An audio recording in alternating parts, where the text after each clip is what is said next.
Oh, blah, blah, blah, blah, blah.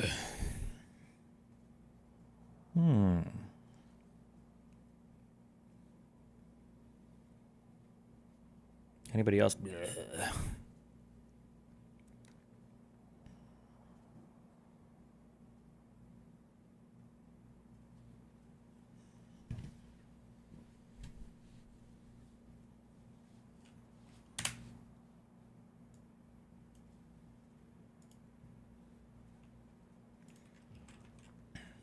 Okay. I was going to go live, but instead I just grinded out 8 hours of my factory, okay?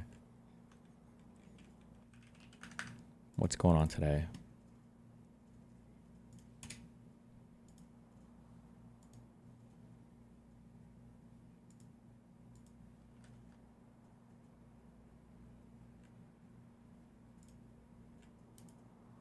See, Site Guy privated his video on H3H3. I did indeed, which is probably good, right?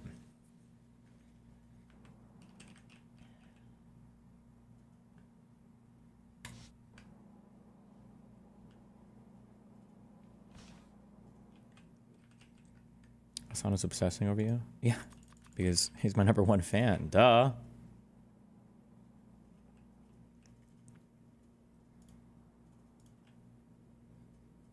These can plug in anywhere, I'm guessing? Okay.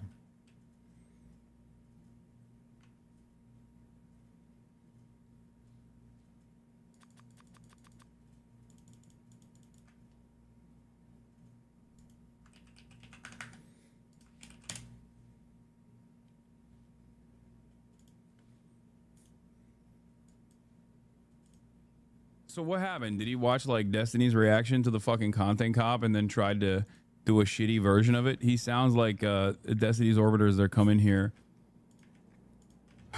and try to argue and use the similar the similar talking points and the same speech patterns. Like, buddy.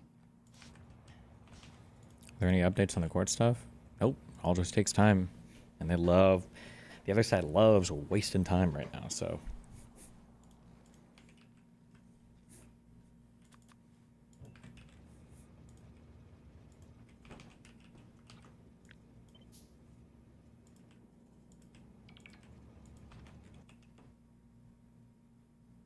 Anyway,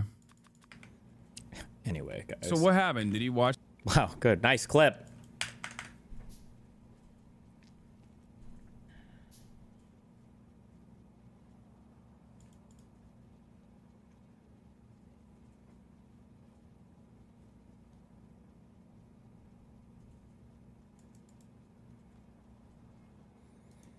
Isn't there a counter legal thing you can do to hold them accountable for taking too long? Well, not taking too long. The court process is just, it's a long time. Is that you? Destiny. Why do you hate me so much? I didn't always. I was obsessed with you. For so long, I wanted to be the Destiny. I spent years figuring out how you came to be. Duplicated the debate tactics. And it worked. I became like you. So what happened? This ability Just to fucking mauled me. revealed the truth. My fate was to become your greatest enemy. I was never going to be the Destiny. So I became the reverse of everything that you were. The more people you saved, the more you were loved, the more I had to take from you. That is why you Talk to a black person like Trihex and say, hey, the N-word, it's always bad, brother. That's so dumb. Because you couldn't be me, I became you! I am the one thing you cannot stop. No. No, no. Not anymore. Our race is over. And you lost. I've learned. Argumentative tactics that you apply to the right. And one day soon, I'll ground moral axioms. Rip Rem.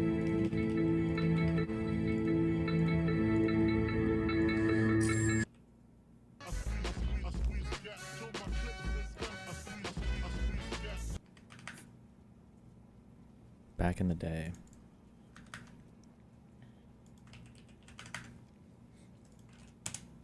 In the wake of Trump's Liberation Day tariff announcement, we saw US stocks, bonds, and the dollar all fall at once, in what many interpreted as a broad shift away from investing in America. When the stock market falls and volatility explodes like it did last week, you'd expect Treasury yields to fall as investors rush to safety and buy Treasury bonds.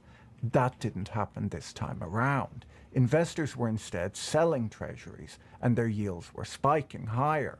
When you see Treasury yields rise like this, you'd normally expect the dollar to rise, as the higher interest rate should attract investors. That didn't happen this time either. As Robert Armstrong described it in the FT, the dollar to rise. As the higher Treasury yields rise like this, you'd normally expect the dollar to rise, as the higher interest rate should attract investors.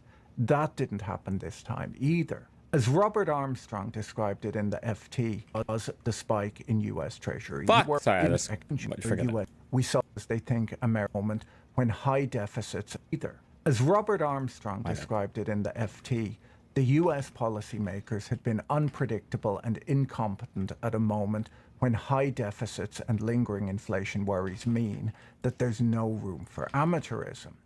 As The Economist said, if investors are fleeing even though bond returns are up, it must be because they think America has become more risky.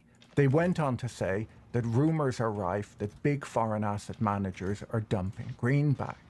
These wild swings in the bond market and the fall in the dollar, by most accounts, caused Trump to announce a 90-day pause on tariffs. Well, I thought that people were jumping a little bit out of line. They were getting yippy, you know? They were getting a little bit yippy, a little bit afraid, unlike these champions.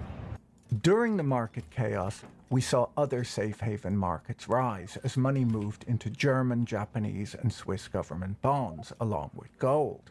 The head of foreign exchange research at Deutsche Bank wrote in a note that the market is reassessing the structural attractiveness of the dollar as the world's global reserve currency and is undergoing a process of rapid de-dollarization. Many compared the sell-off in US assets to the British market turmoil in 2022, when Liz Truss announced sweeping tax cuts that she said she would pay for with massive government borrowing. Larry Summers, the former US Treasury Secretary, wrote on Twitter that the broader sell-off suggested a generalized aversion to US assets in global financial markets. And he went on to say that we're being treated by global financial markets like a problematic emerging market. Ray Dalio, the hedge fund manager, who has been warning for the last 3 years that the US could lose its reserve currency status, said that we're seeing a classic breakdown of the major monetary, political, and geopolitical orders. He said, when you reach the part of the cycle that you have to borrow money to pay debt service, and the holders of those bonds say it's a risky situation, in the private debt market, we call that the debt spiral. Remember, ordinarily, people can talk about U.S. debt, or they can talk about the deficit, or they can talk about our interest payments or whatever. But the reality is, or was, is that the U.S. can always issue more debt, or could always issue more debt, and we'll probably always have people to buy it because it's the fucking U.S. economy. Like, who's going to bet against the U.S. economy? So it's just always a safe place to store your money. When that assumption is no longer true, the way that you analyze how the United States can, I think, engage with their debt and engage with their budget changes, I think, significantly. It was pretty spooky. In one of his YouTube videos from 3 years ago, Dalio describes how he has studied the 10 most powerful empires over the last 500 years, along with the last 3 reserve currencies, and how global leadership changes. He says in the video that he has found that there are 250-year economic cycles where empires rise and fall. He argued back then that we're living through a change in world leadership today, and the question isn't if we're in the middle of a changing world order, it's how deep in we are and what can we do to prevent this change before it's too late. The most worrying market event of the last few weeks was the spike in US Treasury yields and the correlation that was seen between stocks, bonds, and market volatility. While markets have since calmed down, investors are still concerned that foreign buyers are stepping away from US Treasuries and now wonder if it's wise to apply a risk premium to US assets. Some have even suggested that China might have been dumping US Treasuries last week to put Trump under pressure to walk.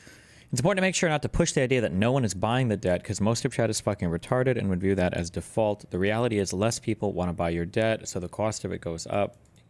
Yeah, but I mean, like, it's the same thing, really, right? Like, nobody is... The issue would never be that nobody is going to buy the debt, right? The issue is going to be that interest becomes so high on what you have to offer for anybody to buy it that it basically collapses, right? It's a little bit... I don't know if I'd say circular, but... Not circular. It's just like a thing. Like, you're never going to run out of oil, for instance. The planet will never run out of oil because the last barrel of oil would be like $1 billion, right? It'll just become prohibitively expensive and then people won't use fossil fuel anymore. Walk back his tower. Or we'll all die. So is Ray Dalio right? Should we be concerned about the US dollar losing its reserve currency status? Before we dig into that, let me tell you about this week's video sponsor, Cove Pure, who sent me their new CP16 water filtration system to try out. Damn. The CP16 sits on your countertop and CP? requires no Seriously? plumbing. The two filters eliminate up to 99% of contaminants, including heavy metals, microplastics, forever chemicals, and arsenic. Obviously, you don't want any of that in your water. You don't know. It comes with a built-in water jug that you can bring to the table during meal times. I drink a lot of tea and coffee, and if you go to a good coffee shop, you'll notice that they have big water filtration systems, as filtered water improves the taste, but also reduces the maintenance needed for their coffee machines. The Cove Pure filter provides instant hot or cold water, and you can set the temperature you want it to be. If you drink green tea, you ruin the flavor by using boiling water. You're supposed to use 80 to 85 degree water, which is hard to get right with a kettle, but it's easy with the Cove Pure. I like this so much that I'm planning on getting a second one for my office. Go to covepure.com/Patrick or click on the link in the description to get $200 off the Cove Pure. Ray Dalio told CNBC last week that he's concerned about trade disruptions, mounting US debt, and emerging world powers bringing down the international economic and geopolitical structure that's been in place since the end of World War II. He said that while Trump's tariffs have understandable goals, they're being implemented in a very disruptive way that creates global conflict. He called for a trade agreement with China and said that Congress should reduce the federal deficit to 3% of GDP, saying that the very value of money is at stake. While I agree with Dalio that the trade chaos that we have seen in recent weeks is bad for the United States, and I worry that other unconventional ideas that some of Trump's economic advisors have been discussing, like Stephen Moran's Mar-a-Lago Accord, are extremely worrying, I don't agree that the dollar will lose reserve currency status anytime soon, simply because there's no reasonable alternative to the dollar right now. If you're interested, I'll discuss Moran's Mar-a-Lago Accord towards the end of the video. The US dollar first took on reserve currency status in 1944, as World War II was drawing to a close. That year, representatives from 44 nations met at a hotel in Bretton Woods, New Hampshire, to hammer out a new financial system for the global economy. Out of Bretton Woods came the World Bank, the IMF, and most importantly, a new role for the dollar as the international reserve currency. At the time, Europe was in rubble. The formerly world-leading economies were destroyed, and the United States controlled most of the world's gold. The US agreed to fix the value of the dollar to gold at $35 an ounce, and other countries then fixed their exchange rates to the dollar, making the dollar the central cog in the overall system. In 1971, Richard Nixon suspended the convertibility of the dollar into gold, and the fixed exchange rate system became a floating exchange rate system, but the dollar still remained at the center of it as the international reserve currency. The dollar's special role has long irritated politicians from other countries, and the French finance minister in 1960 famously complained about America's exorbitant privilege, as the US could print paper to buy physical goods from its trade partners. Other countries, he argued, had to create goods to earn currency. In 2022, when Russia invaded Ukraine, the United States was able to sanction Russia, freeze their dollar reserves, and cut them off from the global financial system. A number of world leaders expressed concern at the time that the United States could weaponize the dollar and access to the global financial system. At the time, this wasn't a huge concern for most countries, as they didn't envision a world in which they were at odds with the United States. Most international leaders felt that if you weren't planning on a war of aggression, there was no reason to worry about the weaponization of the dollar.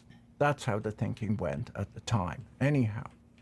US government debt has long been the preferred place for central banks around the world to store their reserves because of the size and strength of the country, the safety and tradability of its debt, and the dominant role of the dollar in international trade and finance, and of course, the rule of law.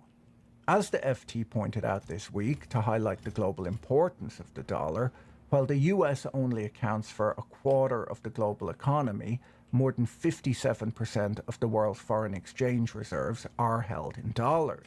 About 60% of all international loans and deposits are denominated in dollars, and 70% of international bond issuance is too. In foreign exchange, 88% of all transactions cross-reference the dollar, as while there may not be a liquid market between two small currencies, there will be a liquid market between each of them and the US dollar. The FT points out that... Does it...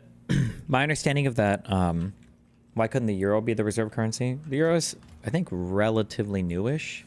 How old is the euro? Yeah, the euro is about 26 years old.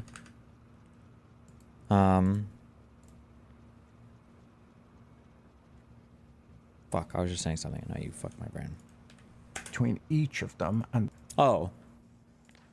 If your economy is not very stable, or if your currency is not very stable, it makes somebody not really want to trade in your currency. Because, like if I market something in Somalian dollars, and then I'm trying to trade with somebody in Uganda, and our currencies are fluctuating, you know, maybe even day to day or month to month or whatever, it's just hard to create a market where you can buy and sell things at a predictable cost, right?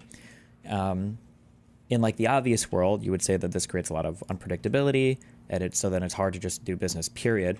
But then in ways that maybe is a little bit harder to see, it's also difficult because sometimes, you know, you might have shipped goods that are already on the way to a destination, and the price might change on the way there or something, right? So this is why when people say that trades are denominated in USD, it's easy to just say, okay, I'm going to buy and sell. I'm not going to list this price in my currency. I'm going to list it in United States dollars. And then you can use that as kind of like a go-between currency anytime you're doing trades, because it guarantees some level of stability, price stability, basically, as far as being pegged to a particular currency with some stability.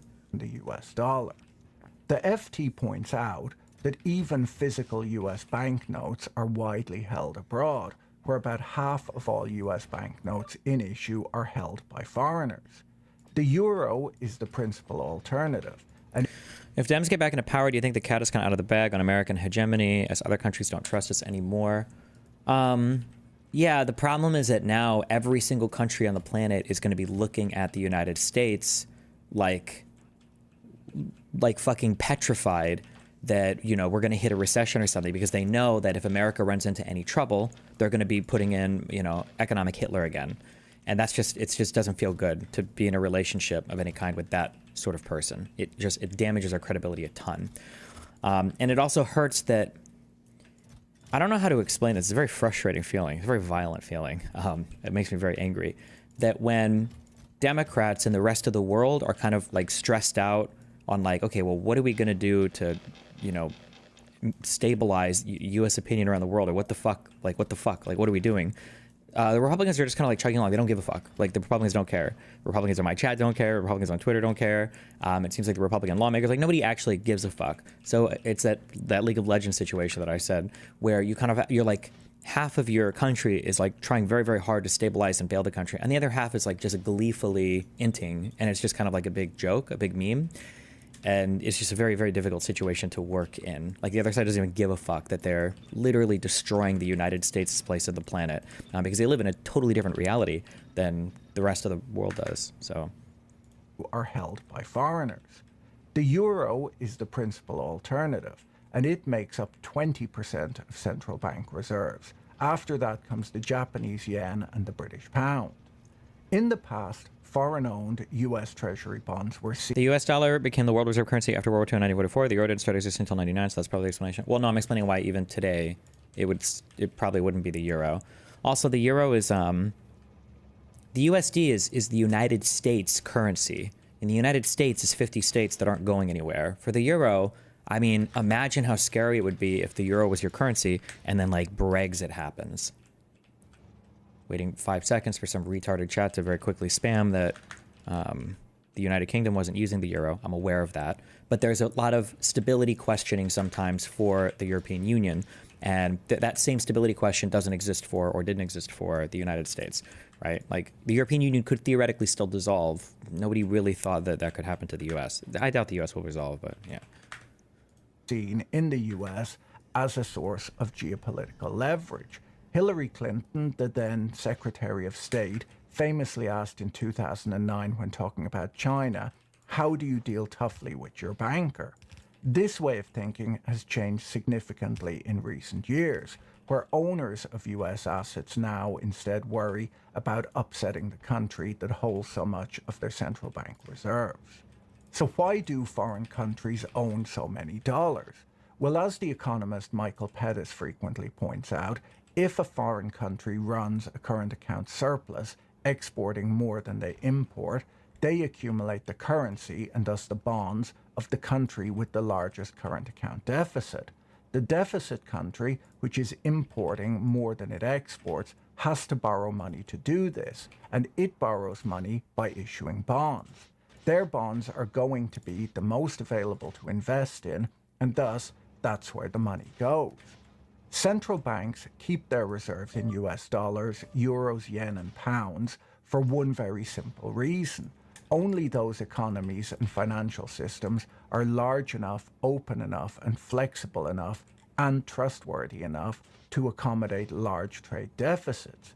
But the badge of honor associated with being a reserve currency does come at the cost of a nation's ability to manage its debt levels. If other countries are going to buy your currency, you can either let your currency rise in value or issue additional bonds to stabilize the exchange rate. China, which is a huge economy, couldn't replace the dollar in the global financial system with its currency without opening its capital account and allowing the free movement of currency in and out of its economy, which it's unwilling to do. Countries like China that run a trade surplus could in theory invest their reserves in other large global economies like Europe and Japan. But these economies also run persistent surpluses, and instead of issuing a lot of bonds, are net acquirers of foreign assets too.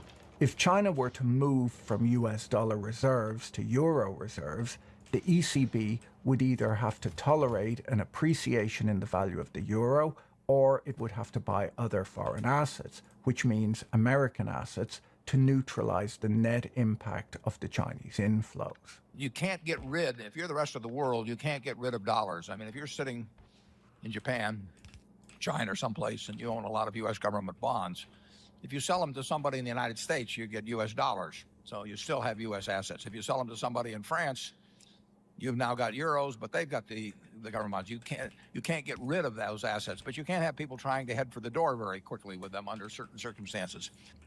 Daniel McDowell from Syracuse University has pointed out that in the past, central banks only aimed to hold enough foreign exchange reserves to cover about 3 months of their country's imports or all of their short-term debts. Reserves from this perspective were seen as a rainy day fund to make sure an economy can still trade and avoid default in times of crisis. Other than that, foreign exchange was earned so that foreign-made goods could be purchased. Over the last 20 years or so, central banks around the world have been growing their reserves well beyond this point. And once reserves get larger, as has been happening, central bankers begin to think of them as a portfolio where they want safe liquid investments, and they try to hold a diverse portfolio that optimizes and stabilizes returns over time. Brad Setzer of the Council on Foreign Relations points out that as China's reserves grew, they began to first shift their dollar portfolio from US Treasuries towards agencies and then equities, basically taking a bit more risk in what's effectively an investment portfolio. Setzer's research shows that China began reducing the dollar share of foreign reserves starting in around 2005, and that their diversification out of the dollar was more or less complete by 2011 or 2012.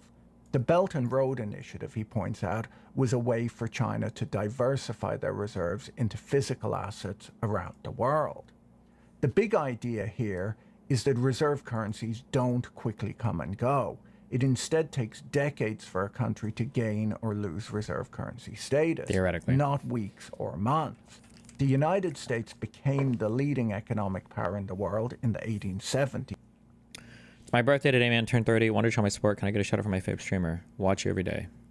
No. The United States became the leading economic power in the world in the 1870s, but didn't have the reserve currency until around Just kidding, bro. Happy birthday, Ram. 70 years later. And this only happened when other major economies were destroyed by war. London's role as a major financial centre remains 80 years after the pound lost its reserve currency status, as London continued to be a centre of financial expertise. There has been some press over the last week pointing to China's stockpile of treasuries as a lever that they could use to pressure Trump with. Some people wondered if Chinese selling caused the bond market chaos that we saw last week, which caused Trump to blink. China is the number 2 holder of treasury bonds, coming in right after Japan, and they own $759 billion worth of US debt.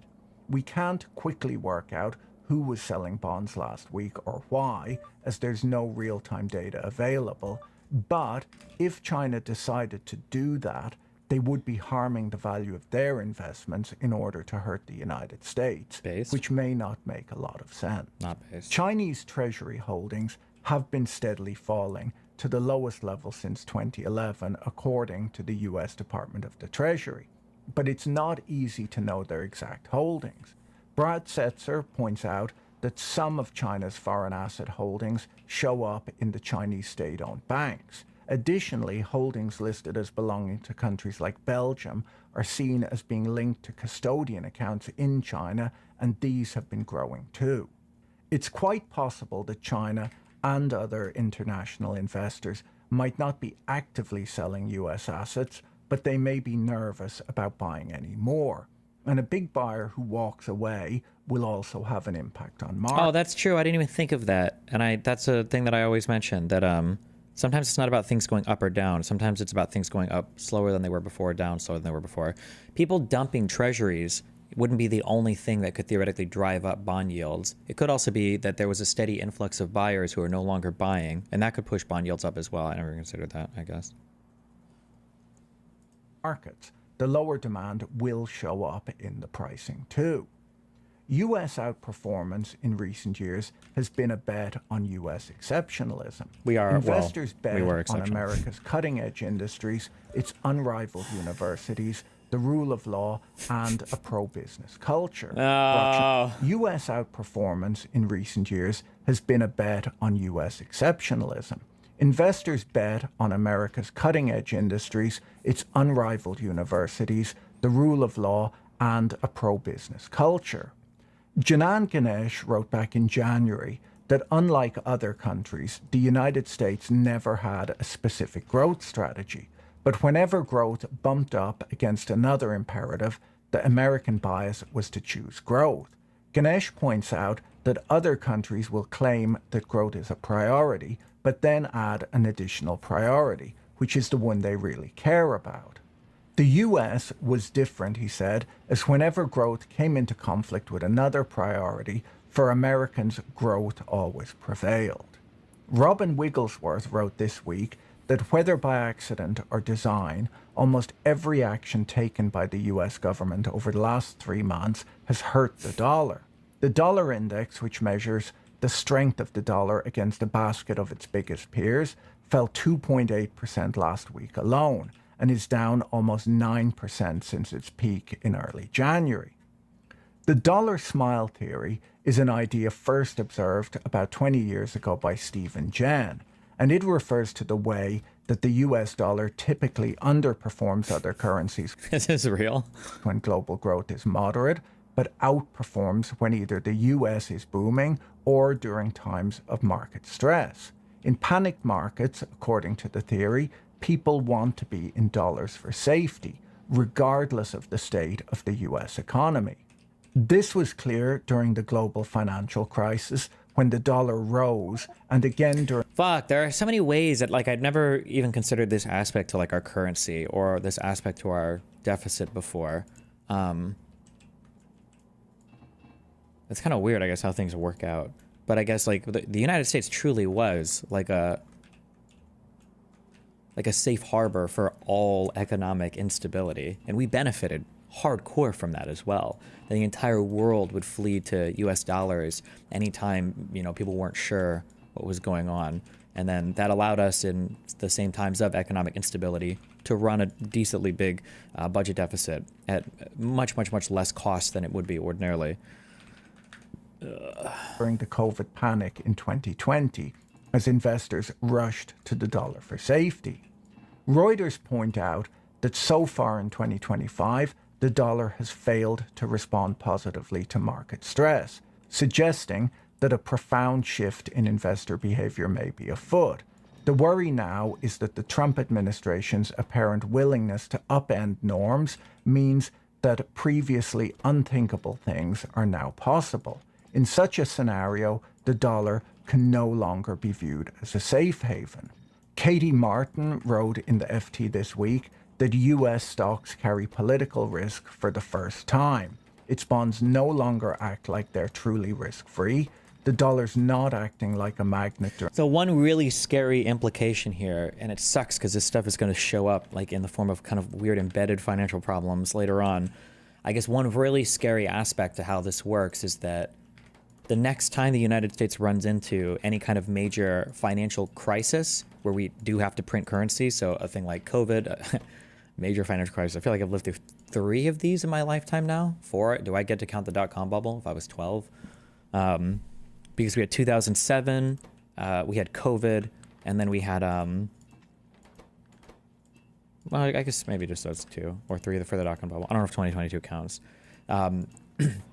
The borrowing might get way, way, way, way, way more expensive next time because now we don't have anybody else who's willing to fund U.S. debt in the same way they would before, because now we've literally explicitly made an enemy out of all of those countries economically.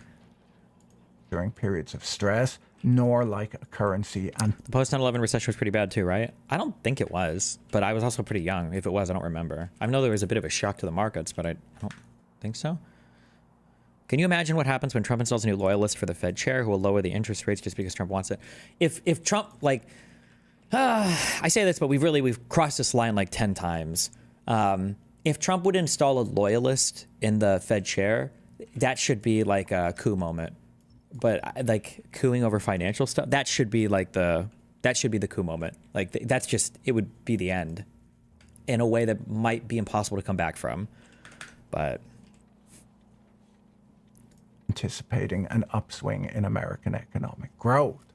Last June, before taking on his current role at the Treasury, Scott Bessent criticized his predecessor, Janet Yellen, for issuing a lot of short-term treasuries and reducing the supply of longer-term treasuries. He described this as stealth quantitative easing, saying that it was being used to stimulate markets in the lead-up to the election. Bessent claimed that he would reverse this, but has instead doubled down. Oh, and I just... Wait. Okay, hold on. Fuck. Okay, so now that I understand a little bit... Well, never mind, actually. I'm gonna watch a quick video.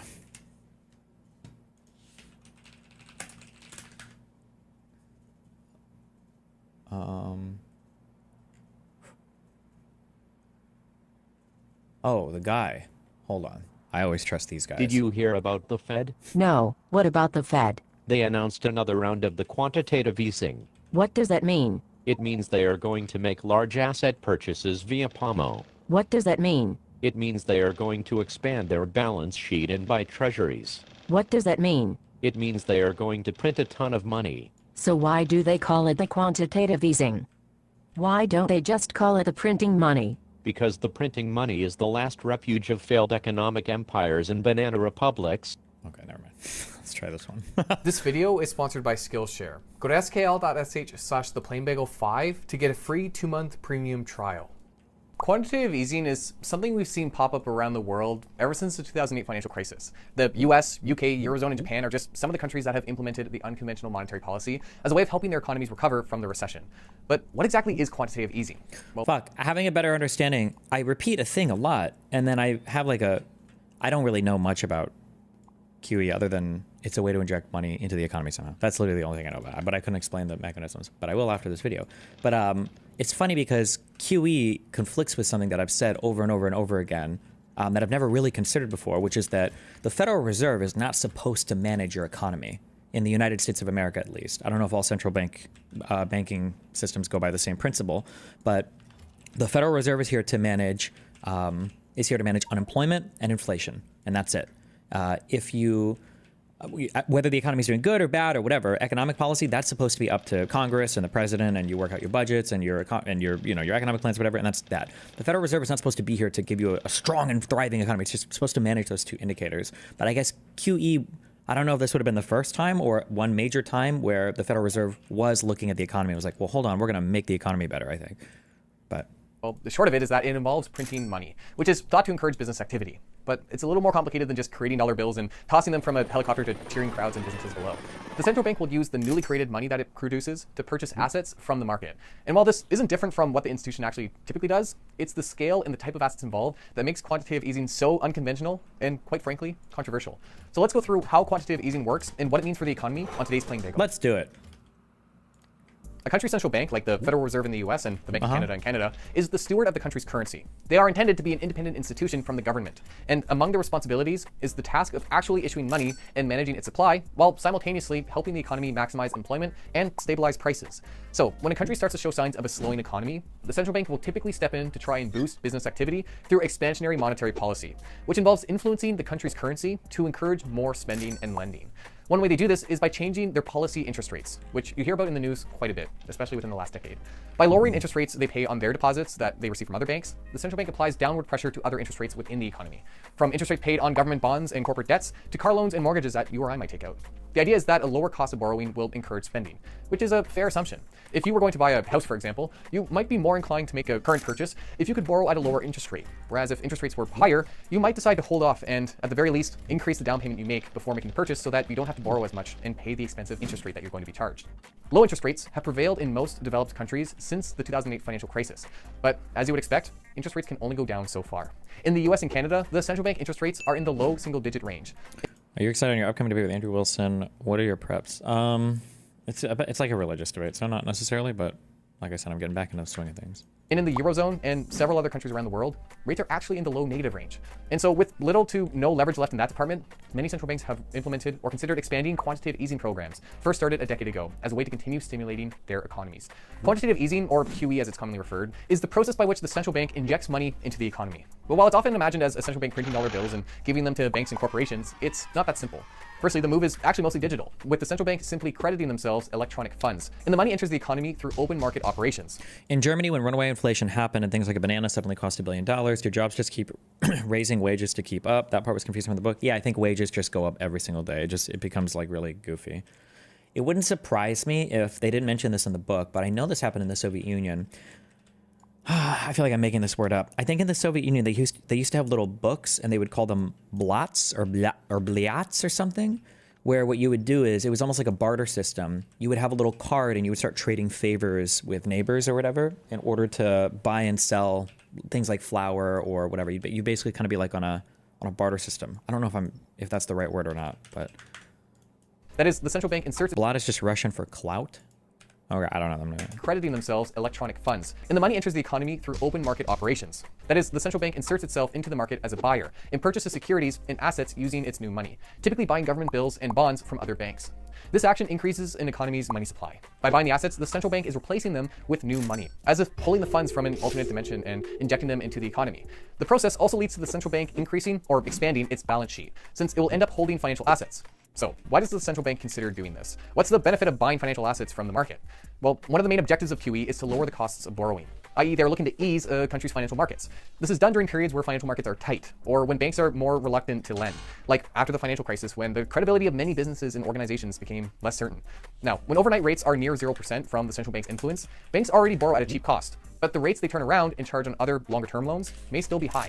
So by increasing money held by the banks, which is sitting around not earning a very high return, the hope is that the banks will be more willing to lend out to businesses and consumers. And since there's more banks with more money to lend, they will ideally compete and lower interest rates, making it easier for market participants to borrow and spend. Thus, the USSR functioned largely on international goods sold through black market transactions, which people with blat were able to acquire. Maybe, yeah. I wish I could remember. I feel like that was the name of the little book. But the I think for a lot of command economies, because I remember reading about this in Vietnam back in the day. Oh, this was before Vyvan, so it's not the most in-depth reading. But the a lot of command economies where there's like strict price controls and it's like, well, you know, socialism and all that shit apparently rely pretty heavily on shadow markets, I think is what they would call them, not necessarily black markets. They call them shadow markets. So you'd have your command economy on top, but then like 30% of your economy would be running off the books, or at least off of any way for the government to track it, where people were buying and selling things at closer to fair market price. theoretically, saving the economy. This is why higher money supply is thought to lead to lower interest rates. Money becomes easier to come across, so it costs less to borrow. QE can also decrease interest rates by lowering the yield on financial assets. As a quick refresher, yield is the income return in investment. You actually read studies now that you're about to answer just the intro and abstract? I usually just try to read the whole study.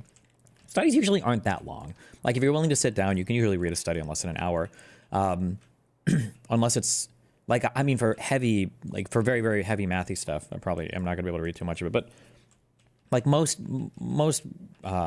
scientific literature is fairly easy to read, I think. Like if you're willing to sit down and read it. I think sometimes there's I don't know how to explain this. Hold on, I'm trying to make sure I'm not saying something as a 190 IQ privileged person no, I'm just kidding. I think a lot of sitting down and reading something like scientific literature, I think a lot of it comes down to trusting yourself. And I think a lot of people don't have a lot of built-in trust that they can read something and understand it. So what happens is you read a little bit and it's kind of confusing and you just give up immediately and then you're just done with it. You're like, I can't, this is too much. But like, if you've watched me read through stuff on stream, as long as you're willing to read something, and if you don't understand a word, just Google it, look it up, Wikipedia it, look it up. If you don't understand something that is explaining, just look it up. If you just do that over and over again, eventually you'll pick up the ability to read stuff, I think. Yeah. People think that it's more difficult than it actually is, I think. Receives when they purchase an investment. It's interest or dividend payments divided by the price paid, the market price. By buying financial assets like treasury bills, the central bank increases its price by bidding it up, thereby lowering its yield with interest rates remaining constant. This has a number of effects. For one, it can make it easier for the government to borrow money moving forward. For example, imagine the government has issued $1,000 treasury bills that pay $20 annually, so a 2% annual interest rate. And the central bank has bid up the price of outstanding treasury bills to $1,100. So they now only offer a yield of 1.8% to new investors. Because outstanding treasury bills only offer a 1.8% return to investors, the government could issue future treasury bills that pay, say, $18 annually and still offer a competitive rate, lowering their own cost of borrowing and allowing them to spend more. In this way, QE can actually help a government pursue fiscal policy, whereby the government increases spending to directly increase economic activity. Another effect of this is that it encourages more investment in riskier assets. Since government debt, which is fairly not risky, offers a less attractive return, investors may look to sell treasury bills and bonds to purchase higher yield corporate bonds and stocks, something that can help boost the stock market and improve capital market conditions, again making it easier to borrow money. So that's why central banks might pursue QE. But what we've described isn't much different from the standard open market operations carried out by central banks. In fact, purchasing treasury bills is one of the standard mechanisms used by the Federal Reserve for managing the federal funds rate in the US. What makes QE different is its scale and the fact that it can span other financial assets outside of government debt. In the US, for example, the Federal Reserve found itself adding almost $4 trillion to the US economy after 2008. And from okay, I'm gonna be honest. I don't know if it's because I was trying to chat. I have no fucking idea what the fuck you just said for any of this. I'm sorry. Hold on. We're going back. To continue stimulating their economies. Quantitative easing, or QE as it's commonly referred, is the process by which the central bank injects money into the economy. But while it's often imagined as a central bank printing dollar bills and giving them to banks and corporations, it's not that simple. Firstly, the move is actually mostly digital, with the central bank simply crediting themselves electronic funds, and the money enters the economy through open market operations. That is, the central bank inserts itself into the market as a buyer and purchases securities and assets using its new money, typically buying government bills and bonds from other banks. This action increases an economy's money supply by buying the assets in its new money through open market. Firstly, the move is actually but while it's often imagined as a central bank printing dollar bills and giving them to banks and corporations, it's not that simple. Firstly, the move is actually mostly digital, with the central bank simply crediting themselves electronic funds, and the money enters the economy through open market. Oh, the Fed can do this because the Fed can create currency, right? So they can create digital currency, so they can just say, "Whoop, I have this much money," right? Okay, that makes sense. Operations. That is, the central bank inserts itself into the market as a buyer and purchases securities and assets using its new money, typically buying government bills and bonds from other banks. This action increases an economy's money supply. By buying the assets, the central bank is replacing them with new money, as if pulling the funds from an alternate dimension and injecting them into the economy. The process also leads to the central bank increasing or expanding its balance sheet, since it will end up holding financial assets. So, why does the central bank consider doing this? What's the benefit of buying financial assets from the market? Well, one of the main objectives of QE is to lower the costs of borrowing, i.e. they're looking to ease a country's financial markets. This is done during periods where financial markets are tight, or when banks are more reluctant to lend, like after the financial crisis when the credibility of many businesses and organizations became less certain. Now, when overnight rates are near 0% from the central bank's influence, banks already borrow at a cheap cost, but the rates they turn around and charge on other longer-term loans may still be high. So by increasing money held by the banks, which is sitting around not earning a very high return, the hope is that the banks will be more willing to lend out to businesses and consumers. And since there's more banks with more money to lend, they will ideally compete and lower interest rates, making it easier for market participants to borrow and spend, thus theoretically saving the economy. Oh, okay, hold on. I think I understand. Okay, so I'm a bank. I own a whole bunch of, are these called cash equivalent things? So like treasury bonds. I'm holding a whole bunch of treasury bonds, but interest rates right now are very low. Okay, so interest rates are 1%, but I'm holding a bunch of these treasury bonds. What are you going to do? You can't, I mean, you could, negative interest rates is exotic. No one cares. So what the Federal Reserve does is the Federal Reserve says, hey, let's go ahead and buy those from you. We're going to buy, you've got $1 billion worth of treasury bills or whatever. We're going to buy those from you, or treasury, whatever the fuck. We're going to buy those from you. And then instead of having the treasury bond or the treasury bill, what is it called exactly? Instead of having that thing, you have cash instead. Interest rates are still very low. So if you're sitting on cash instead of those cash equivalents, you start lending that money to people, and then that's what drives the economy. That's you basically pumping liquidity into the banks by swapping out their debt that they're holding from the United States government at very low interest rates. You swap that debt out with cash, and then they lend it, basically, right? This is why higher money supply is thought to lead to lower interest rates. Money becomes easier to come across, so it costs less to borrow. QE can also decrease interest rates by lowering the yield on financial assets. As a quick refresher, yield is the income return an investor receives when they purchase an investment. It's interest or dividend payments divided by the price paid, the market price. By buying financial assets like treasury bills, the central bank increases its price. Under TARP, Troubled Asset Relief Fund, during the GFC, the U.S. government actually took partial ownership of multiple financial institutions and a brand of quantitative easing. Gotcha. You're basically deleting bonds from the circulation of the markets. Yes, but the bonds are then bought by the Fed, and the Fed is probably going to have to do something to pay them back in the future, right? So the Fed will have to issue more debt in the future to pay off the current money that's borrowing from itself, I guess? Or what is the... Because there has to be a drawback. They get deleted? Well, there has to be a drawback at some point. No? The Fed gives the bank credit as reserves.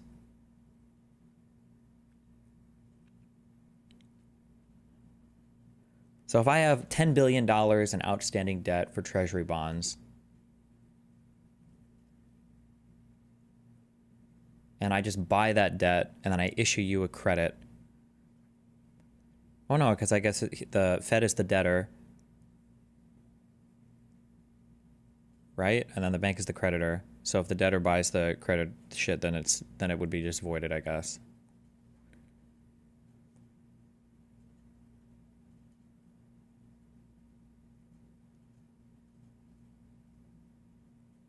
So what is, okay, so then walk me, what is the downside of this? Like, let's say theoretically right now, the Fed were to just buy all of its debt back all over the world and just credit.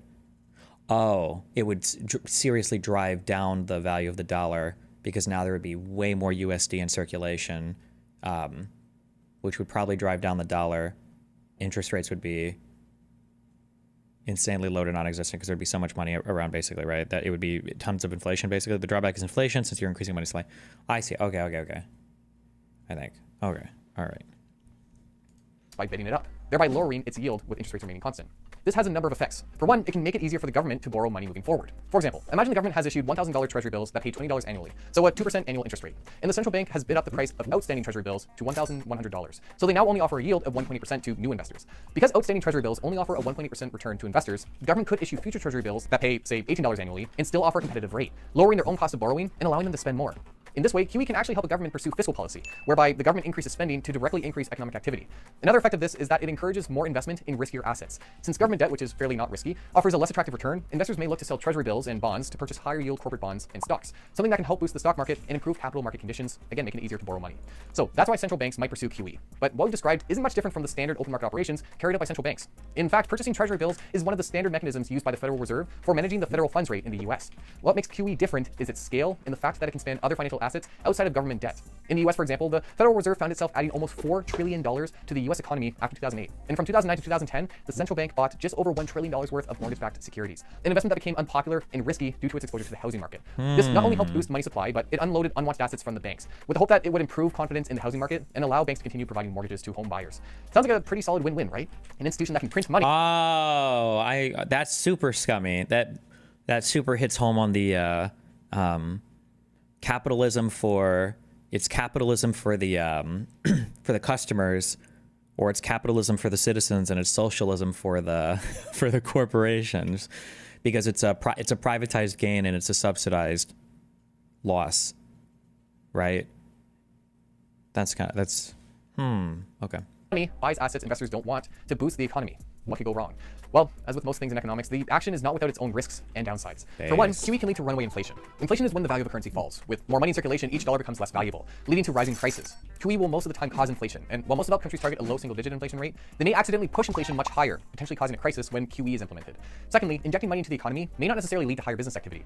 After all, the central bank can't force banks and businesses to use their newfound liquidity. And if institutions don't have confidence in the stability of the... Why are you running from debating Avi on his Trump vote?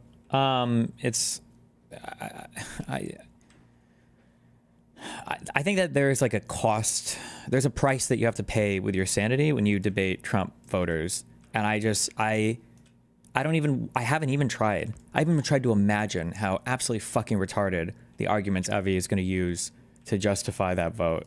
It's going to be like, well, I don't really care about all the other stuff, and I don't think Trump will actually be that bad, and the state of Israel is really important to me. It's going to be like the most retarded combination of things like that, and I'm going to want to off myself.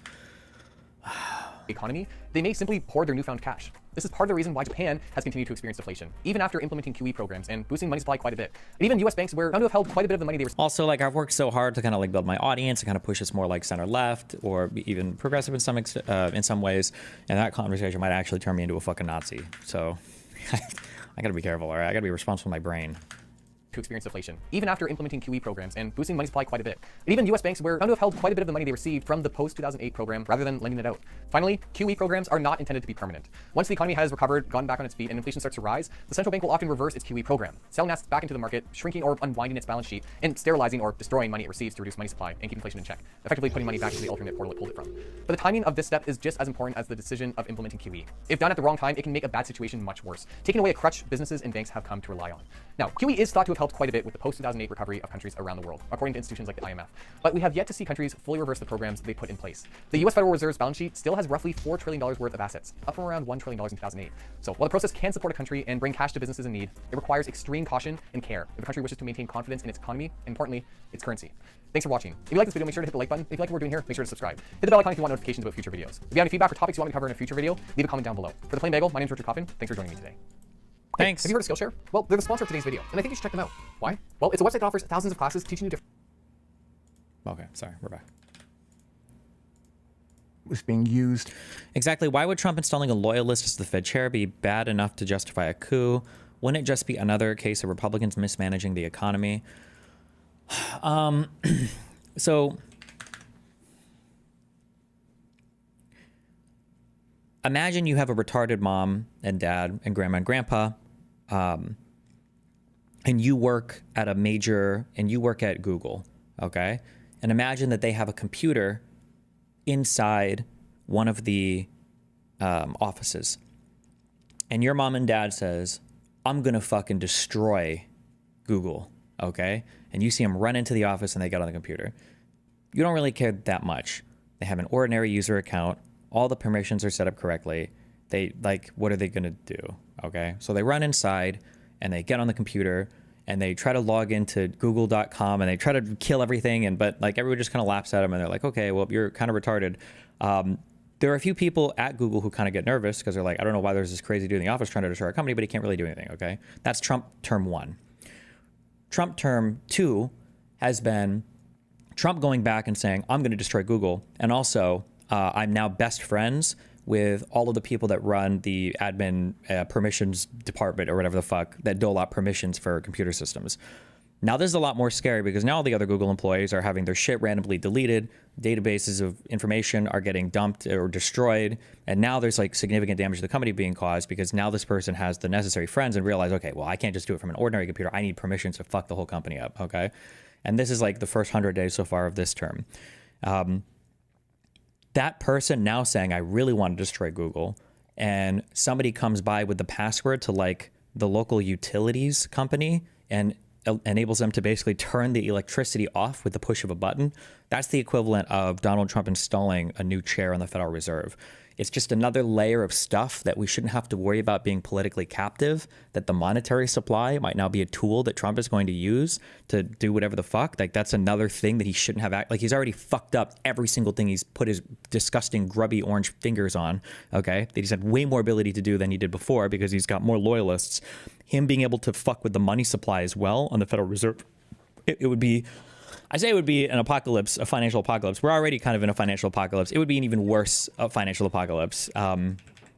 Like I want to say, like I want to be careful because so Metalite is saying there's no real good analogy for the independence of the Fed relative to the last 100 years of monetary policy. If it happened, you would need to go to a previous empire and see when they fucked with the monetary supply and created mass destruction. So Metalite is kind of right in that this would just be like an unbelievably crazy thing. But we're already there, okay? I don't want to be really careful not to normalize where we are. We're already past. Like 10% tariffs on the entire fucking world is already fucking crazy. And we kind of all just accepted that now because at least it's not 90% tariffs on all the rest of the world. But like, it would just be insane for him to be able to get a loyalist in the Federal Reserve. It would just be so bad. It would be so bad. It would be so bad. To stimulate markets in the lead up to the election. Besant claimed that he would reverse this, but has instead doubled down, doing it on a larger scale than before. Under Janet Yellen, should Congress be allowed to create independent branches of the government like the Fed? Isn't it really the president's job to implement the laws Congress creates? Yeah, but I mean, per the Constitution, Congress is allowed to create offices and dictate how those things go. That's like that's a core constitutional thing. Like down, doing it on a larger scale than before. Under Janet Yellen, the maturity profile of treasuries was still within the normal range.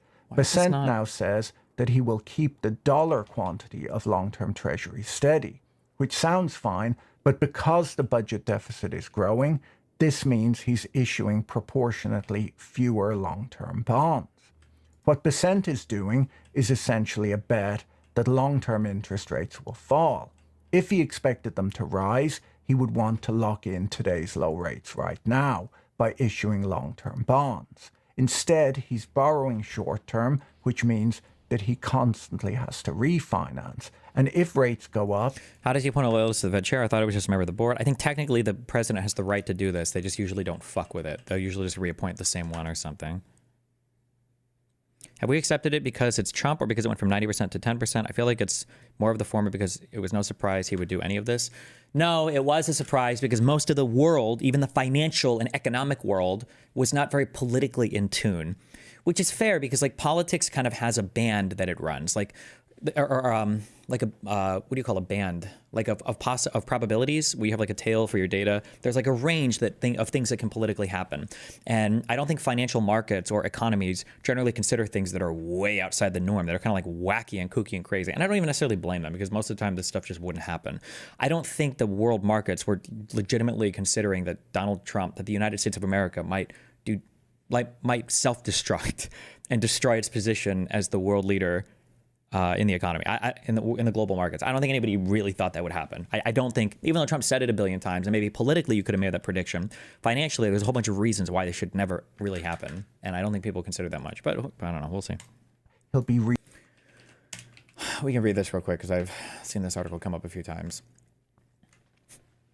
Treasury Secretary Scott Bessent and Commerce Secretary Howard Nutlick got Donald Trump alone and away from rival advisor Peter Navarro to convince him to put a 90-day pause on most tariffs, according to a report.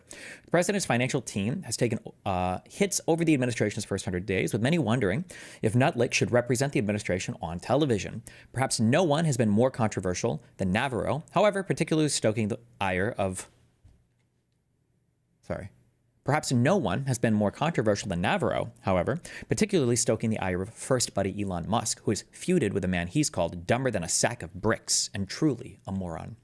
Trump eased the tanking global stock market by issuing a 90-day tariff pause, which maintained severe levies on Chinese goods but dropped Liberation Day tariffs for many allies. That's not true. It didn't drop them. It just dropped them to 10%. Careful. A new report by Wall Street Journal suggests Bessent and Lutnick saw Navarro as the biggest obstacle to stopping the tariffs. DailyMail.com has already reported that Trump consulted with the two before implementing the pause. The morning of April 9th, 1 week before Liberation Day, Bessent and Lutnick reportedly waited for Navarro to be in a meeting and hightailed it for the Oval Office to get Trump isolated for an unscheduled meeting. Navarro? Sorry. Bessent and Nutlick convinced Trump he needed to hit pause on the tariffs and even stood watching as he typed out the announcement on his Truth Social platform. Navarro was reportedly stunned by the tariff reversal. Caroline Leavitt and Bessent then immediately went out and made the announcement to shock reporters before Navarro could even get to Trump. Navarro. Oh, it's Navarro. You meant to put an accent. Navarro. Navarro. Could even get to Trump with an anonymous source claiming they needed everyone signing or singing from the same song sheet. Did you listen to the New York Times interview with Navarro? No. As the reporters moved into the Oval, Navarro was walking down the south lawn to do a TV appearance at one of the many cameras set up on the lawn. He turned around and went back inside instead of going on air. Trump came out publicly with an announcement of his own that afternoon, claiming the markets were getting yippy even after he'd warned people to stay cool that very morning. Everyone involved has largely denied this account of the story, in particular Navarro. More mischief from anonymous sources seeking to divide and conquer the trade team, he told Wall Street Journal.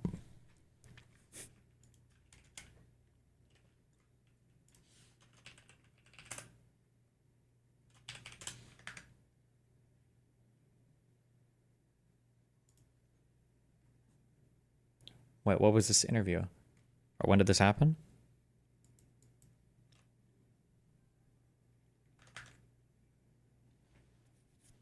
I really believe most people are unaware that all imports are at 10% and will only realize when prices of everything start to go up. The news are making an awful job at informing people.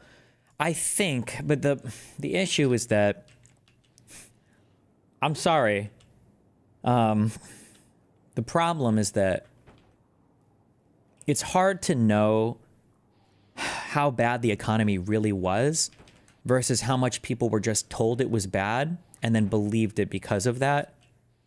And so if it is the case that people were being fed propaganda by the administration, and that's why they believe, or by the Republicans, I guess, because they weren't the administration, and that's why they believe the economy was bad, then it stands to reason that if the economy inflates a little bit, they can still kind of, ward some of that discomfort off by saying that the economy is not doing bad, if that makes sense. So I guess we're going to find out how much is real versus how much is false when it comes to people's feelings on inflation and the economy and everything. So the Fed chair still requires Senate confirmation, so there's at least a tiny hypothetical safeguard still. I have no faith in the Republicans, so I don't even know why you would bring that up, but I salute you, sir. Refinancing at higher and higher interest rates. The rapid U-turns in U.S. trade policy are destroying both consumer and business confidence, to the extent that analysts are now slashing their growth estimates and worried that the trade chaos will trigger a recession. Wait, when do we get the finalized Q1 GDP growth numbers or contraction numbers? If the new trade policies cause inflation and reduce growth, which is reasonable to expect, the Federal Reserve will find itself in a very tricky position. The Fed is already expecting something like stagflation from the current economic policies. If that happens, Powell, or whoever replaces him at the Fed, will have to choose between the Federal Reserve's employment and price stability mandates. The US government already runs a budget deficit of 7% of GDP, which is quite high for a healthy economy. In its quest to renew and extend the tax cuts from Trump's first term, Congress has agreed to borrow even more. The amount the US spends on interest on its debt has exploded over the last 5 years, meaning that higher bond yields would cause big problems. I love Tom Bilyeu, okay? And I'm not going to be mean or say anything mean about him, okay? Because I appreciate him. I appreciate that he talks to me and he responds to me. But man, one of the things that's very frustrating that I feel like I said over and over again to a lot of different people, especially Tom, was if you care about things, because Tom said this, and I think all the other crypto guys were saying this. I don't know if Tom's a crypto guy. All of these people said that they cared about the interest, the budget deficits, and the debt, that it was like the biggest crime in the world is that we were passing the debt on to our children or some bullshit like that. They all said this. And my response to all of these people was always, if that's what you care about, isn't Donald Trump a horrible pick? Because didn't he mismanage the budget for his first 4 years in office? He did, by the way. He ran the highest budget deficit in the world prior to COVID. It wasn't just COVID, it was prior to that. The reason why was because of the tax cuts. When you reduce your income, you have to make up for it in some way, and he made up for it by borrowing. So if the budget deficit is the thing you care about, I don't know why Donald Trump is your guy. It doesn't make any sense. It literally does not make any sense. And I said this a million times, and are we really going to reduce the debt? Absolutely not, right? Because that would require a budget surplus. Are we even going to reduce our budget deficit? I'm not actually sure on that. I don't know where we're at right now on that.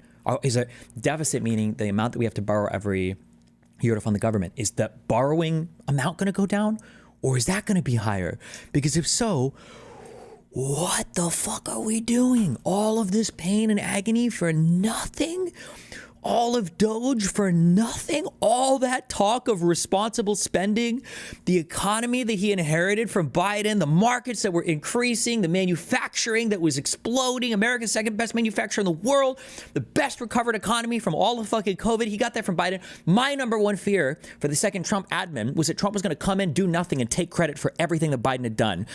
He could have just sat back and said, look at all these investments in our economy, not mentioning it's from the CHIPS Act, it's from the Inflation Reduction Act, it's from the infrastructure bill. Like, all of these things could have passed, and Trump could have just sat back and taken credit for them. And he just pushes the self-destruct button over and over and over and over and over again.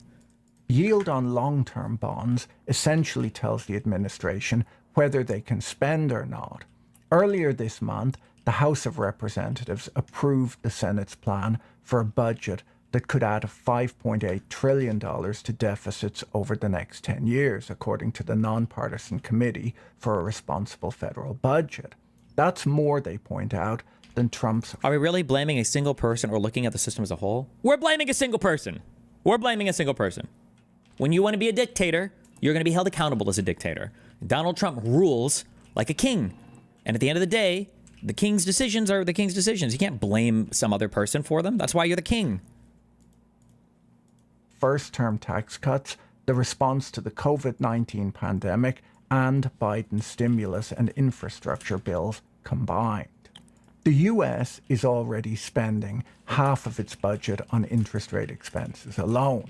Elon Musk's Doge has failed to make any significant cuts to government spending, despite causing huge disruption. A tax cut, combined with lower growth, could spook the bond market, as in such a scenario, you would see debt growing faster than GDP, with no special event to explain it, like the global financial crisis or COVID. And that's the thing that's frustrating, too. And I blame journalists. Journalists are part of the problem. It is part of you guys, part of the journalist class or whatever in the mainstream media now. I would say alternative media, too, but I literally don't. Alternative media, I don't even treat them as real human beings because they're so fucking disgusting. How was it that So much conversation could happen around all the inflation in Biden's term. Look at all this inflation from Biden. How many times did that topic come up? And all of us were looking around and it's like, what do you think caused that inflation? It was Biden spending. It was the Democrats.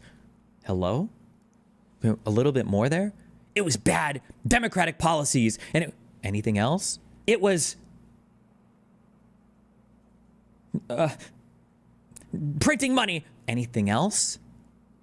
I don't know. Donald Trump really fucked his that was COVID. There was COVID. It doesn't count. You can't talk about the last year of Trump. We only talk about the first 3 years. It was COVID. It's like, oh, okay, all right. Oh, my bad. Anytime you try to talk about how fucked the last year of Donald Trump was, COVID is wheeled out immediately, unless you're talking about immigration. They're like, Donald Trump's immigration numbers on year 4 were amazing. Why is that? Well, it's a little thing called border security. What about Title 42 and COVID? What? Don't know about that. What about his stock market? Hello, COVID was destroying the world, except not at the border. What border? You mean the one that Trump kept secure with his bare fucking, like, it's so crazy. Because comparing Biden's economy or comparing the inflation in the early 2020s over whatever the fuck is happening now is such bullshit because there was a global pandemic that was largely to explain the monetary policy and all of the decisions that followed. And to have that conversation of inflation during Biden's term without bringing up COVID is just insanity. It's insane. It's insane. Trump added more to the debt than Biden did, and Biden had more stimulus spending, I believe, for COVID than Trump did, because Trump did the huge fucking tax cuts and spent so much goddamn money. Okay. With no special event to explain it, like the global financial crisis or COVID. In such a scenario, investors could stop buying government bonds and interest rates would rise. Much like with Liz Truss's mini-budget disaster a few years ago, the bond market might not behave for the US administration, making America's fiscal profligacy much more difficult to maintain. If interest rates were to rise oh yeah, this, like, oh. Never forget the party that forced you to shut down your businesses, let your elderly relatives die alone, forced your kids into remote learning and masks, and pushed you into a vaccine to be able to eat indoors or go to work. Or go to work. Now they demand extra due process for an alleged gangbanger, wife beater, illegal alien. Your rights didn't matter, but his do. Hello? What happened? How did we all forget who the president was over COVID? How is this possible? How does nobody remember who the president was? Hello? Donald Trump sped out the fucking, he's the one that fucking got the vaccine in record fucking time. What are you talking about? Holy shit.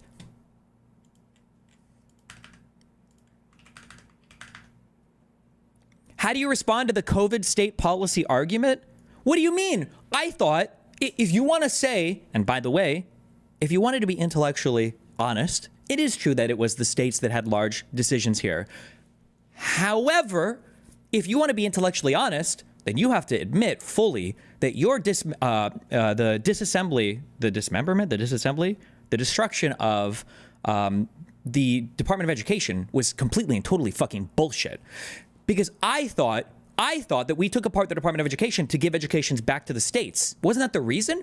But if the states all shut down their schools over COVID, well, what the fuck was going on there? Wasn't that Trump's Department of Education? Or are you going to tell me that states had full autonomy over their education while the Department of Education existed under Trump, but somehow they lost it when Trump came in for a second term? It doesn't work. It's all bullshit. It's not internally consistent. Forget what the actual facts are. It's not even internally consistent by their own logic. If states had so much autonomy they could shut down their fucking schools under the Department of Education with Donald Trump, then why do we ever have to get rid of it? It sounds like states had full autonomy over their education, which they always have. Okay.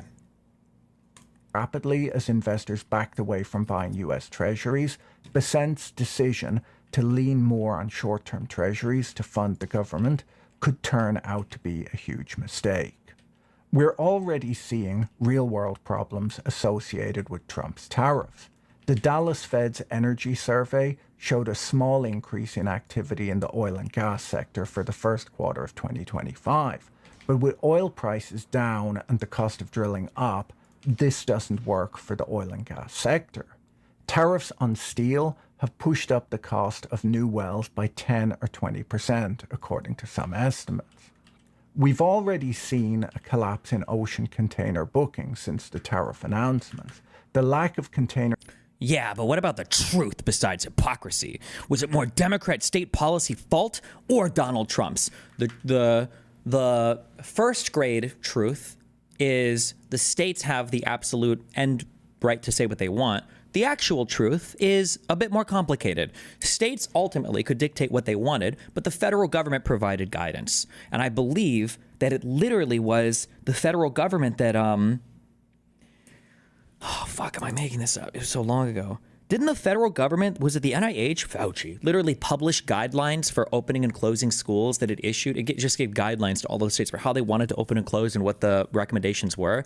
If Donald Trump had any fucking idea what he was doing, Donald Trump could have led a coordinated effort between the states to do things in a coordinated manner. But the reality is nobody knew how bad COVID was going to get. Now, retrospectively, we look at it and we go, wow, shutting schools down, that was fucking retarded. And by the way, there's a strong argument that prospectively, back at the time, we probably should have kept schools open, or at the very least, we should have closed them for as long as we did. I think there are legitimate arguments at the time. But now people want to look back, you know, and do this, what is it, Monday morning quarterbacking. What do you call it? I don't know what football is, Sunday.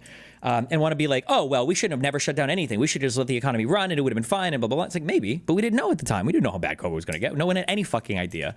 So states did what they felt like they had to shut down schools. There could have been more guidance from the federal government, but Trump was floundering. He'd already fucking lied over and over and over again about how many cases of COVID were in the United States. So nobody had any fucking idea what to do. Every individual state was basically acting on their own. 20%, according to some estimates. We've already seen a collapse in ocean container bookings since the tariff announcements. The lack of containers arriving at US ports is hitting the trucking industry too, not unlike the way it hit British truckers in the wake of Brexit. Mack Trucks announced this Thursday that they... Oh, and Brits do this too. Bongers do this as well. I think Murray, was falling into this, where... suspiciously, every time people talk about the struggling British economy, nobody seems to bring up Brexit. I feel like I don't hear it ever being spoken about from conservatives, which is so crazy because Brexit was supposed to be this great savior for the United Kingdom. And now it seems like the UK economy basically got kicked in the fucking nuts and nobody wants to say anything about it. It's kind of weird, huh? They plan to lay off as much as 10% of their workforce in Allentown, Pennsylvania over the next 3 months. Their spokesperson told the press that heavy-duty truck orders continue to be negatively affected by market uncertainty about freight rates, demand, possible regulatory changes, and the impact of tariffs. Most of the big Trump trades that investors placed when the election results were announced are now failing and being unwound. Investors had bet on a strong dollar and a weak euro. They'd bet on cryptocurrencies pushing the price of Bitcoin above $100,000 after the election results were announced. To be fair, I think most Brexiters understood the cost. It wasn't an economy issue, but a sovereignty issue. Bullshit. Bullshit. Bullshit. Bullshit. Bullshit. And cope. And bullshit. And cope. Okay? They'll say it was a sovereignty issue, but the sovereignty had to do with things that would have controlled aspects of their economy. Okay, part of the reason why was because they felt like they had no control over whatever the European Union was saying, which is bullshit, which is not true, which is fucking retarded. Okay, half the fucking bonger dipshits didn't even fucking know how to vote for European Parliament members. Okay, I literally had debates with people who didn't even know that they voted on these things. Sargon of Akkad, one of them. And two, it was sold to the bonger people. It was sold as though it was going to be economically beneficial, not economically ruinous. Okay. I'm not saying you're a liar in particular, but it was not sold as though we're going to have to take a huge hit to our economy, but it's going to be worth it for our sovereignty. It was sold by Nigel Farage driving around on a stupid fucking bus saying, think of all the money we're going to save. Think of how amazing it's going to be when all this money is going right to the NIH instead of being sent to Brussels, those evil Brussels sprouts. They expected... Finally, we're going to be able to fish real fish again and not have weird bananas or something. Above and a weak euro. They'd bet on cryptocurrencies pushing the price of Bitcoin above $100,000 after the election results were announced. They expected emerging markets to underperform and big American tech firms to outperform. None of this has worked out as planned. A lot of people have been asking if China holds any cards in fighting back against Trump's tariffs. And of course they do. That's where cards are made, after all. The United States is in a stronger bargaining position than China is, as the US is the biggest market for China's manufactured goods. One problem, though, is that the United States can't actually source many of the goods it buys from China internally or from anywhere else. China, on the other hand, can replace its imports. Oh shit, true. All these guys were singing a different tune during COVID. This is Bill Ackman. Bill Ackman is one of the probably the leading cause of Trump cum deficiency in the planet, because this guy consumes so much for himself without sharing with any of the other Trump sycophants. Him and David Sachs, okay, they eat all of it themselves. It's bullshit. Last week, you advised President Trump to have a 30-day shutdown. You said you were speaking with the CEOs of portfolio companies, that hell is coming. How do you feel we're performing right now? Has there been a market improvement since the president and some new state governors did start to take some measures? Yes, at the time I made my remarks, none of the states were in a shelter-in-place mode. In the beginning, the following day, that night, California, then New York, then Nevada, Ohio, Delaware, probably a dozen or more states. And I think it helps make the case. What's the day for this interview? March 23rd, 2020. Case I was trying to make, which is it's great that New York State has adopted this, these policies to reduce the risk of infection, because unfortunately, New York City hospitals are overwhelmed, and when hospitals get overwhelmed, people can die, and more people, some percentage will die from coronavirus. Some will die from just not being able to access an ICU bed because they had a stroke or otherwise. So it's an important step for New York. But the problem is you can't do this one state at a time. It's one of our weaknesses as a country of 50 states. It's where the federal government needs to get involved and really basically do a shutdown nationwide. And we do it for I sort of pick a 30 days, sort of 2 weeks of incubation, if you will, plus a cushion. The country doesn't get shut down in its entirety. Of course, you keep all essential businesses, infrastructure, government, pharma, food production, agriculture, all the things that you see in the kind of New York State and Ohio and other protocols. But you do it once. You do it for the whole country, and you set the clock, and you tell businesses we're going to reopen the country in 30 days. And the other thing you do is you massively accelerate testing. And one opportunity we have not yet exploited that's being exploited. Like, all of these conservatives will go back and say COVID was no big deal. It was whatever. Nobody cares. But at the time, they were saying, like, Cuomo literally murdered hundreds or thousands of old people by putting a single sick person in an old person's home and condemning all of them to certain death. Whatever. From the US more source many of the goods it buys from China internally or from anywhere else. China, on the other hand, can replace its imports from the US more easily, as China mostly buys agricultural produce from the United States. So a big winner from this trade war will be Brazil, who were a big winner in 2019 too, when the first round of tariffs was announced. Brazilian farmers, according to Reuters, are already seeing additional Chinese demand for soybeans. There's been a lot of press about how the US is reliant on China for rare earth metals, which we're always told are crucial for building missiles, fighter jets, and other high-tech products. While that's true, Javier Blas at Bloomberg points out that the United States only imports around $170 million a year worth of rare earth metals, and the majority of them are used in things like motors in power tools and vacuum cleaners. Many of the companies who need these metals have already stockpiled them, and even if the United States had to pay up for them, it wouldn't be a major expense. So, will China blink first in this trade war? Well, once again, that's hard to answer, as it's not really clear what China could even offer Trump in order to satisfy him. Trump, for all we know, may have no desire to negotiate anything with China and may just want the tax revenues associated with the tariffs. It is possible that he believes that this will bring in enough revenue to balance his budget. There Which are would be rumors, fucking too, retarded, that but President Xi has no plans to meet up with Trump in person to negotiate at all, as after seeing the spectacle of Ukraine's Zelensky being publicly humiliated in front of the world press and being given fashion advice by Marjorie Taylor Greene's boyfriend, political analysts are saying that there's no way that he would agree to any American-led publicity stunts designed to humiliate China. There hasn't been much press about Biden's Inflation Reduction Act of 2022, which authorized $800 billion in renewable energy and climate change spending, which is now projected to cost more than $1 trillion over the next 10 years and possibly between $2 and $4 trillion by 2050. People argue that Trump won't repeal the act because so many jobs in renewables are expected to be created in Republican-led states like Oklahoma, Arkansas, and Mississippi. However, this week the Trump administration issued an order for the leading global energy company Equinor to stop construction at its northeastern U.S. offshore wind project. This project involved hundreds of millions of dollars of payments by Equinor to the U.S. federal government for the Bureau of Ocean and Energy Management, Ocean Land License, and Equinor had reached financial close on the project and had drawn down over $1.5 billion of its project loans to finance construction works to date.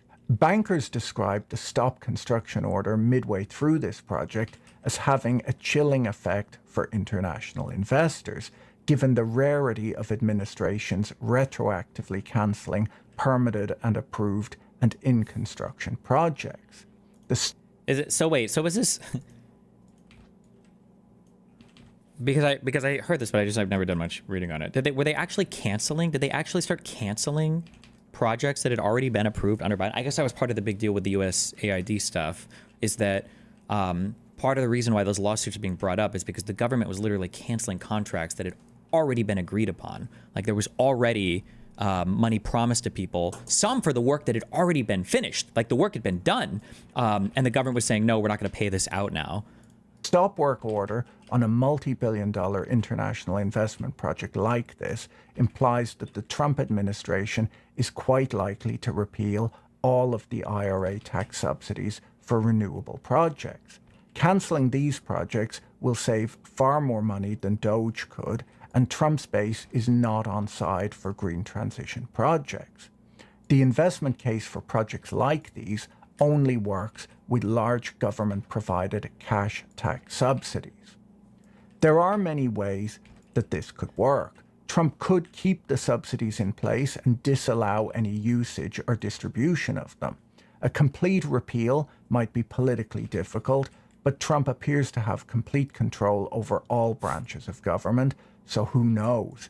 He could even keep the subsidies in place and allow their use only for nuclear and fossil fuel projects. Predicting Trump's economic policies has been impossible so far, as they appear to change on a day-by-day basis. Or hour by hour. But this seems like something that he would love to cut. There's been a certain amount of talk recently about how the Trump administration could radically restructure and refinance U.S. debt under what's being called the Mar-a-Lago Accord. This phrase was first coined by Zoltan Pozsar, the former Credit Suisse strategist, last year. He put forth that the U.S. could force countries to accept a weaker dollar and lower interest rates on their U.S. Treasury investments in exchange for protection under the U.S. security umbrella.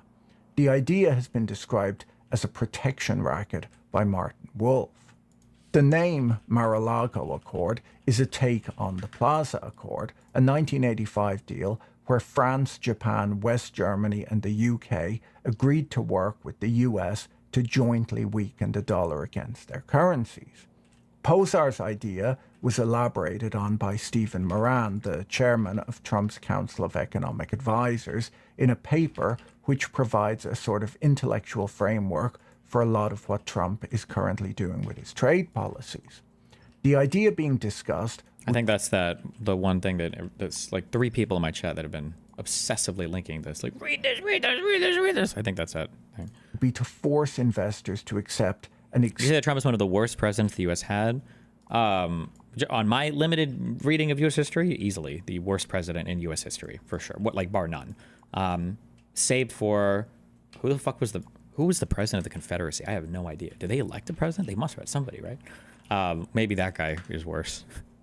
Intellectual framework for a lot of what Trump is currently doing with his trade policies. The idea being discussed would be to force investors to accept an extension on the maturity of their treasury holdings at a below market interest rate. This is obviously something no investor would want to accept, and most would consider a default. There was a very interesting discussion on this topic on the Odd Lots podcast this Thursday, but the fact that people are seriously discussing a default by the US government on its bond obligations is extremely disturbing and tells you a lot about why investors might be worried about investing in Trump's America. To be very clear, Trump himself has never mentioned a Mar-a-Lago Accord or discussed anything remotely similar to this idea. Instead, he's focused entirely on tariffs. I don't believe that such a deal is even remotely likely, and I think that even attempting to implement a policy like this would be so destructive and chaotic for the US economy and financial markets that it could never happen. As Martin Wolf asked in the FT, why would any investor believe that Trump is capable of sticking to any deal he has reached? He has, after all, abandoned Ukraine, put the commitment to NATO. Jackson was pretty cringe for giving us the president of ignoring the Supreme Court on the way that he did. Honestly, I just don't know enough about that time period to be able to say.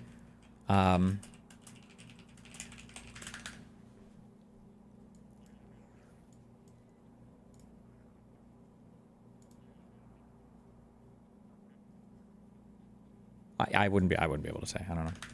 Keep in mind the institution of the Supreme Court and everything was a lot newer back then too, so we didn't have the same precedence and strength of Supreme Court rulings and all that. But I mean, not to excuse it. I mean, NATO into doubt and mounted an assault on Canada. I'm not as negative on investing in the United States as many of the people I've quoted in this video, mostly because I believe that there are sufficient checks and balances in the American form of government to prevent any of the worst case scenarios that people have been worrying about from actually happening. While the US has lost some credibility as market-moving policies are announced and withdrawn in quick succession, all at a time where high deficits and lingering inflation worries mean that there's little room for mistakes. So far, the market moves have not been too extreme. The US economy is still strong, and Trump does appear to respond to market chaos by backing down, which Treasury to yields, right, is a good sign for investors. The problems that we've been talking about are all just policy mistakes, which fortunately can be reversed. They're not structural, and they're very different to the situations faced by the economy during the global financial crisis or during the pandemic. I do worry that a lot of retail investors have been conditioned to always buy the first market downtick in the belief that not only do stonks always go up, but that they recover from problems at great speed. Markets haven't yet priced in 3 years and 3/4 more of chaos, and investors aren't really pricing in the damage that could be done to great American companies like Apple if the president continues on his current path. Like, I'm sorry, hold on. 1 second.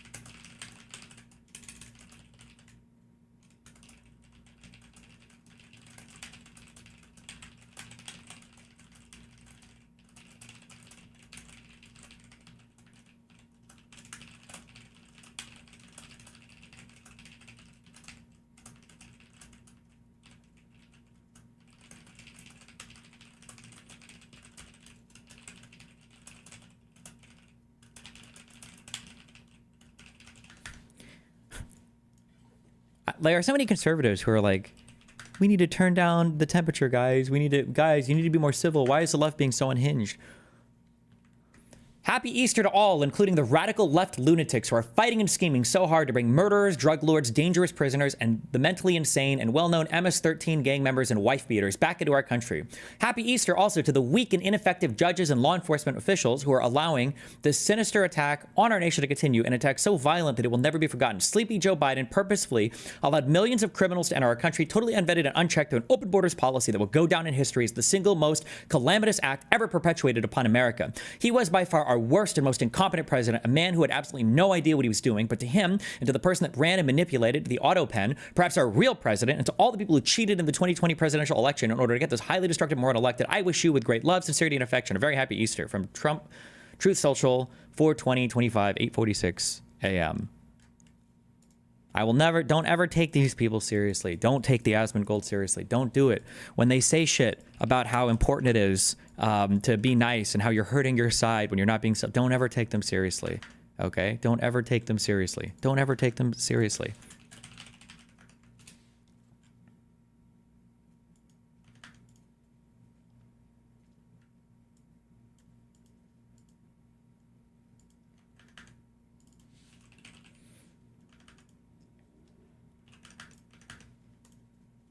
The United States is a country rich in resources with an educated workforce and an entrepreneurial spirit that should not be bet against. I think that it's a mistake to want manufacturing jobs back from China. While trade is out of balance, the goal should be to sell the goods that America is best at making internationally. Not reduce your inflow of goods. Not to take one of the most productive workforces in the world and make them give less them the productive. Jobs done. Yes. Yes. Why am I? Obviously. This is obvious. It's not even like. Don't even give me credit for saying this, because it's just obvious. The 99th most productive workforce in the world. In an agrarian economy, it would be extremely difficult for one farmer with no access to machinery to be a whole lot more productive than his neighbor. With the high-tech businesses that America has focused on, it's possible for one worker to produce digital goods and services that can be sold all. Digitals, that's not real. Those aren't real, though. Digital stuff is not real. Digital stuff, that's not real, by the way. Digital, guys, digital things aren't real. That's not real, by the way. We need Mike Rowe. Mike Rowe is going to come out here, and he's going to help us get real jobs. All over the world, generating much higher productivity, which is far beyond what can be done by hand. Are we really that productive? Because holy fuck, bro, I'm lazy as fuck. Yes, the United States produces some of the most expensive goods and services in the world. Our workforce is ultra productive. Yes.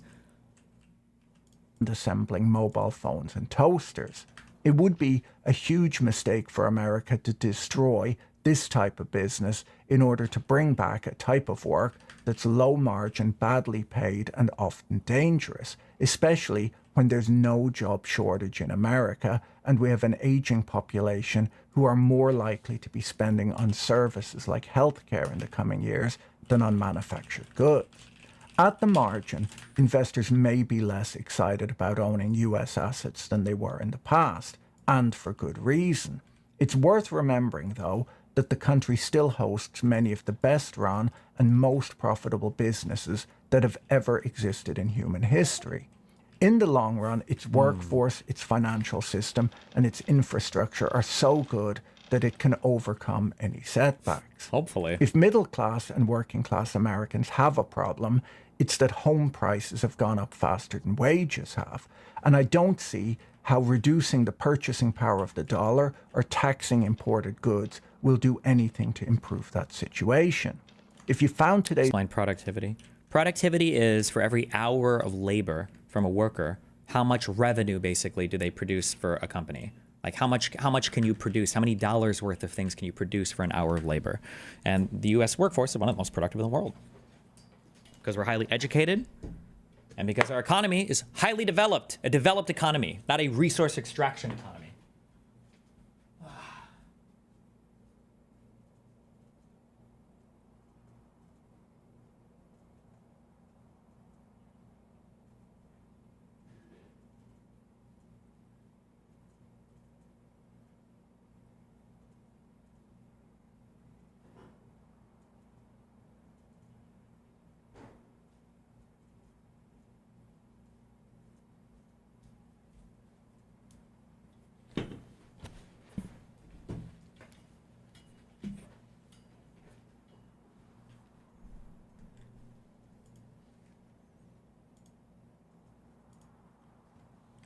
Is video interesting? You should watch my video on the frozen real estate market next.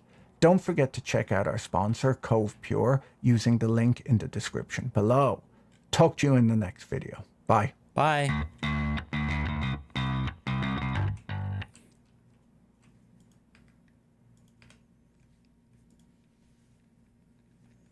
The other problem is our wages haven't kept up with that productivity output. I don't think I agree with that.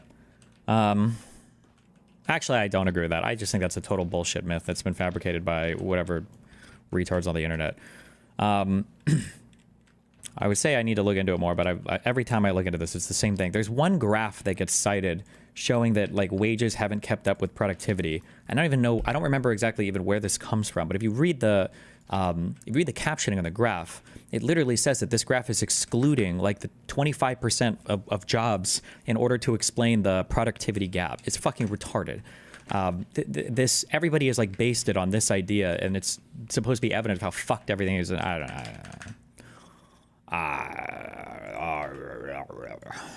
Do you think this is true? I think you're looking at a culture in which hobbies have disappeared. Sure. Like, what do people do? Oh, yeah, it's this one. This guy right here. This is cutting. It's cutting like 25% of jobs out of this in order to get this graph, but I don't remember why. I don't even know why I don't remember what their rationale was for excluding it. But it ends up cutting like a fuck ton of tech jobs and everything, which is where a lot of the productivity gains have gone. But everybody cites this to show that our real wages haven't increased at all, and it's bullshit.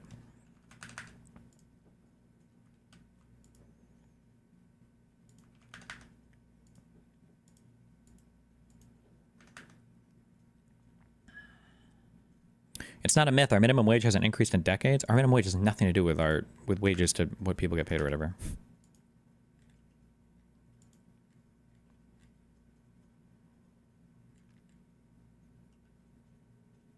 Holy shit.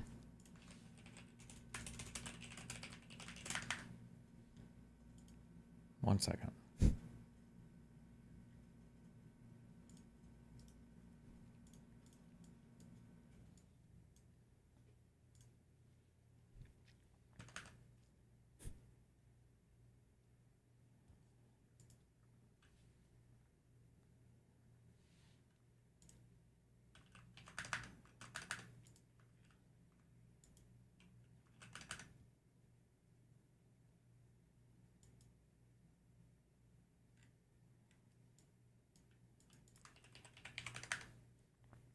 Okay, what is this real quick? Looking at a culture in which hobbies have disappeared. Sure. Like, what do people do? They It spend used it on to their be phone. like they spend it on their phone, raging on Twitter or getting pilled on 4chan or whatever. Why would those 75% of jobs stagnate like that? They're not stagnating. The problem is that it's looking at productivity gains across the entire market, and then it's comparing them to the wages of just a certain sector of workers, real wages of goods-producing workers. Did it cut all tech out? I'm trying to remember how they did this one. But like when it says goods-producing workers, this is making me think that it's even more bad faith, that it's just including people that produce like physical things. If that's the case, these are probably some of our least productive labors or least productive sectors of our economy. So why would you take all of these productivity gains, which have largely happened in tech, and then measure the real wages of non-tech workers? It's fucking retarded. Okay. Never. And then I Sorry. think Stop. you're looking at a culture in which hobbies have disappeared. Sure. Like, what do people do? They It spend it used on to their be phone. like they spend it on their phone, raging on Twitter or getting pilled on 4chan or whatever. And then they I got get some real pills. interesting conspiracy theories like, I don't know that people can afford to have a garage anymore. Do people have garages anymore where they tinker, basement workshops and stuff? I'm just really interested in this idea of hobbies disappearing. Okay. Maybe.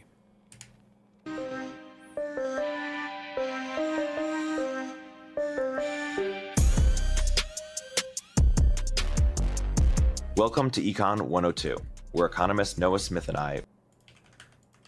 Hold on. Why or why not?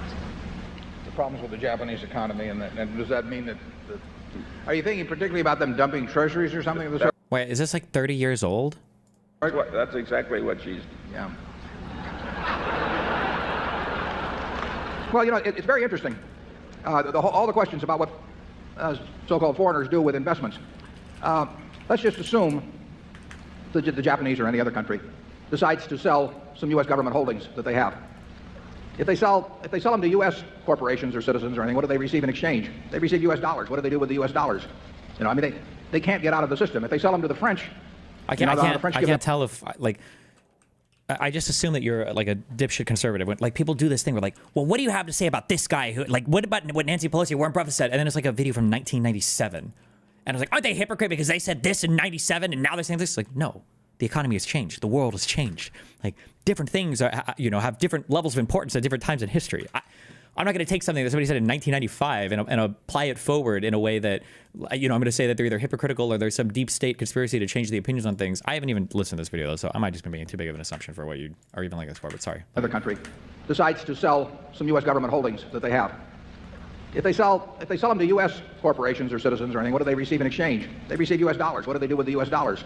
You know, I mean, they can't get out of the system. If they sell them to the French, you know, the French give them something in return. Now the French own the government securities. But really, as long as we, the United States, run a deficit, a big deficit, a trade deficit, we are accepting goods and giving something in exchange to foreigners. I mean, when they send us whatever that it may be, and on balance they send us more of that than we send over there, we give them something in exchange. We may give them an IOU, we may give them a government bond, but we may give them an investment they make in the United States. But they have to be net investors in this country as long as we're net consumers of their goods. It's a tautology.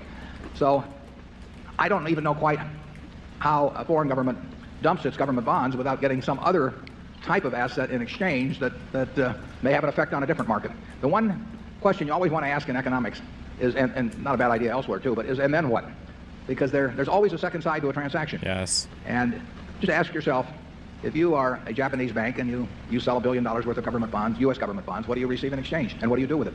And if you follow that through, I don't think you'll be worried about foreign governments selling U.S. bonds. It is not a threat. Charlie?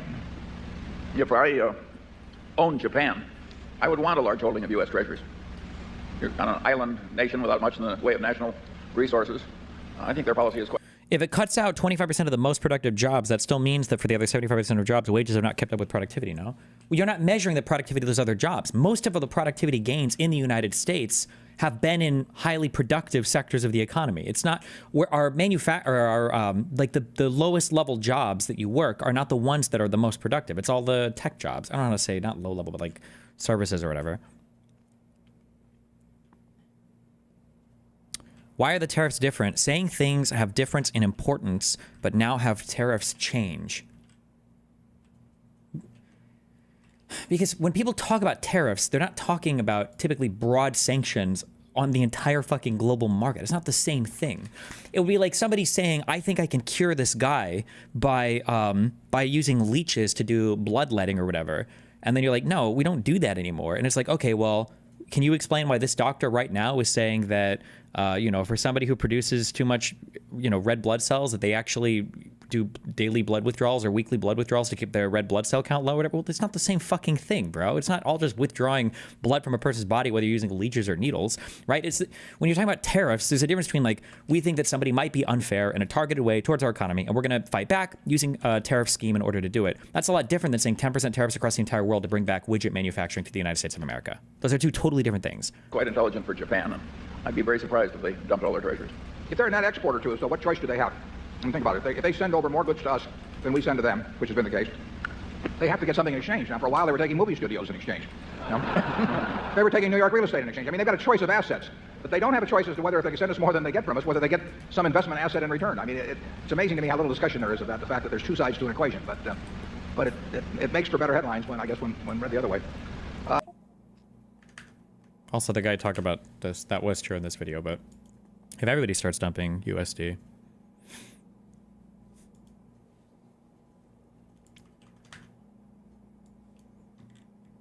then things get pretty weird.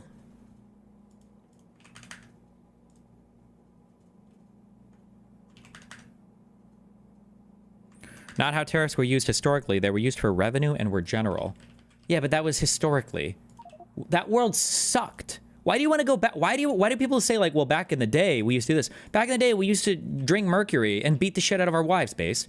That was the standard thing. We had fucking slaves and Nazis, and we had massive smog and pollution in the 80s in fucking LA. Like, I don't understand what this obsession is with the old world. Like, what were these aspects of the old world that were so much better that we're like, we need to go back to that. We got to go back to the old world. Where? What part of it? Why? Make sense of what's happening in the news, technology, business, and beyond through the lens of economics. Let's jump right in. Hello, sir. Hey, man. Hey, dude. Happy belated birthday. Well, I guess in a way, maybe we are going back to that with RFK. Who knows, man? Thank you so much. Are we saying how old you are? Are we keeping that a secret? 1,582 years old. Amazing. And in all your years, this is the worst trade policy you've ever seen? Yes. I mean, by the United States. I've seen some other countries do some dumb crap, but I've never seen us do this crap this dumb. And since we last spoke a few days ago, are you feeling any better or worse or the same? Pretty much the same. Speak for yourself. We want to go back. Then leave. Go somewhere else. We should just pay money. If you want to go back, go to some other fucked up country and go fuck that shit up. Don't destroy my country. Go somewhere else, okay? Go away. The United States is like the leader of the free world in economics and culture, in everything, okay? If you want to go back to some weird fucking Handmaiden's Tale world, then go do that somewhere else. Get the fuck out of my country. Leave. Crap, this dumb. And since we last spoke a few days ago, are you feeling any better or worse or the same? Pretty much the same. I think one thing that we've learned is that the Trump administration is not significantly more competent than it was in its first incarnation. Any updates on Canada and other countries dumping USD? Are they waiting on Trump to do something? I don't know what's going on right now. I just know that Mark Carney dude, he's the one, okay? He's him. He's that Canadian, okay? Whatever people said about Trudeau, I don't even know what Canadians said about Trudeau, but I already know. Even without knowing, I know that Canadians were probably like, Trudeau is a neoliberal. Mark Carney, he seems like an actual neoliberal, okay? A neoliberal god to take us into the new age of whatever the fuck political system is coming next. Hell the fuck yeah. And I'm here for it, okay? I'm here for that guy. This dumb. And since we last spoke a few days ago, are you feeling any better or worse or the same? Pretty much the same. I think one thing that we've learned is that the Trump administration is not significantly more competent than it was in its first incarnation. I think there was this idea floating around, and I bought into this idea, honestly, that the kind of tech right had infused the administration with this sort of competence. You know, we know a couple people who are either in the administration. Richard Hanania was a big believer in that. I mean, to some extent, even I thought that a little bit. I think I did. Did I actually? I'm not sure. I wonder if I was totally disillusioned by crypto. Actually, maybe not, because all the crypto bros are like fucking abolish the Fed, abolish the Fed, bro, abolish the Fed, abolish it. So actually, maybe I don't know. Maybe I didn't even buy into that by that point. I'm not sure. Or soon will be. And it's like, oh, these are competent people. Maybe, you know, the right wing is now a competent thing in America again. We're back to maybe heading in the direction of the days of Reagan when like educated people joined the GOP and like, a bunch of business people just like, sort of flooded into you know, government work. Holy and did pro-business stuff. And I was like, okay, well, maybe that's back. But anybody else LeMayoing a ton right now? It's just a giant clown car, because that's what happens when you have a personality cult. Especially with a really old guy like Trump. You know, usually when you have these personality cults, they get established when the guy is pretty young. And then by the time he gets old, everyone kind of knows that he's like headed downhill and that he's kind of getting a little kooky and he's doing dumb stuff. But they, you know, so there's this period at the end where it's just obvious. But the problem is that we discover new things about the world and about people and about possibilities, starting with a young, smart cult leader. That sucks, because when he gets old, you can notice it, right? But this is the thing I've complained about for Trump for a long time, is that nobody will ever make the same accusations about Trump being senile that they make about Biden, because Trump's baseline is fucking retarded. Trump has always been a retard. He always sounds like a retard. He has no place to go but more retarded. And if you already, you know, worship a retard, why not worship somebody a little bit more retarded? Like, there's just no place for him to go. Everything's falling apart. We started with that. Like, you know, I mean, there was his first term, but he was kind of stymied. Carney's interview with Nardwar? Wait, he had an interview with Nardwar? We'll watch that next.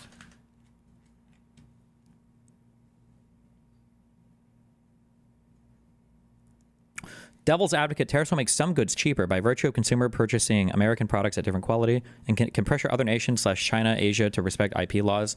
I'm sorry, bro, but no. Just no. Stop. Just stop. Me during his first term, and now he's the old guy. He's like the dictator in winter, you know, like falling apart and just saying like, oh, 125% tariffs, 140% tariffs, 90% tariffs. Like, oh, we're exempting this sector. Oh, we're putting new tariffs on this sector. Oh, we're going to start it again in 90 days. It's like absolute clown car.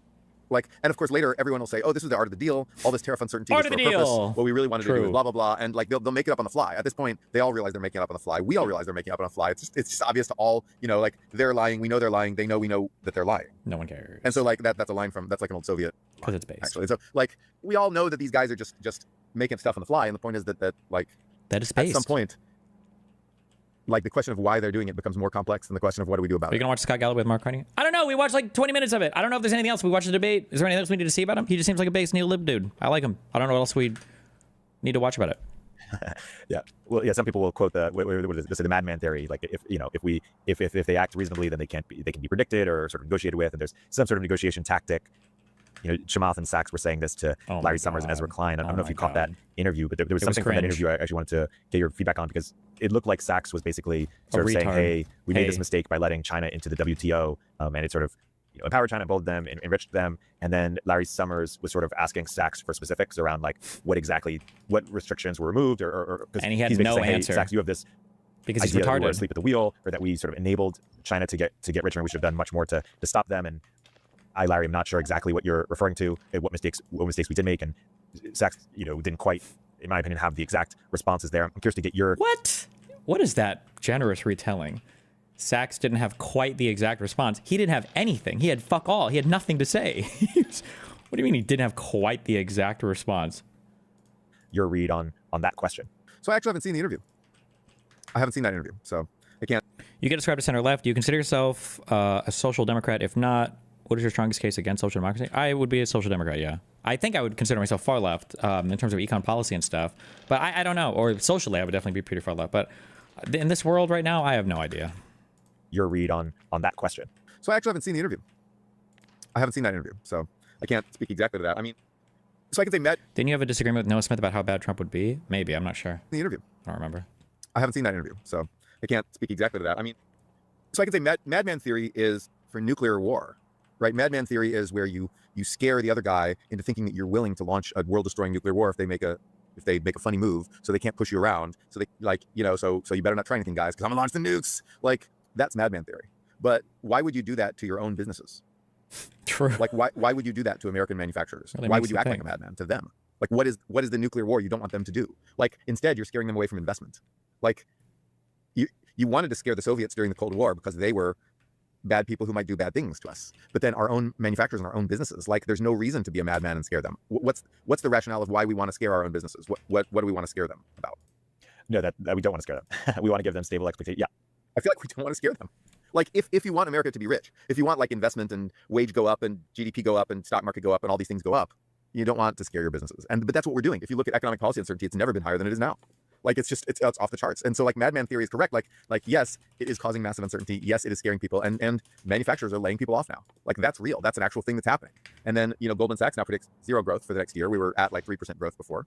That's like we have to wait and see if that pans out, right? We have to wait and see if that growth actually 0 growth materializes. It could surprise on the upside. But we all hope, right? But like, yeah. So I don't understand madman theory as applied to your own businesses, because if what you want your businesses to do is invest in America, you don't want to convince them that you're a madman. You want to de-risk investment. Yeah. The way you get businesses to invest is by convincing them that the investment is a low-risk investment that will definitely pay off. And madman does the opposite of that. So I don't get it. Yeah, no, that makes sense. I'll return to the China question later when we'll talk about sort of what containment strategies actually do work. But first, just on the economic growth point, why would Goldman Sachs be anticipating 0% economic growth? Like, what? Yeah, Goldman Sachs. What's up with that? Also, wait, can I not measure my fluid? Like, if I wanted to wait until my fluid count, I see. Never mind. Forget it. What about but first, just on the economic growth point, why would Goldman Sachs be anticipating 0% economic growth? Like, what about what just happened is going to negatively affect economic growth? Yep. So one important thing to understand about the business cycle is, how would you decouple with China? I wouldn't. Why would you want to decouple with China? China's awesome. We buy a ton of shit. Our economy's fucking thriving. It keeps us at relative peace with one another. It's good.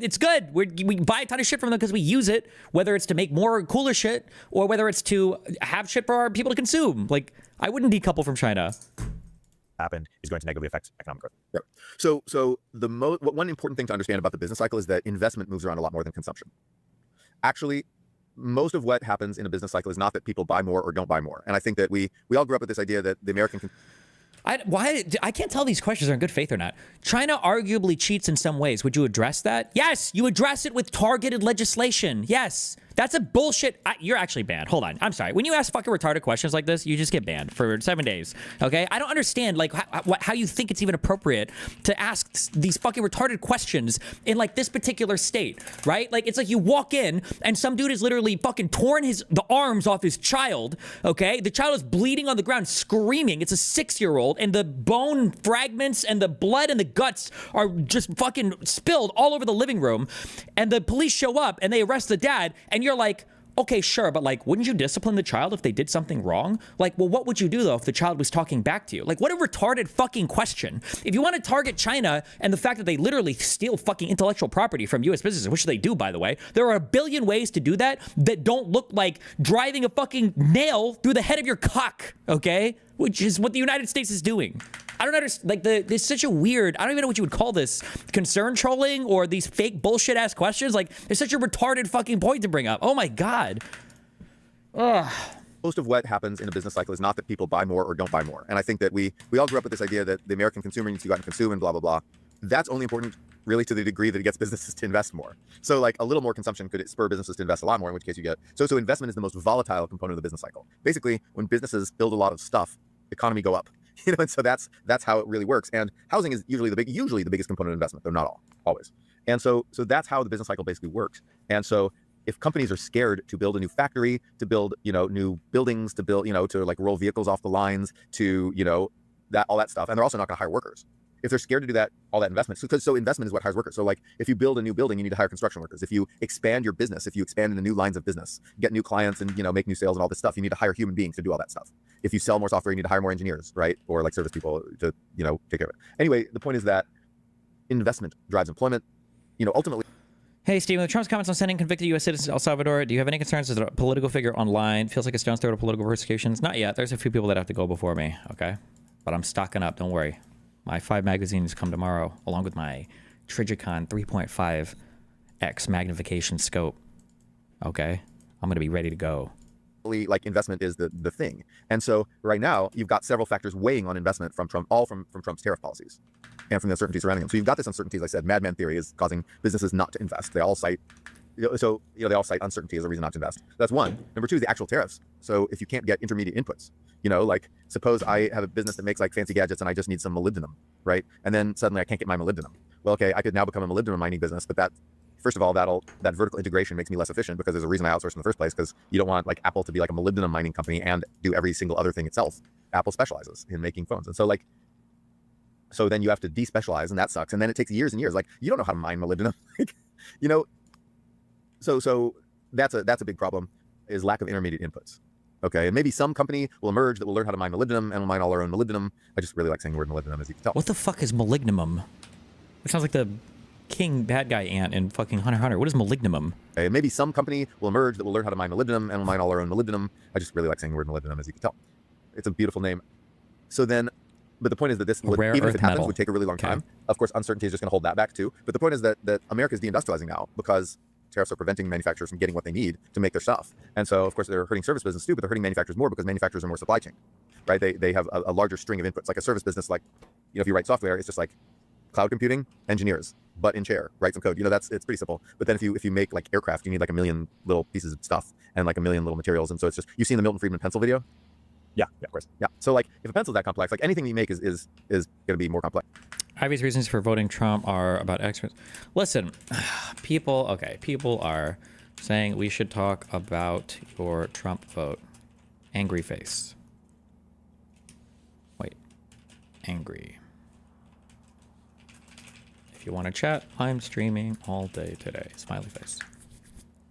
There you go. Complex than that. So like, yeah, so manufacturers are going to get hurt more by actual tariffs. So that's the second thing that's hurting investment in America. The third thing hurting investment in America is borrowing costs. So now treasury yields are going up. A yield is an interest rate. So should I take a little time to explain what a yield actually is and why that's like an interest rate? Yeah, please. All right. So when you have a bond, you have two ways that you make money off the bond. The first is called a coupon, which basically it's like they send you like a check each month or year or whatever it is. Like they send you like, if you have a 5% coupon rate, then 5% of the official face value of the bond, they send you that amount of money in a check or, deposit to your account or whatever every month or year or something like that, 6 months. Okay. That's the coupon rate. The second way you earn money on a bond is if the bond's price is low and yet you know what the bond's price will be at maturity. So like if you have a bond whose face value is $1 million, okay, that bond is going to pay you $1 million on some set date. Well, the value of that bond on that date will be $1 million because a thing that a little magic Zelda treasure box that like vanishes and turns into $1 million is worth $1 million. Okay. So you know that it's eventually going to be $1 million. So today, if it's worth like $700,000, you know that the price will appreciate, assuming it doesn't default. The price will appreciate until it hits $1 million. So that expected appreciation is also part of the yield. So the yield is actually just the coupon rate plus the expected appreciation. And so those are the two ways you make money on a bond. The yield is like the total interest rate you get on a bond. It's like the rate of return on a bond. So when I say yields and when I say interest rates, I mean the same thing. Okay. I'm never talking about that little coupon rate. I'm always talking about the total rate of return you get on a bond. So yeah, so basically treasury yields are going up, which basically means that America as a country, our borrowing cost has increased, but also corporations' borrowing costs increased because everything is sort of benchmarked to the treasury, and whether or not that's rational we can discuss, but it is. And so basically you're never going to get like basically treasuries are like always going to be safer than corporate bonds because if the US defaults, all the corporations will default too. That's the short explanation for that. But anyway, so then as treasury yields go up, corporate borrowing costs go up as well. Just when we talk about interest rates going up, yields go up, borrowing costs go up, those are all the same thing. That's going up. Why is it going up? Well, it's when you see it happen along with the dollar going down, what's going on is that people are selling US treasuries. And when you sell bonds, their price goes down, which means the expected price appreciation goes up, which means the yield goes up because the bonds are. And who's selling exactly? Foreigners. So we don't know exactly which foreigners because they don't have names on their accounts. It's like crypto, right? You know the wallet address, but you don't know who owns that wallet, right? It's like the same thing. Someone somewhere knows, but basically foreigners, probably a lot of Europeans and Asians, like so allies and enemies alike are selling our bonds. And they're moving their money overseas. Some of our people may be selling their bonds and like piling out of America. Some of them may be saying, okay, America's fucked, I'm out, I gotta get money out of this country. Like we're obviously going down the tubes. Like it's not unreasonable. So that's called capital flight, right? It's like, we gotta get out of this country. America hasn't seen capital flight since the 70s. We saw a bit with the Nixon shock and just Nixon did some dumb stuff. But we haven't seen capital flight for a very long time. And so now we're seeing capital flight. And that's new. It means that people think that US bonds are now risky. And so that's new. We used to think that was the most safe thing you could possibly have. That was the safest asset, right? And so now capital flight raises borrowing costs because when people don't want to invest in your bond, you've got to raise your interest you pay them in order to get them to invest, right? You've got to entice them. You've got to say, hey guys, we're offering an even higher interest rate. Come buy this bond. So yields are going up. And when you sell bonds, you create a discount on the price, and then expected price appreciation increases the yield. So basically, when people sell bonds, yields go up. So bond prices and interest rates or yields go in opposite directions. That's an important thing. At the beginning, have you ever read the book Liar's Poker by Michael Lewis? Oh yeah, amazing book. Yeah, amazing. And so he goes there, and he's like, "Don't you want to teach me anything?" to the traders on the floor, and the guy says, "When interest rates go up, what way do bond prices go?" He's like, "Down." He's like, "Yeah, now get me a fucking sandwich." And then so always. I have ADHD and depression. I want to read more books. Do you have any suggestion to make it easier sticking to it? Pick a good book. Got him. Remember that. Anyway, so that increases borrowing costs for companies. If you can't borrow, how are you going to invest? How are you going to build a factory? How are you going to hire people? How are you going to take people on if you can't borrow money? Companies live and die by money borrowing. So there's three big reasons why investment in the United States will go down and GDP will slow down. Does all that make sense? Like, am I making sense or am I just like spewing? No, this is good Econ 102 stuff. We'll continue our interview in a moment after a word from our sponsors. Okay. What does the future hold for business? I don't know. Ask 9 experts and you'll get 10 answers. It's a bull market. It's a bear market. Rates will rise or fall. Can someone invent a crystal ball? Until then, over 41,000 businesses have future-proofed their business with NetSuite by Oracle. Damn. The #1 cloud ERP, bringing accounting, financial management, inventory, HR into one fluid platform. With one unified business management suite, there's one source of truth, giving you the visibility and control you need to make quick decisions. With real-time insights and forecasting, you're peering into the future with actionable data. When you're closing the books in days and not weeks, you're spending less time looking backwards and more time on what's next. If I had needed this product, it's what I'd use. Whether your company is earning millions or even hundreds of millions, NetSuite helps you respond to immediate challenges and seize your biggest opportunities. By the way. Speaking of opportunity, download the CFO's Guide to AI and Machine Learning at netsuite.com/102. AI and machine the guide learning? is free to you at netsuite.com/102. What? netsuite.com/102. That's Every time I hop on the 101 freeway in SF, I look up at the various tech billboards and think, damn, turpentine should definitely be up there. And I bet I'm not alone. In a world of endless scrolling and ad blockers, sometimes the most powerful way to reach people is in the real world. That's where AdQuick comes in. The easiest way to book out-of-home ads, like billboards, vehicle wraps, and airport displays. The same way you would order an Uber. Started by Instacart alums, AdQuick was born from their own personal struggles to book and measure ad success. Okay. AdQuick's audience targeting, campaign management, and analytics bring the precision and efficiency of digital to the real world. Ready to get your brand the attention it deserves? That's Visit awesome. adquick.com today to start reaching your customers in the real world. On my Again, way. That's ADQUICK.com. I remember hearing somewhere that Trump wanted a weaker dollar, or that there were some positives to having a weaker dollar. Can you give a bit of background as to the pros and cons of a sort of... Pros of a weaker dollar is you can export shit because people are more likely to buy your stuff because the dollar is weaker. So you import less, you export more, which is what Trump wants, which is not good for the economy. But the problem is that people won't even actually import more because however much our dollar weakens, that would allow people to buy more from us, we're now tariffing them. And then they're tariffing us, meaning whatever gains or whatever additional shit they could have imported as a result of the dollar weakening is now canceled out by the fact that we're fucking tariffing everybody. Or, you know, having a weak currency, or how should we think about it? Right. So the dollar has, so basically the reason you can have a strong currency, there's two reasons. There's two reasons people would want your currency. Okay. The first reason is to buy your goods and services, your actual stuff. And the second reason is to buy your IOUs, your bonds. Okay. Now, America has had a very strong currency because everyone wanted to buy our bonds. And do we want that? And our stuff. And our stuff. Noah, and our stuff. The U.S. is the second biggest manufacturer. We have the second largest manufacturing output in the world, by the way. Well, that's a great question. So it makes us richer in terms of, it allows us to afford more consumption. Destiny, to what percentage do your political views overlap with Ethan Klein's? Oh, significantly. I would say they're probably almost 1-to-1 now. They used to be significantly different, but ever since me and Ethan started the top secret Hassan Haters Club, we basically take all of Hassan's political views and then we just believe in the exact opposite thing. And then we're aligned 100% on basically every policy position that Hassan has given a public position on. It lets us live richer, nicer lifestyles and have more DoorDash and more bigger houses and all that stuff. But at the same time, it weakens our manufacturing because it makes our exports less competitive in the global market. Some people say that it basically helps rich people and hurts poor people, or helps people in certain, you know, sort of white collar sectors and hurts people in blue collar. Like, how divorced? Not necessarily. So what the people it helps are borrowers. Okay. And usually people say, oh, well, it helps rich people because corporations borrow to fund their operations and rich people own the corporations. So when companies are able to borrow easily, then it makes stockholders rich and, you know, bondholders rich, and it makes owners of companies rich. Okay. That's the typical, you know, argument. And then, but on the other hand, you know, who borrows money? Like mortgage people who pay mortgages. And those are overwhelmingly middle class. So one reason you can get a cheap mortgage is because of this so-called exorbitant privilege, you know, strong dollar, lots of funding from overseas for bonds, right? So you can get a cheap mortgage, you can buy a big house. Now mortgage rates are going up. That's going to hurt regular folks. And so that's a problem. And who else borrows? Well, poor people pay stuff on their credit cards. You know, they don't have a lot of income, so they've got to use like credit cards and stuff. Is that good? No, I think like it's not great for poor people to buy stuff on their credit cards. At the same time, it does probably allow them to live a little bit beyond their means. And so now that'll be harder for you know, working class folks to live beyond their means with a credit card. So whether that's good or bad, I can't tell you, but mortgage borrowers are going to be hurt. And I think that's probably bad.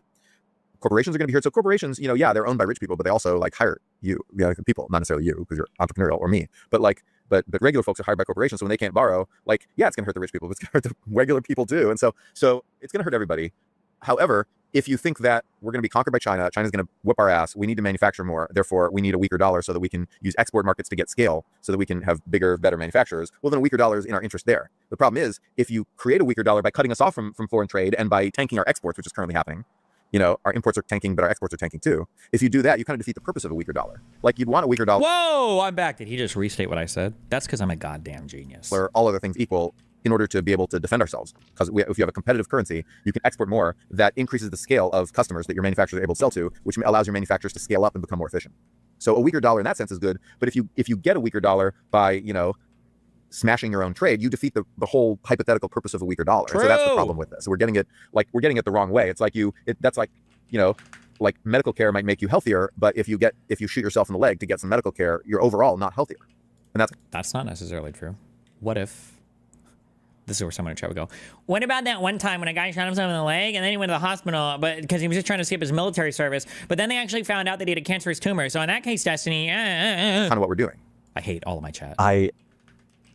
Yeah, it's interesting.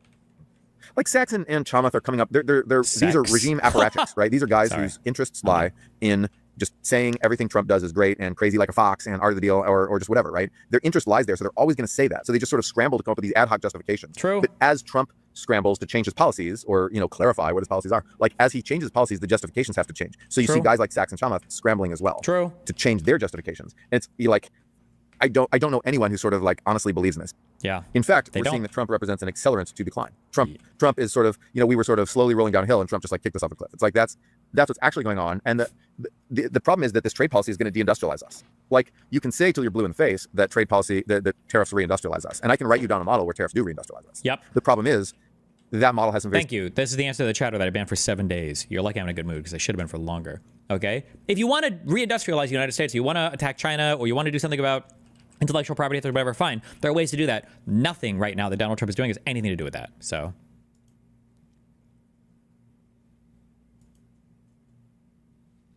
special conditions that aren't satisfied in the real world. Okay? And so, you know, one of those things is that there's no retaliation. So retaliation will deindustrialize you. Another of those special cases is there's like, basically it's a bilateral trade thing where we're trading with like one country.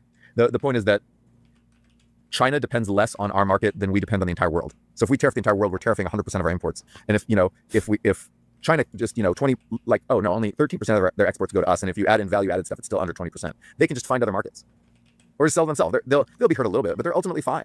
Like, they don't need us as much as we need the whole world. Like, if it was just us versus China, and we're only tariffing China, that would be another story. What do you do to maintain your sanity debating idiots and getting so much hate? Do you ever doubt yourself, and how do you recover? I feel like I've answered some variation of this question a lot. 1, 2. If you put a pump right on a tank, can it suck it out faster than by doing a pipe and then a pump? Like, is there a max flow through for a pipe? I have no idea. I don't know. I haven't debated anybody in a while. My first one is going to be Andrew, I guess.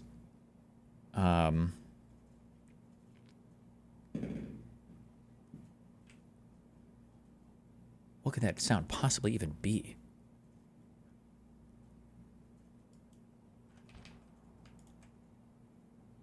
Pumps can increase with quality? Oh, no. Don't tell me that, bro. Fuck.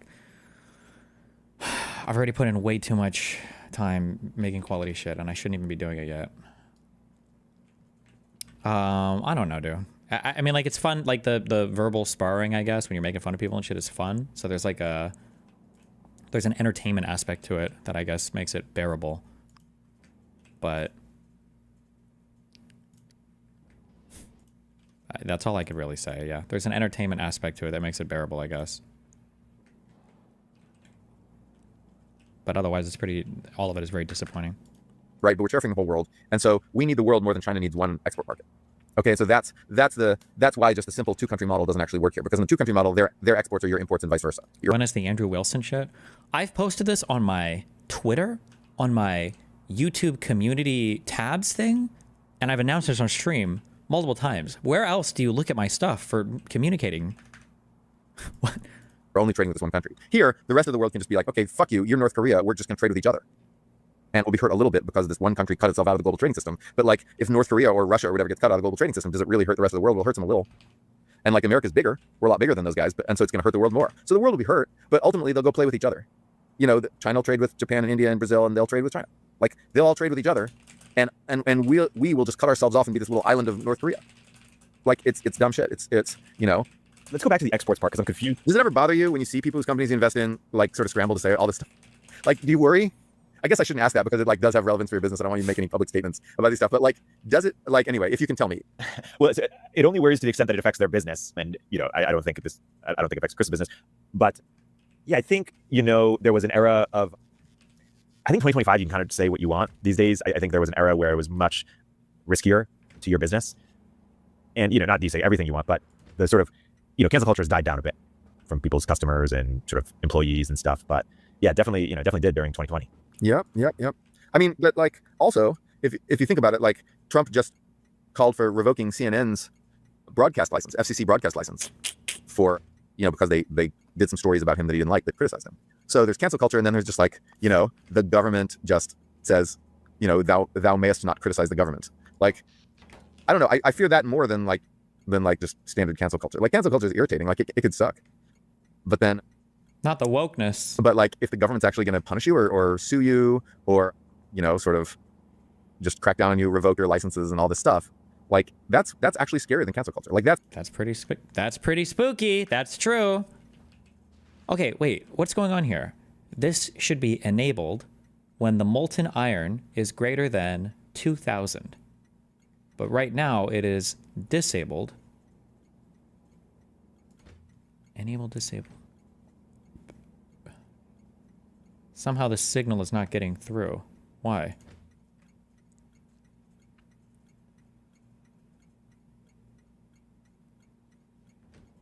The wire is connected to the train stop. I see the signal is here. I see the green wire is connected.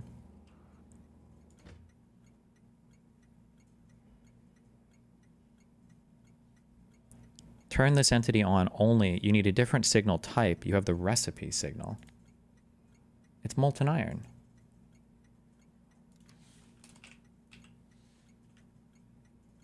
Are you sure I have the wrong thing? I don't believe... Oh. Really? That's fucking weird. It's given the exact same name? And now it's turned on. Oh, that's bizarre. Okay, whatever. That is every like dystopian movie. It's like the government, and we've seen it. It's the dystopian movies. Nobody's that creative, right? The dystopian movies are based on reality. Yeah. Right, because we saw the Soviet Union do this. We saw like a million countries do this. I haven't looked into that specific situation, but I do agree that governments sort of unpersoning people or organizations for criticizing. We should be free to criticize our presidents. So I agree on the broader idea. I want to turn back to the export point. I understand why America would want to reduce imports to try to favor its own, subsidize its own businesses, but wouldn't exports also help helping exports help its own businesses? What's the argument for reducing exports? Why do they do it? What's the argument for reducing exports? Yeah. None. There's no good argument for reducing exports. It's like someone comes in and wants to pay you for stuff, and then you're like, no. It's like that's like if you have a business. If America were a business, exports are. Well, is there ever? There's probably some exotic arguments for reducing exports. It's just hard to, I guess, envision different types of economy. Like, I could imagine a world, for instance, where you're exporting away parts of a supply chain, or you're exporting away goods that you would rather consume in your country for like more productive stuff. Like I feel like I could imagine a world where you would want to not export certain things. Maybe not reducing overall exports, but national security. People say national security, but even outside of national security, I feel like there are reasons why you might want to. We could think of reasons why. Our sales. All right. Why would you reduce sales in a business? I see no reason. So I don't see a good reason. Yeah. So got it. You're basically like, and then do they? I mean, like, I think these guys are just thinking very, like basically, I don't even know what you say, simplistically, one-dimensionally.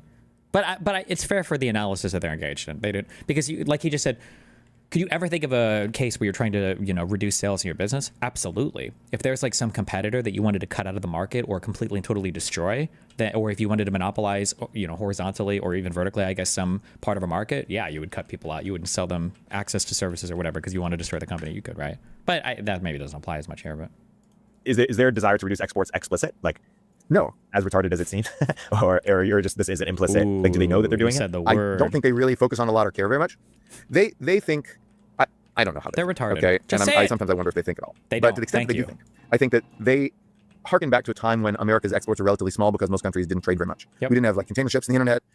Like world trade was just a lot less. They think America can buy what America makes. There's probably some people in the administration who, if they thought about it, would actually say imports are a loss because we're losing money and exports are a loss because we're losing stuff. We're sending stuff overseas instead of consuming it ourselves. Well, those can't both be true. Like, if paying money for stuff is bad and selling stuff, for money, if like paying money for stuff is bad and selling stuff for money is bad, if those are both bad, like Everything's how? bad. It just, it doesn't make sense. But I don't It's think they've even all thought that bad. far. Like, I think that they assume that America doesn't export everything. They've bought this sort of social media hype that America doesn't make anything anymore. Yep. They don't know that, Honda auto plants in like Tennessee or Kentucky or wherever are actually making cars for Europe. They don't know that. They don't know that, like... Actually, Europe doesn't buy anything from America. That's what Donald Trump told me. Whoops. Maybe they know that Boeing sells jets overseas, but like... Did you see that Dan Bongino's bizarre tweet preempting an expose on his jiu-jitsu injury? I have no idea what any of that is about. They believe that we don't make anything anymore. And that's just fake. That's false. I mean, we don't make enough stuff. Our manufacturing has shrunken too much. We don't export enough. We need to export more. That doesn't mean we export zero. That we export a shit ton. Like how much is... It's hundreds of billions of dollars. Hold on. Let me look this up. U.S. exports 2024. U.S. exports 2024, $2.1 trillion. We sold $2.1 trillion of stuff to other countries. Trillion. That's a lot, man. And it has a multiplier too, because money you get from outside circulates around your local economy and people spend on pizza and doctor's appointments and massages, whatever people spend money on. So there's an export multiplier as well. And so actually the total value of exports to our country is more than 2.1 trillion. Now our GDP is what, 30 trillion? Hold on. US GDP 2024. Let's see. Our GDP, yeah, $30 trillion. So like, suppose the export multiplier is like, 1.5. So every dollar that we sell, we get 1.5 more dollars of domestic economic activity, right? So that's times 2.5. $6 trillion. That's 20% of our GDP. If we cut ourselves from exports, we'll get 20% poorer. Oops. I don't think our exports are going to zero, but I do think that 20% poorer sounds like a bad day. True. Wait, what is the mechanism by which exports are? Also, I think you have to be really careful about saying like the economy could contract 5% or 10%, whatever, right? When you're talking about economic contractions or you're talking about losing, this is also like a really scary thing to consider, but nobody gives a fuck. Is that you're talking about in ordinary conditions, right, where your economy might contract because some shit is going on or whatever.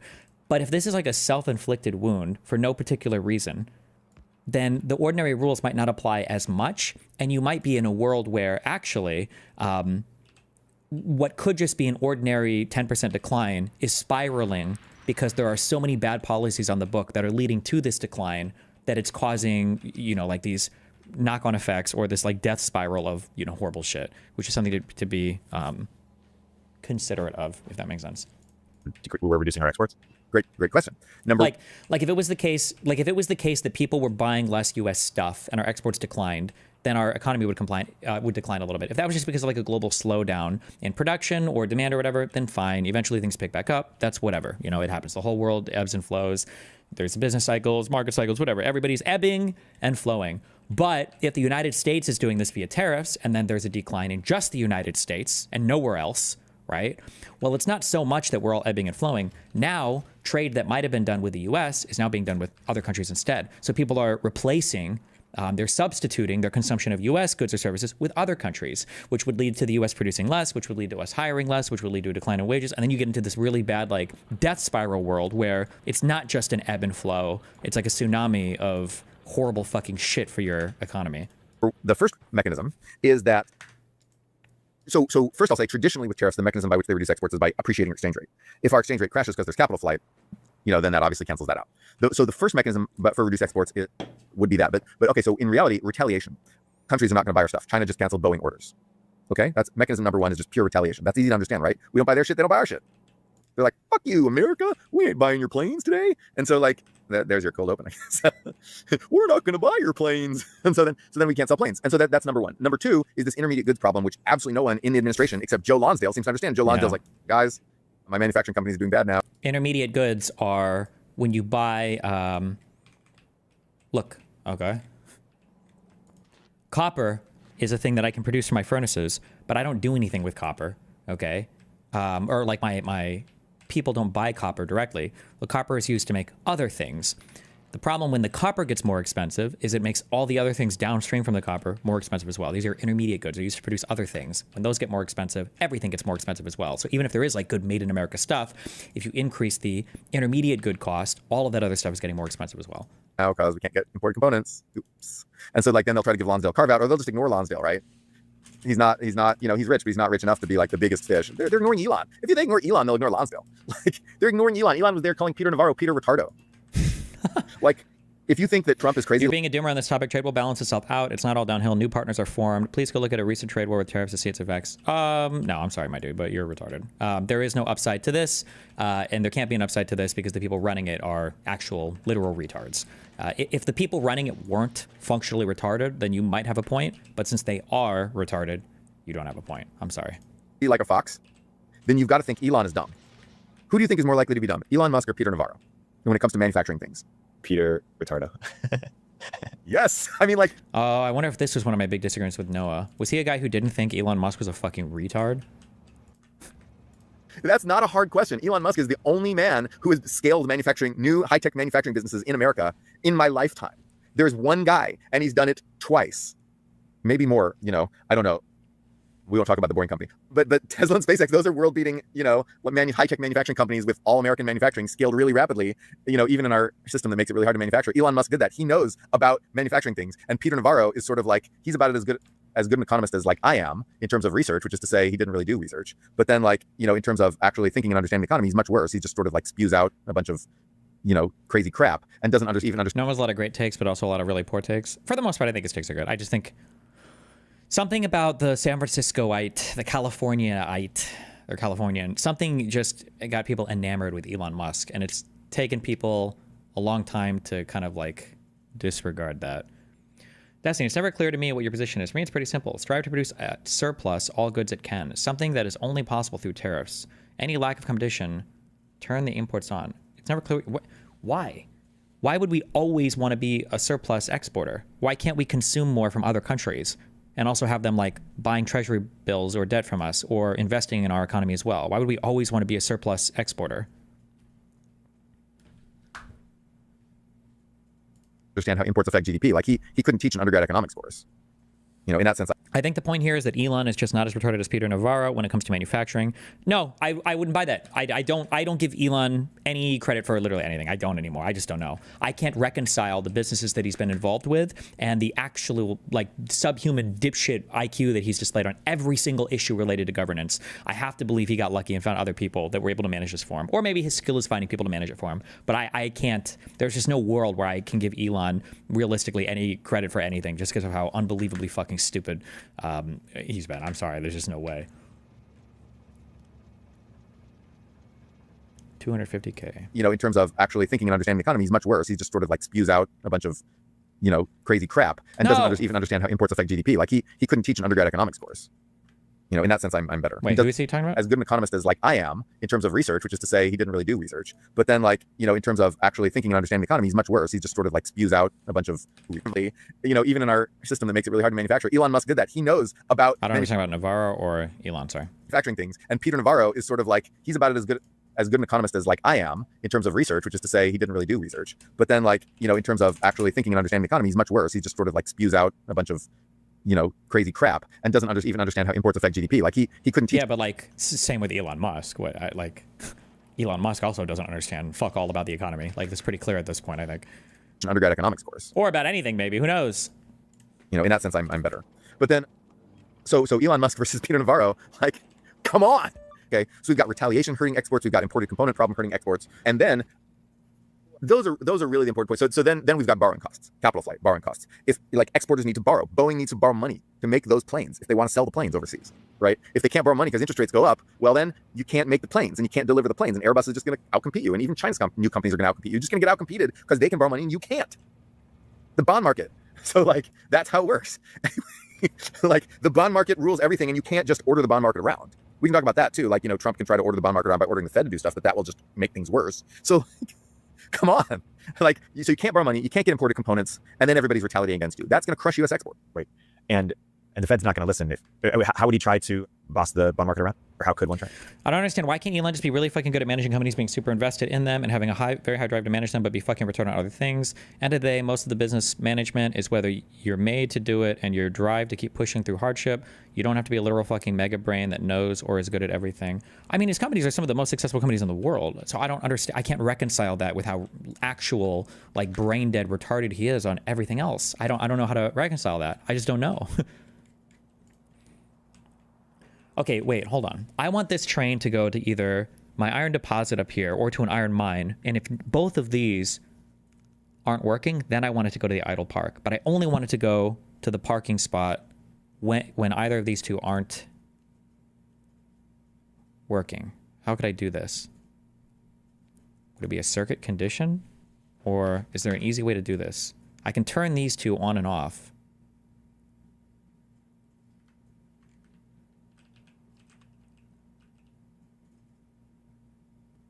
Use an interrupt. What? No, I don't even know how the fuck this works. I don't know what interrupts even are. Okay, interrupt that. Okay, what?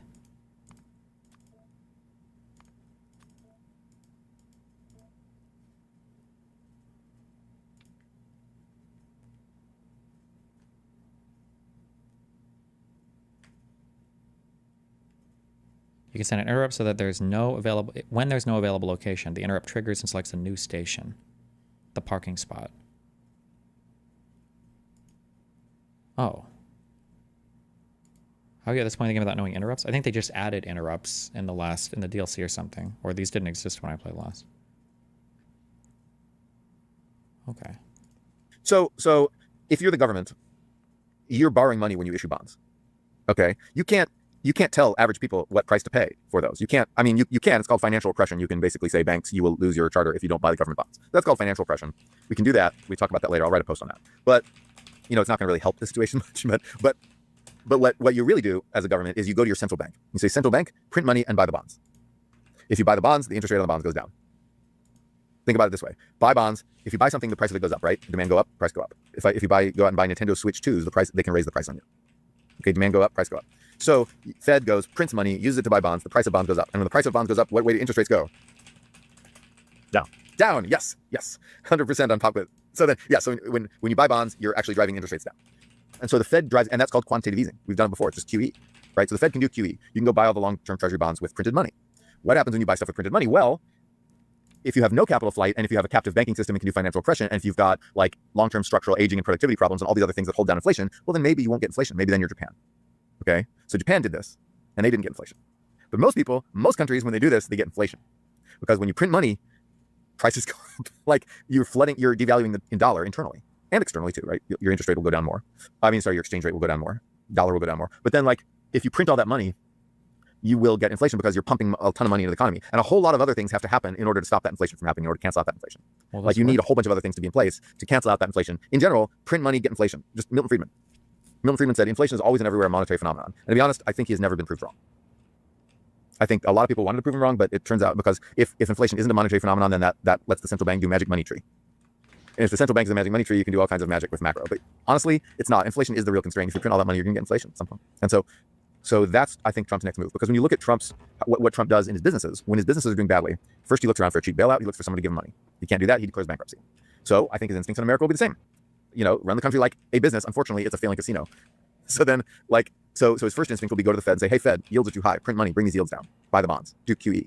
I think that's what he's going to try to do. I think he can probably get the Fed to do it, and I think it will raise inflation. I don't know if he can get the Fed to do it, but I think he probably can.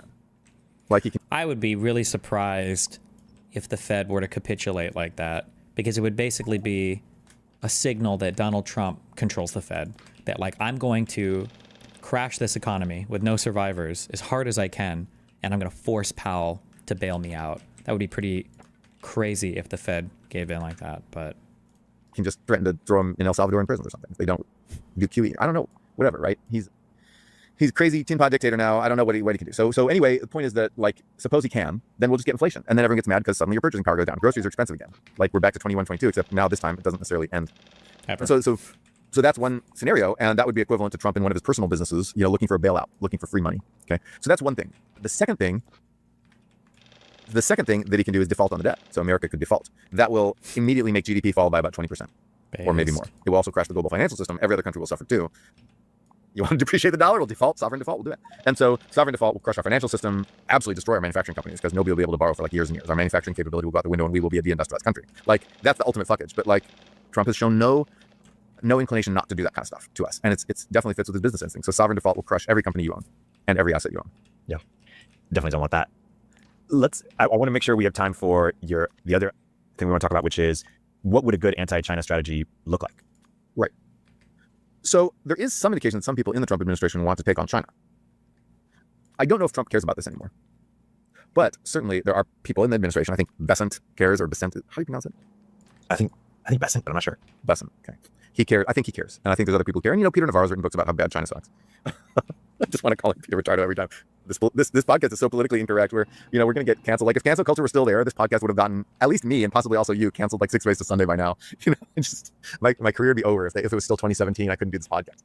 Thanks, Trump. All it cost was my entire economy and all of American greatness forever, and I was able to say the word retard on air. Yay. Anyway, so these people do want to take on China, I think, and how would we do that if we were actually doing it? Well, what you want to do is create a non-China bloc. That's what you want to do. So you want to have China and then the rest of the world. Why?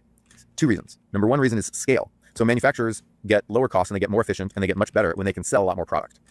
And so if we can sell all our products very easily to Brazil and India and Japan, and then they can sell all their products easily to us, both of our manufacturers get scale.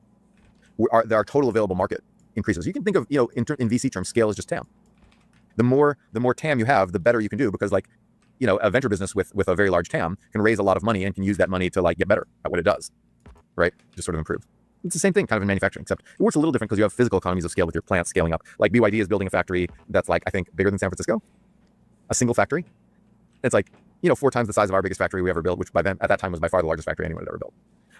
And so I think that was Willow Run. Willow Run was like this amazing factory city, and now BYD is like, okay, bigger. Like, I don't know if that might be too big. I don't actually know. But the point is that you can justify that scale if you can sell a lot of cars. That's why BYD has scale. So what we want to do is have zero tariffs with any country other than China and have them have zero tariffs on us. So all of our manufacturers get to scale. Okay? Japan's get to scale and America's get to scale. The people running our current trade policy think of this in terms of competition. They think we're competing with Japan, we're competing with India, we're competing with all these things. Yeah, there's competition, but the point is that scaling overpowers competition. And that's actually what Krugman got a Nobel Prize for showing. Krugman actually got a Nobel Prize for this, showing that scale in a modern industrialized economy, scale matters more than like competition. So in other words, our car companies and Japan's car companies and even India's car companies can all succeed at the same time if we just all trade with each other. Wow. Because people have this taste for variety. So they want some Japanese cars and some American cars and blah, blah. So scale is the best. So we want zero tariffs, zero trade barriers with any country that's not China. So we just build up massive scale. And then put tariffs on China. But, the other reason, by the way, is supply chains. So one reason China's so great at manufacturing everything is because they do everything in-house. They have, like, if you need, like, injection molding, you can just, like, call up your buddy at the injection molding place and be like, hey, give us this and this, and you work closely with them. So they have all the supply chains in-country and they all work together. Okay, we need that too. We can't do that all in America because we're smaller than China. We can do more of it than, like, Korea can. We can do more of it than, like, Japan can. But we can't do as much of it as China can because we're small. I'm just talking about not small in terms of dollars of consumption. I'm talking small in terms of number of people and number of to like run these firms. We can't. Question is, Democrats, what the fuck do we do nowadays? I feel like there's no way to have an active conversation about anything. Like, things are falling apart and people still don't care. I don't see a way forward for America instead of pressing. We're waiting for Trump to die, basically. It sounds sad, but like it is a cult, and you have to wait for the cult leader to be gone. Thankfully, thank God. And this really the scariest thing for the future of the planet right now, that is like the biggest concern for everything having to do with the world. The scariest thing would be if Trump were to find a replacement for his cult. And so far, that person hasn't appeared yet. Nobody has been able to be the cult of personality that Donald Trump has been so far. We can't make as many of these supply chain firms as China can. We don't have the people. So that's why we need the non-China bloc to make all the little supply chains. We need to like seamlessly trade with Canada and Mexico and Japan and Korea and India and Europe and Latin America. Okay, we need to seamlessly, barrierlessly, permissionlessly trade with all those people. Okay, and that needs to happen so that we can get scale and so we can get supply chains. And then we put tariffs on China. But here's the thing. The way our current tariff system works, we only tariff things based on where they're finally assembled. So if China makes a phone, takes it apart, sends the snappable pieces to Vietnam, and some guy in Vietnam, or more realistically a girl in Vietnam, snaps all the little plastic pieces together and ships it to America, that phone was made in Vietnam, quote unquote, and it gets tariffed as such. Okay? And one of the rationales that Stephen Moran, the chairman of the Council of Economic Advisors, one of his rationales for putting tariffs on everybody in the world was to prevent this kind of thing. Which is kind of like, like if there's a mosquito on your thumb, you crush your thumb with a hammer, you'll get the mosquito. Anyway. But so back to what I was saying, what you need is data. You need better data. So you need to have data on where the imported components for everything you import comes from. So like if you import a laptop, you need to know where the chips were made and the screen was made.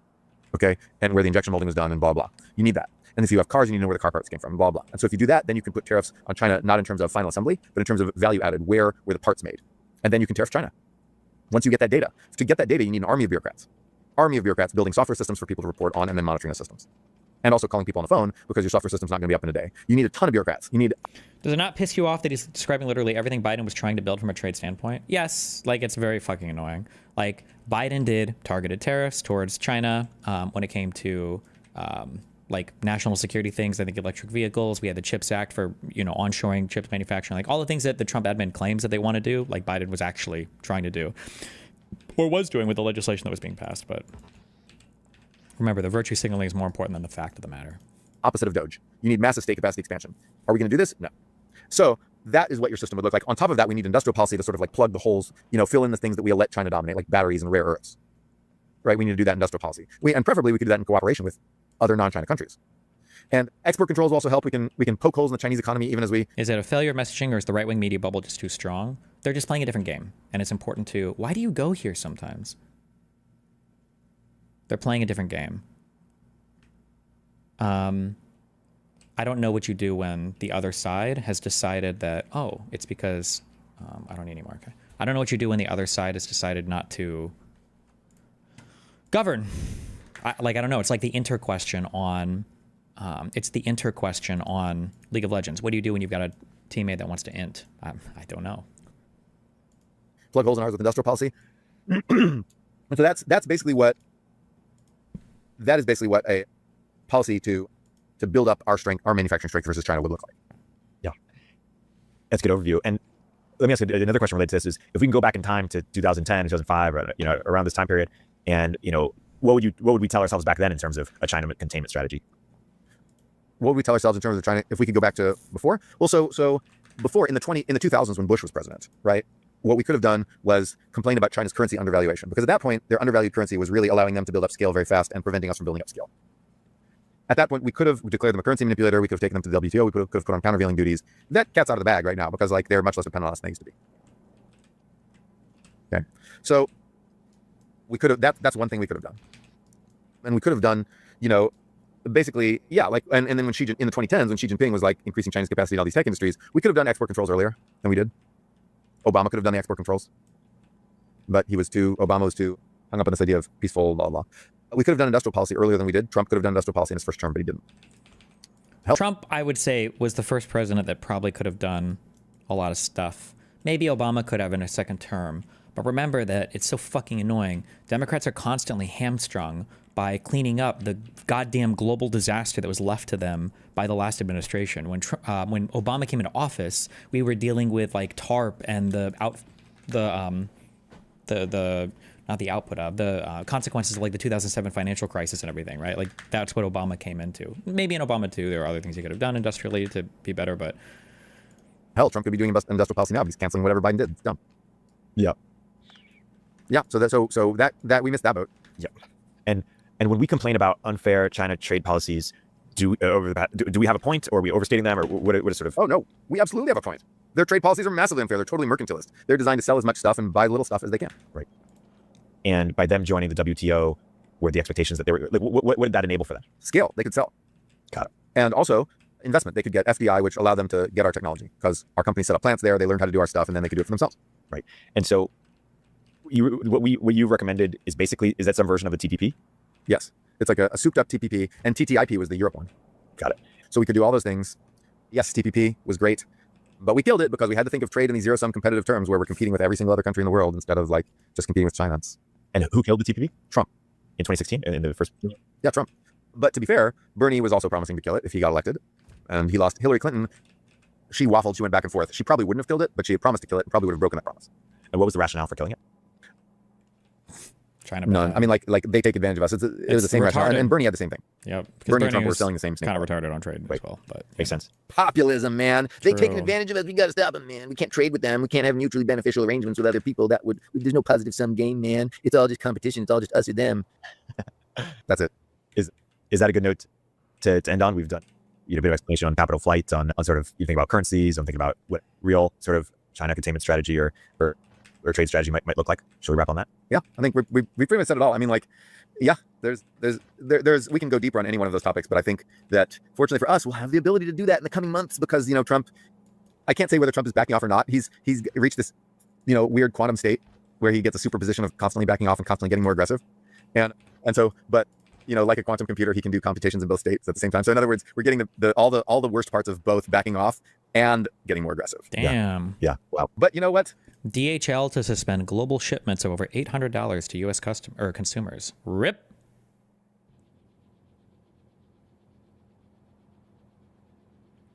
DHL Express, a division of Germany's Deutsche Post, said it would suspend global business-to-consumer shipments worth over $800 to individuals in the U.S. from April 21st as U.S. Customs regulatory changes have lengthened clearance.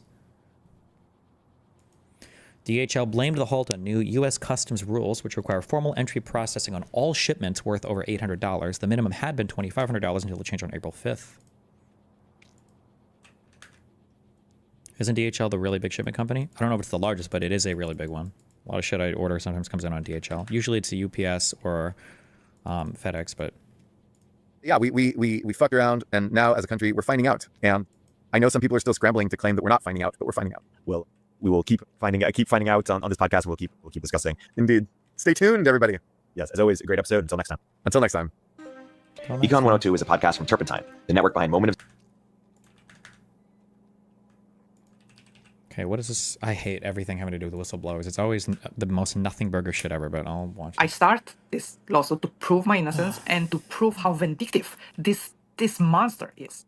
He's pure evil. A whistleblower who won the latest appeal in a years-long legal battle with Tesla has said she wants to face Elon Musk in open court. Christina Balan was a successful engineer at the company. So much so, in fact, that her initials were carved on batteries of some Teslas. But after emailing Elon Musk about safety issues, about how the floor mats would affect the car's brakes, Christina was called to a meeting where she was told to resign. 8 years after her legal battle began, and as she is in remission from breast cancer, she says she now has the opportunity to finally confront Elon Musk at a trial, face-to-face. Christina spoke to us from her home in Florida this morning, and I asked first why she emailed Elon Musk. This is what he asked for us. If you have an issue, you have to contact me directly, which I did. Not a lot of people did, but what I can assure you is that 90% of the ones who did, they got fired soon after. Wow. So what happened next after you sent that email asking for a meeting? Was that silent? He didn't answer. He didn't say anything.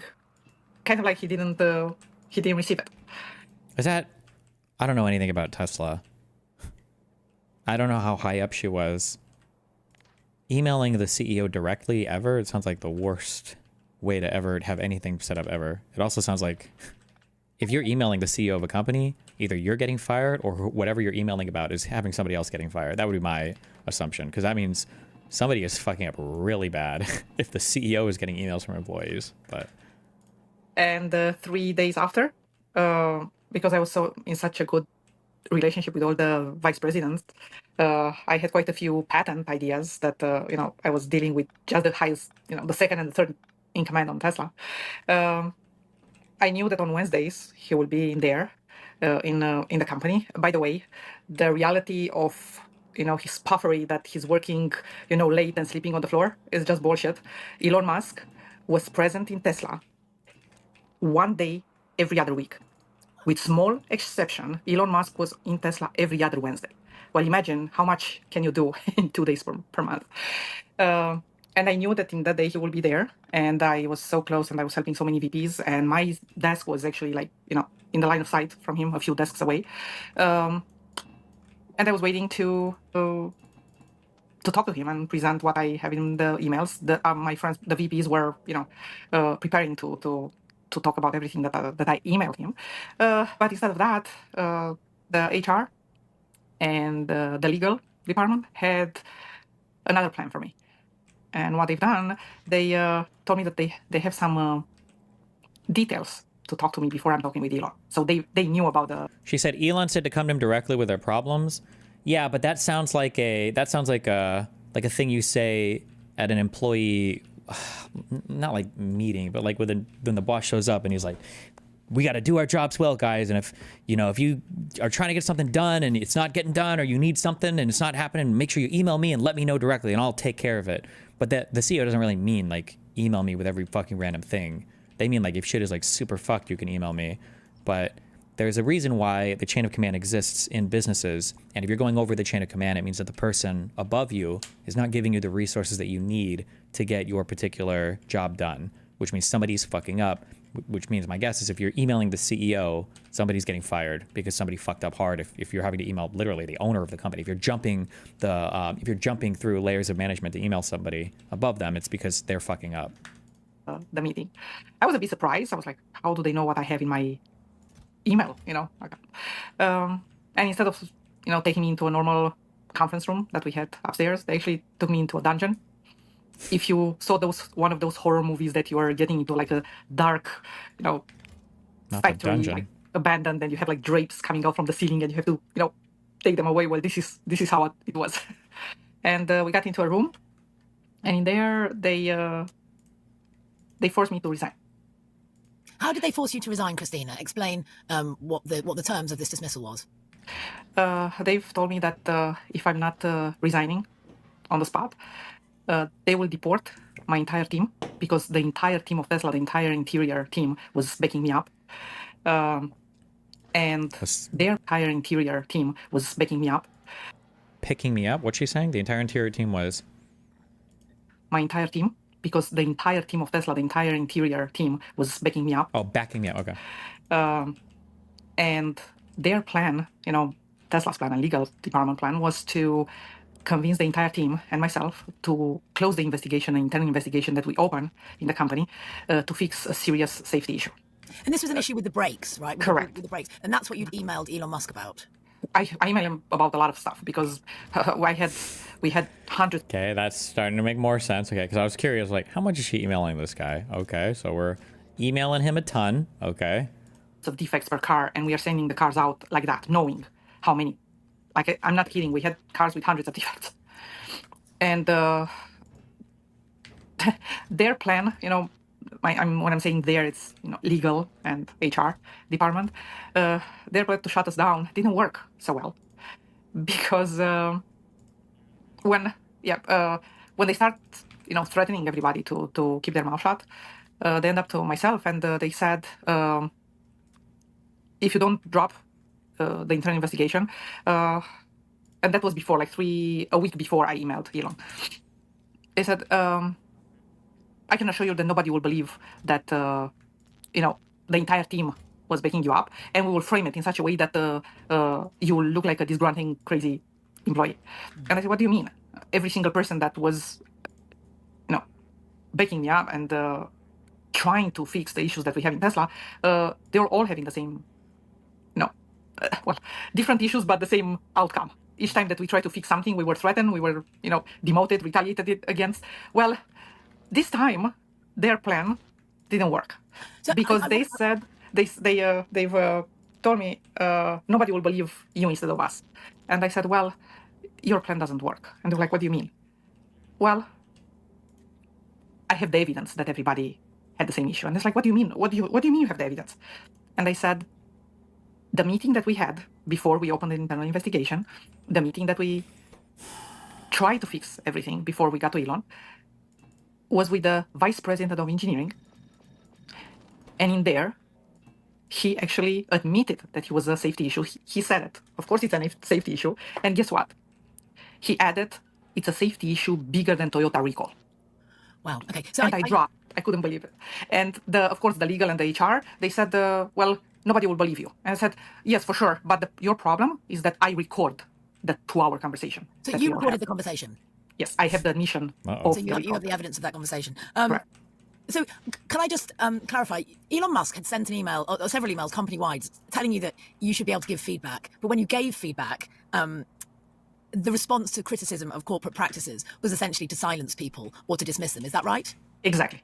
100%. And you know what was funny? That I've heard the same story, not just in US. Is it okay? That's why I hate listening to whistleblowers. Is there any evidence that she has of any of this, or is this just her like super brave heroic story taking a stand against Tesla? And there's like, is there any evidence for any of this, or people in Norway and in Germany that they did the same thing, that they were out of the blue fired in the next 2 to 3 weeks. Yeah. So I want to bring it back to what happened after that meeting.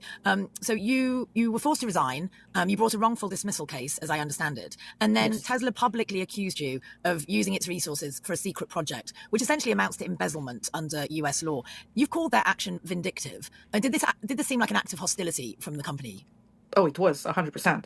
Because what people don't get is that the lawsuit that I brought against them was in 2014, right after I was forced to resign. And in 2017, that lawsuit ended, and I won that lawsuit. After we finished with everything that we had in that lawsuit, Musk and his VP of PR decided to defame me. And those accusations, the embezzlement, the theft, they finished with everything. That lawsuit 14 right after, because what people don't get is that the lawsuit that I brought against them was in 2014, right after I was forced to resign. And in 2017, that lawsuit ended, and I won that lawsuit. After we finished... Wait, how long ago did she get fired? Wait, so they had a lawsuit against her, and then she won the lawsuit, and then she got fired after that? How are you still working for a company that you're suing or getting sued? She said 2014. Okay, or this lawsuit had to do with her termination, I guess? Okay. Finished with everything that we had in that lawsuit, Musk and his VP of PR decided to defame me. And those accusations, the embezzlement, the theft, they had 4 years almost to bring them in the lawsuit that we just had. They never brought it. Why? Because the evidence of that lawsuit shows exactly the opposite of what they've lied. So you won that lawsuit, then they accused you publicly of embezzlement. And I know then you brought a defamation case. There's been a lot of legal back and forth over the past 5 years, more than that. But I understand you won a very significant legal victory last Wednesday, Christina. Tell us what you won on Wednesday. I won it actually on Monday. Oh, sorry, my dates are wrong. You won a very significant legal victory last week. Tell us what you won. For the first time in his life, Elon Musk lost an appeal. The same for Tesla. And This is the first time. Well, I guess you would know because there's probably a big deal if they said it. what I've won, I proved the impossible. That an immigrant woman engineer, pro se, and lately with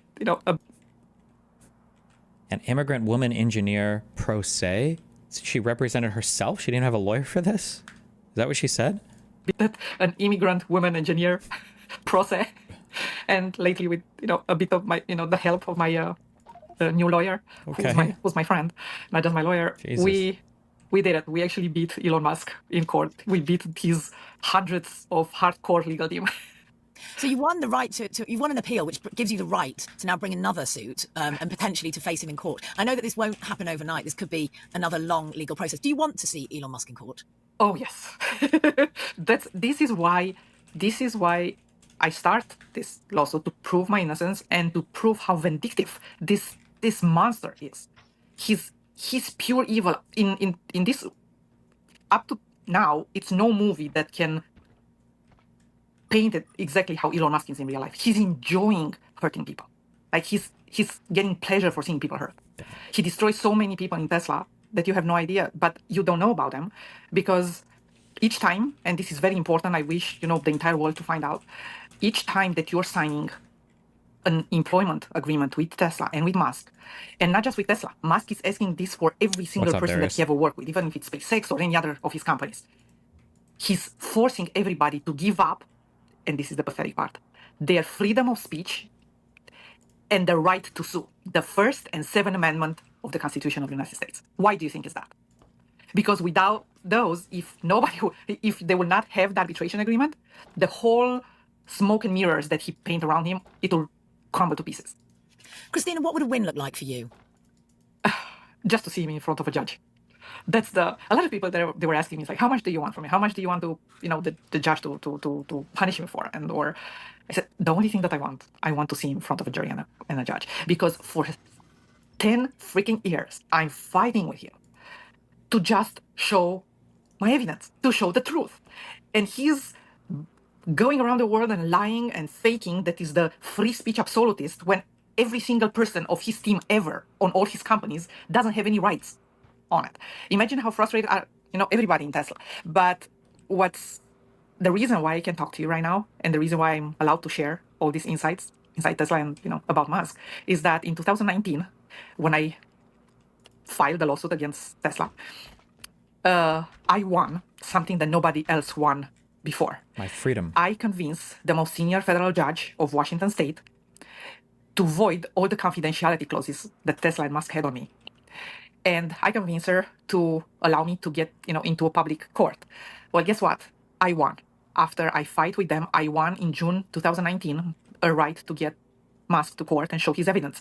That was Christina Balan, who was an engineer at Tesla and who has just won her latest appeal in a years-long legal battle with the company. We did ask Tesla for a comment on this story, but they haven't yet responded to us. Rip.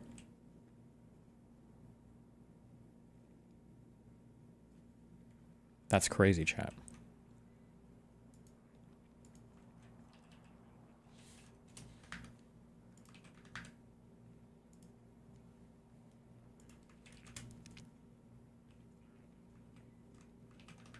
Every Canadian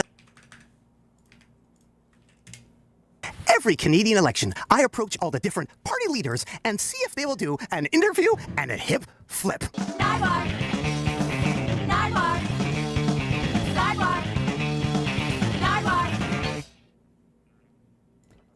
Who are you? Mark Carney, Prime Minister of Canada. Mr. Carney, welcome to Vancouver, British Columbia, Canada. It's a great pleasure to be here. Right off the bat, Mr. Carney, I have a gift for you, a Richard Brodeur record. King Richard? From 1982.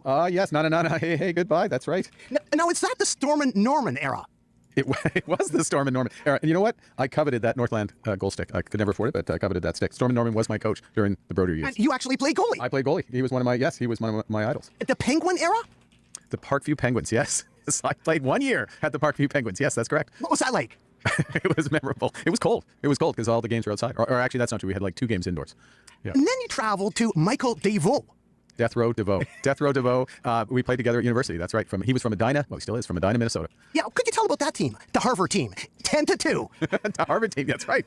You have identified my crowning moment as a goaltender, where I got my 100% or 1,000% save percentage at Harvard in a playoff game against Colgate. Look, it was a great team. I was the backup goalie. I opened the gate for a lot of fantastic hockey players. So what happened afterwards? Did you go for hamburgers at Mr. Bartley's? No, we used to go. There was a place called the Tasty where we would go, and I used to have an NU Husky club. Now, Mr. Carney, you burned some CDs for your daughters. What's those like? CD technology. I thought they were good. I used to burn CDs for their birthdays. What's the track list? I was just curious. The track list, it was heavy on early Taylor Swift, as I remember. There was a lot of early Taylor Swift. I was curious. Down with Webster. How did they end up in your campaign? Well, I am a huge Down with Webster fan. How? Okay, there was a band called Sweet Thing, and they were playing at the Bronson Center. I went to see Sweet Thing with my wife, and all of a sudden we noticed there were a lot of people staying on afterwards, and it was Down with Webster. And from the first tuba sounds of Time to Win, it was hooked. You used them, didn't you? Big time. We used them. We employ them. We used them, and actually at the end of my rallies, and after I became leader, we played Time to Win. Yeah. June the 29th, 1982. 1982. That would be, if it's music, it could the Kins? Kinsman Fieldhouse Clash. Yeah, I Combat Rock tour. Yes. And I have a gift for you, Mr. Carney. The Clash Cost of Living EP with what song is on it? I Fought the Law. I Fought the Law, which is they played as the encore, and it was really cool because the lights came out. The Nerd War guy, his gimmick is, I don't know if he's actually a good interviewer or not, but his gimmick is that he does really in-depth research on the people that usually it's rappers, I think, but on the people that he interviews, and then he'll present them with a gift or something that's from their past, a thing that very few people would know about unless you're a super deep lore fan or something. They had these lights and it shone on the thing, but that is... I don't know why people like Nardwar. He sounds so cringe. I mean, it's part of the gimmick, right? It's that's iconic. And that's a gift for you. That is fantastic. That is fantastic. Oh, I didn't get you anything. Well, is there anything more you could say about the Clash? What can you say about the Clash? What can I say about the Clash? Well, best album cover ever. I would say that's inspired by Elvis. Really?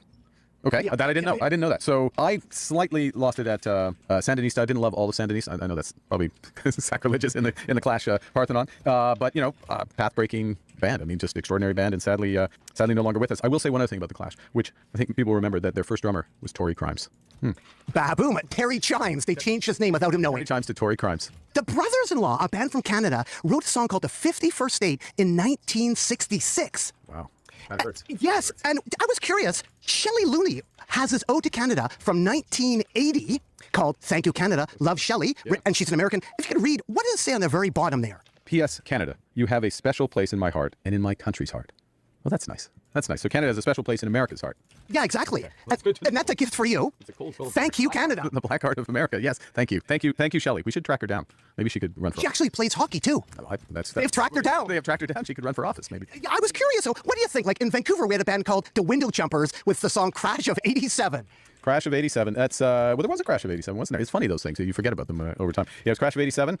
Don't know it. But I guess I was curious, how do you think tariffs now will affect record production now in 2025? A lot of creativity comes out of adversity. That's that you find over the years. So yeah, for example, obviously the window jumpers being exhibit A. Oxford, Shepherd's Bush. Shepherd's Bush. Do you ever see Radiohead play in pubs? Oh, Shepherd's Bush. You mean you got your citizenship? Which I've given back. Actually, I sent it back to them. I have never seen. Wait, is that true? Wait, what did he have? Oxford that's fucking the one place, right? The England place. Some of these places sound fine. Right? No, Oxford is. The University of Oxford is England, right? The England place. Fuck. This isn't it. Okay. I mix up the American Ivies sometimes. But okay. He had he gave back. What does that mean? He renounced his citizenship for England, or he did it for taxes? I have been to the Shepherd's Bush. Jericho? Did you ever been to the Jericho? The Jericho, yes, but you know what? I didn't see much music in Oxford. Now that I think about it. What did you eat in Oxford? Or did you see any gigs? Or what did I eat? Yeah. My favorite food was there was a kebab truck, if you want to know, called Ali Kebab. That was for some reason that sounded like a good idea at midnight. Speaking of England, I have another gift for you, Mr. Carney. Right here, some Charlie XCX. Okay, excellent. And if you can see, it's some extra Brat. This is early XCX, pre-Brat. No, it's not. It's Brat. If you could read what Brat and it's the same, but there's 3 more songs, so it's not. Oh, she's very clever. Yeah. Very talented, Charlie XCX. But I think her duo with Iconopop is, I love it. That song is iconic. How'd you get into her? How'd you find out about her? I stumbled on her. She was big when I was governor in the UK. She was big, and they had what the Go to School song, Boys, a bunch of other songs. She's got range. She's got real range. I mean, people know that. They don't need me to tell them that. Adam Smith, the 20-pound note. Yes, Adam Smith was on the 20-pound note, and we replaced with Turner, the painter. And I was curious. Right here we have from 1962 an election prop, the Defen dollar. Oh, the Defen dollar. Okay. Do you remember about the Defen dollar at all? Well, it was 3 years before I was born. It was probably before you were born. So no, I don't. It's probably not a compliment, is it? It was their attempt to devalue the Canadian dollar during the election. Okay, so that was probably part of the breakup of the gold standard, and we floated. Canada would have floated the currency. And what I find really interesting, signing there is Mr. Coyne, related to Andrew Coyne from the Globe and Mail. Father of Andrew Coyne. Yes, governor. Oh, this goes to the Coyne affair. Oh, it's all coming back to me now. Yes.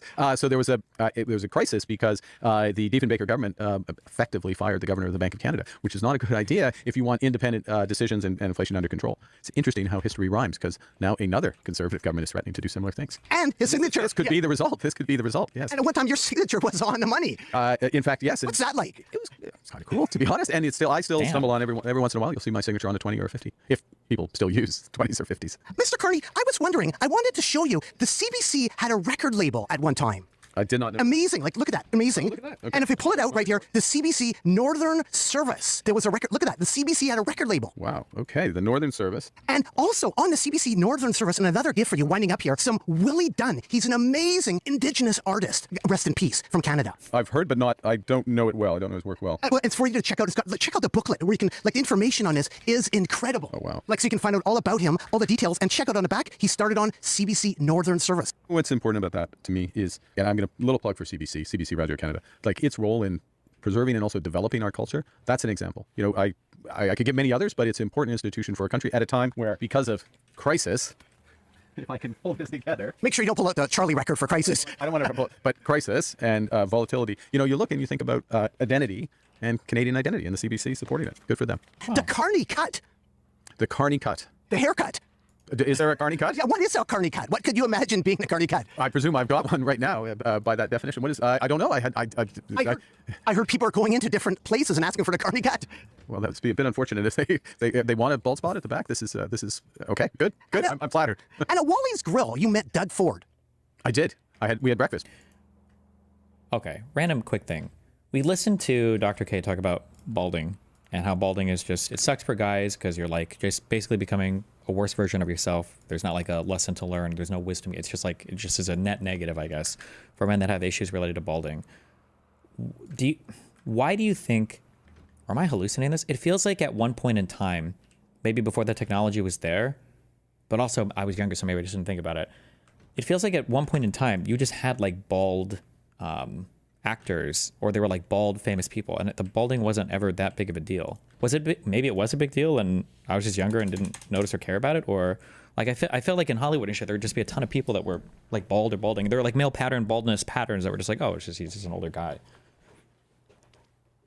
Balding isn't an issue if you are handsome. Was that the only difference? Well, but now like even it's not a big deal now. I think a lot of guys now are super stressed and pressed over the balding stuff, but I think part of it is because now you can undo it if you're wealthy enough and want to take a trip to Turkey to get surgery for it.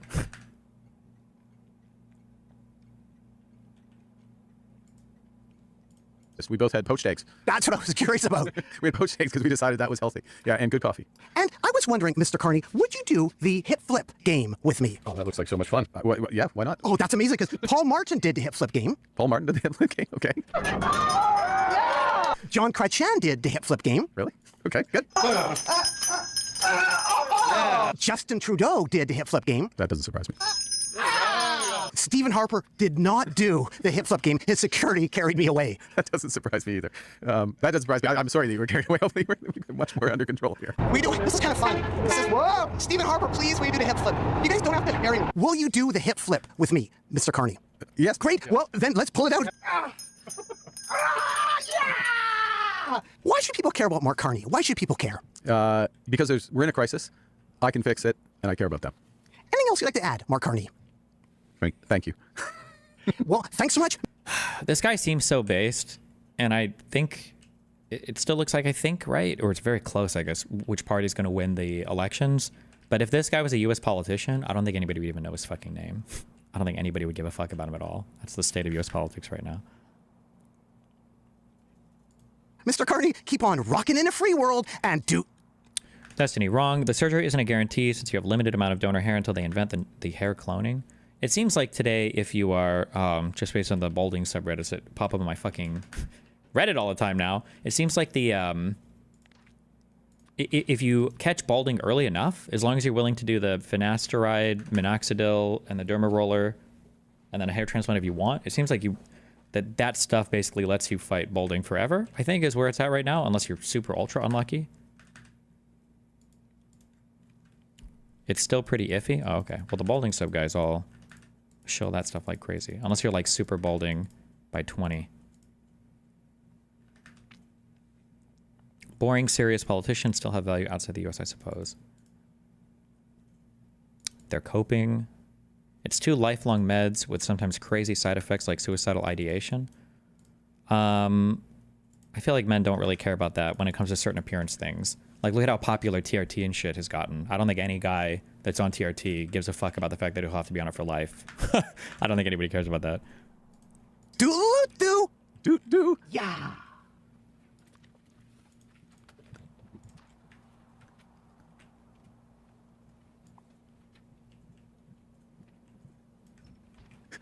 Something tells me you're going to win.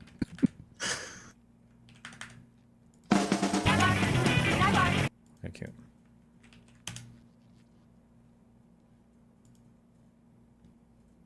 I need you to aim your 0.25 inch long penis Yes, at your mistress. mouth. Yes, mistress. And now I need you to ejaculate. Yes, mistress. Now do it. I'm trying, mistress.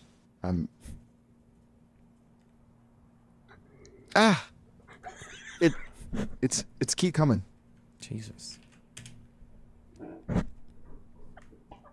43.3% to 38.4%. Oh God. I'm so full. Jesus.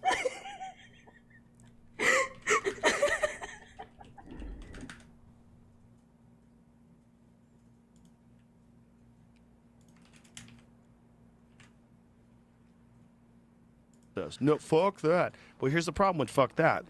The problem with things that are going in a radical direction, and then there's an overcorrection. So the overcorrection is lack of due process.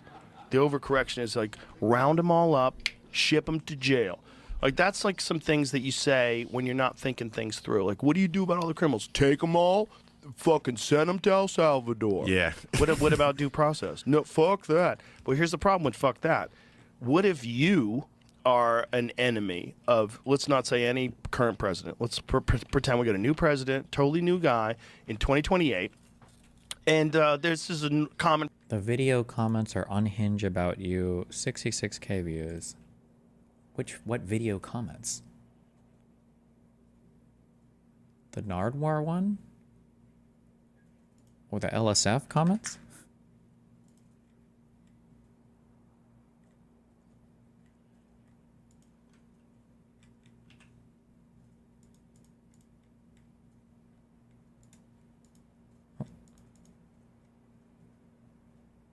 Okay. President, an enemy of, let's not say any current president. Let's pretend we got a new president, totally new guy in 2028. And this is a common practice now of just rounding up gang members with no due process and shipping them to El Salvador. You're a gang member. No, I'm not. Prove it. What? I got to go to court. No, Yeah. no due process. That's Right? dangerous, Joe. That's dangerous. dangerous. That's man. dangerous. That's dangerous. We got to be careful that we don't become monsters. Yeah. While we're fighting monsters. I think due process exists for a reason, and the reason is it is horrific for someone to be accused of something they didn't do, be imprisoned for crimes they didn't commit, and then live in a cell, live in a cage with a bunch of people who did commit shit. Here it is, Benjamin Franklin. It's better 100 guilty persons should escape than one innocent person should suffer. That is wisdom. Yeah. that has survived hundreds of years. It's incredibly accurate, and it is the foundation of freedom. Like, we have to make sure that these people are actually guilty, otherwise we become monsters. You can't, like, what is that? When you fight monsters, be careful that you don't become one. Become one. Yeah. Wow. Yeah. It's very important. It's very important. You know, you can't do that. Yeah. You know, it's one of those things where you can't do it. To support one side of this, you have to deny some like basic human values. Either way, like to support just rounding people up, probably not good, and just assuming they're all gang members. I'm not saying they're doing that, but this is the worst case scenario, right? Yeah, of course. They get They're a not bunch of actually people in a doing it, room, they rope them all in, and one guy's just someone's cousin picking someone up to give him a ride home. That's possible. And now you're back on the one innocent person with now you're right back. And what with if that dude is not doing anything wrong and he's got some stupid tattoos and they decide that this guy's a gang member, and now you're in a prison in El Salvador and you're not even from El Salvador. And now, you know, you were just a hairdresser or you were a tattoo artist, Family or whatever man, you are. yeah. You know, you came over here and maybe you got a green card and maybe you don't. Maybe you were just given asylum. Because a lot of people from Venezuela were given asylum in America. Yeah. Oh, wait, we And believe in then asylum you get now? shipped to El Salvador, where you're not even from El Salvador.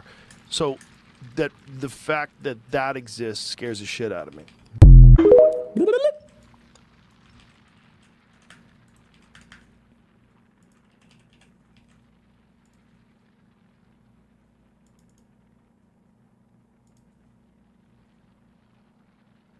Sorry, Dustin, you didn't see my other message about this guy's video. He hates your politics. Bro, your link is dead. You're having a schizo moment in chat. Hello?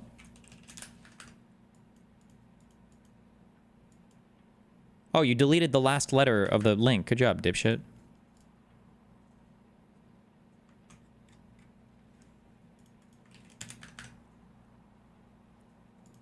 I look like I work at Pizza Hut, but listen, here's what I'm gonna do.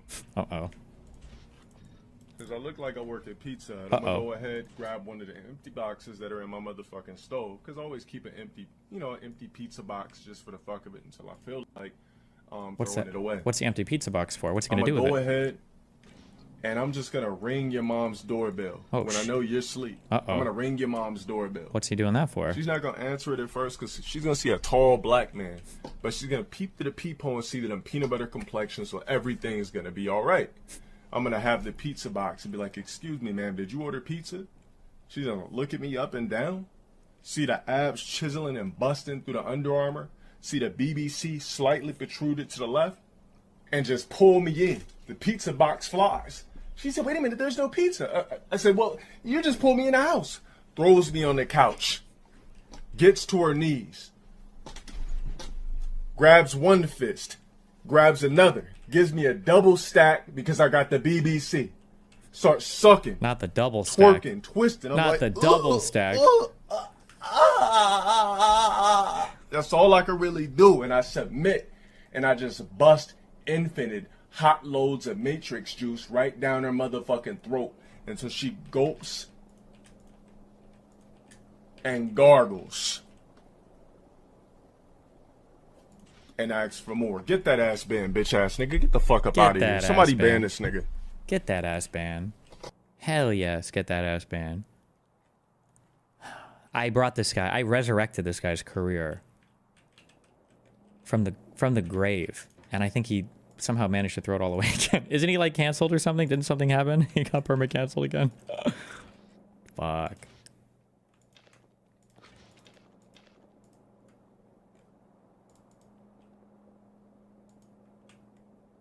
No, he's doing really well. Oh, based, if that's true.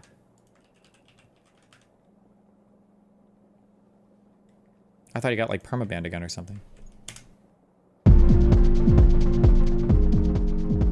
The engagement baiter to stochastic terrorist pipeline. I thought stochastic terrorism was a pipeline. Now we're pipelining people to pipelines?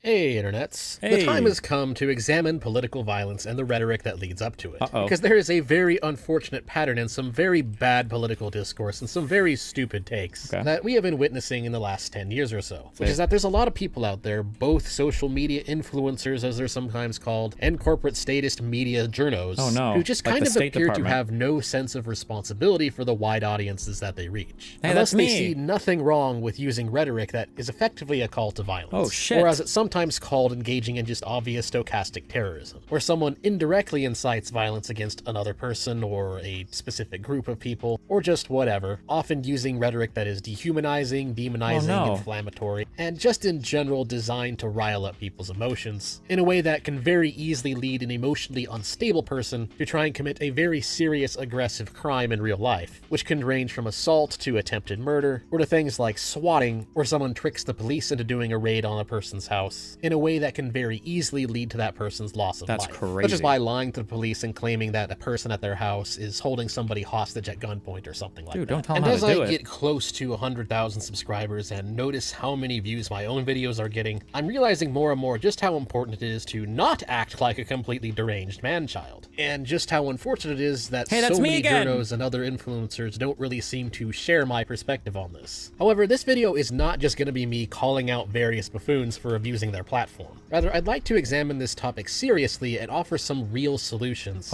Some of which social media owners should probably take note of. Others, those of us who have a platform, should take note of and adopt a better standard of ethics. But there's also just some basic solutions that everybody can help with in regards to just kind of helping you tone down the heat of the rhetoric and finding some more mature solutions that actually make sense. Wow. Because I've seen a few people call out and talk about this subject, but the solutions they offer aren't really anything other than be better. And that's really not all we can do. There's actually some pretty straightforward, simple solutions that for some reason have gone largely unmentioned and unnoticed. But before I really get into things, this video has a very relevant to the subject sponsor. Unfortunately, a lot of what our mainstream statist media has to say tends to be the statist media. Oh no.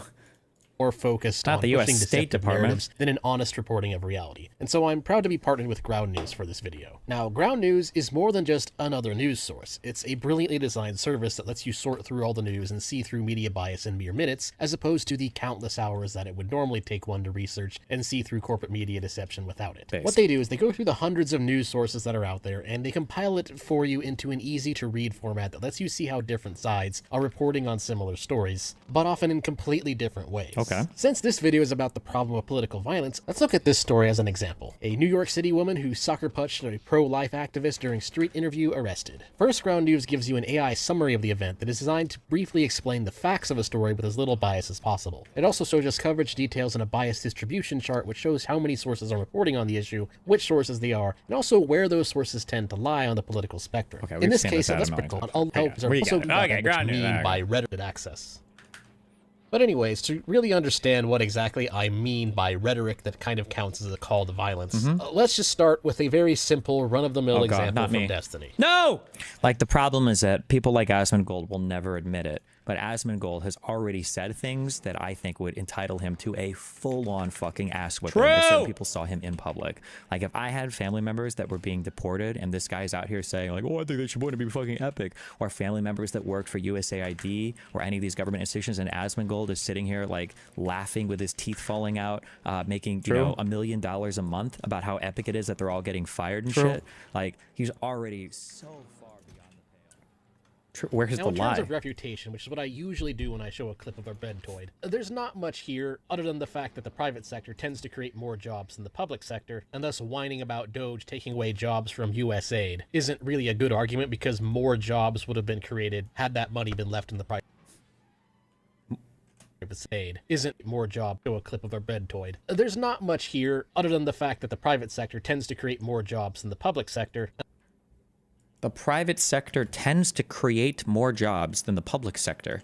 What a weird way to compare the two. The public sector could theoretically create an infinite number of jobs. It's dictated by whatever the government says. So that's a really weird comparison, I guess, but okay. And then and thus whining about Doge taking away jobs from US aid isn't really a good argument because more jobs would have been created had that money been left in the private sector anyway. But they wouldn't create the same types of jobs. The private sector tends to create jobs that can increase the overall earnings for business owners, and USAID is probably engaged in work where there's not a direct profitability to be made, or there's no profitability in the business activities of a lot of those people, right? It's some of it was aid work. So, but that's okay. We can have fundamental misunderstandings, I guess, of finance and economics. So, okay. But that's an easy refutation. The real problem, of course, is the fact that he's abusing his platform to say that Asmongold should get a street meeting. And that's just kinda obviously not okay. Any rational, mature person understands why that's not okay. I really shouldn't have to explain it. I think there's certain things where if you have to explain it to someone, then it's a waste of time because the fact that they don't automatically understand it is proof that they are not capable of understanding it, no matter. I think that it's a good world sometimes when you're worried about getting your ass beat, okay? I think that there is some social pressure that is good social pressure. You can't walk up to somebody and talk about how you'd want to, rape their mom or kill their children. You're probably going to get your ass whipped, okay? And I think to some extent that's okay. Some of this social pressure kind of keeps behavior in line. It kind of, dictates the standards by which we treat each other. You can't be totally fucking unhinged publicly. I don't like that conservatives have reset the standards online and that they can act in some of the most deplorable, subhuman ways possible and then turn around and cry civility politics when they're supporting stuff that is literally destroying people's lives. I wholly reject that. And I will continue to be unhinged about it because I think the normalization of all of this shit is fucking unreal. So eat shit.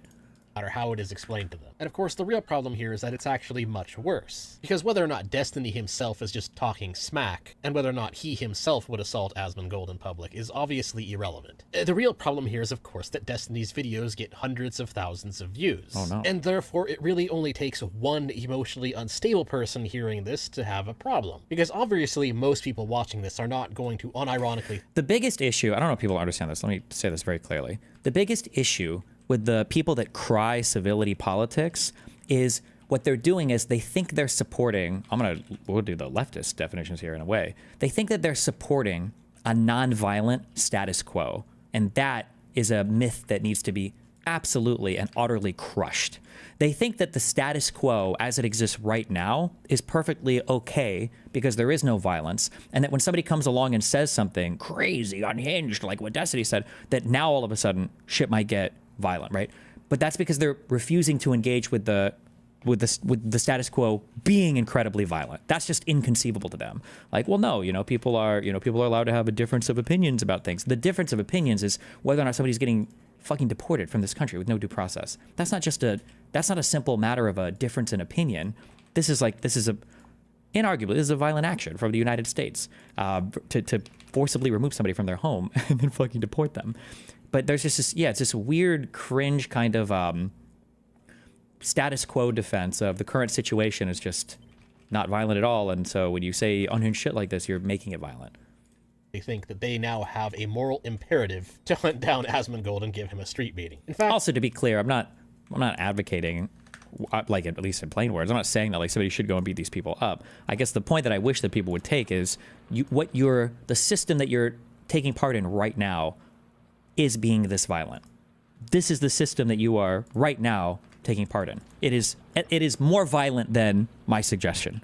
Or I shouldn't say suggestion. More violent than me saying that somebody could beat your ass for saying shit like this publicly. But people just don't view it that way because it doesn't affect them.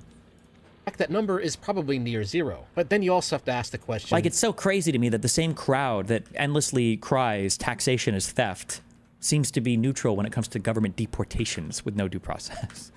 This are not going to unironically think that they now have a moral imperative to hunt down Asmongold and give him a street meeting. In fact, that number is probably near zero. But then you also have to ask the question, just because it's near zero, does that mean it actually is zero? Because the thing is, most people, when we watch somebody... So this is the thing, fuck, maybe someday I'm gonna lock myself in a room and I'm just gonna try to come up with a snappier set of arguments because it's not immediately intuitively understandable. Somebody says, LOL, at Destiny. So it's fine now for anyone to talk about assaulting you on stream over pro-Israel takes because Israel is committing genocide.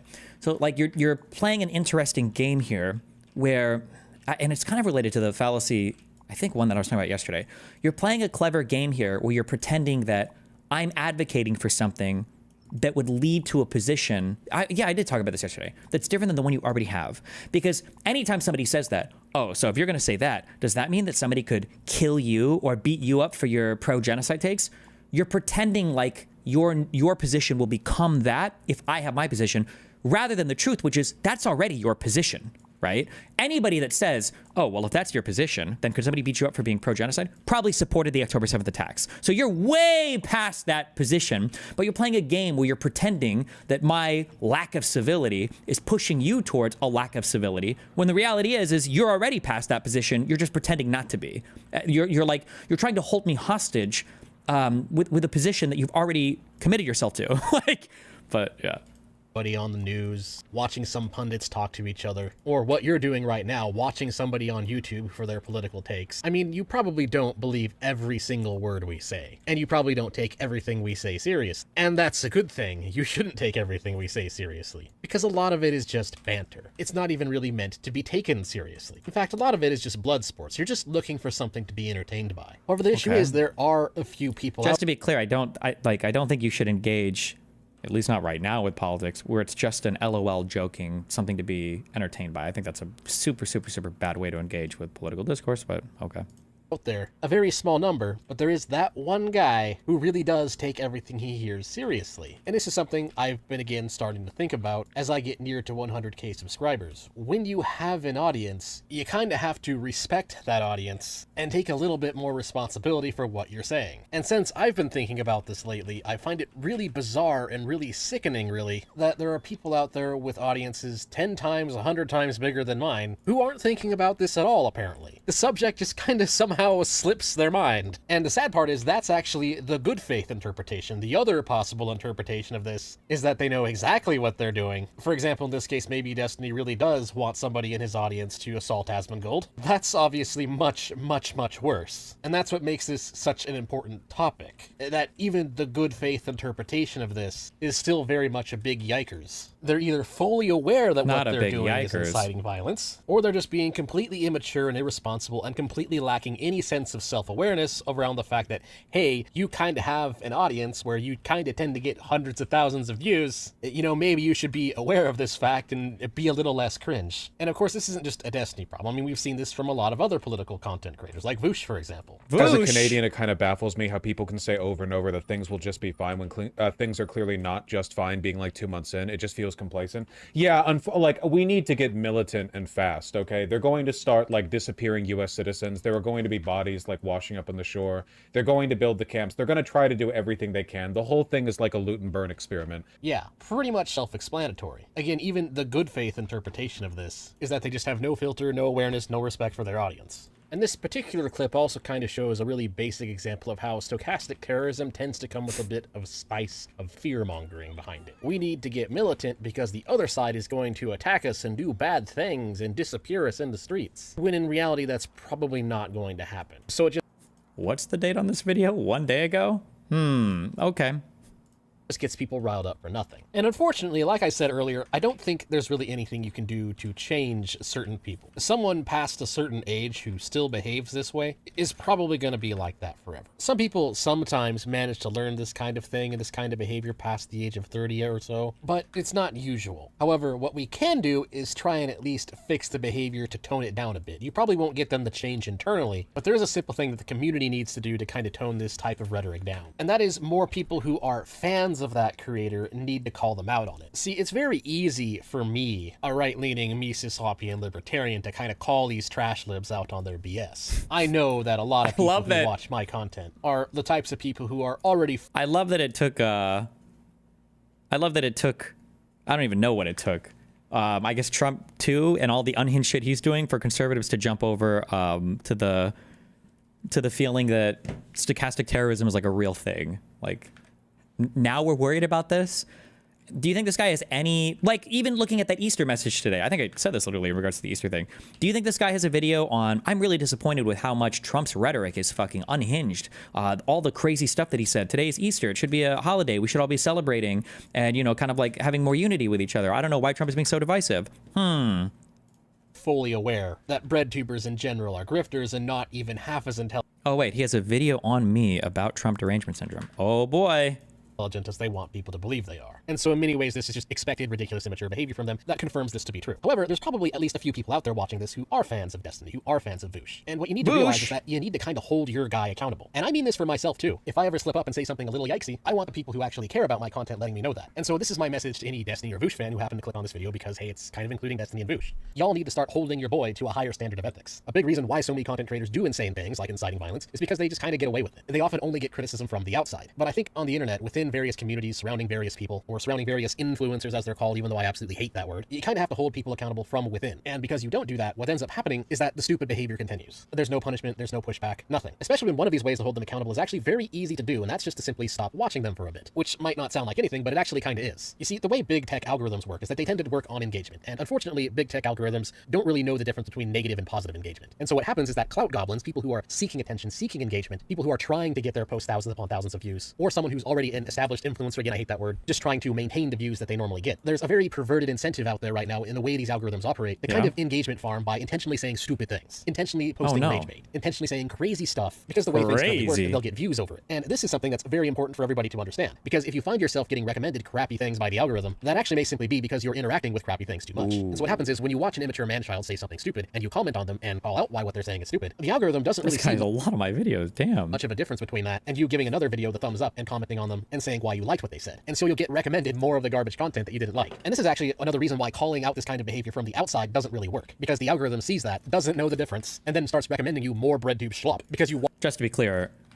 the algorithms have gotten far more sophisticated in terms of the types of stuff they distinguish, and they do want you to have like positive, happy engagements with the content, because I think the comedies have found that it is it provides for longer, better engagement, and it keeps people on the site longer. Not that that matters that much, but it used to be the case of like any comment is a good comment, and thumbs up and thumbs down both help. But I think now social media companies generally do look for more positive engagement with content. Watched and responded to some other BreadTube slop. And yes, I actually do ruin the algorithm for myself when watching and refuting BreadTubers. In many ways, I watch them so that you don't have to. So yeah, my recommended feed is unfortunately filled to the brim with BreadTube slop. It is what it is. And so that's one thing to remember. So if you see something selfless, that's king. stupid, click off the video, and if you can, right-click, don't recommend content. That's what you should really do when you're on the outside looking in. You may be tempted to reply to them. You may be tempted to watch their whole video, but for the sake of what the algorithm recommends you in the future, you really shouldn't. And again, it's a way to hold people accountable for saying absurd things. Because as long as it gives them clout, they're going to do it. This is just kind of the unfortunate reality of how the internet works these days. There are generally two kinds of people who tend to gain a generally large following. Your And that's mom people who make and- content that people are genuinely interested in, genuinely enjoy, and people who rage farm the algorithm with cringe. There are of course people who are in the middle of this, people who make content that some people enjoy, but then pad their numbers a bit by also posting a bit of cringe. But generally, that's kind of how it works. You can either make it by making good content, or you can make it by making deranged content. There you go. I just And good content is political content that I agree with, and deranged content is political content that I disagree with. Fucking own it. Own it. Defy the algorithm for those of you who are wondering how it works. That is legitimately the TLDR. And unfortunately, it's also not just YouTube. True! MGL Santos, Destiny, we live in a world where you have groups of people that say that an online personality needs to have more responsibility than the president of the most powerful nation. That's absolutely true. From now on, my standard of speech is going to be at the most whatever Trump's standard is, okay? So if Trump is allowed to say crazy shit like, he who saves his country violates no law, I'm allowed to say that shit. I refuse to live in a world where I have more accountability for my audience than the president of the United States has. That's fucking crazy. This kind of thing also exists on places like Twitter, or again, X as it's now called. This is another thing that, going back to Destiny, he does this all the time, I've noticed. A lot of his takes on X are very obviously deliberately designed to be a little bit inflammatory. It's very obviously just virtue signaling to his audience. Like, look at him saying this. This is meant to be inflammatory. Glad to know all those Second Amendment guys meant fuck off with these traitors. I'm being inflammatory, right? I'm literally just quoting a Trump joke. Hillary wants to essentially abolish the Second Amendment. By the way, and if she gets to pick her judges, nothing you can do, folks. Although the Second Amendment people, maybe there is, I don't know. But I'll tell you what. I'm quoting a Trump joke. I have greater responsibility to my audience than Trump does to the United States of America? What? His takes on X are very obviously deliberately designed to be a little bit inflammatory. It's very obviously just virtue signaling to his audience, but at the same time saying things that are wrong in ways that will irritate the people who don't agree with him just enough so that they'll reply to him. And again, admittedly, I often reply to breadpoids and explain why they're wrong. But again, You know, I'm going to be honest, and I would be very, very, very afraid of doing this, so I don't know if I would do this. Ooh, but maybe maybe I would consider debating this guy if he really wanted to, although I think I would get crushed. I think I would be absolutely fucking annihilated. But if this guy ever wanted to argue about the contents of this video, you know, we could maybe do it. Huh. I kind of do it so that you don't have to. It's more useful for just one person to point out why they're wrong, and then ratio off that one person if you must, than having hundreds of people reply to them. Because when you do that, when you dogpile someone, you're actually just kind of helping them. A lot of times when you see people who are, again, quote-unquote influencers complaining about them being harassed, they're actually lying. They don't mind it at all. They love the dogpiling because they're getting more views. They get more followers out of it. Because, of course, these recommendations from the algorithm are all based on an AI algorithm that recommends based entirely on engagement. Which then brings us to kind of the second thing you can do, which is that people in general need to kind of push back on big tech for the way the algorithm currently works. And this is one of those things where one or two people doing it, it's not going to make any difference. But if enough people do it in ways that big tech starts being afraid that they might lose money if they don't finally cave in and fix it, they'll eventually have to reconsider how the algorithm currently works. So when you see things like surveys asking you about how you feel about the algorithm coming from any of these big tech companies, you actually should let them know that you don't like negative engagement. And the thing is, people have actually been doing this, and it is kind of starting to work. We've even gotten it to the point where we've actually even got people like Elon Musk commenting on it, at least acknowledging that the problem exists. So you kind of need to make your voice heard and let big tech know that negative engagement isn't actually something we want. And the thing is, this particular subject, the subject of cringe lords who advocate for political violence, is actually a really particularly good subject to help put some pressure and weight on that. Because another big problem with the algorithm is specifically in regards to big tech censorship. The way censorship currently works in a lot of big tech sites is that they censor and shadow ban based on how politically correct your opinions are, aka how much you agree with the establishment. And this is actually partially responsible for how BreadTube managed to gain a foothold. It's how a lot of these guys became popular. Because the main difference with a BreadTuber is that they generally tend to have, well, correct opinions. And so they, whether intentionally or not, kind of jumped into an algorithmic blind spot. Because while saying very deranged things and farming negative engagement while also holding correct opinions, well, guess what? That's a huge algorithm boost. This is why you might notice that people who have an audience and don't have correct opinions, they tend to have a higher standard of behavior and a higher standard of maturity. And it's not so much that that kind of behavior gives them an algorithmic boost. It's more like they'll just get shadow banned if they don't, while on the other... I wish there was a way to talk about, in a way that's more kind of like viscerally understandable, I wish there was a way to talk about, God, I sound so cringe saying this, but like structural or systemic violence and how people can gaslight the fuck out of you when it comes to responding to that violence. So for instance, it wouldn't surprise me if over the next 4 years, the left was more violent than the right, right? That wouldn't surprise me. But that's because right now the right is enacting unprecedented forms of state-sanctioned violence, right? And if it was the case that you had a way to enact certain types of violence on people, basically sanctioned by the state, then it's not surprising that those people, those same people, would react in a way where they're like, hey, we're gonna be violent back. But for some reason, that the kind of like the state-sanctioned violence doesn't really hit the same way, and it kind of just looks like the violence from the other side is coming from nowhere. Does that make sense? What I'm saying? Like, I wish there was an easier way to say something like that. You know, like in if I were to go to some place and take round up 100 black people and force them to work on some fucking plantation, but I didn't necessarily hit any of them or beat any of them, and then they started attacking back at me, and I'd be like, wow, you guys are so fucking violent. What's going on? I have this like status quo systemic bias that favors me and allows me to say things like, look at how violent these guys are being. This is unhinged. What the fuck is wrong with these dudes, right? And I'm kind of always got like this weird moral high ground as a result of it. It's very fucking annoying, but... On the other hand, breadpoids can say whatever crazy, aggressive things they want and still get millions of impressions. However, fortunately, recently... Man, you really put me up there with Hassan.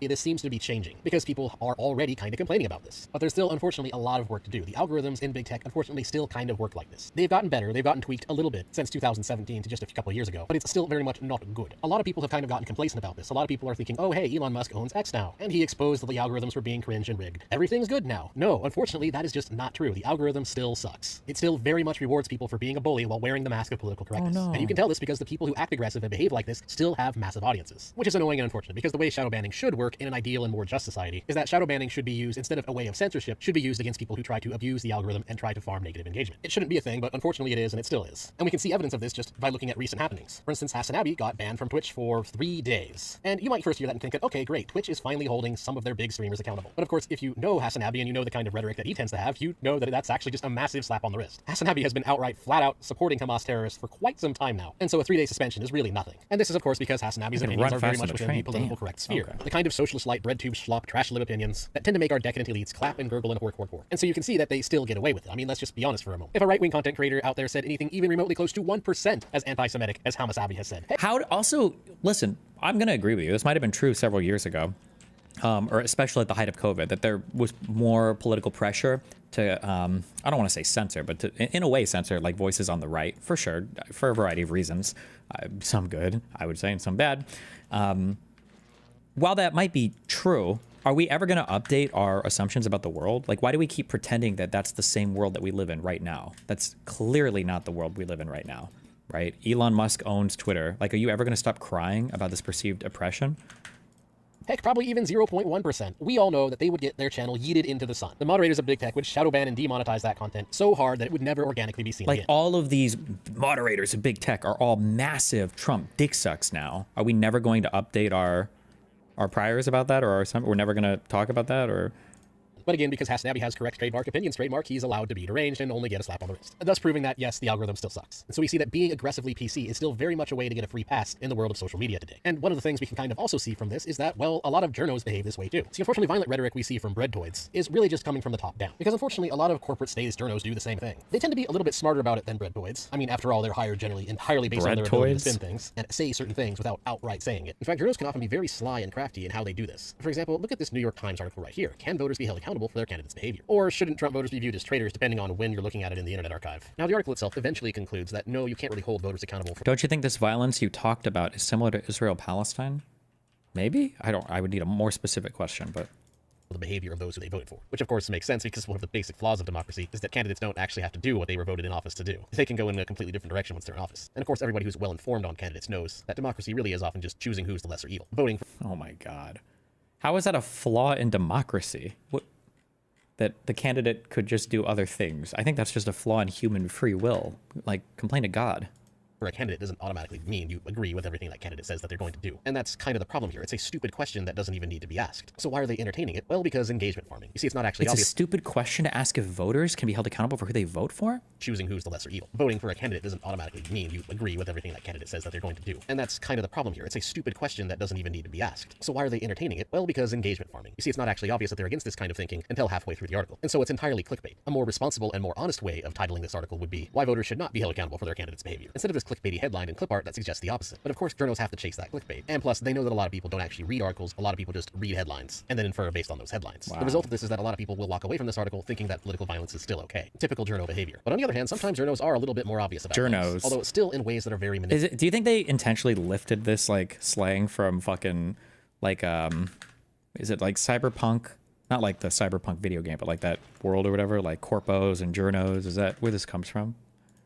A big one I recall being that assassination plot against Brett Kavanaugh, which just kind of shows the seriousness of the issue. Again, all it takes is one deranged person. If you're feeding nonsense to millions of people, eventually it's going to be a problem. And there's really no way you can't know that. Now, for those of you who forgot, since the story was largely buried, Kavanaugh was a court pick who was largely the subject of a pretty big, stereotypical witch hunt. I very distinctly remember the whole Christine Blasey Ford scenario, where he was randomly accused of sexual assault just as he's about to be confirmed to the Supreme Court. And the problem with this is that the media treated the case like it was completely true without any evidence whatsoever, and just fed fear-mongering article after fear-mongering article that some wicked, evil, bad, evil, straight white male is about to be on the court. That was the NPC talking point in the day. Kavanaugh bad. And the issue, of course, is that the case was a load of BS. No, seriously, I've actually considered making a video on the Christine Blasey Ford accusations. I consider myself fairly good at knowing when someone's full of it, and one thing that just about no pundit was willing to say was that Ford was probably lying. Her accusations specifically only included information that could not be falsified. No date range, because if she gave a date range, then it could have been falsified by pointing out that he was somewhere else at the time. No real location, because then it could be falsified by proving that he was never there. No specific details whatsoever. If you wanted to deliberately... I didn't follow the details though, so I can't prove or disprove anything you're saying, so...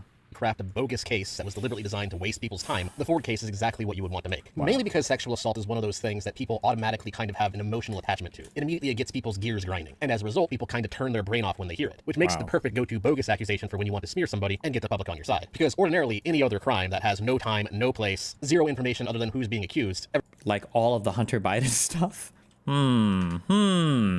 Everyone would consider that bogus. For instance, if your local mayor got accused by someone of stealing something, and that person couldn't say what was stolen, how it was stolen, when it was stolen, where it was stolen, the accusation was just, yeah, Mayor X stole something from me. No, I don't remember any other details. Then absolutely no rational person would be taking that seriously. Now, sexual assault is a very serious, very horrible crime. It's one of the worst things you can do to a person. But people really need to stop turning their brain off when it comes to this one specific crime. Because I've noticed that people afford a completely ridiculously low standard of evidence when it comes to it. And as a result of that, whenever the elites have someone that they don't like and they want to smear, for whatever reason, it's always the go-to false accusation, because they know that it's a specific type of accusation that is known to emotionally manipulate the masses into immediately assuming a guilty until proven innocent mindset, while completely ignoring the fact that the details of the accusation are completely and utterly patently absurd. And of course, it's a perfect avenue for stochastic terrorism from our mainstream corporate statist media. Because if you remember the Kavanaugh case and the rhetoric surrounding it, you may also remember that all the partisan hack journals came out of the closet to publish hit piece after hit piece after hit piece, all asserting that Kavanaugh was definitely guilty, despite the fact again that they had absolutely no evidence whatsoever. And that is absolutely a form of stochastic terrorism. Sure, most of these articles didn't actually suggest that anybody should give Kavanaugh some street justice, but the sheer magnitude of hack journals conspiring...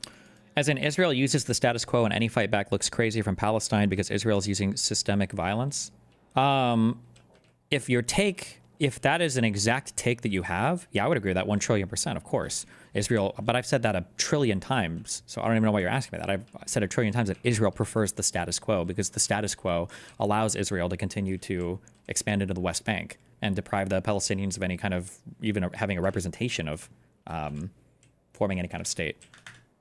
To publish all of these hit pieces from various platforms gives a false implication that a very guilty person is being unjustly sworn into the Supreme Court. And of course, it came with the fear-mongering that Kavanaugh was going to take all of the women's rights away, thus painting Kavanaugh as if he's some kind of Marvel supervillain. And that is not responsible journalism. That is the kind of stupid rhetoric that will lead an emotionally unstable person to try and carry out some form of assassination plot. And it's unfortunate because this kind of crap leads to political violence all the time, like the Donald Trump assassination attempts. Both cases involved an emotionally unstable person being radicalized by nonsensical rhetoric. And here's the thing. How do we know who they were radicalized by? Excuse me? Oh, I'm sorry. We're just going to assume it was a left wing. Okay. Based. Thing that a lot of people don't realize. The reason why our mainstream statist media behaves this way is actually very similar to the reason why many influencers or content creators or whatever you want to call them also often post cringe. The reason of engagement bait. Trying to get people's attention with emotionally charged nonsense is not a new grift at all. It's just an old grift that has been adapted to the current technology. Get people riled up so that they'll give you attention. And that's what we're really seeing here is this engagement farmer to stochastic terrorist pipeline of sorts. It's really just the logical conclusion of how things currently work. Because we don't really have any good standards of behavior or ethics, being an aggressive demagogue is thus an effective strategy to gain relevance. It's a strategy of riling people up, rallying the crowd, and getting them to look at you, thus farming ad revenue and gaining subscribers, etc., etc. Whether it's an online influencer or a journal publication, the issue here is the same, which then just immediately brings up the question, what the heck can we actually do about this? Well, aside from you just personally not giving them attention and not giving your engagement like I recommended earlier, there's some other things we can do. The first of these is realizing that we aren't delegitimizing bad journos enough. A lot of us think that we are, but we're not. There really isn't enough of an intellectual delegitimization force on the internet these days. Not enough to counter the amount of BS that's out there. In fact, this is a big reason why I started my channel in the first place. There's just so many bad narratives that are designed to either distract people or take advantage of people's emotions, steering people to think and behave in ways that are based on things that are not true. Hell because yes. the complete lack of ethical standards in both journalism and content creation results in the problem of everyone doing it. And at least in my case, I realized I can't really just sit around and hope for somebody to do something about it. Because while there's some of us calling them out for their dishonesty and calling them out for how dangerous their rhetoric really gets, the reality is it's still not enough. The disdain I see for the lack of ethics in content creation these days is really only maybe 1% of what it really should be. Because what we really need to see is a formation of intellectual think tanks that are specifically designed and built from the ground up on the principle of delegitimizing this type of rhetoric as their main goal. Because the amount of influencers and journalist publications out there that have abused their platform and abused their credibility is still just insanely high. And of course, if you go to places like Wikipedia, you'll see that a lot of these outlets still are treated as reliable sources, which is ridiculous because they're absolutely not reliable at all. Come on, another solution that a lot of Wikipedia. people don't really think about is being more supportive of things like school choice, and specifically is taking a stand against the way our education system currently works. Because this problem really, admittedly, is a much deeper, much difficult to fix foundational problem. At its core, the problem is that people aren't taught to think for themselves as they're growing up. State public education, and pretty much all of the modern world, still very much follows the Peruvian model of education, which is not actually designed to be an education system at all. It's designed to be a brainwashing system. It's designed to raise people to be obedient to schedules and to not think for themselves. And so, of course, it's only natural that most people grow up having no idea how to avoid being brainwashed. And so it's only natural that a huge number of people are just kind of okay with the fact that high engagement content is also often content that is designed to emotionally manipulate them. It's almost like Western society kind of has Stockholm syndrome in a way, where the average pleb has been brainwashed so hard and their mind has been fried by the algorithm so hard that they've actually grown to love being brainwashed, which is kind of funny, but at the same time, it's also kind of disturbing when you realize just how insanely massive this problem is. Jesus. And unfortunately, it's not really going to get better until people start moving away from the system. And before that can happen, of course, people need to be aware of the problem. But as for what you can do as an individual just to help yourself out right now, well, first off, just right away, you can stop watching deranged man-children who spew violent rhetoric. That will at least reduce the chances of you seeing it further in your recommended feed. And also, if you know that you're a relatively intelligent individual, consider contributing to the delegitimization strategy I mentioned earlier. And lastly, people just need to be aware of the fact of how easy it is for them to be emotionally manipulated and stop giving attention to those who try to do it to you. Because the reality is, when you give them that attention, you're giving them authority. When people see an aggressive bread boy who gets hundreds of thousands of views and has hundreds of thousands of subscribers, people assume that, hey, this channel gets a lot of traction, therefore it must be trustworthy. And people need to realize that that is just 100% not true at all. The reality is, a lot of content creators and social media influencers, again, are just complete dunderheads. A lot of them gain an audience by simply appealing to emotions or by appealing to midwits by parroting politically correct narratives. And of course, often with a sprinkling of the kind of deranged rhetoric that leads to political violence in the real world. It is a problem that will continue happening until we start holding people accountable to a higher standard of ethics, and more people become aware of just how easy it is for them to be. How can one man And that is drop all I so have many to say on truth this matter. bombs? Thanks for watching. Please like, share, comment, and subscribe, and all that good algorithm stuff. And if you want to support my content, you can do so on Subscribestar, Ko-Fi, or by buying some merch, or again by checking out Ground News. Thanks again. That is all. Till next time.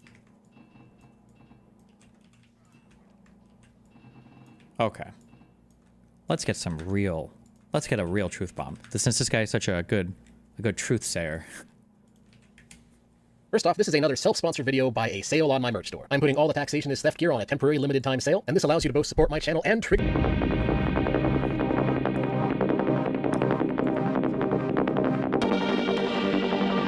Most people are drowning in their delusional ignorance without knowing that their suffering was created by themselves. Wow. Unless you've been living... Hey, internets. So you may have heard of something known as Trump derangement syndrome, because unless you've been living under a rock since the last week, you may have noticed that Trump has actually been inaugurated, and he is, in fact, the official president now. Which, aside from that meaning that he's just signed a bunch of executive orders that undid a lot of what the Biden presidency did, and all the other things that have been happening recently, what it really means is that we are about to see a lot more TDS than we normally see. I imagine much of mainstream journalists will return to a state of TDS. I imagine that a lot of what RedTube's content will look like will just be 4 years of TDS. Basically, we're going to see a lot of TDS and a lot of people talking about TDS. And the issue with that is that a lot of people talk about TDS or show signs of TDS with nobody knowing what TDS actually is. And that's what this video is going to remedy. Yes, finally, let's talk about it.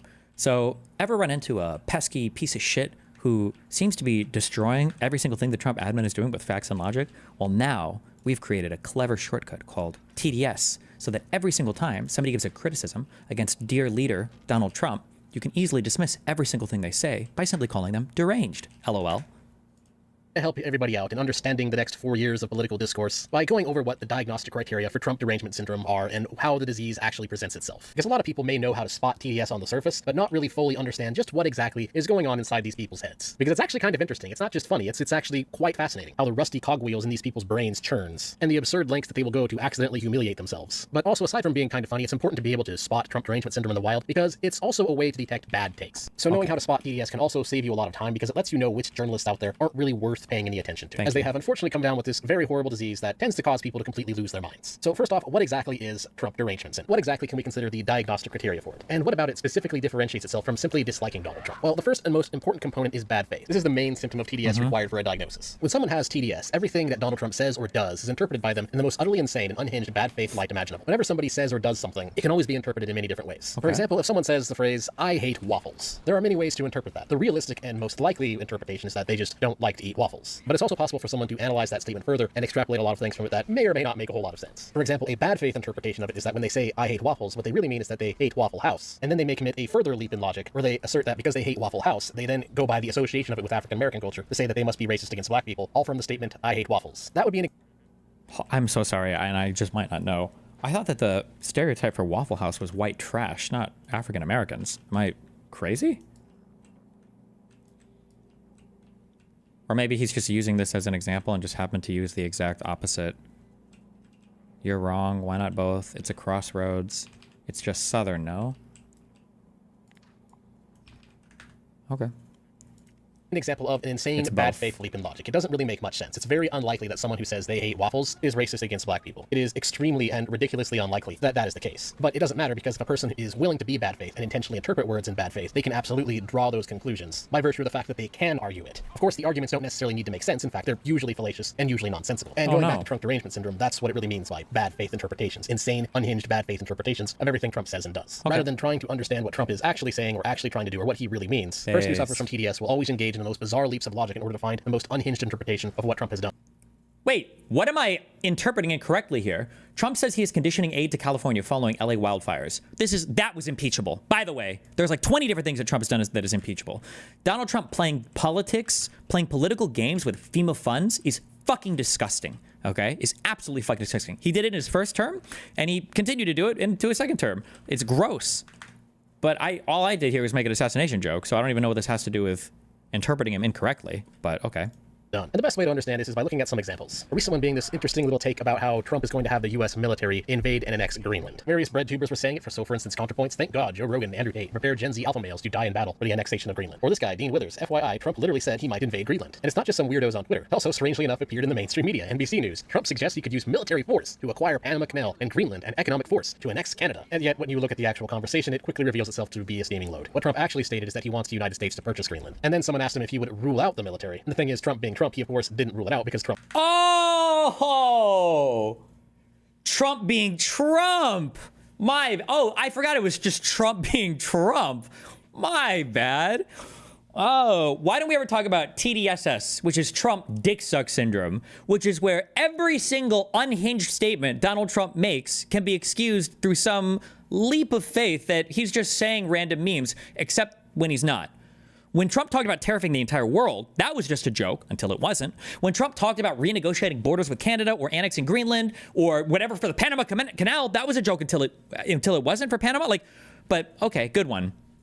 Trump doesn't rule anything out. This has been a consistent thing with Trump, a silly thing with Trump, and kind of a dumb thing with Trump, because it's something that tends to bait people a lot. But when you ask Trump if he would rule something out, he usually doesn't say that he'll rule it out. And knowing that, it becomes very, very unlikely that Except that's not true, because when you talk about him, like, will you do a strong thing against Russia, or, you know, what was the particular statements? It had to do with, like, are we going to apply pressure to Russia or something? And he was like, no, Russia's got the upper hand, so it's Ukraine that has to, you know, figure out what a peace deal looks like, or it's Ukraine, the onus is on Ukraine to do this. He has no problem with some people saying that, you know, he's not going to put pressure on them. It's up to the other party. But then with other people, he'll say, oh no, I've never taken anything off the table. That's bullshit. Everybody knows it's bullshit. This is a Trump derangement syndrome argument. I don't think this guy, I don't know how far along the Trump derangement line this guy is for the brainwashing. If he genuinely believes what he's saying right now, or if he's just like working the propaganda angle.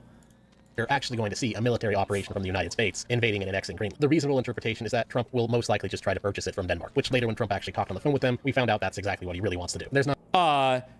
Except that's not, I believe, what the Danish PM said. I thought the Danish Prime Minister expressed great concern because after the phone call, Trump still wouldn't take the military shit off the table.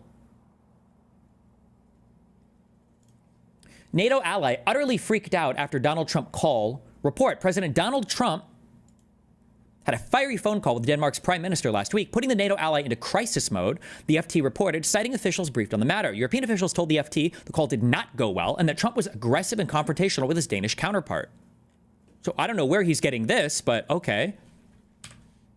What was the date of this? January 29th, so this was already out by the time he said this. His articles are 25th. Trump will most likely just try to purchase it from Denmark, which later when Trump actually talked on the phone with them, we found out that's exactly what he really wants to do. There's not going to be a military invasion to steal Greenland by force. That's ridiculous. That's obviously not going to happen. It's pretty obvious that Trump is just puffing up a marketing ploy to, you know, try and buy it. And when you take a... What? That doesn't even make sense. Like, just think about, you can say anything and then it's a marketing ploy. Like, I don't understand how you can get away with this. And their audiences don't look at them like, bro, isn't that kind of fucking retarded? Like, hey, I found a way to make my employees work harder. Oh, really? What are you doing? Basically, what I did is anytime I catch somebody on the clock, that's like slacking off, what I do is I abduct their family members and subject them to genital torture. And then I send them a video of their family members being tortured. Wait, bro, that sounds incredibly fucking unhinged. Yeah, that would be. I just like say shit like that, you know. I just say shit like that just to see, you know, because it's a, you know, it's just like a thing. It gets them to like kind of work harder. Like I wouldn't actually do it, you know, but like there is no other area of your life, there is no other arena in the world where somebody can make an unhinged statement, but it's okay because it's marketing. Like what the fuck are we talking? What, like, walk me through the plan here. Why would Trump say this? Walk me through the plan. What is this supposed to do? Ridiculous. That's obviously not going to happen. It's pretty obvious that Trump is just puffing up a marketing ploy to, you know... Like, what's the marketing ploy? What? Try and buy it. And when you take a step back and just try to exist in reality for a moment, it's pretty obvious that that's the case. And journalists have kind of gone back on this and asked Trump to clarify again by asking him simple loaded questions such as, would you rule out military or economic coercion? Which of course Trump won't rule out, especially since they said military or economic, which actually includes a lot of things to rule out. But then journalists... You understand that you can respond with a full sentence. Why is this guy pretending like Donald Trump would reasonably rule out, like he got tricked by the grammar? The grammar police showed up and tricked him into not being able to answer a question coherently?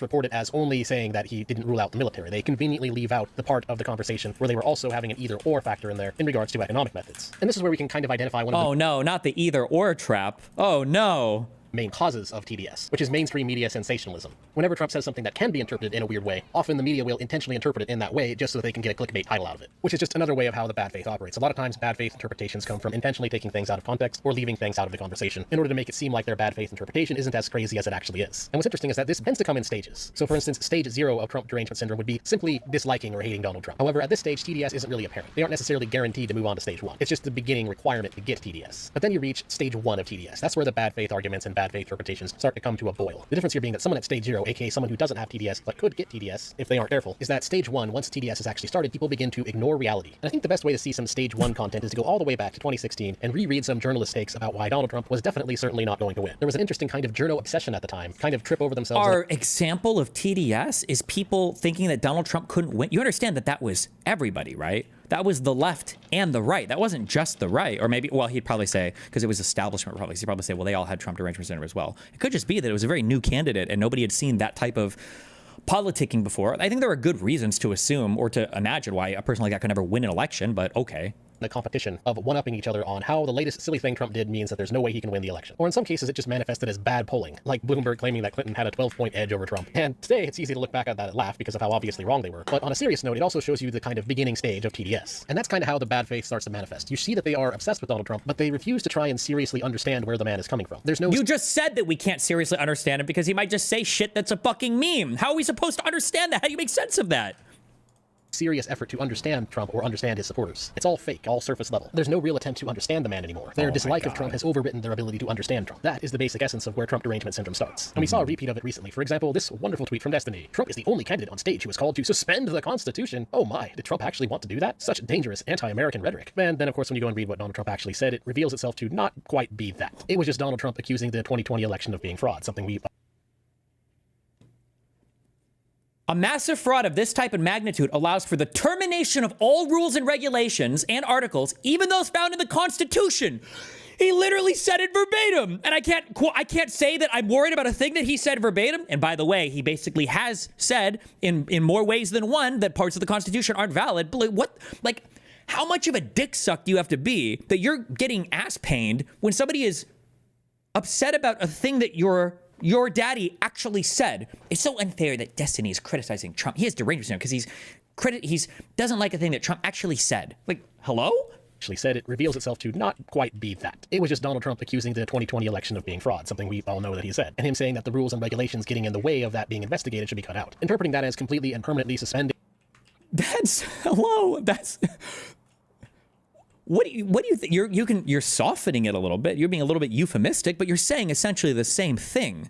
And him saying that the rules and regulations getting in the way of that being investigated should be cut out. Interpreting that as completely and permanently suspending the Constitution is... If you can suspend a rule sometimes, you can suspend a rule all the time. That's how rule sets work. You can't selectively apply them. Once you've done that, you've lost the rule set. It doesn't apply anymore. It doesn't work anymore. A very absurd, bad faith way to look at it. The more realistic understanding is that Donald Trump wanted to cut all red tape in regards to investigating the 2020 election. And then going back further to examine this tweet from Destiny, why is he quoting Elon Musk about Trump vetoing any national abortion ban? There's absolutely no relation to the post in the context, which means this is also a pretty good example of where stage 2 of Trump derangement syndrome is leading to, which is that people suffering from TDS for a long enough period. Trump is the only candidate on stage who is called to suspend the Constitution. Anti-American, unpatriotic losers who worship a cult leader more than they respect our country will excuse this because they put Trump before country, family, and God. True! At times start to show signs of manic obsession. Not only is everything Trump doing and saying interpreted in bizarre bad faith manners, but they also feel the need to bring it up in random cases and random contexts where what they're saying has absolutely nothing to do with the context. Oh, also, by the way, God bless Joe Biden.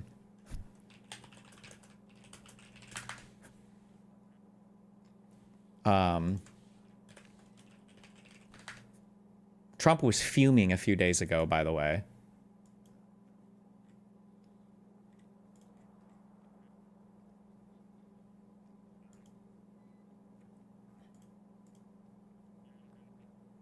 My doctor gave me breast treatment. Making everybody's life miserable.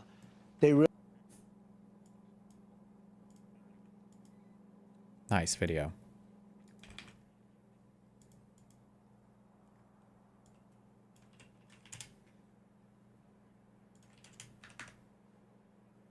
Donald Trump's turn to fascism was, up until this point, missing one. Because they were whine about it. Take a look. Whoever operated the Autoped was really the president, because I don't know.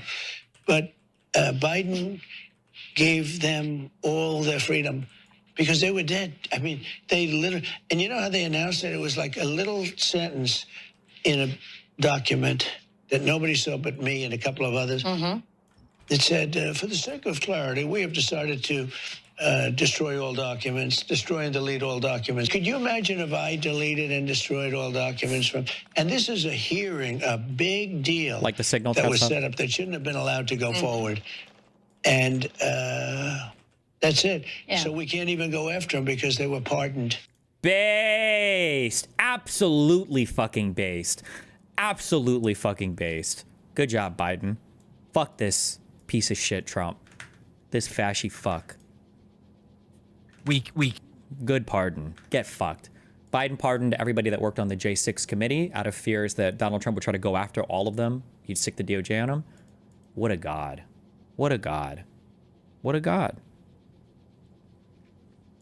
conversation at hand. And the stage of obsession is also where they start to begin this kind of single-minded focus on certain things about Trump they don't like. So for example, we can do a search on the OmniLiberal about Trump January 6th, and we find post after post after post of him absolutely obsessing over trying to convince people that the January 6th Capitol riot was an unironic attempt to overthrow— This like is a really popular new online thing. I think it was mainly started in the online world. Hassan does it, all the snarker communities do it, where if you talk about a thing and they don't really have much that they can say about it, or they don't have a good counter for it, they just call you obsessed. And it's a way to say that like you can't criticize a thing or talk about a thing because if you do, you're obsessed over it. Like, okay. Throw the United States government. And I mean, just look at all the posts about this. This is not healthy. Or for a mainstream media example, CNN. Like, this isn't healthy? This is my job, motherfucker. What are you talking about? I get paid to do this shit. What? The basic summary of how Donald Trump was covered from the perspective of CNN can be seen as orange man bad, orange man very bad, orange man say bad thing, orange man do bad thing, over and over and over again, like it's the entire purpose of their network to say that orange man is bad and convince everybody that orange man is bad. You can almost be forgiven at points for forgetting that CNN is supposed to be a news network, because honestly, for a while there, it appeared as they have become the orange man bad network. Because the thing is, once people have reached this stage of— What does he think conservative media does? Hello? Trump derangement syndrome, they need to confirm their bias even further, because bad faith, as it turns out, is really just a bias. Okay.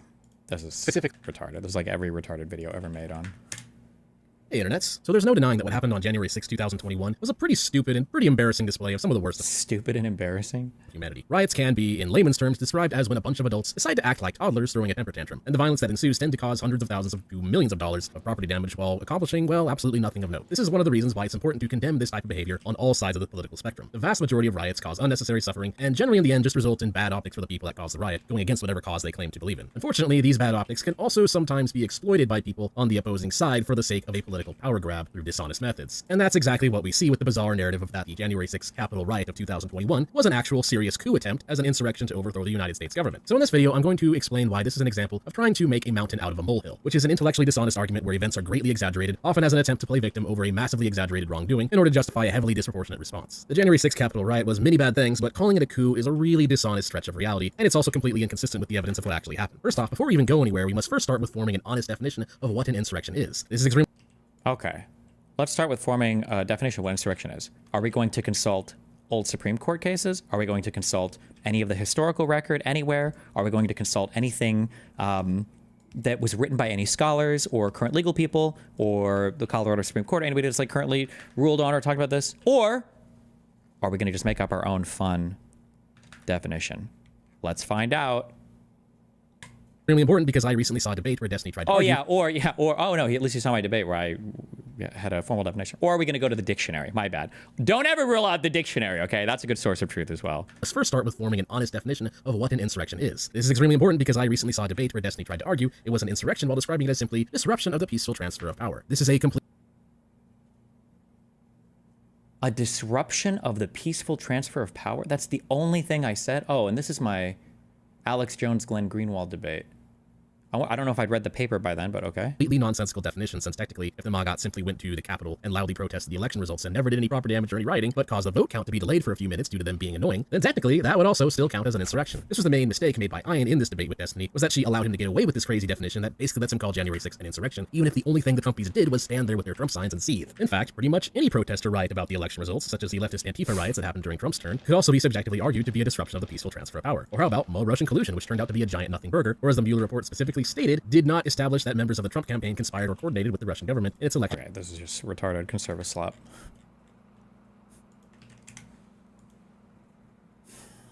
Border Patrol arrested a U.S. citizen from Albuquerque walking on the streets near BP, Border Patrol headquarters in Tucson. The agent who arrested him seems to have lied and said he was picked up in Nogales, an hour south of Tucson, and admitted entering illegally. He was detained for 10 days. Nice.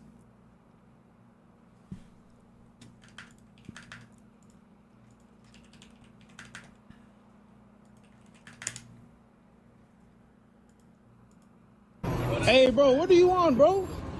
What do you want? I paid for my food. I paid for my food. What are you talking? Why are you following me down the fucking street? Nigga, you need to get the fuck back. You need to get back. Why are you following me? Why are you following me? What do you think? Why are you following me? What are you gonna do? Call 911. Call 911. If you need to settle something, you know who to call? Yeah, they're over here. Let's go. I know them. I'm okay. Go tell them. You go tell them. Then you wait here. I'll call You go tell them. You go tell them. I paid for my food. I handed you. Restaurant owner demands 18% tip after dinner leaves $20 for a 1998 or a 1989 bill. Okay. Paste.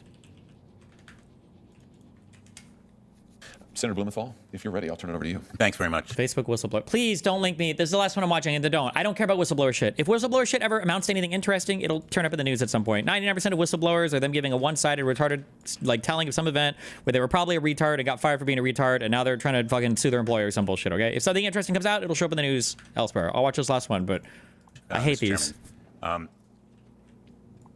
in order to operate in China, the Communist Party requires American companies to register with authorities and host servers inside the country, and I think it's pretty well known that Chinese law requires that security services are allowed access to any data hosted within the country. Did any of Facebook's security team or its engineers raise concerns to management about Americans' private information being exposed to Chinese spying? Yes, Senator, they did. How did they do that? They documented their concern in a number of ways. They noted that this would happen, that the Chinese would get access to the data, and they also noted their concern in other discussions and other documentation, saying, you know, my red line as a security engineer is to not be comfortable with this, but my red line is not Mark Zuckerberg's red line. Maybe you can explain what you mean by that. The engineer was saying that they were not comfortable with the way the China project was structured that would allow the Chinese Communist Party to potentially access American citizens' data. But in saying that, they noted that, you know, that's a red line for me as a security engineer. That's not Mark Zuckerberg's red line. Did you sense he had any red line? I did not. If you did, you don't know what it was? I don't. If you have more information related to these spying risks, would you be willing to share it with the committee? I would, Senator. And Mark Zuckerberg was knowledgeable about the planning, and do you know whether he was knowledgeable about the risks as well? My understanding is that the risk is the hardest part of the plan, so it's unthinkable that he was not aware of the risk. Nothing happened here without his approval and knowledge. This was a project unlike any other project I worked on during my time at Meta, in that it was so centrally led by Mark Zuckerberg, and he was so personally invested in this project. He learnt Mandarin. He traveled to... Well, watch the Douglas Murray show on Sam Harris podcast. But I have a feeling, because Sam Harris is a huge blind spot for people that are anti-Islam, it's going to be boring, but we'll see. China more than any other country. He had weekly I can feel when it's going to be some boring shit. Sessions with employees. Yeah, there's going to be some boring shit. This was... It's hard to overstate how different this project was to any other. Censorship tool. Were not just installed, but activated in Hong Kong and also in Taiwan. Let me ask you, I raised in my remarks, and I know that a number of other colleagues did as well, the record of misrepresentation and deceit. One of our former colleagues, Senator Leahy, asked Mark Zuckerberg in 2018 whether Facebook would comply with Chinese censorship and surveillance demand. He even asked if Facebook had built censorship tools to enter the Chinese market, and Zuckerberg responded, I'm quoting, "Because Facebook has been blocked in China since 2009, we are not in a position to know exactly how the government would seek to apply its laws and regulations on content were we permitted to offer our service to Chinese users." Ms. Williams, was that accurate? That is not accurate. You know, hundreds of decisions had been made, and by 2018, they'd been in dialogue directly with the Chinese Communist Party for 4 years. The fact is, by 2018, Facebook built, it even turned on censorship and surveillance tools that it developed for Chinese security officials, correct? It developed, and those Chinese Communist Party officials tested the censorship tool and would give feedback and say, this needs to change, or we need this, or we need confidence that you can capture images and filter images we don't want seen. You know, we talk a lot about 1984. Facebook developed a virility counter tool that directed any posts of over 10,000 views to be reviewed by an Orwellian-named, quote-unquote, chief editor. Is that correct? That's correct. And was the chief editor's geographic reach limited to mainland China, or did they plan to cover other locations? They plan to cover Hong Kong and Taiwan, is my understanding. So their surveillance operation was directed at Taiwan? That's my understanding, Senator. And Hong Kong? That's my understanding. Was the editor-in-chief's or the chief editor's power limited to reviewing viral posts? Oh, no, it's extensive power. The chief editor would be able to turn off the entire service in... Okay, I don't care.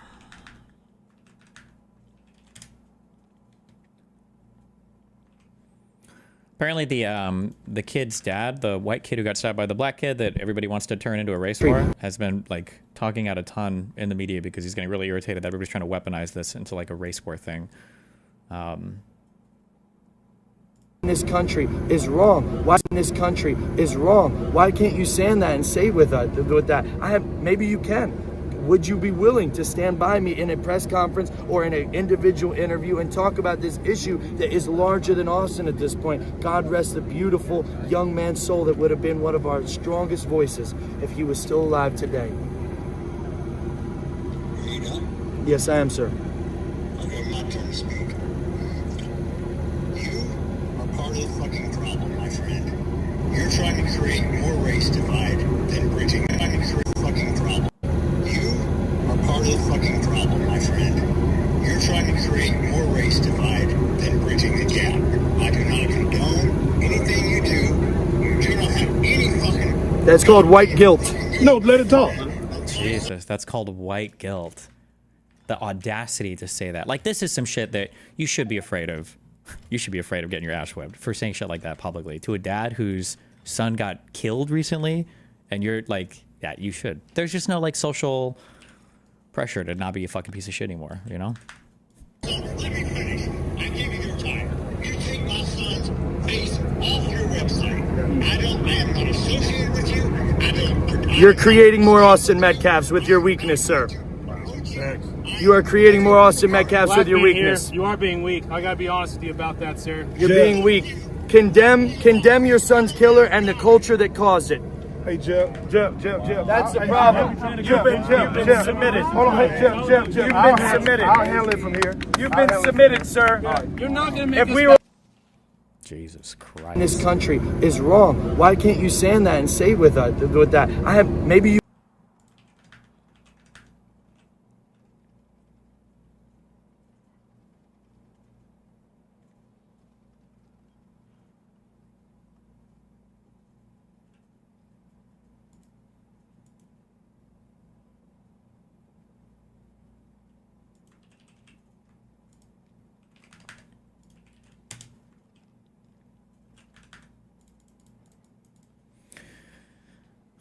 Who is Ethan Klein? Why is he well known, and what is going on with him? I keep seeing all these YouTube videos of people calling him out or something, with all the comments being like, big day for annoying people, me.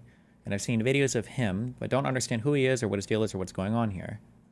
Answer. You, or user Turpit, gives a great summary that I think is fairly impartial, but I think a bit of added context is necessary. Okay, Turper says, answer. He's a controversial Jewish comedian podcaster. Recently, he's gotten in a lot of conflicts over the Israel-Palestine conflict because his wife is Israeli. He used to live in Israel, and he felt that people were using the conflict as an excuse to be openly anti-Semitic.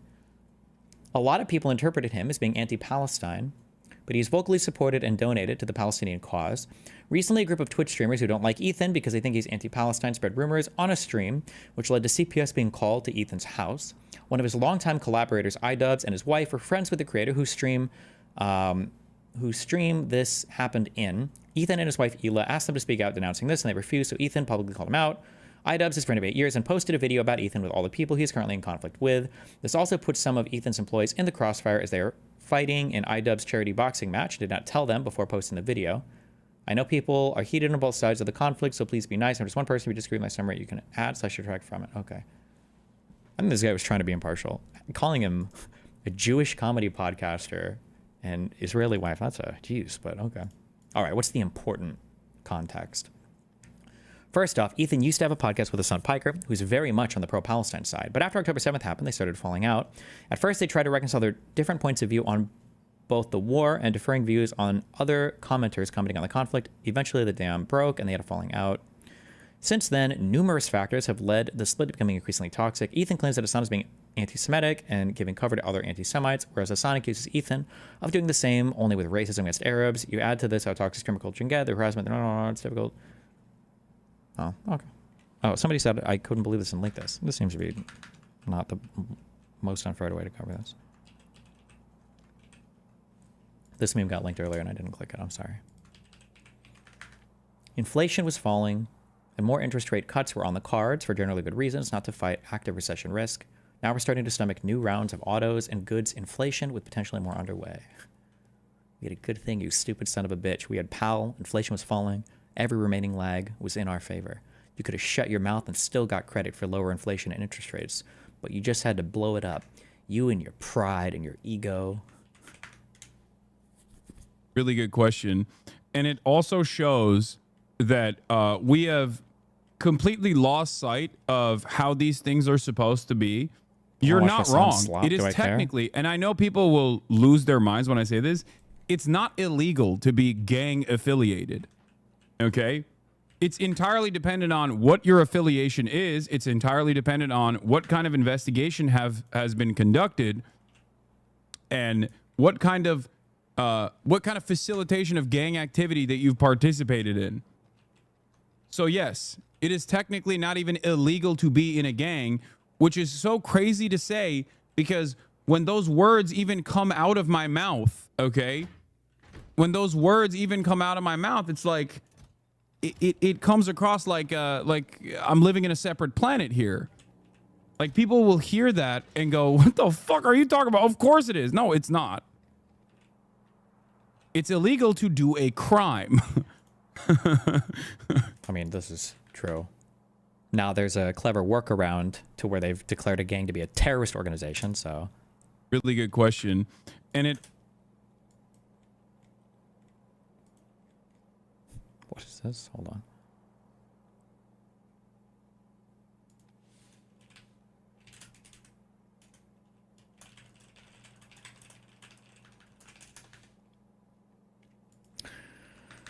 Hassan destroys Trump supporter in chat. Hasanabi reacts. I don't think I care about this. We've got Why I Left Christianity, an Alex O'Connor show. And Sam Harris. Oh, okay. I am here with Douglas Murray. Douglas, it's great to see you again. Really good to see you, Sam. So this has been interesting. I feel like I'm riding shotgun on at least one car crash of late. We're going to talk about your experience on the Joe Rogan Experience, and it was an experience. But we're going to talk about your book as a... I'm not sure I like the opening about a car crash, but yeah. I'll maybe Grand Theft Auto. Yeah, it'll be justified. You get out of a crash and just get into another car. Yeah. Well, I think that is our method. But you have a book on democracies and death cults, Israel and the Future of Civilization, which is, I guess, is part of now a quartet of books: the Strange Death of Europe, the Death of the West, or the War of the West, Madness of Crowds, and Madness of Crowds. Yeah, I mean, all of which hit the same grotesque object of Western capitulation to unreason and a kind of masochistic flight from sanity in the face of the provocation of Islamism and jihadism and other attendant confusions. I think we will cover all that. I'm definitely going to track through the book with you, but I want to start with the intervention you attempted to perform on our mutual friend Joe. I hope he's still a mutual friend. That remains to be seen, I guess. But and his sidekick Dave Smith. Doesn't look sped up with all this. I'm just having a really hard time with people who don't seem to who don't carry their values or their philosophy forward through everything. I don't know. Like, we'll see how this show with Douglas Murray goes. Like, listen, I like Alex O'Connor. I've never had anything but good interactions with him. Like, I've never seen him do anything bad or say anything bad. I'm literally just projecting this, I think, based off the last show that I did with him. Alex O'Connor feels like the kind of guy who would be indifferent between, like, Kamala or Trump being elected. And then, like, when the way that they analyze things doesn't seem to ever carry over to any other branch of their understanding or analysis of the world, it breaks my brain. But I don't know, maybe he's not like that, and I'm just making an unfair assumption. I'm not sure. Over on the podcast, because I thought what you attempted there was fantastic and much needed. I mean, this was a kind of moral intervention, which I thought was very important to do. I've been attempting my version of it, not directly in dialogue with Joe, but I certainly would do that as well. But what, it was, I thought what you said was quite brilliant and important, and I think there are probably a few crucial points that were misunderstood, and so I'd like to do a bit of a post-mortem on that. But Sure. I'm wondering what your experience of it was. How do you view, how much of the aftermath have you seen? I'm sure, no doubt, even if you don't read comments, you're still getting some of the comments somehow, because yeah, I don't read tsunami. comments. I don't really follow very closely. If I think I've done the right thing, which I try to do routinely, I don't think I ever knowingly mean to do the wrong thing. But if I do something which I feel perfectly content with myself in, that I can look myself in the mirror the next morning, I have no interest in seeing what people rampaging across the internet have to say. So although there is a certain type of almost friend who can never resist sending you the nastiest. Yeah. What are the good arguments against accelerationism? The only argument that you should ever have against accelerationism is you don't know what you're accelerating into. Response they've seen online is saying, I disagree with this person. That's right. I don't think you're nearly that fat or ugly. I disagree with everyone else. I like you. Despite some people doing that, and thus giving me a glimpse into it, I really don't. I don't bother. I have a book out. I've been doing a lot of traveling and speaking and so on, so I don't really have time to absorb very much of the podcast talking about podcast meltdown that I gather has occurred. I saw your collision on Newsnight after that. Oh, that was just a typical BBC thing. They got me in to pre-record for 20 minutes. I attacked Newsnight. They edited it down to 7 minutes, and then afterwards, Savage I had 3 people to attack me. In your absence. I'm sort of used to that. I find it sort of normal that if I'm allowed to speak on the BBC, they must have 500 anti-Douglassites to defend me and much more. And that's fine. I don't care. That actually surprised me. I thought the level of confusion they expressed there in the aftermath is now on Newsnight. I thought that the pendulum had swung back enough in the UK where that species of confusion wouldn't be so prominent. Not on the national broadcast. The national broadcast, as I think I told them in one of the bits that they edited out, I said you're just wildly out of date. Like, this is weird. This is having a conversation from 10 years ago, and you just haven't updated your software. And shame. Shame, but that's why nobody watches the program.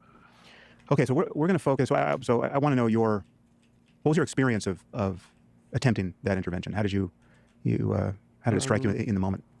Well, I like Joe, and enormously admire what he's done. He's so good at talking about interesting things with guests easily and for a long time that a lot of other people think that it's extremely easy, and it just isn't. He's a master of it. How does a recession affect online content creators business-wise? Do any markets thrive during a recession? I imagine like budget services would. Like there was that joke. It's not a joke, actually. I guess it was real. That the only stock that was up when all the tariffs and shit got announced was like the stock for like the dollar store, I think. So I'm sure stuff like that does marginally better, but no, generally just hurts everybody. I had noticed that he had, in recent years, not really had anyone on who had my views about the Russia-Ukraine conflict, or indeed about the Israel-Hamas conflict. And he had some people on who I have had to become aware of, very annoyingly, like all of us, but who are just retreads of a school of pseudo-history, which was seen off a long time ago, and which I dislike. And I suppose I just wanted to try to say to Joe as gently as possible that I thought that something was going very badly wrong here, and that he was misleading his viewers listeners about what the story is on each of these things. That specifically that Ukraine actually does have a right to defend itself against Putin's aggression. Israel has a right to defend itself against Hamas's brutal invasion of Israel. And I believe, and just wait for this, I think Adolf Hitler was a really bad guy. I do. As Norm Macdonald said, I've said it before. I've said it before. I'll say it again. I said it before it was cool to say it. I think Adolf Hitler was the bad guy of World War II, and I think Churchill was one of the people in history who saved civilization, almost single-handed at one point in 1940.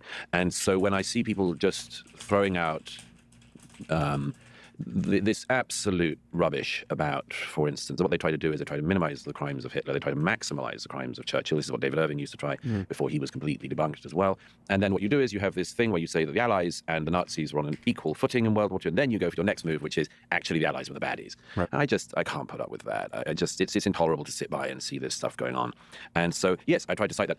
I was, of course, the whole thing was 2 against 1 because although Joe has had people like comic Dave Smith, who, by the way, I've yet to hear being funny on anything. Maybe somebody else can point me to it, but he just spent 18 months criticizing Israel in the most ignorant terms, and I was annoyed that Joe had said, you know, you can only come on if you're on with Comic Dave Smith, whereas just a week before, Comic Dave Smith was on his own once again sound. Oh, shit. Wait, was this already public knowledge?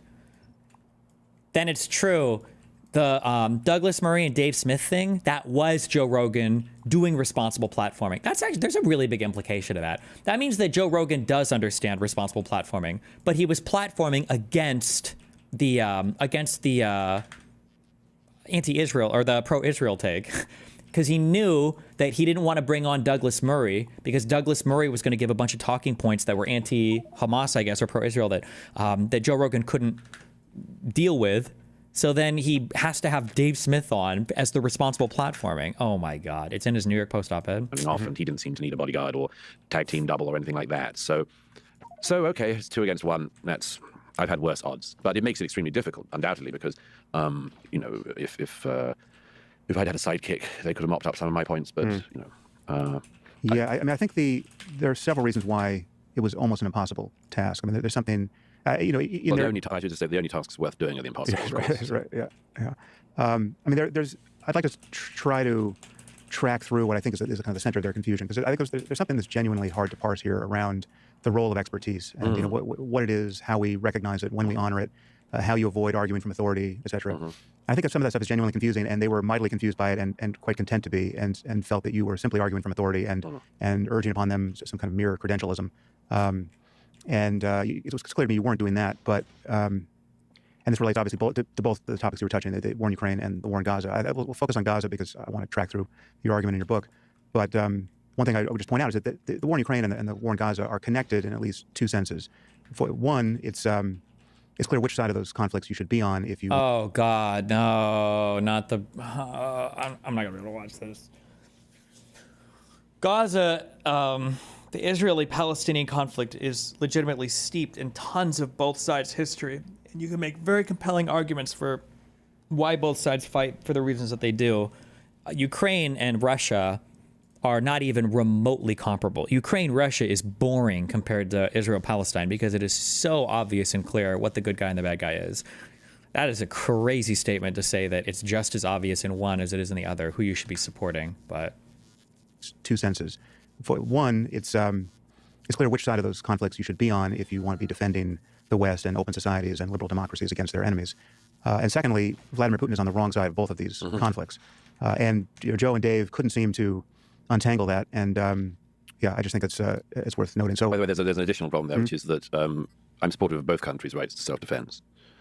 And unfortunately, because of the degradation of the age and the decision to make politics almost entirely a team sport, whereas a part of, on the American right, there's almost, certainly on the mainstream Congress, Senate, and so on, there's mainstream support for the Israelis in their war against Hamas.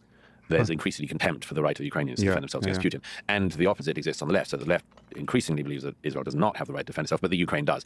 So I suppose I find myself, in the words of Richard Strauss's librettist in Capriccio, I find myself burning between 2 fires. You know? Yeah, well, I'm going to try to push you into the rightward fire a little bit because I think you have a problem there. Honestly, I think you have some unfortunate company that, you know, it's just a matter of time before it becomes too uncomfortable to not notice the differences of opinion. And Ukraine is obviously a very sore point, but I think it also is worth worrying about the level of anti-Semitism on the right. And, and much of the confusion you saw from, had you read the comments, you would have seen a tsunami of confusion coming from Joe's audience. And much of that audience is not I would say maybe 90% of it is kind of rightward leaning, if not fully in Trumpistan. It's definitely not the AOC supporting leftward confusion. Yeah.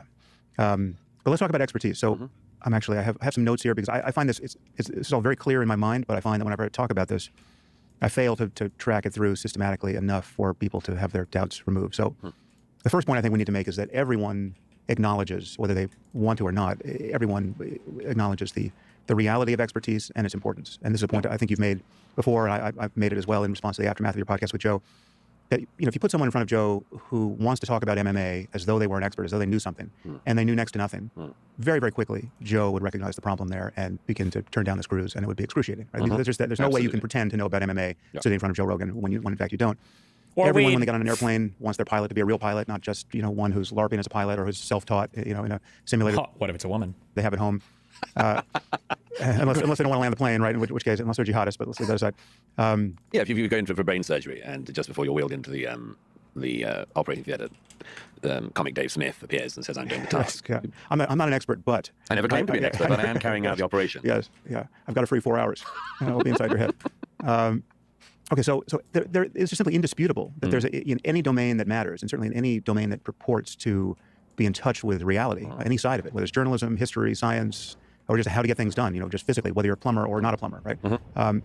The difference between knowing something or knowing nearly everything and knowing nothing is extraordinary, and it matters insofar as the topic matters. Yep. So in that context, you can see that a consensus among experts is rather often meaningful, right? So if you have the lone person who's going against the consensus, if 99% of the specialists in a field believe X, and you've got somebody believing Y, maybe somebody who is himself an expert, he has the right credentials. But certainly in the case of someone who isn't an expert and doesn't have the right credentials, it is more often than not the case that you're not in the presence of a lone genius who's just figured everything out on his own. You're very likely in the presence of somebody who's mistaken or a crank or otherwise has some incentive that is going undetected, and they're going against the mainstream for bad reasons. Now, that's not to say there's no such thing as there being a lone genius who does overturn a field of knowledge. Sometimes it's Galileo. Yeah. So, but if you had to walk into a casino and bet on one thing that I don't know what the formal word for this is, but like one thing that I think is a useful heuristic to figure out if somebody is completely full of shit or not is when somebody is doing a thing that is exceptional, but not necessarily wrong, but doesn't recognize and like verbally, like explicitly recognize the exceptionality of what they're doing. Because sometimes the fact that you're not even capable of recognizing how exceptional what you're doing is, that should show you that you're not qualified to speak on the particular thing. So like one example of this might be when you talk about certain social niceties, say it's like shaking hands or wearing a certain type of clothing at a certain type of event, right? If you decide that you want to break with convention, then that's fine. And you might even have a good reason for breaking with convention. But if you're going to break with the convention and then not even seem to acknowledge that you're breaking from convention or not understand that you're breaking from convention, well, then you're probably just fucking crazy, right? So I think that's a pretty useful heuristic where if somebody is saying something that is in total opposition to everybody in a field or it just seems like very out of place and they can't even seem to acknowledge that, or they seem unwilling to, or they're like making weird excuses. They're like, oh, like geniuses have these breakthroughs all the time, rather than an intense like, statement of kind of humility or an acknowledgement like, okay, I know this is kind of crazy. Like this isn't my field, or I don't know, I'm not like published here or whatever. So I'm making a pretty, wild claim, but here's the reasons why I believe what I believe in. I think that should be a red flag always. Prevailing opinion in any field, you would be right to bet on what 99% of oncologists think about this cancer rather than your uncle who just has strong opinions about cancer, right? And that's just a probabilistic bet we all place every day whenever we're granting credence to knowledge claims. And we're always tending to go with the mainstream consensus of specialists. And that's because expertise really is a thing and probability really is a thing. Well, I agree with, however, as you probably know, a significant caveat, which is that, as I've said for a long time, one of the things that COVID did was it stripped us of the consensus that the scientists were the last sort of cathedral of knowledge that you really did listen to. Yeah. And I said a long time ago about this, that, once trust the science wasn't respected anymore, for some good reasons, we were completely stripped of anything in our society that we could trust. Yep. But this is broken because what you should be able to acknowledge is sometimes a thing can make it. Let's play his game, because I don't know if he's an anti-vaxxer or whatever the fuck, but let's play his game and assume that science made a huge fucking mistake relating to the COVID stuff. Just because something fucks up doesn't mean that thing is necessarily completely and totally untrustworthy. Like you can analyze why a particular thing is fucked up, and then just try to avoid the circumstances that led to it being fucked up for next time, Like, let's say that it is the case that you've got a loved person and they end up killing somebody, okay? You've got a husband or a wife and they murder somebody, okay? Well, if somebody shows you they have the capacity to kill somebody or murder somebody, right? It's like, well, this is very bad. You probably don't want to spend any time with this person, right? So you wouldn't. You'd break up with them. You'd probably report to the police, whatever. Let's say that you find out, though, that this person, was held at gunpoint, that the actual person manipulating them told them, I'm going to find and kill your entire fucking family if you don't, go and shoot this person. Well, if you find out all these other circumstances surrounding this, particular event, you would look at it and go, okay, well, obviously it's not good that my significant other killed somebody, but there was a set of circumstances that brought this about, right? This type of coercion. I don't expect these circumstances to ever be repeated in the future, so this isn't like a thing that I'm going to have that weighs on them for the rest of their lives. That's an extreme example, but you can think of other hypotheticals like that. if somebody made a mistake or fucked up once, like if we're assuming that like science got the COVID shit wrong, and science has gotten a lot of stuff wrong, by the way, historically, like that's kind of what the process of science is. It gets a lot of stuff wrong sometimes. The idea that you would then just say, you know, we're going to discount it entirely because of that, that's nonsense. That doesn't make any, that's not, I don't know. If you said trust the media, although there's great things in the media, but if you said trust the media, increasingly people would laugh because much of the media would let itself down in the realm of facts and unacknowledged biases. Yeah. If you said trust the politicians. I see this. Apparently Hegseth said to have shared attack details in Second Signal chat. The defense secretary sent sensitive information about strikes in Yemen to an encrypted group chat that included his wife and brother. People familiar with the matter said based. No one is going to do anything though. Good times. Well, it's been a laugh line for quite some time. You know, I think generally that every time there's a poll of public opinions about who they trust more, I think journalists are somewhere beneath hookers and politicians beneath us. Yeah. So I mean, it's but the breakdown of the science trust was devastating, and I think that the breakdown of belief in almost everything in the state, every arm of government, and the attributing of the most appalling actions to parts of the security state, for instance, having somebody like RFK Jr. saying that that the evidence that the CIA killed his uncle was overwhelming. Right. Well, that means that the CIA can kill presidents, which means that you're in a country with a completely rogue intelligence service, and just all of this added on to it. But the COVID thing was the last cathedral to fall. It made science fall, it seems to me. But I would argue, and this was tacit in some of the things you were saying, or even just the fact that you were there saying it, I would argue Joe has more than his fair share of responsibility for that. And alternative media in general, but big podcasts in general, but Joe above all, given his taste for conspiracy thinking and given the lessons he has drawn from COVID. I mean, I share your concern about the failure of institutions and the obviously the woke ideological capture of so many mainstream institutions. Not the wokies. Distorted scientific communication has certainly distorted journalism, and it has predictably and to a degree that's intolerable destroyed trust in those institutions. Yeah. But the remedy for all of that is not mere contrarian anti-establishment know-nothingism, sure. Or much less a disavowal of expertise. Oh. It's real expertise, real science, real journalism being aimed at the correct targets, shorn of the dumb ideology that distorted that conversation in the first place. Yes, and by the way, there's a sort of delineation that's important to make as well, which is I think that part of the confusion that I'm told has been occurring is, of course, that I think that there are probably realms in our society, STEM, which is just easier to shore up. If you just make sure that STEM subjects are as protected as possible from wild ideological outside influence, sort of feels easier. Although even you like that statement, and I understand Dave Murray more now, unfortunately, it's a very, the term I've used a lot in the past is scientism. It's a very scientism-esque take to where you're like, okay, we need to keep these pesky humanities and liberal arts cuckedness out of our pure scientific discipline fields, because in the scientific disciplines there's absolutely no bias and no room for weird, cringy, whatever, errors. And it's like you realize that a lot of STEM stuff in the past has had hardcore ideological influence. Like every researcher brings with them some form of ideological influence when they're doing research. Like that's impossible unless you're having literal robots doing research. But even at that case, even those robots are going to be subject to influences because they're going to be trained on data sets of humans. So this idea that you can somehow escape all bias by like phrenology that's technically a hard science, right? It's biology, no? I don't know, it's cringe. Had some, I think it was the Smithsonian Institute was declared that the math was white supremacist. The notion of objectivity. I charted this in math. Having a right answer. Yeah. Absolutely, don't think that it'll stop at STEM. But STEM, it seems to me, is more. It could be more disciplined in order to just push that out. It's easier to see how that happened. How do you do that in the humanities, including the study of history? It's somewhat harder, and I think that is the case. Yeah, that's true. And I think that is somewhere where, let alone with journalism and current events, I think that there is probably and you have this issue as well, to where people think of science as, okay, science is this very rigid world. It's peer reviewed. You've got all these people publishing stuff and correcting papers and engineering and all this stuff.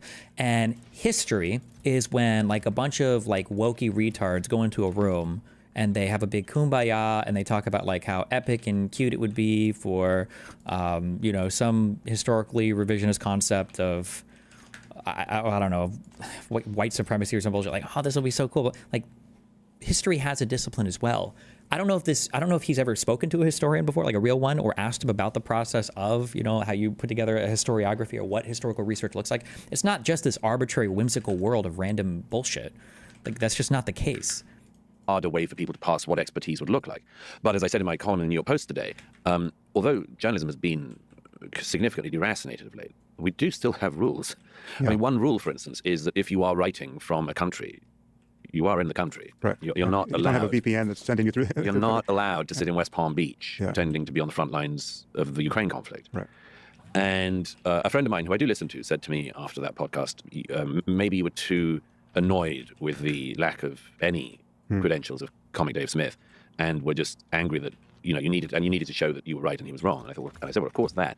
But I said that the real thing is just that simply on a journalist. In your way, what is the best way, or in your mind, what is the best way forward for the Dems in midterms? I feel like they should have already started hyper-aggressively campaigning. It feels like they're waiting for something first.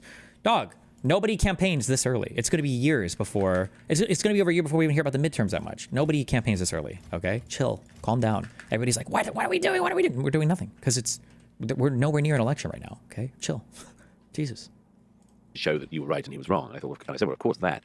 But I said that the real thing is just that simply on a journalistic level, if you haven't spent your time on the ground somewhere, your ability to write about it, or the likelihood that your readers will read about it, is very significantly diminished.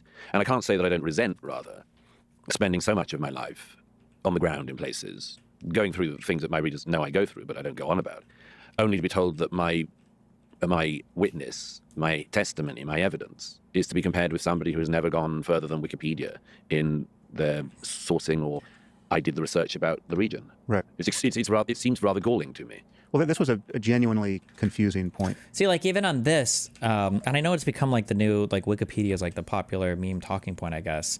But the issue for a lot of these people isn't Wikipedia at all. Like, Dave Smith doesn't get his information from Wikipedia. I think just from listening to Dave Smith read, Dave Smith seems like he reads books. He reads conspiracy books.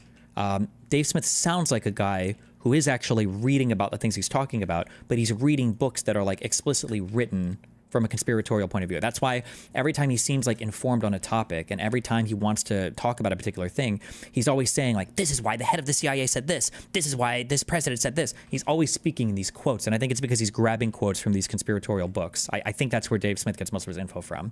But that's not a Wikipedia problem. That's another source selection problem, you know? Because, so then now I'm bending over backwards to be charitable to Dave Smith, who I notice rarely makes the effort in my direction or yours.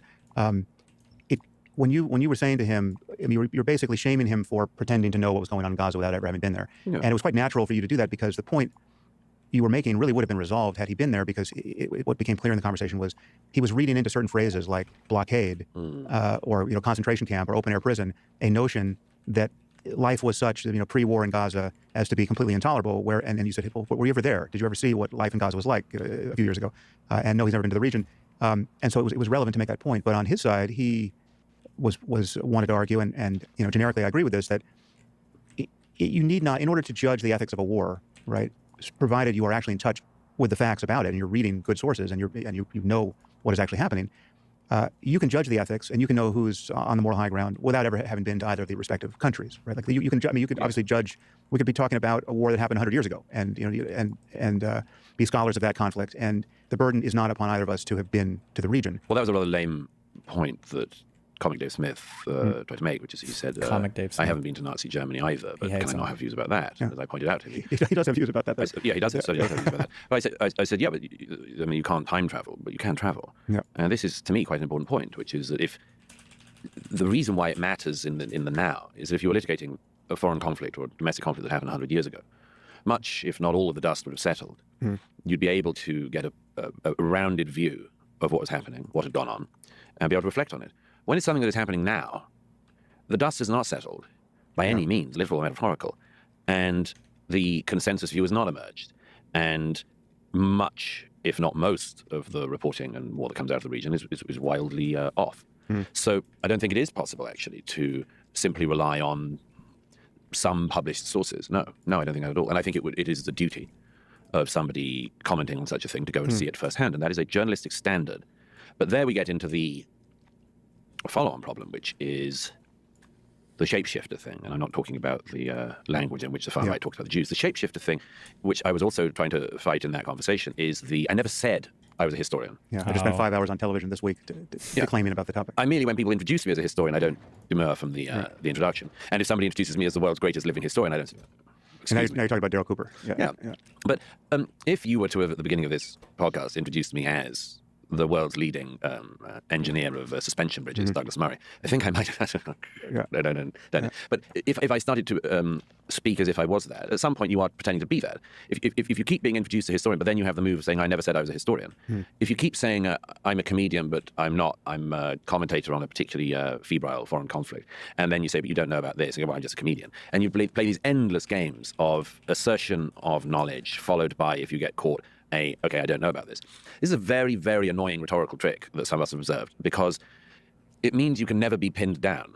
Because you're always shifting your presentation of who you are. It was one of the things that always made me most irritated about Russell Brand, who I've never wanted to debate with or discuss with, because I always saw him doing this, that he would indeed 20 years ago go on the BBC, announce the need for revolution, and explain how we need to completely change the system of global finance. He would get shown a chart, and he would say, I ain't got time for no chart, I'm a comedian. Right.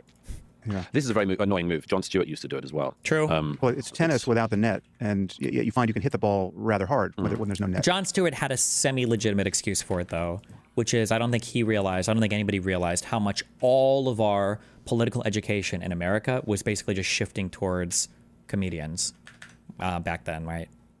Yeah, and sometimes your rackets are made of jelly. I mean, it's sort of just endlessly absurd. What are they doing in this thing? Why the constant shifting? It's for people to work out what's going on there. But the problem is that you're in front of an audience, and Joe has cultivated this audience, and perhaps been in turn changed by this audience, that is anchored to some very strong, if unacknowledged, claims about the nature of knowledge and authority, and also certain moral principles. I mean, so for instance, I saw at least two heuristics running in the background of that conversation. One is sunlight is the best disinfectant, and for sunlight, by sunlight I mean let's just turn on the microphones and talk at length. Right. So there could be nothing intrinsically. There can be nothing wrong, and only goodness in sitting across the table from someone like Daryl Cooper, who is an amateur, self-taught historian, talented podcaster who has, as you pointed out, an appetite for contrarian, taboo history of the David Irving flavor about the Holocaust. Nothing wrong with Joe just sitting with him for 4 hours and midwifing a conversation from him that. When they say, I never said I'm an expert, the counter should be, but you want your opinion taken seriously, or you want to be treated as an authoritative source on knowledge on X. No, they'll just play dumb. They'll be like, I'm not saying people should necessarily believe me. I always tell people to do their own research. I tell people, like, hey, go read a book on this, or I recommend, go read this, go do your own research. I'm just here to talk about it because somebody asked me, blah, blah, blah, basically. Which at no point entails Joe pulling him up short on any of the points he's making. He's simply receiving this person's expertise, even while if you pushed and said, oh, but are you really a historian? He'd say, no, I'm just I'm a podcaster, I'm a fan of history. But the assumption is, and again, this is the assumption from Joe's audience, is that there can be nothing wrong with this. If you're talking for hours, people are going to recognize what is true. You're trusting your audience to know what is true. And it is just an obvious fact that you cannot trust Joe or his audience to know when an already debunked David Irving talking point is being recycled in front of him, unless he's done the homework to know what he's actually in dialogue with. Well, if I can say so, there are also two other things going on there. One is, I suspect, what you describe as sort of viewer aggravation with appeals to expertise or indeed defense of expertise feels like a personal assault on a large number of listeners, because they feel like they're doing that, and they like to do that. It's elitism. Yeah. But because I would be very careful. Remember, you have to qualify all of these things a lot. People don't actually exhibit what I would say is like this distrust of elites or experts. There's a different algorithm running here, because if an elite or an expert comes out and they agree with their position, all of a sudden they champion that elite, right? Like you'll hear tons of people around the COVID time talk about how they didn't like, Fauci or, doctors or, the medical establishment, but they loved it when a doctor, the weird guys from the COVID Frontline Alliance or whatever, or the Dr. Robert Malone guy, when doctors would come out and agree with them, they would love it.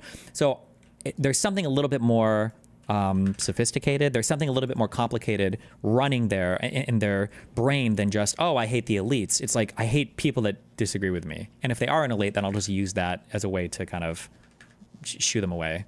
They'd like to do that. They're kind of doing that by listening to long-form podcasting and developing views. Again, they are welcome to do that. I'm all for that.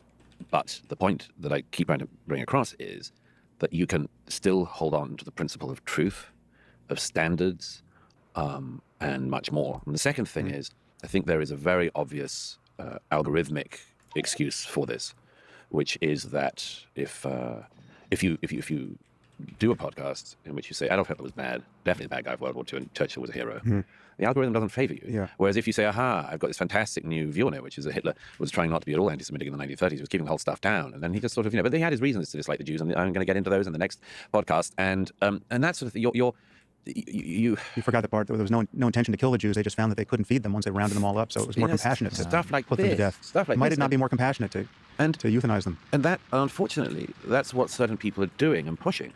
And I was genuinely, I said at the end, I said to Dave, who I think he says he has a Jewish grandfather, so I think he probably wouldn't be regarded as Jewish in a very orthodox way, but he'd certainly be caught by the Nuremberg laws. Right. And Hamas would certainly regard him as full-blown. Okay, I'm careful, and this guy probably knows more about this than me, but that idea of like the obsession with like the mom is the thing that makes you Jewish or whatever, I've never heard that from any like Israeli circles. I mean, like it's kind of a thing, but I'm pretty sure you would get accepted into almost all sects of, like, I know you could birthright and all of that shit if you wanted to. I know that you could probably move into like a settlement community or whatever. Maybe the really ultra super Orthodox ones or something would, but I feel like for the most part, I don't think there's that huge obsession with like the mother's side. Or if it is, I mess that, I guess. Fully Jewish.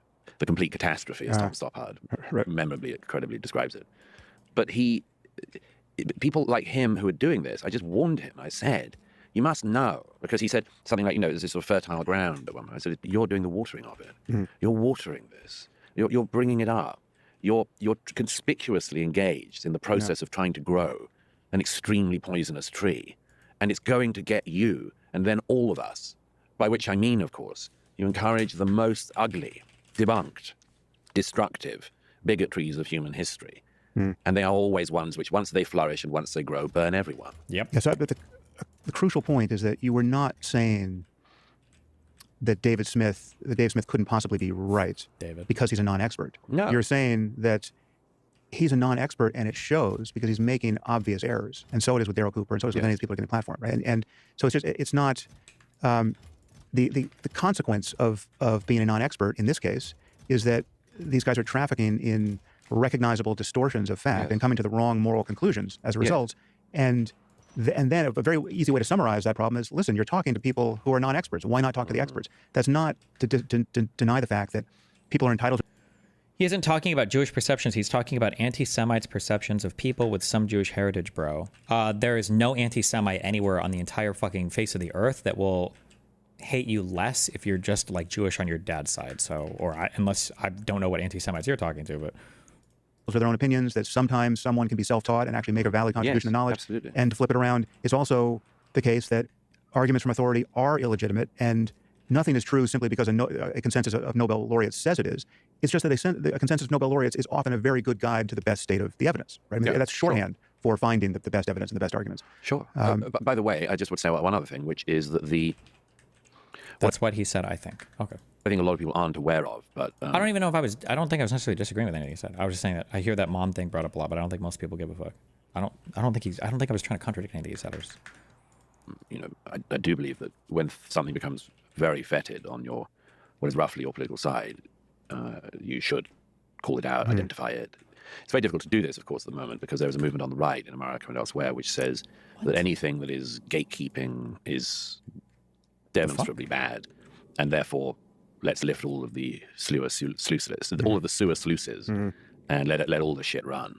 And I think it's worth identifying one other thing, which I don't know you're probably aware of, but a lot of people aren't, which is that there has always been a reason why a type of American right-wing figure will play with this stuff, and it's slightly different to the reason why you get the same stuff on, for instance, the continent of Europe. On the continent of Europe, when this dark game is played about World War II, what they try to do is they demonstrate they cannot contend with the utter atrocity of Nazi fascism, and try in the end to either downplay it and outplay Soviet communism in some zero-sum game, which is never going to end well.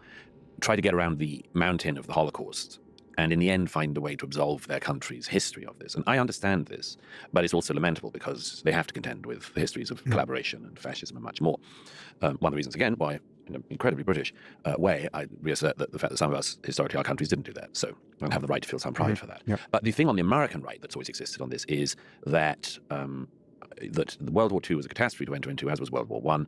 because America should have let the Nazis and the Soviets battle it out, and we didn't need to get involved. And that's the dream. I mean, I still, it's that itself is an interesting revisionist exercise. And it's one that's happened for years. I saw Pat Buchanan argue this years ago when he had a book out, very unconvincingly, but it was stimulating in a way, and stimulating to see him prove wrong. But in any case, that's a game, because as Clive James used to say, we're here because history happened. There's a sort of limit to which you can play this book. So why do you want to play it? You want to play that dark game because you want to get onto a different game now.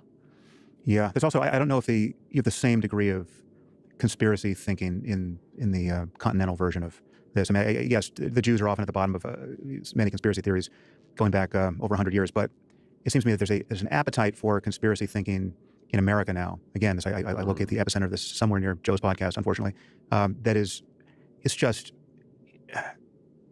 I mean, it is being algorithmically boosted to a degree that it seems in danger of subsuming everything else. It's a disaster. It's a complete disaster because, of course, people need to hold in their heads the thing that some things that are called conspiracy theories turn out to be true. Right. Yes. The COVID lab leak, obvious example. In recent time, it fell apart in recent time. But when you look at the fact that, for instance, a majority of Americans believe the CIA was involved in the assassination of JFK, President Trump releases the last JFK files, and to the amazement of many, it seems that the man who the Dallas police fingered for this a few hours after the assassination of the president. Might have actually done it. Was the person who did it. And the man, then Lee Harvey Oswald, who had a gun that his wife noticed was missing that morning from the house, and who, when the police come to her house, say, "Was it my husband who did it?" It seems like probably Lee Harvey that did it. And that the one member staff of the book depository who was heard to be firing rounds on the floor above, and was the only person to run out of the book depository immediately after the shooting, may have done the shooting. Yeah. And the shooting, which supposedly was impossible for one man to accomplish, but has been replicated by several shooters. That no sharpshooter could possibly do this, but it's demonstrated. And Lee Harvey Oswald was a practiced sharpshooter. Right. But it just goes on and on. But my point is simply that I made this point a little while ago about Bobby Kennedy Jr., which is I said, if I was living in a country where I honestly believed that my father and my uncle, two of the most important people in the country, had been assassinated by the government, I think I'd hot-footed out of the country quite fast. I think it's a dangerous place to be. I think that so that's just one. But you can do this on multiple areas of American public life. Look, America is the only country where the citizens are encouraged to generate conspiracy theories about America's successes. Look at the moon landing. Right. One of the great successes of American engineering and exploration. And significant chunks of the American public do not believe that America did this. And one of the things, by the way, that's fascinating about that is if you speak to Russians who grew up under Soviet communism, where you were lied to about everything, everything was a lie. This year's crops are particularly good, always a lie. But even in that world of lies, they didn't think that Yuri Gagarin didn't go up into space. Because he needs to go to the New York Times right now. I see it. I've seen it. What do you want me to say? It's bad. They shouldn't be leaking shit on Signal. I don't think anything's going to happen. It's another Signal thing. There's nothing to cover. I do not do breaking news. I don't know why people still don't understand this. I don't do breaking news ever. I hate breaking news. It's the most boring fucking thing in the universe to me. Okay? Find out what happens tomorrow. Nothing's going to change for me now and then. If you want to watch it, go read the breaking storage. There's another Signal chat leak. It's retarded. Or I don't know if it's been leaked yet. There's just people saying that they're still on Signal chat. Yeah, no shit. They were proud of it, and they wanted it to be the case. So I do think, and I know now I can predict there will be a flurry of, you haven't seen the way in which the flag holds up, and the shadows are in the wrong direction. Shadows are in the wrong direction. And all this. I can imagine the inbox now. But Joe used to be one of those guys. And I gather he reversed course because he ended up recognizing that America couldn't have got away with faking the moon landing because the Soviets would have exposed it. Yeah, that's a nice counterpoint. All right, so I want to get to your book, and we're not leaving the current topic because the goal here is to make the case that the moral confusion you were up against in that podcast interview is as bewildering as your temper suggested. I mean, it was just that the moral high ground is so obvious here, and the wider concern. I mean, it's one thing to view this as Israel, its specific history with the Palestinians, its right to exist, the legitimacy of Zionism, and get sort of wrapped around the axle of all of those specifics. It's another to actually look at the conflict in Gaza and in Israel's history generally as part of this larger picture of a jihadist and Islamist conflict with the West, which is what I tend to do. And that your book doesn't focus on that, but it's important to keep that in view, and it becomes incredibly clear where the moral high ground is when you look at the details. But let me just, before I let you run, I want to point out that there are two very different lenses through which people look at this conflict, and they explain the impossibility of discussion. Because so the lens that certainly Dave Smith and his fans have here is that the extremity of Hamas's violence demonstrates the immensity of Palestinian suffering. I mean, the fact that they would behave this way it can only be attributed to the fact that they've been pushed past the point of sanity by the Israelis. Right? So in some strange way, the onus for the atrocities of October 7th and other atrocities, the sort that you saw during the Second Intifada, and this reasoning gets mapped onto jihadist atrocities everywhere, the onus gets put on the victims of the atrocities. And this is a point that Paul Berman made brilliantly 20 years ago in his book, Terror and Liberalism. So there's that weird distortion. The opposite way of seeing this, and I'm convinced and have been convinced for more than 20 years is the true one, is that if you go back, they both believe lab leak is correct. Yeah, the Dave Smith, or not Dave Smith, the Murray guy seems to be fully bought into the idea that the lab leak thing is just 100% true for whatever reason. I don't know why. I don't know. I don't care. It wouldn't surprise me if Sam Harris agreed with that. That jihadism is an independent variable, and you can find this death cult behavior in people who have been immiserated by occupations and been treated badly, and you can find it in people who have not been immiserated. Yeah. And so it's the ideas that give you the death cult. And conversely, you can find people who have been treated far worse than the Palestinians, and they never manufacture an endless supply of suicide bombers. Yeah. So it's the ideas, it's the culture, the most glaring scotoma in Dave Smith's non-expertise is a complete failure to appreciate the reality of jihadism and just what Israel is actually dealing with in Hamas. I believe that it's also a strain of anti-Americanism and anti-Westernism, which is a belief that nobody in the world can do something wrong and bad unless we have somehow pushed them to it. Yes, this is Noam Chomsky's gift to our politics. Yes. It used to be on the left, and now it's on the right as well. Yeah. It's a profound and deep anti-Americanism, which I cannot sign up for, and will not. Profound anti-Westernism. Sees the world. Actually, funnily enough, Edward Said, to the extent that his theory on Orientalism holds at all, might have found this trend in... What do you believe in based on what regarding lab leak versus wet market? My understanding is up to this point, all of the scientific research points towards the market. And there hasn't been anything new scientifically that's been published pointing to a lab leak. That's my understanding, that no new information has come out about that. There have been a few governments that, for whatever reason, have published saying that they think that I think it was a U.S. one recently that said with low probability that it came from the lab, but it's all based on, I think they even say it's just based on evaluating like old information. It's not because anything new has come out, but that's my understanding. Interesting. Of Westerners now looking at the rest of the world and saying they can't do anything unless we make them. Right. Totally without any Rob's agency of all the people you would otherwise no moral agency. And if there is an explanation for why somebody goes and blows themselves up and everyone that they can kill on a bus in Jerusalem, it's because of something to do with British mandate policy 80 years earlier.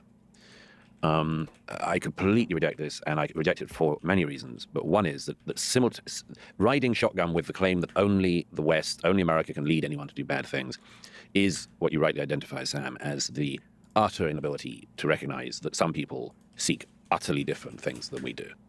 You remember there was a story some years ago that seemed to me to be emblematic. I must look it up again. I think it was actually reported in the New York Times of an American couple. It's a nice couple. I don't wish to make any sort of laughs at their expense, but they decided to give up their jobs somewhere in San Francisco and cycle around the world. And they kept a blog, and the aim was that they wanted to show their belief that essentially everyone in the world wants what they did, which is, security, comfort, well-being, happiness, a bit of money to bring up your kids well, and, love and peace. And their journey log ends when they're cycling through, I think, Uzbekistan, and unfortunately for them, a truckload of ISIS fighters are driving the other way. You can't believe their luck that there are these two Americans on a tandem and stop and torture and kill them. And there's where their story ended. I use it as an example because it's a particularly unpleasant one, but emblematic of a total failure of imagination or study from many people in the West who do not realize that when it comes to what I'd call the death cult ideology, which is manifested on the right and the left in history, it manifested in Spain in the 1930s with the Francoists chanting to Miguel de Unamuno, Viva la muerte, long live death. And, the great Spanish philosopher of his era realizes his work is just done because it's over, because he's at a university in front of a group of young men chanting long live death, and it's over. Reason and rationalism will no longer work.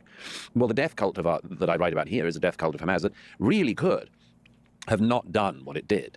And as I say in one of the passages in the book, after Israel withdrew from Gaza in 2005, there was a Palestinian state in Gaza. They were even encouraged to have elections by the George W. Bush administration, Condoleezza Rice and others. They had elections. They voted in Hamas, which states that it's a genocidal terrorist organization which wants the annihilation of the Jewish race and then get onto everyone else. I don't know. I don't care. I don't care about either of these people. You know what?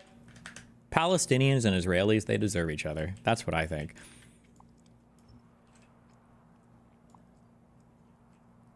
I'm just trying to figure out if I truly am the smartest, just the best person in the fucking history of all of the planet, or if I've just missed something, right? I'm being honest, right? I don't know why I seem to be one of the only people that can do this or have this take, which is in opposition to so many other people who this guy probably knows more than me, I would imagine.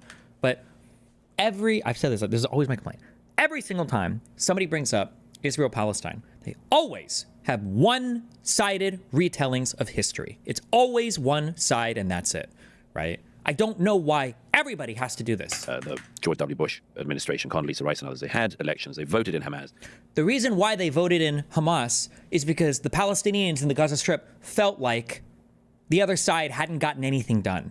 The Oslo Accords and then the renegotiated Oslo II fucking failed. Okay, the second intifada began, violence erupted all over Israel, lots of Palestinian terrorist attacks on Israelis, and the Palestinians, especially those in the Gaza Strip, felt like none of the more moderate voices were doing anything to further the Palestinian cause. And eventually they started to support more radical voices. That voice in the Gaza Strip ended up being Hamas. This is the source of this. It's not like they just randomly voted for him because, oh, death cult, oh, Islamic death cult, oh, Islam death cult. Like, there was a reason why, like in the United States right now, we voted for Trump, who's more radical because people had the feeling, at least, that shit wasn't going well. It's not just, this shit isn't random. It doesn't come out of fucking nowhere. I don't know why nobody ever voices where any of these things come from, but whatever. By the George W. Bush administration, Condoleezza Rice and others, they had elections. They voted in Hamas, which states that it's a genocidal terrorist organization which wants the annihilation of the Jewish race and then get onto everyone else. They voted in Hamas. Hamas immediately used the billions of dollars that came in to make sure they built up a terror infrastructure, tunnel systems, not for the citizens of Gaza, but for the rockets and for their fighters, kept on importing rockets and other military hardware to fire at Israel. And after many iterations of the war in 2023, 4,000 of their terrorists flood into Israel and massacre their way through the south. This is the fruit of Hamas. This is what Hamas wanted. This is what its leadership wanted. How would you be able to counter it if the moderates truly did not get anything done? The reality is that both sides were probably fucking around in the Oslo 1 and 2 process a little bit.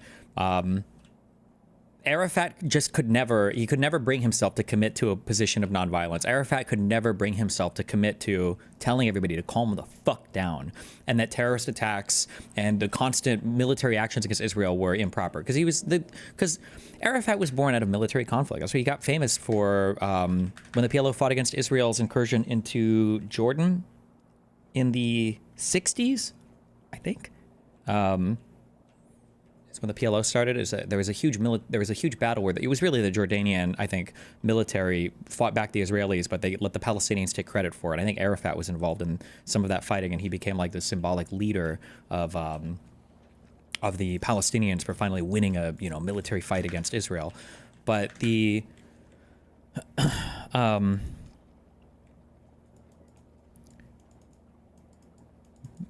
Arafat couldn't commit to a position of nonviolence ever for the Palestinians. And on the Israeli side, they probably could have done more to, even though during Oslo 1 and 2, there wasn't a formal agreement not to expand settlements, they continued to expand settlements a ton.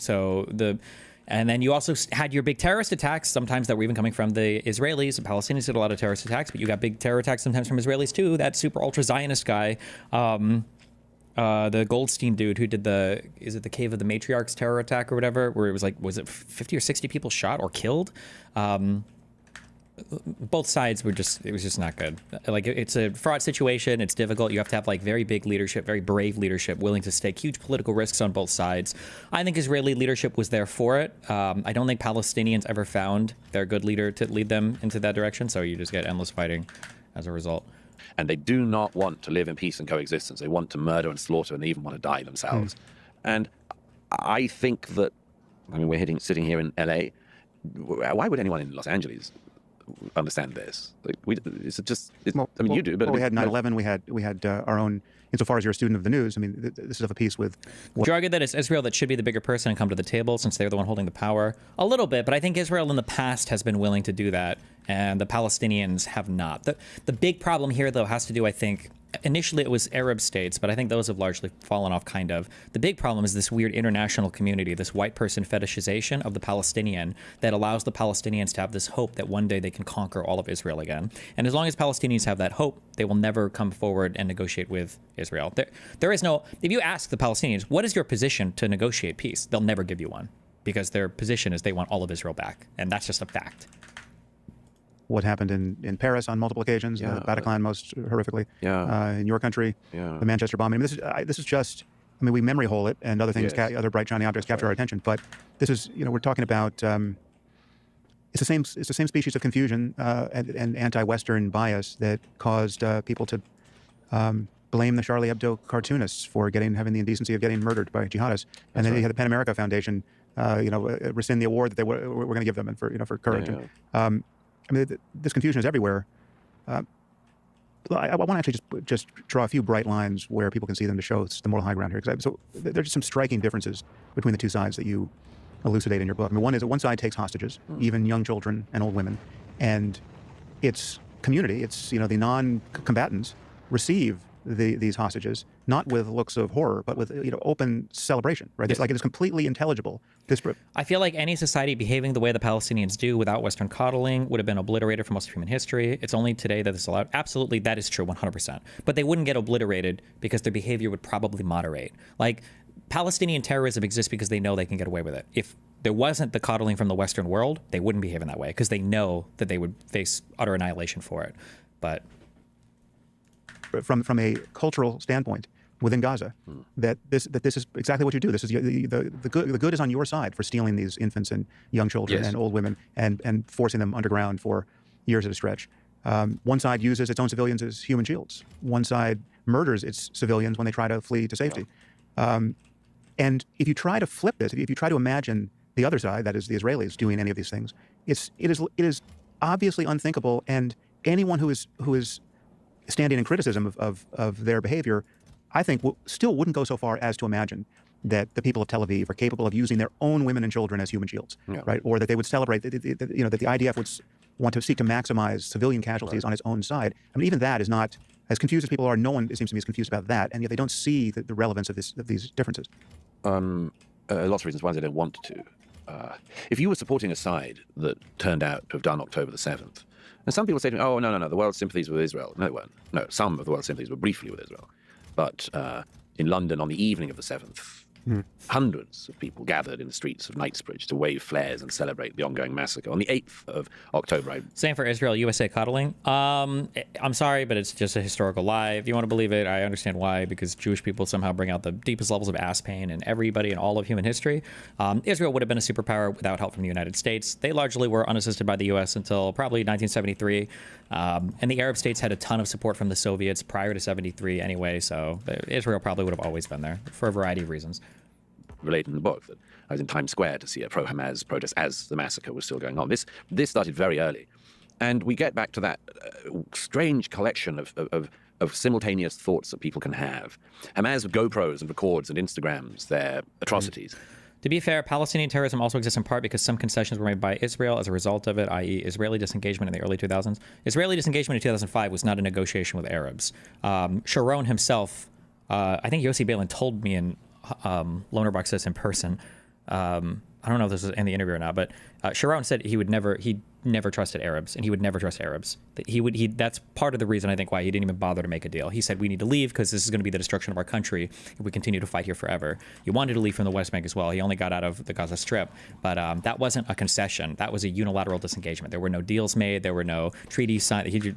Sharon was just like, get me the fuck out of here. And their followers it's another one of these double moves, these jiu-jitsu moves, these, they say simultaneously how thrilled they are about the atrocities, and also the atrocities didn't happen. And that then, the third move is the atrocities are actually carried out by the other side. You set your watch and you'll see it. Last year there was a claim that IDF soldiers had gone into Gaza and were raping. What is this? The Hasbara accounts are up in arms over this statement displayed at the kneecap seal Coachella performance. Your fake tears mean nothing when we've all seen the genocide you cheer for. Are accounts up in arms about this? Does anybody give a fuck about this?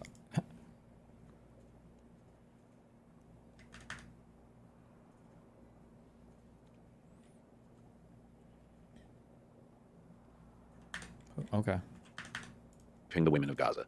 There are many reasons why this is completely implausible, and not just implausible, but deeply offensive. But all these people who were relating this, repeating this smear of the Israeli Defense Forces, were all the people who were denying that Hamas had raped women on the 7th. There's a muppet of a journalist, not a journalist, a sort of commentator, agitator in the UK, who passed around the libel that the IDF was raping women in Gaza, who, when he saw a version of the 43-minute atrocity video, came out of it and reviewed it by saying it was disappointing because you didn't actually see any women being raped, and therefore it seems unlikely any rapes occurred.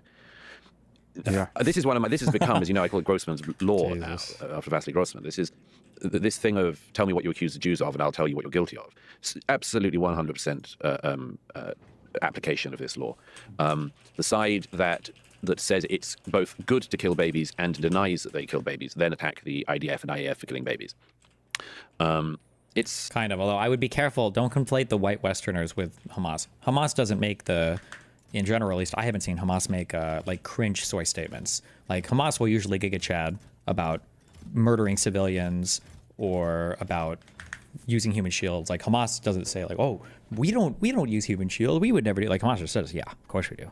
Every single Palestinian, every Arab is engaged in jihad against Israel. It's everywhere, this form of projection, I suppose, which is one of the things it is. And it's deliberate desire to not recognize the difference between deliberately maximizing civilian casualties, as Hamas did on the 7th, and deliberately trying to minimize them, as the IDF has. If the IDF had wanted to carry out a genocide in Gaza, it could have done. They were accused of having a genocide in Gaza since 2005, which is weird because the population doubled after 2005 up to 2023. But then it's not like consistency is particularly important, it seems, in this era. After all, the same people who say that there is a genocide in Gaza are the same people who say, why... Israel still enjoyed broad support, including military from other Western countries prior to the 70s, though. To pretend they just settled all their conflict when they got pushed out by Hezbollah from Lebanon is cringe. They got pushed out. That was like 2008? I don't remember when the second Lebanon war was, or was that 2006? I don't think Israel had broad support. They bought weapons and stuff from people, but it's not like they had formal alliances with Britain or France or anything. The Israelis realize that they are operating... Why is Destiny lying and saying Israel would have been a superpower without the U.S.? Because they would have been. They already were. They won their War of Independence. They won 67. 73 is when the U.S. started like major assistance. They would have been a superpower without the United States, for sure. Or I don't know if you say superpower. I don't know if you say superpower now. When you say superpower, do you just mean like nuclear weapons? I'm not sure about that. Are the same people who say, why don't the Israelis realize that they are operating militarily in an area with a disproportionate number of people under the age of 21? Yeah, you have a line in your book, forgive me if I don't get it verbatim, but it was something like, how do you fight an army that wants to maximize the loss of life on its own side? Right? I mean, this is, yes. I mean, it is, people don't, it seems to me, make contact with how just morally perverse that situation is, but two, what an insuperable obstacle it is to actually practically fighting a war so as to minimize the loss of civilian life. I mean, hundreds and hundreds of Israeli soldiers have been killed in the last 18 months because they are going methodically and in exceptionally dangerous situations, house to house, in areas of Gaza that are meant to have been cleared of everyone but Hamas fighters. Hundreds and hundreds of young Israeli men, primarily, have been killed by, instead of... Didn't they also sneak those guns across the border when they weren't supposed to? Sneak those guns across the border? I don't know what the fuck that means. They bought a ton of shit illegally, or they smuggled stuff in from Czechoslovakia, I think for 47 and 48.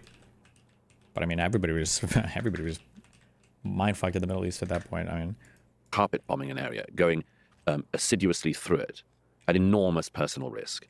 They have every soldier you speak to has the same stories of, for instance, people coming out of a civilian area with their hands in the air, and then from their midst, a group of Hamas terrorists come dressed exactly the same as the civilians and start firing at the soldiers, in the knowledge that the soldiers either have to just receive the incoming fire and lose their own lives, or they have to fire back and risk killing some of the civilians that Hamas has so gleefully sprung out among. None of this is just... All of this is what every soldier has faced for the last 18 months, every single one. And Hamas's leadership say... There was an interview on Al Arabiya the other month with one of the remaining leaders. Have you seen the HR 1526 bill that just passed the House that would restrict district judges' ability of providing injunctive relief, effectively gimping any... I've heard of it, but I don't care about proposed bills because you can find a billion random, crazy, horrible proposed bills. I don't give a fuck. If a bill is like going to be passed because there's like actual support for it, then I would care more, but there's always a billion crazy, especially in the House. Republicans in the House are fucking insane. These are subhuman people. leaders of Hamas, who was asked, if the Israeli airstrikes from the air that you describe are so devastating, why don't you allow the citizens of Gaza to shelter in your very extensive tunnel system? And his reply was, because the tunnel system is not for the civilians of Gaza. The tunnels are for our rockets and ammunition and for our fighters.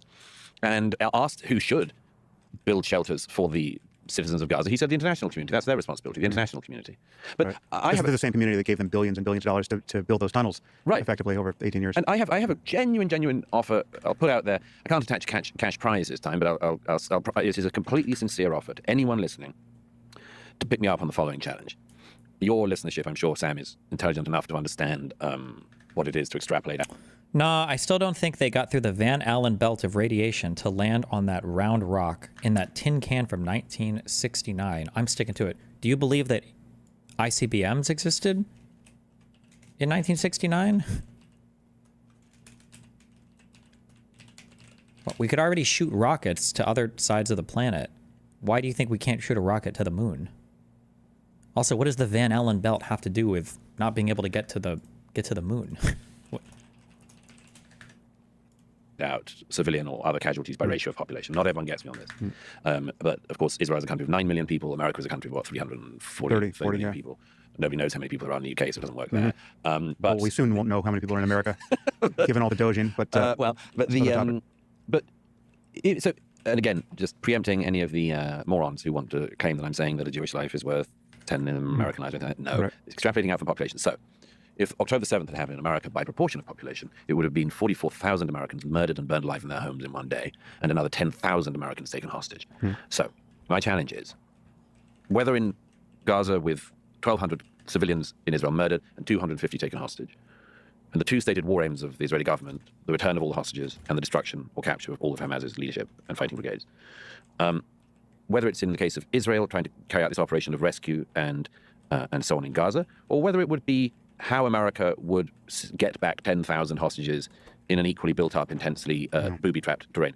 Booby-trapped. Anyone watching has a battle plan for how to do that, send it to me, and I will send it to everybody I know in Israel, because I'm sure that if there is a military genius watching and listening who knows how you would carry out that operation with no civilian casualties on the side of the Gazans and minimal to no casualties on the side of the IDF, I can assure anyone watching, I and many others would be all ears. But I hear no such thing. I hear no such thing. The best I've had, I think it came up in that Rogan debate, the best I've heard is the hostages that have been released by getting around a table and negotiating.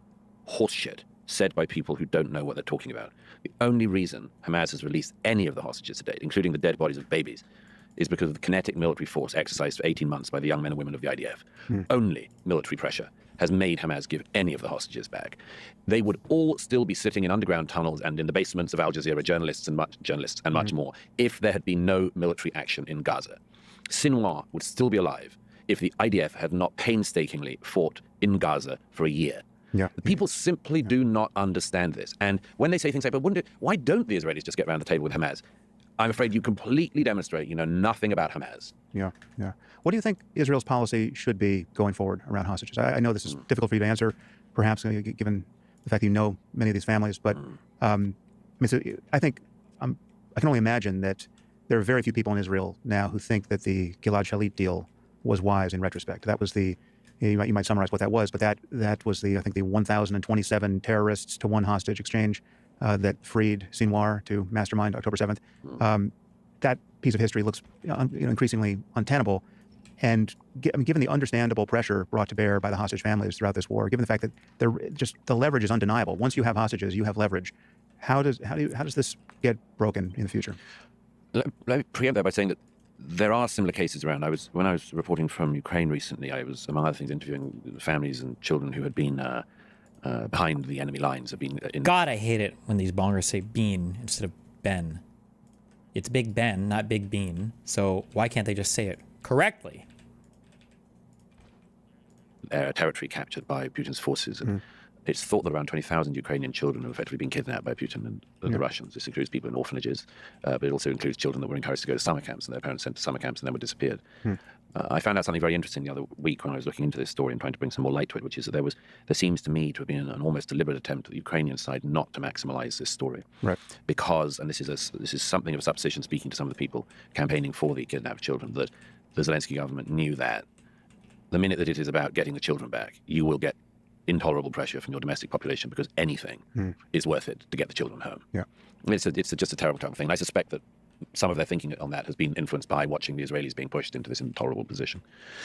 It's incredibly hard in Israel because not only is there the religious edict to fight for life, and would you agree that Sharon's unilateral disengagement was at least in part due to the toll taken as a result of the Intifada, strengthening the Palestinian perspective that terrorism worked? Probably, yeah. Does anything I said imply that I would disagree with that necessarily? I'm sure they probably felt like it worked to some extent. That's when a lot of the pressure to negotiate stuff has come after like big wars or acts of violence, yeah. And so this is one of the commandments central to the faith. But it is also a commandment that then is central to the state. Everybody, when they join the army, the air force, or anything, everyone flying a dangerous raid over enemy territory. Do you consider Sharon's disengagement a mistake then? No, I think it was probably a good idea. The mistake or the tragedy is that he wasn't able to fully disengage from the West Bank as well. Is told, if something happens, we will come and get you back. We'll come and get you back. We tear up the earth to get our people back. Everybody in the IDF knows, no man left behind. No man left behind on the battlefield. And so Hamas, like Hezbollah, know that that is the Israeli view, that they put an exceptionally high price on life. And by the way, that isn't just the life of Jews, to preempt one inevitable line of attack. It is literally to get back every Israeli. And the Israelis who have been captured, by the way, included Bedouin, Arabs, Druze, and others. But it's agonizing. It is completely. Do you research on Israel's nuclear weapons program during the Israel-Palestine? Nope.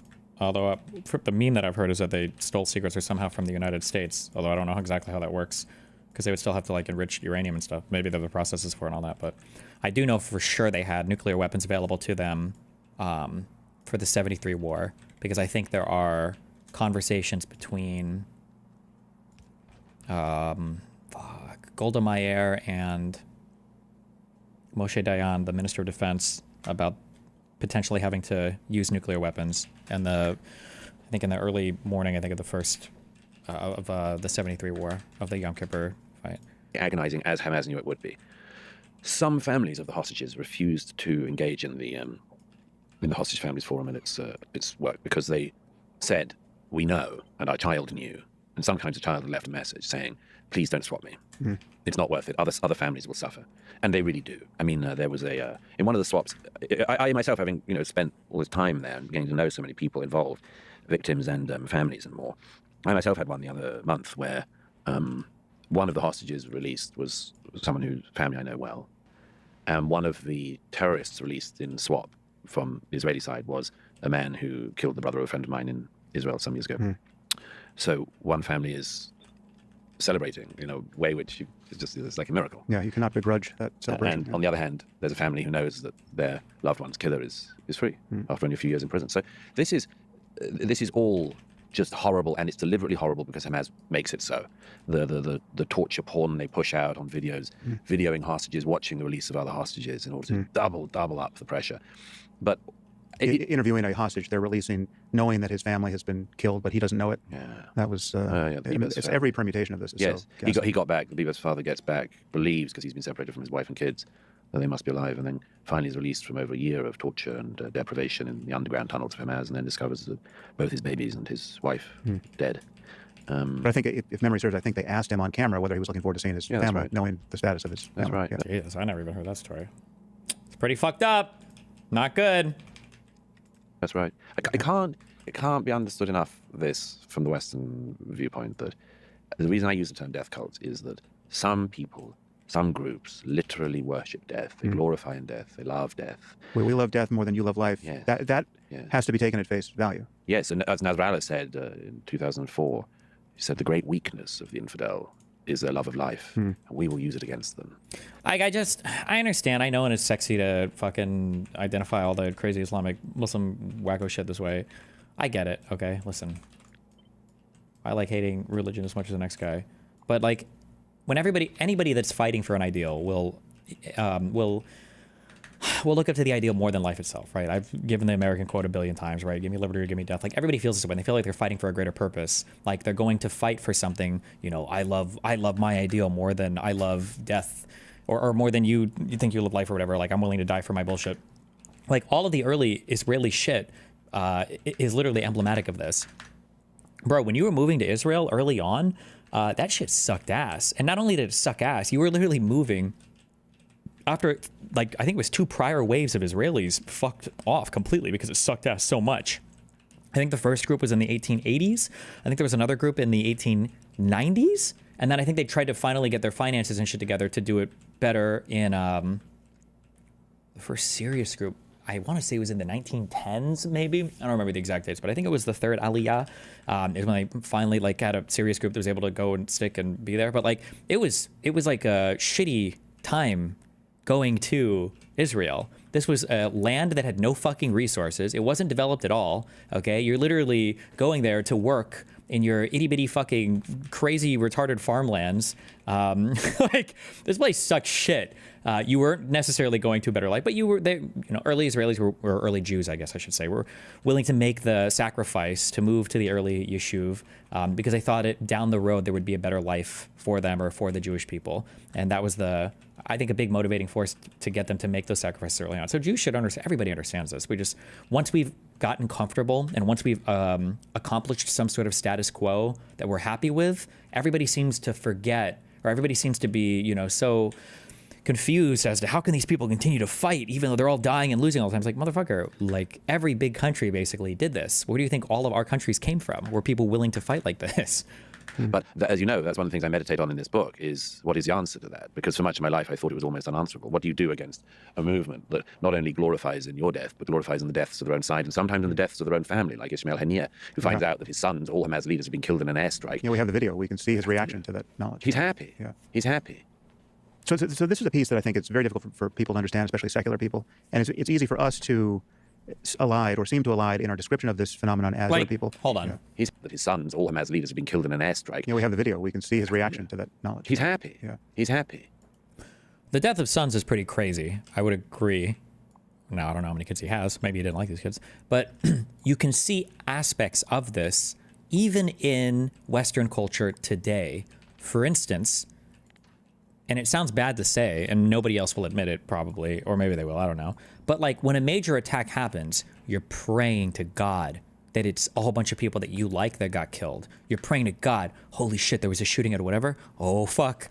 I hope the shooting was like fucking minorities or some shit. I hope it wasn't all white people or something. Oh, God, like I hope the shooter wasn't, because you don't want the shooter to be on your side. Like even in the West, we do this, where people fight over, you know, like who was radicalized by which side, or why did they target some people? Like, and you want it to be the other side that's engaged in some unhinged behavior because you know that it furthers your own political ends.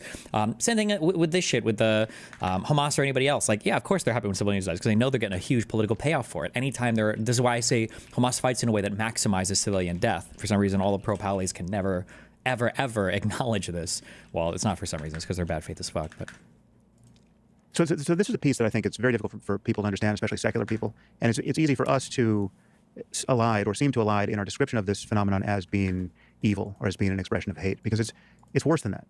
I actually think jihadism, I think there's something worse than evil. I'm not saying that there isn't evil to be found here or that there isn't hate to be found here, but misguided religious exaltation, misguided religious triumphalism allows for actually psychologically normal and otherwise compassionate people to be part of a death cult. And so I was reading your book, and I had this thought that the framing, the evil framing, was somehow not capturing what I was worried about here. And I've been worried about it again for now going on something like 25 years. And I remembered that I saw an ISIS video, this had to have been at least 10 years ago, maybe 2014, of ISIS members throwing gay men and boys or men and boys who they claimed were gay off of rooftops. I think they were also toppling walls. These are traditional punishments.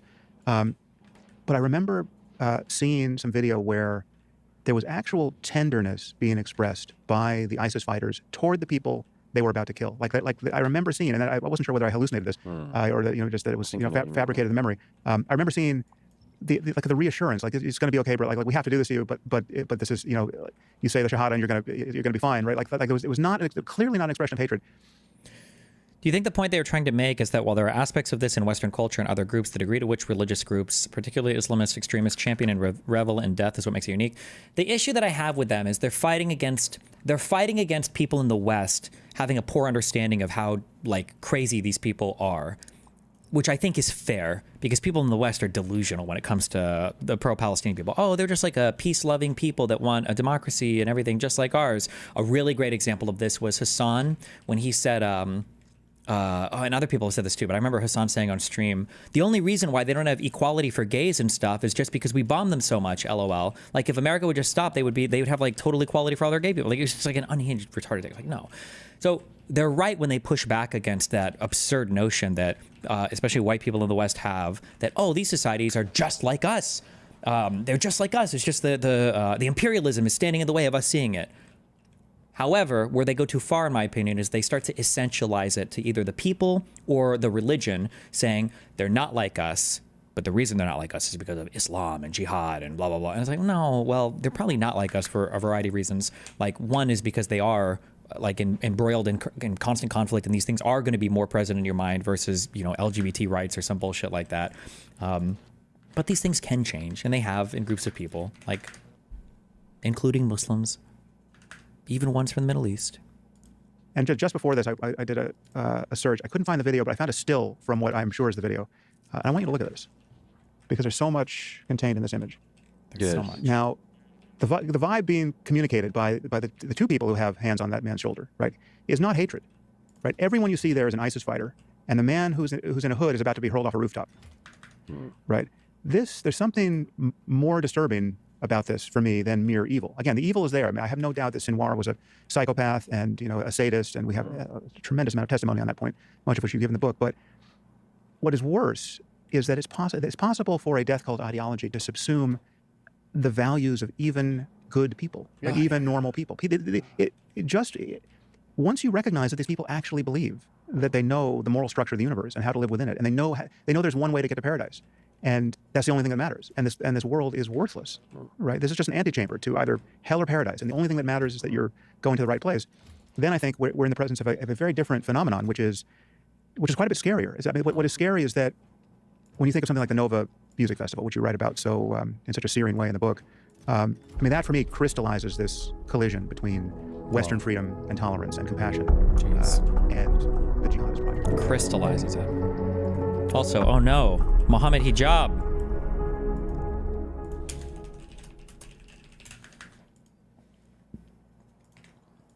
What's going on? In a world of spiritual influencers and public dawah figures, trust is currency, and with trust comes responsibility. But what happens when that trust is weaponized, twisted into manipulation, secrecy, and abandonment?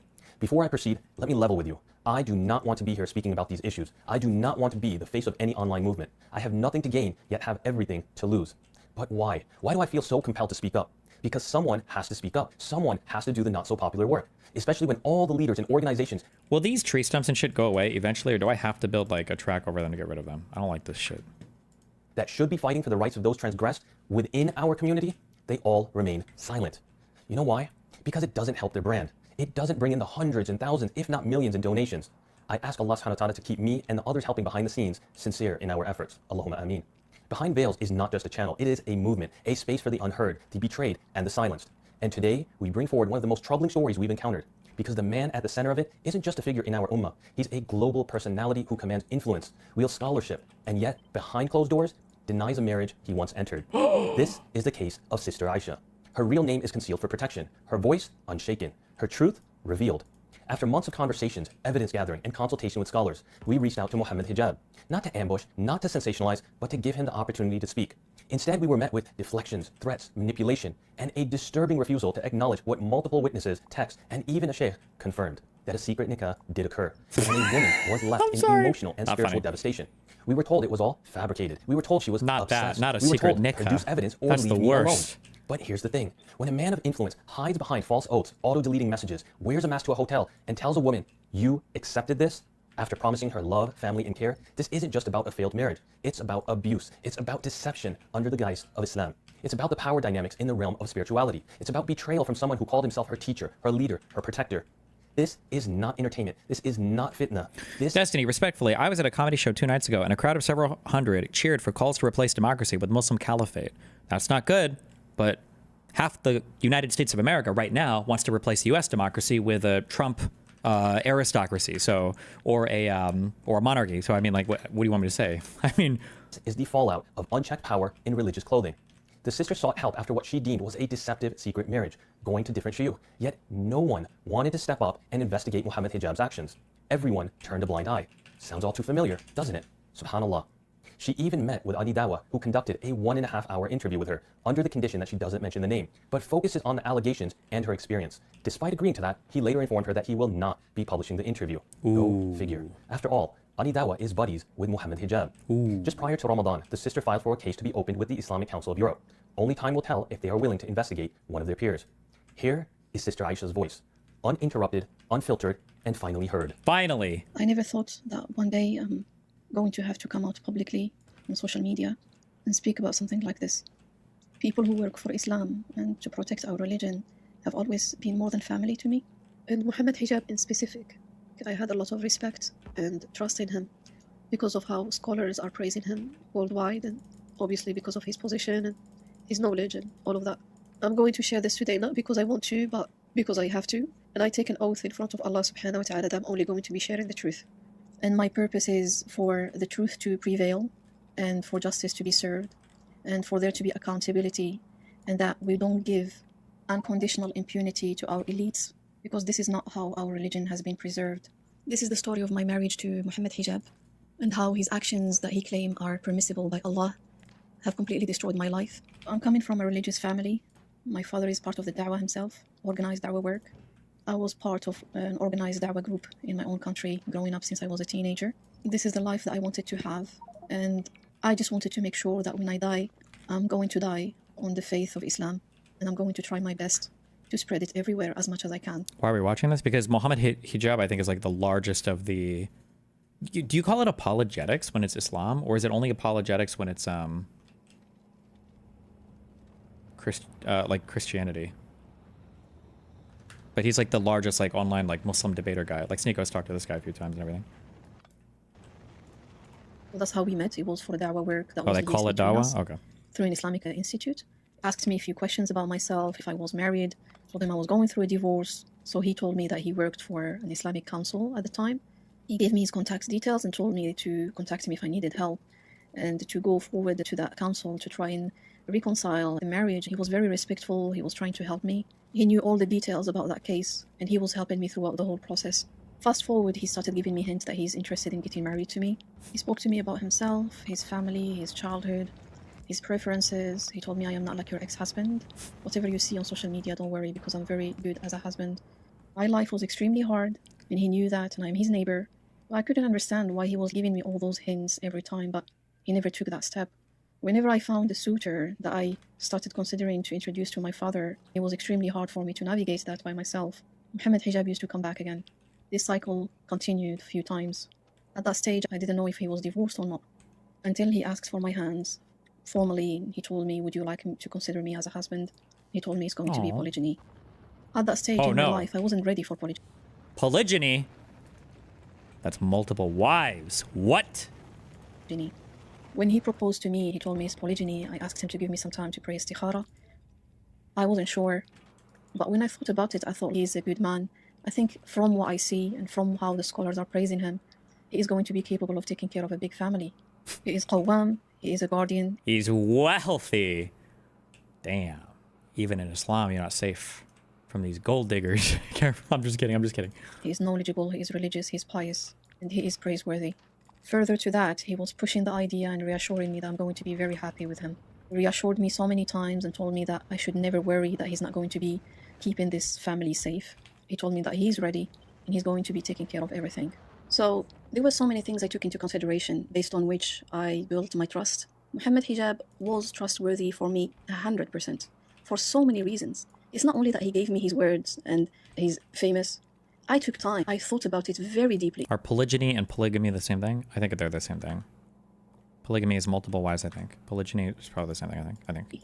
I ticked boxes, a very long list of boxes. His mother, his care of his family, the fact he was able to keep his family together for a very long time. People are saying, no, it's not the same thing. Well, I don't know. With his kids, and he memorized the whole Quran. He's in the front line of the da'wah. He's praised. There is a testimony of hundreds of scholars around the world who are praising him. He was placed in a position of marriage counseling, divorce in the Islamic Council. There were so many things. It was not for me just like the emotional element of it, because he expressed his feelings to me. But I had feelings for him too. It was not just that.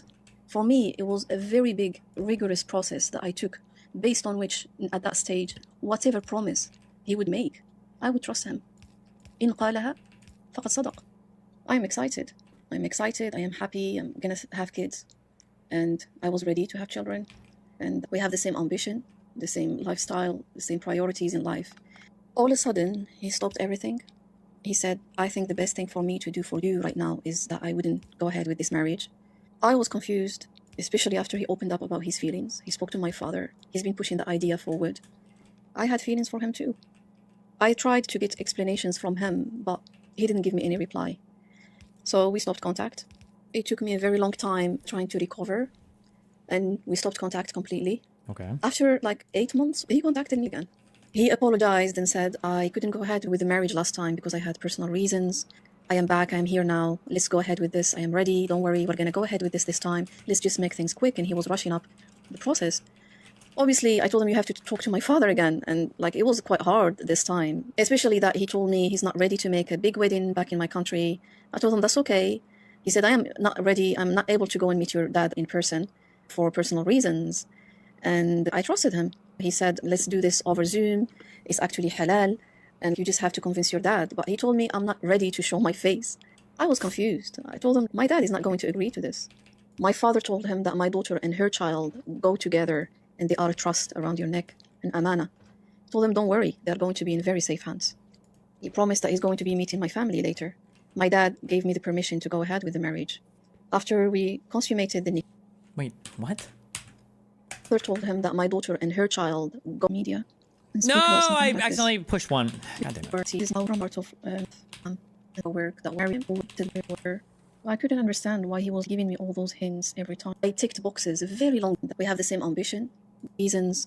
I am back. I am here now. Let's go ahead with this. I am ready. Don't worry. We're going to go ahead with this time. Let's just make things quick. And he was rushing up the process. Wait, where were we? Obviously, I told him you have to talk to my father again. And like, it was quite hard this time, especially that he told me he's not ready to make a big wedding back in my country. I told him that's okay. He said, I am not ready. I'm not able to go and meet your dad in person. Wait, so in Islam, if you're trying to be a good Muslim and you just want to like bang a chick, you have to marry her and then bang her? What the fuck? For personal reasons. And I trusted him. He said, let's do this over Zoom. It's actually halal. And you just have to convince your dad. But he told me I'm not ready to show my face. I was confused. I told him my dad is not going to agree to this. My father told him that my daughter and her child go together and they are a trust around your neck, an amana. I told him, don't worry, they're going to be in very safe hands. He promised that he's going to be meeting my family later. My dad gave me the permission to go ahead with the marriage. Isn't the same true in Christianity? Well, yeah, but I mean, I would also say the same for a Christian. Like, would you, if you just want to like hit, are you really just going to like marry somebody and then ditch after? I don't know if that's where the story's going. We'll see. After we consummated the nikah, Muhammad Hijab kept on reassuring me, told me, look, I am here for this. There is nothing that could possibly make me act like those players or those men that are incapable or not going to preserve their families and so on. And he told me, regardless of what could possibly happen, I'm going to preserve this family. Gradually, the new rules... What's the TLDR of this audio? I don't know. I'm listening to it. ...showed. He's not going to speak to my family, ever, because he's Islamically not obliged to, he said. It's not necessary. It's going to give us more freedom. And he worked on convincing me of that opinion, Islamic opinion. I actually didn't even have to let them know that we did go ahead with the marriage. In that way, we're going to have more freedom. Then he told me, look, let's just book a flight and go out of the country and just forget about that. Let's just have a good, free life. And you're not going to have to explain yourself to anyone. Most of the marriages break because of the in-laws. Let's just not add more in-laws in the picture. True, after the nikah, Muhammad Hijab wanted a sex marriage.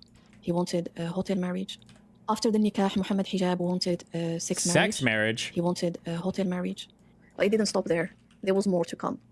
He told me, listen, just act like a girlfriend. We're going to have like a boyfriend-girlfriend relationship. Don't worry, it's halal. We're married now. He wasn't asking about my rent, my provision. He never asked about those and never offered to pay for them. Oh! Then he went on a trip, a da'wah trip. And he told me that he was not ready to argue about my family situation. He said, don't worry, just delay it. We're going to talk about it when I come back. So we carried on. We had like interactions like a husband and wife. And I was waiting for him to come back in order for him to talk to my family and get their blessings. And I told them, my father is going to ask me now if we did go ahead with the marriage. I have to give him a reply. He told me, just lie. Delay it. Tell him we didn't go ahead with it yet. I was stuck. Sorry, not because I can't talk to my father and tell him, well, the man I told you to blindly trust and sign a contract with him for marriage doesn't want to talk to you because he's Islamically not obliged to. Your sister is just going to be jealous of you. She's older. She's never been married before. You're going to get used to the situation. It's halal. There is nothing wrong with it. Why are you making things difficult? Don't worry. I'm going to try not to get you pregnant. This is a real relationship. I'm going to keep this like this for the rest of our life. I told him, are you going to change this for what you promised me at a later time? He said, no. This arrangement works the best for me, and I have no intention of changing it. As soon as he said that, I asked for divorce. He confirmed that he had no intention of paying the bills or the rent. He said, you didn't ask me for that when we were getting married. He said that he just wanted to have full discretion. Everything is up to him. He will never change the hotel, ever. He will never speak to my family, ever. Damn. He's not going to be paying for anything. Damn. And we're not going to have kids. Damn. Not going to be taking care of my daughter. Nothing. We're never going to have a home. Every Damn. word he uttered was trauma for me. Every single one of them harmed me, carved wounds inside my heart. Yeah, I was where's the sick. vine booms? I was sick. I was traumatized. I was shocked. I was not ready to hear that. I asked for divorce, and he gave it to me. Oh. And he was very angry. He said, why are you refusing something that is halal? This is misyar. Why are you not accepting it? He was very angry. He said, what am I going to tell my friends now? And I was confused. You have completely destroyed my life, my emotions, my mental health, my physical health, my social interactions. I broke. There is no one to take care of my daughter at all. I was completely broken. Many years of interactions, nice promises, speaking to my father and promising him many nice things, telling me that there is love in this and so on. And at the end, that's what I ended up with. Right. After we argued a lot after our divorce, he told me, look, I can take you back if you want to accept what I asked from you. I said, obviously, I will never accept something like that. I couldn't even believe that he was asking me something like that at all. I was sick. After some time, again, during my iddah, he told me, okay, look, I'm going to fix up everything now. Going to involve your family and all those things that we agreed to. I couldn't trust him anymore. I contacted the sheikh and I was like, I really don't know what I have to do. I don't know whether or not to trust him anymore. In our final interaction, he was like, look, that arrangement of meeting in hotels is what I was looking for. And I thought you are the best suitor for that kind of marriage. It is halal. And that's the only arrangement that works for me. And I'm really sorry, but that's all I wanted. He called it sex marriage. He called it a boyfriend-girlfriend relationship. Sex marriage, all of hell these things yes. were mentioned after he got married to me. After he dragged me emotionally for years. For him, I was giving up on so many real options for marriage. I wanted to have kids. I wanted to take care of myself. I needed guardianship, me and my daughter, because I can't play both roles. I was struggling a lot. This is the guy I got married to, and I thought, alhamdulillah, finally I am safe. Muhammad Hijab was the only man in this country I could ever possibly trusted this much. He knew everything about my life, my ambition, my background, my family. He knew everything. He knew my father is a very old man. He knew that I would struggle a lot to find a suitable husband because there is no one to help me vet anybody. He reassured me a lot about all of these details. Told me, you are in safe hands. I will take very good care of you, keep you safe. He told me I am not like those men who trash women the next day. He told me that he fights against feminism. After he married me, he wanted me to be independent. He told me if I take care of all the women around me and I deal with all their needs, I'm never going to be able to do anything for the da'wah. He didn't want to pay for the bills. He said you didn't ask for it during the nikah. He wanted me to play both the role of a man and a woman in my life. He used to fight the red pill movement. And now he was using their own statements with me. It's okay, you're going to get used to it, boyfriend-girlfriend relationship. I don't think that there is anyone who could ever possibly get to understand the degree of damage this whole thing has caused me. Muhammad Hijab for me was a representation of 23 years of da'wah. For me, he was a role model. He was a man of knowledge. He was someone I respected and I did put at a very high scale. I followed this exact same process that we normally use, based on which we get to trust men of religion who are sharing with us the Quran and Sunnah. When I realized I was going through an extremely horrible mental health crisis, I reached out to one of the shuyukh. I just wanted someone to help me understand what happened. My trauma did grow even bigger because Muhammad Hijab's reaction to that was crazy. He started threatening me as well, to silence me openly. He was like, listen, if you're going to expose with this, I can get away with it. I can say anything as an excuse. Ooh. And you're not going to get nothing from that. Ooh. No one is going to have pity on you. Ooh. Women will not. Men will not. I can give any excuse. I can tell them I was sexually not satisfied. In fact, I don't even have to give any excuse whatsoever. I gave you a mahr. There were 2 witnesses. That's it. Done. It was sealed. I'm safe. I never, ever imagined these kind of actions would come from him. Ever. Anyone, but not him. God so he damn. followed a list of Islamic rulings, as he claims, and nothing of what he did was actually haram. It's Islamically all right to give false promises to a woman you intend to get married to. Is that true? You're Islamically not obliged to fulfill those promises. You are not obliged Islamically to a woman you intend to get married to. You're Islamically not obliged to fulfill those promises. You are not obliged Islamically to speak to your in-laws. You don't even have to ask for their blessings after the nikah and congratulations. It's Islamically okay to live in a hotel. The husband can go to wherever he wants with his wife. Hassan dropping some cinema right now? What? I'm learning about the base religion that is Islam. What do I care about this shit? Hold the line. It's not loading.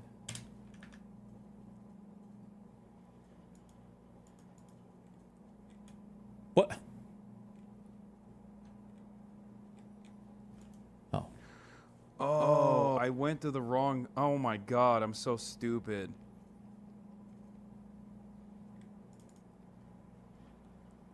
Dog camera?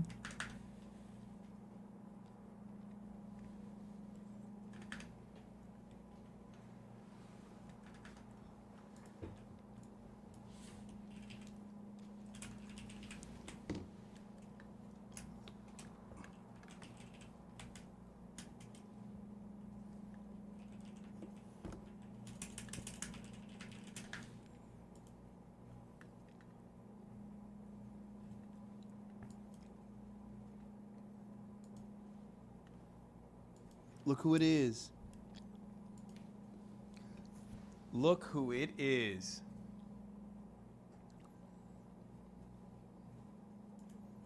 Face reveal. What? I was baited. Fuck you. He's not obliged to pay for anything. He's not obliged to provide because I didn't need provision. It's Islamically okay not to have kids. The Sahaba used to avoid having kids. It's Islamically okay to keep everything secret to preserve the marriage, even if you are to show up in the hotel separately and come out from it separately. The shuyukh I reached out to them made me even more traumatized. Some of them said, he is right. All of these things are halal, as long as the 4 pillars of nikah were met. You can't know what his intention is. It's not funny. It's not His funny. intention is actually very clear. This is a no-string marriage. He said that with the intention of divorce. He articulated that. He encouraged others to go for these options. He openly and proudly said there is nothing wrong with marriage with the intention of divorce. And through deception, because actually a man is not obliged to Islamically fulfill his promises. There were no actions taken. I asked for help. I wanted these things to be resolved between scholars. I asked for justice. I wanted there to be actions taken. I was harmed. I was harmed. My life was harmed. He completely destroyed me and he was proud of it. Our elites and people who are at the front of this work, they have to be held accountable. It's the silence of scholars and lack of accountability and complete scrutiny that creates monsters. I wanted to have a good life. Wait, I don't understand. I'm not trying to shit on her or anything, but like, if she's saying that all of this is allowed in Islam, then like, why is she complaining? Isn't this like just part of it, I guess? Life. I wanted to have a family. I wanted to be happy. You have completely destroyed my life and that of my daughter. All the ambition and emotions and dreams I had for religion, I wanted to be part of. Everything that I wanted in my life, that is completely destroyed because of you. I do ask Allah subhanahu wa ta'ala to be the judge. I am never going to forgive you. Every breath of time. She's saying he said it's allowed. Oh, is it not actually allowed? I don't know what the rules are. Oh, never mind. Oh, fuck. Oh, her claim is that he lied. Oh, never mind. I thought Islam was base and you could just mistreat the fuck out of women. But he was lying. Oh, okay.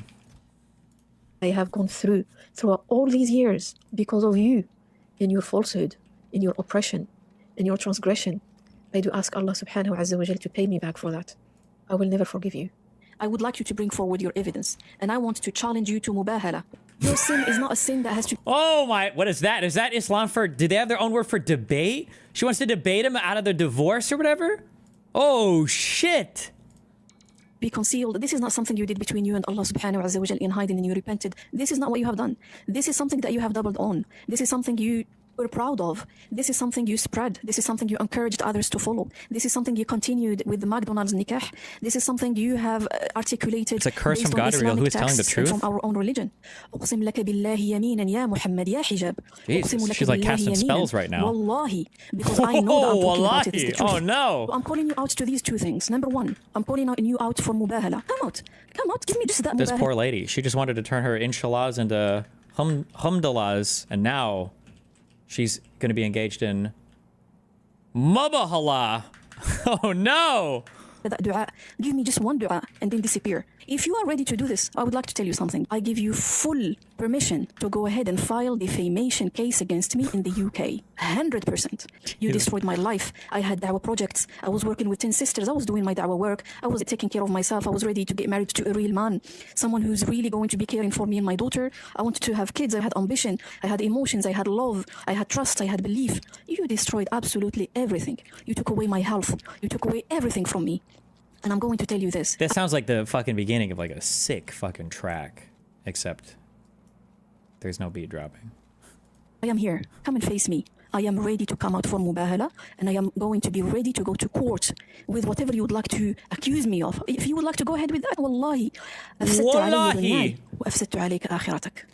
What you just heard is not fiction. It is not AI. It is the testimony of a real sister. It is the living trauma of a sister, a Muslimah, one whose story is backed by screenshots, messages, and even the testimony of a well-known sheikh.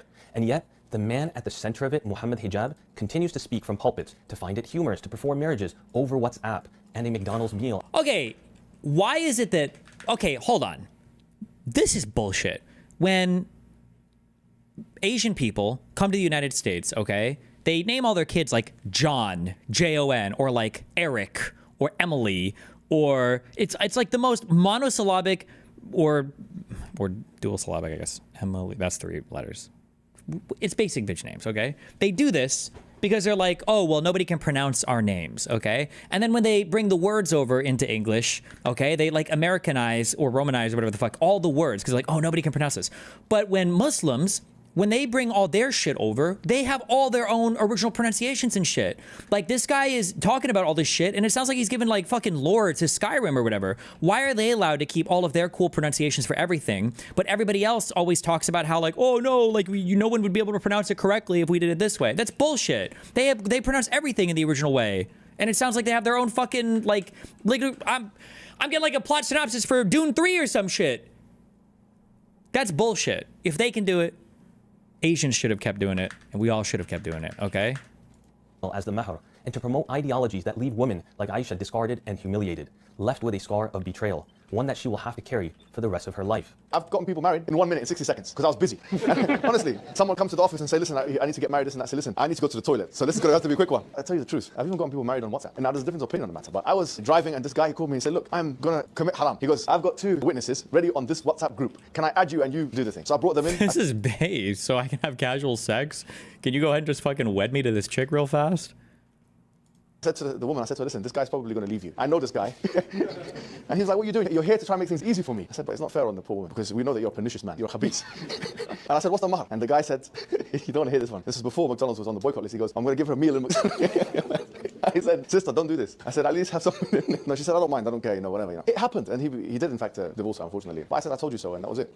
Subhanallah. He describes the man as pernicious and khabith, or vile, yet still decides to marry off this girl to him. And he gets a hard laugh from all of this, knowing full well that a marriage of this nature will result in a destructive ending. In his own words, he says to the woman that this guy is probably going to leave you, and yet he still performs the nikah. What kind of ignorant monstrosity is this? Has he no shame in parading around and boasting about what is nothing? Well, I mean, it sounds like, I mean, they all know what's going on. I mean, if they're all consenting parties, no? It kind of sounds like Muslims are like, okay, we're in the eternal cuck zone. We have this book, okay? We're not even allowed to translate to other languages because then it doesn't count as the divine fucking language of Islam anymore, some bullshit, okay? We have all these bullshit rules and hadiths that we argue about over all the time.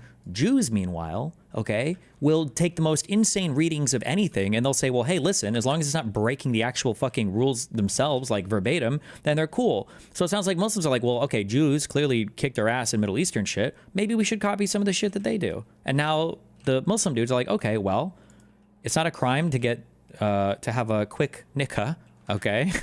And then I guess it's not a crime to get divorced in Islam. So as long as you can do these things, that's like an acceptable loophole to an acceptable loophole to casual sex. No? It seems like it works. Nothing short of a disastrous drive-through. The Quran can be read translated? Wait, is that true? I thought the Quran is only considered legit, is only considered real in the original language because it. Am I making that up?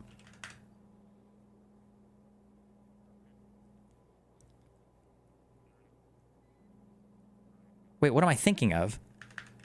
Sounds Jewish? Is that a Jewish thing?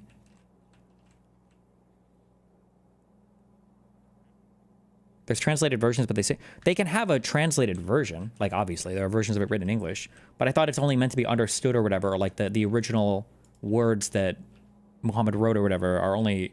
Wait. Did he write it or did Allah write it? I forget it. Christian writers were divinely inspired, but I think that the... I think Muhammad wrote it, but it was supposed to be dictated directly from Allah or whatever, directly from God, whereas... Christian writers are described as being divinely inspired. I feel like these are basically the same thing, but I think they make a big deal of these being different. But I'm pretty sure the only real Quran is in the original Arabic, which is the language of God, and he dictated verbatim to Muhammad how to write it, but he didn't dictate translations at the time. That's my understanding. You're right, chat is retarded. Good. Okay.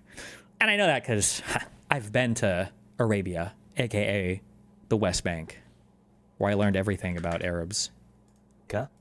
On what was the original language of the Bible? I don't fucking remember.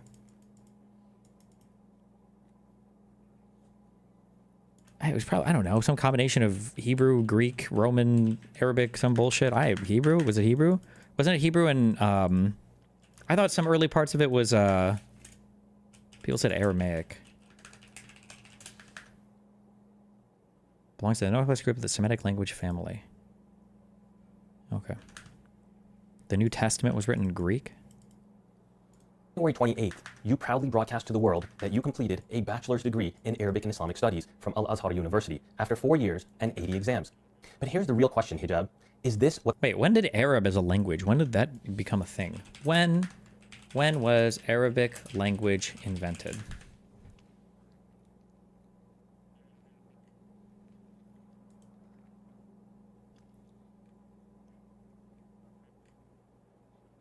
Pre-BC. John Arab invented it in 200 AD. Damn. I have no idea. Okay, well. Muhammad couldn't read or write, and his wife wrote it.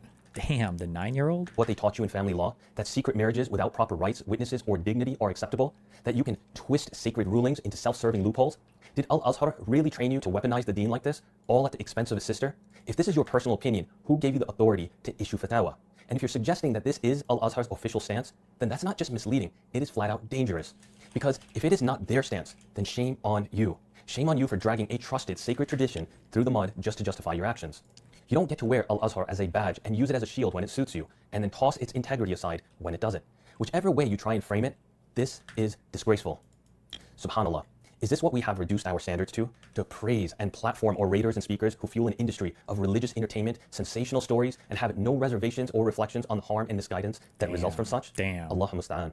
After speaking with Sister Aisha for months, we reached out to Muhammad Hijab. After all, he should have the opportunity to defend himself and to respond to the allegations.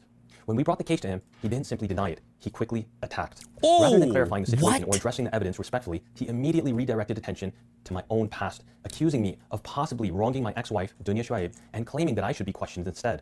And then he quickly reached out to Adi Dawa and had him take down a reaction video he had made about my own case against Dunya, which was just another strike against the lack of integrity with Adi Dawa. This was clear retaliation, another attempt to silence me. Instead of dialogue, instead of simply denying any such allegations or elaborating on it with his side of the story, I received veiled threats, legal intimidation, and accusations of ulterior motives. At every turn, rather than owning up to his actions, Hijab deployed tactics of diversion, intimidation, and defamation. Number 1. Despite mounting evidences, screenshots, testimonies, and even a well-respected sheikh confirming that the nikah took place, Hijab outright denied everything. He took an oath and stated, Wallahi, I deny the entire thing. I'm so sorry. But offered It's not no funny. real counter-evidence. Number 2. When Hijab acted as if he had no idea with regards to what and who we were talking about, the sister shared the proximity and location, having lived directly in front of Hijab's mother's home. Upon forwarding her messages to him, he immediately twisted it into another threat. He said, quote, anyone comes near her, I will have to neutralize them. I'll give everyone a scandal to talk about. This wasn't defense. It was a calculated intimidation tactic, an attempt to reframe himself as the victim and shut down further questioning. Number 3, instead of addressing the sister's claims, he targeted me, the messenger. He said maybe I, the advocate helping her, was the one who abused my ex-wife, Dunya. He even suggested hiring paid actors to fake stories, a chilling way to distract, deflect, and discredit the validity of the allegations. Number 4, Hijab's representative... Wait, those are some crazy DMs. Uh-oh, that sounds like shit's dying. Chill. Perhaps dunya was oppressed by yourself. Perhaps a paid actor could be paid to be a sheikh, and a sister to be your ex-wife, and tomorrow there'll be a scandal involving yourself. Ooh. Way to distract, deflect, and discredit the validity of the allegations. Damn. Number 4, hijab's representative Isam threatened legal action, demanding credentials, and calling us, quote, amateur journalists sprinkled with an Islamic flavor. Hijab warned that if the sister went public, he would release a, quote, shocking archive of her communications, a move clearly meant to silence her through shame. And Revenge. Number 5, in the end, I'm sure there's a Muslim word for it. We need to learn all the Muslim words. They got cool words, okay? Alhamdulillah. Wallabi. I'm sorry. Expose me, but remember, just kidding. The recompense of an evil deed is an evil like it. He invoked Quran and Hadith to mask a threat, promising retaliation if she spoke out. We confronted him. He denied it. We showed him the text. He claimed they were fabricated. We asked for honesty. He responded with threats, accusations, and efforts to intimidate. But this is not just about one man. What's it's it about? The standard we, as an ummah, hold for those we trust with our souls and with our akhirah. And to you, Muhammad Hijab, you are not the only voice in this ummah, and we will not be silenced. Your threats, your intimidation tactics, and your relentless pursuit of pushing a false narrative riddled with lies and deflection, it will not be tolerated. Oof. Come at me, bro. I have a lot more to say and a lot more to share. Come at me, bro, he says. Clear. This case is about you. Spare us the usual deflection and diversion tactics to take the spotlight off of the allegations brought forth against you.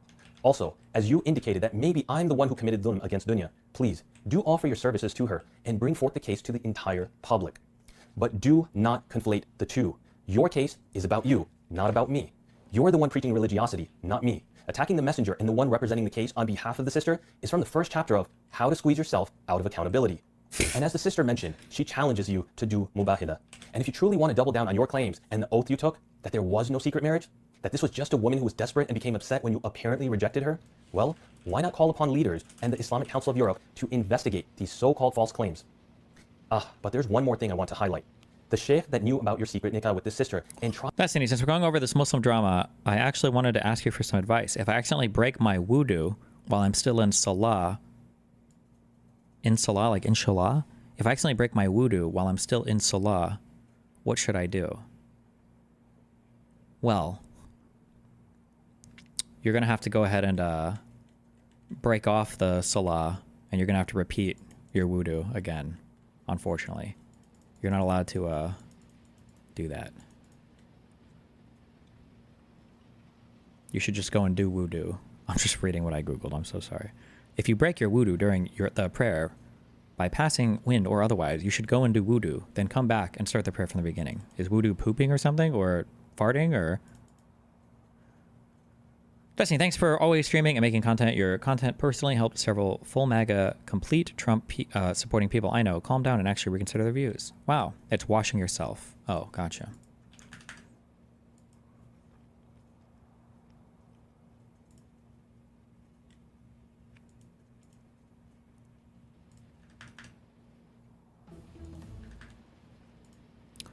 Boom, boom, boom.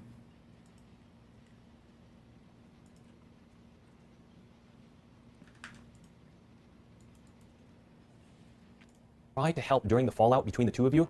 Someone who was also involved in conducting your previous secret nikah with another sister? We are fully aware of the threats you issued against him and the ultimatum you gave him to retract everything he discussed with me and essentially compelling him to silence. And because of your sick intimidation and bullying tactics, he ended up in the hospital the very next day. Weak and vomiting. He didn't want to be involved with any of this, but he held himself to a standard that one day I hope you and other leaders can learn to emulate, speaking the truth. And so, after all of this, what did he do wrong? That's the question many people will cast. Isn't he allowed to marry and divorce whoever he wants? Sure, within the bounds of Sharia, a man has rights. But rights without process are a formula for abuse. In this case, Muhammad Hijab didn't just... Please tell me, I don't think, I think there's bil ijma, meaning there's consensus that none of you guys are okay with your husbands getting a second wife. Can I just quickly get that out of the way? Sister Swad. Absolutely not. You're not okay with it? Yeah. Listen, sister. It's a no from me. And if you have anything to say it now. She's threatening you're finished. Yeah. Sister Amira? Yeah, no. No? Sister Tyra? And I won't be happy with it. Okay, she won't be happy with it. Okay, now listen. Listen. I like that now listen. Yeah, I love listening. Now listen to us brothers, yeah? Okay, starting from Dawood, yeah? Would you say you are polygamous by nature? Hey, we had this conversation before. Can we have you on the mic, please? And I disagree with. No, I'm just asking a simple question. Let's not go into the nitty-gritty. All I'm saying is, I'm not going to say I'm polygamous by nature. I'll say that. Bro. Let me answer the question again. Yeah. If your wife was totally okay with it. Yeah. Zero problems. You come back home and she's cooking a meal, bruv. You just got married. Yeah. Would you get a second wife? Yeah. Okay. No, we're gonna miss the brother because we don't want to. Look, okay, put it like this, yeah. We're just saying this within our nature. Yeah. Just be careful, Saj. Be just careful. jokes aside, yeah. Blame Jamil. If you die, we loved you. Yeah. It was for the cause. Yeah. Okay, brothers. Okay. What I'm just saying is that as a man, would you not say you are polygamous by nature? It doesn't mean you have to act upon it, but would you not say that every man is polygamous by nature? That if their wives were totally okay with it, no consequences, that they would do it. I don't think I would. No, but I don't know, because the thing is, I work on the doors. Guys, 1 second. Well, the thing is, I work on the doors. Because there's conflict of interest here as well. Yeah, I work on the doors.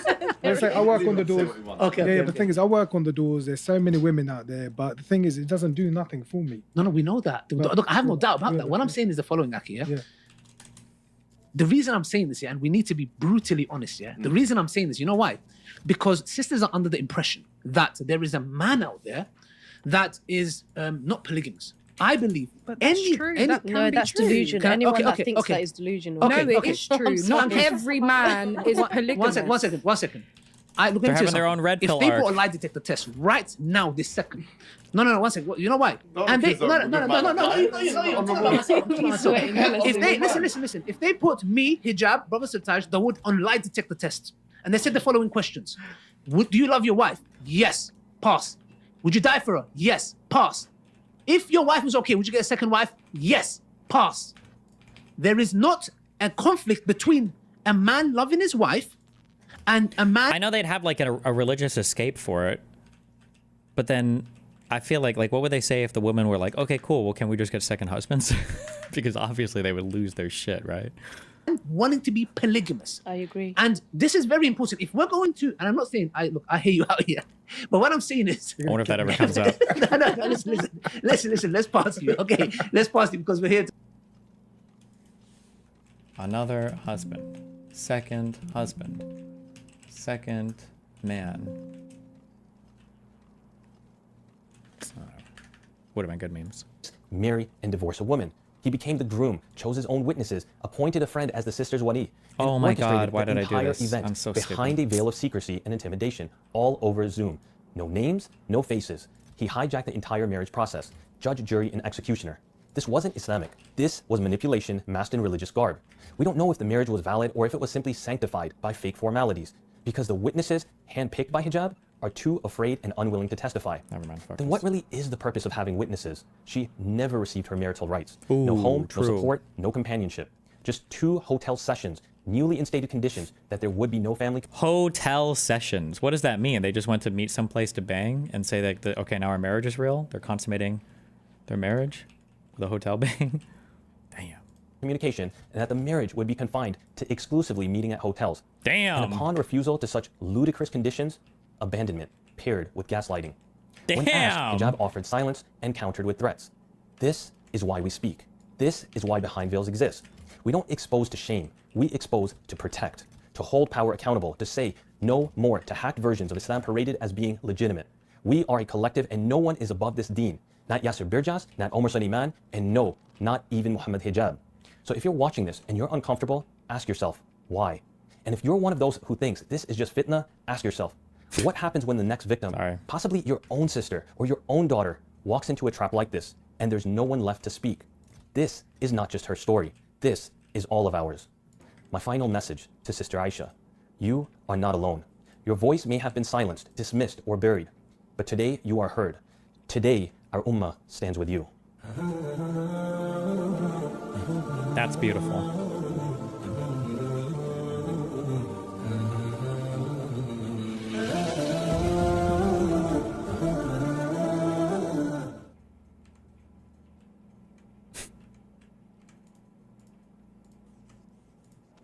Jesus Christ.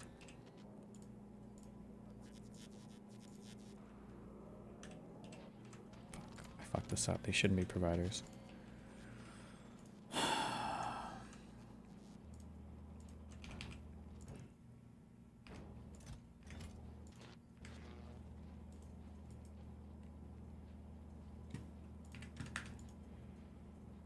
Lachlan, welcome to the show. Thanks for having me, man. What is this about? Do I care that much? I can't believe you nearly made us change this tabletop to something cleaner. We do have something that's more professional. This is beautiful. I mean, welcome to our space. Yeah, thanks for hosting me here. I usually open the show by saying something like, thanks for being here, or welcome to the show. And I've done that on a few occasions in other people's sets and other people's houses, and they kind of look at me a little bit blankly. So I'm sure you know what I mean, but thanks for having me. You got a lot of character on this table. This is like a who's who of early YouTube decades ago. You were pointing out, like, the Fine Bros here, and I saw, like, I Just Seen over there. It's like a real old school thing. Why did it stop? What happened? We kind of ran out of people to talk to. Honestly, the guest-based... We started our podcast as a guest-based show. We thought that we would be like the Mark Maron for internet personalities. Sure. I'm interested in what your view of hell was at the time when you said that most people are probably going to hell. What did you think hell was at the time when you were around 20? I had talked myself into, mostly as a result of that struggle I was having, that it was probably some sort of... I basically became, without really reading too much about it, an annihilationist. Yeah. And so just the idea that people who don't know God, who are not his children, will probably go through some sort of torment, but it won't be forever, and then they will cease to exist. Yeah, and that hell is, I mean, annihilationism is the view that people will be annihilated if they don't go to heaven. They sort of cease to exist, maybe after a period of suffering of some sort. I've always been quite attracted to that idea because of the, like, classical Thomistic arguments for the existence of God, which have God as like the ground of being. If God is the foundation of being itself, and everything that is participates in him, then if hell is something like separation from God, and if God is the ground of all being, then what does it mean to not be with God? It means to not be. It means to not exist. Yeah, right. So I've always thought philosophically there's good grounding for considering separation with God to be the same thing as not existing. Because to exist is to participate in God's existence, as some of the classical philosophers would put it. Yeah. But that's not as motivational as the fire and brimstone imagery. And presumably in your outreach you wouldn't push too heavy on the hell stuff, especially considering that you thought most people were going there anyway and there's nothing. Yeah, right. And I think that it's interesting to see. I'm still a fan of Christian apologetics. It's fascinating to me to see the way that, and especially now, there wasn't nearly as much just apologetics media as there is now when I was deconstructing, because this mostly happened to me in the late aughts and 2010, 2011. And nobody was making, there were people writing books, but nobody was making internet content about this stuff. But I kind of dip in and dip out, and to see the way the conversation around hell is evolving is fascinating, because it is a really, it's like if you've got if you're selling a product, it's like the one thing where we get all the bad reviews about this. It's like, oh shit, people keep talking about this one thing, and it's the hell thing. So how do we rebrand hell? And the way that hell is being rebranded is smart. A lot of people are moving into this. Was there a hell rebrand? But also, there are people something? who just frame it as separation from God. It's simply like you rejected God's love. Like, that's not hateful for him to say, well, now you just are going to be on your own and whatever that is to deal with your own stuff. And it sounds a lot nicer. It just sounds like you're just rejecting something. And I think that's become a pretty big talking point. Yeah. What? I mean, maybe this was one of them. But when do the dominoes start to fall over for you? How old are you, and what starts to happen? Because right now you're speaking past tense. So at some point you go from not just Christian, but really involved professional Christian, as you put it, to now where you are. Where does this start? So in my early 20s, the first couple of years out of school, I'm an engineer, civil engineer. I'm still very involved in Campus Crusade at the time. I'm not having that many, existential questions about it.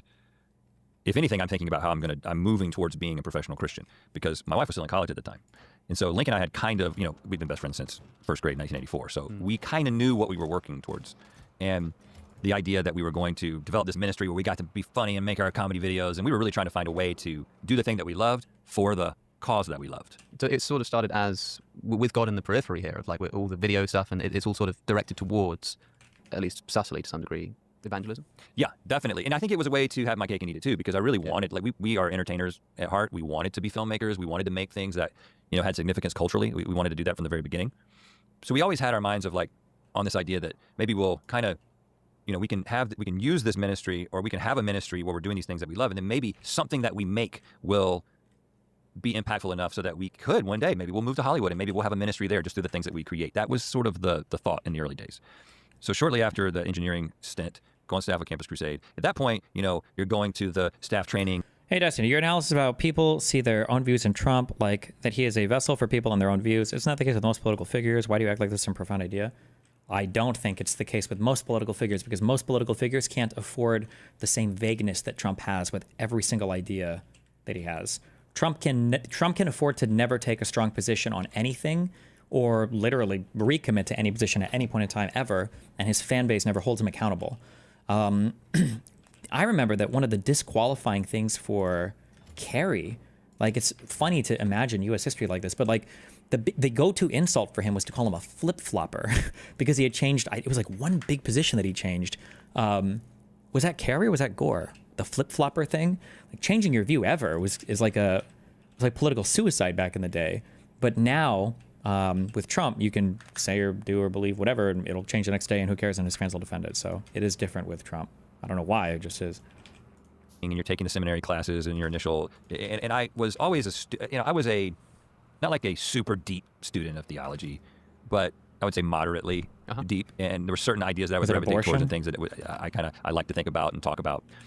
At that same time, I was given a book, and I never really thought about the intersection of science and faith. I think the way that I would have described it is, I think that most scientists are not Christians. Most scientists are atheists, and they've come up with some pretty wacky ideas to try to explain the world and why people are the way that they are, why the world is the way that it is. And they're mostly just desperate attempts to explain the world without God's involvement. So that whole thing about evolution and how long the world has been here, that's probably all BS. But I didn't think about it any more deeply than that. I wasn't like a staunch young earth creationist. I didn't think about that issue in particular. But I picked up a book from an astronomer, Hugh Ross. And I'm sure, I've mentioned this before, and he has a Christian ministry that is like very anti-evolution, but very pro-old universe from the standpoint of astronomy, which, obviously when you look at all the astronomical evidence and the speed of light and the size of the universe and all this stuff, okay, the universe has been around for probably as long as the scientists are saying. But then he went on to essentially say that, but all truth is God's truth, and this is totally compatible with the Bible. But just so you know, evolution didn't happen. He was a proponent of something called progressive creationism, which essentially was, yes, the world has been around for as long as the scientists say. Right. And these fossils we find are legitimate fossils that are approximately the date that they're saying they are. But God was creating new batches of creatures, special creations at different stages throughout the history of the world. Whoa. And then ultimately resulting in the creation of people. So, whoa. Why? That's a great question. Great question. So, okay, I don't think I care about this guy, do I?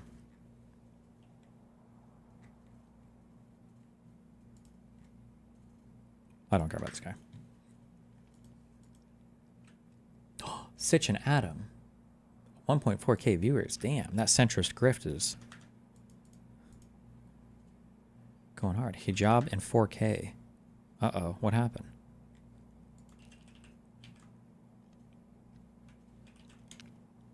Oh, the whole Muslim community is going in. And now let's... One day ago, I met Hijab's secret wife. Oh, shit. At that time, I looked. Breaking my silence. Hold on, let me use the restroom one second. Wait, we'll do this guy first. 51 minutes. Wait, is there anything new? No, fuck this one, too long. No one. Specifically.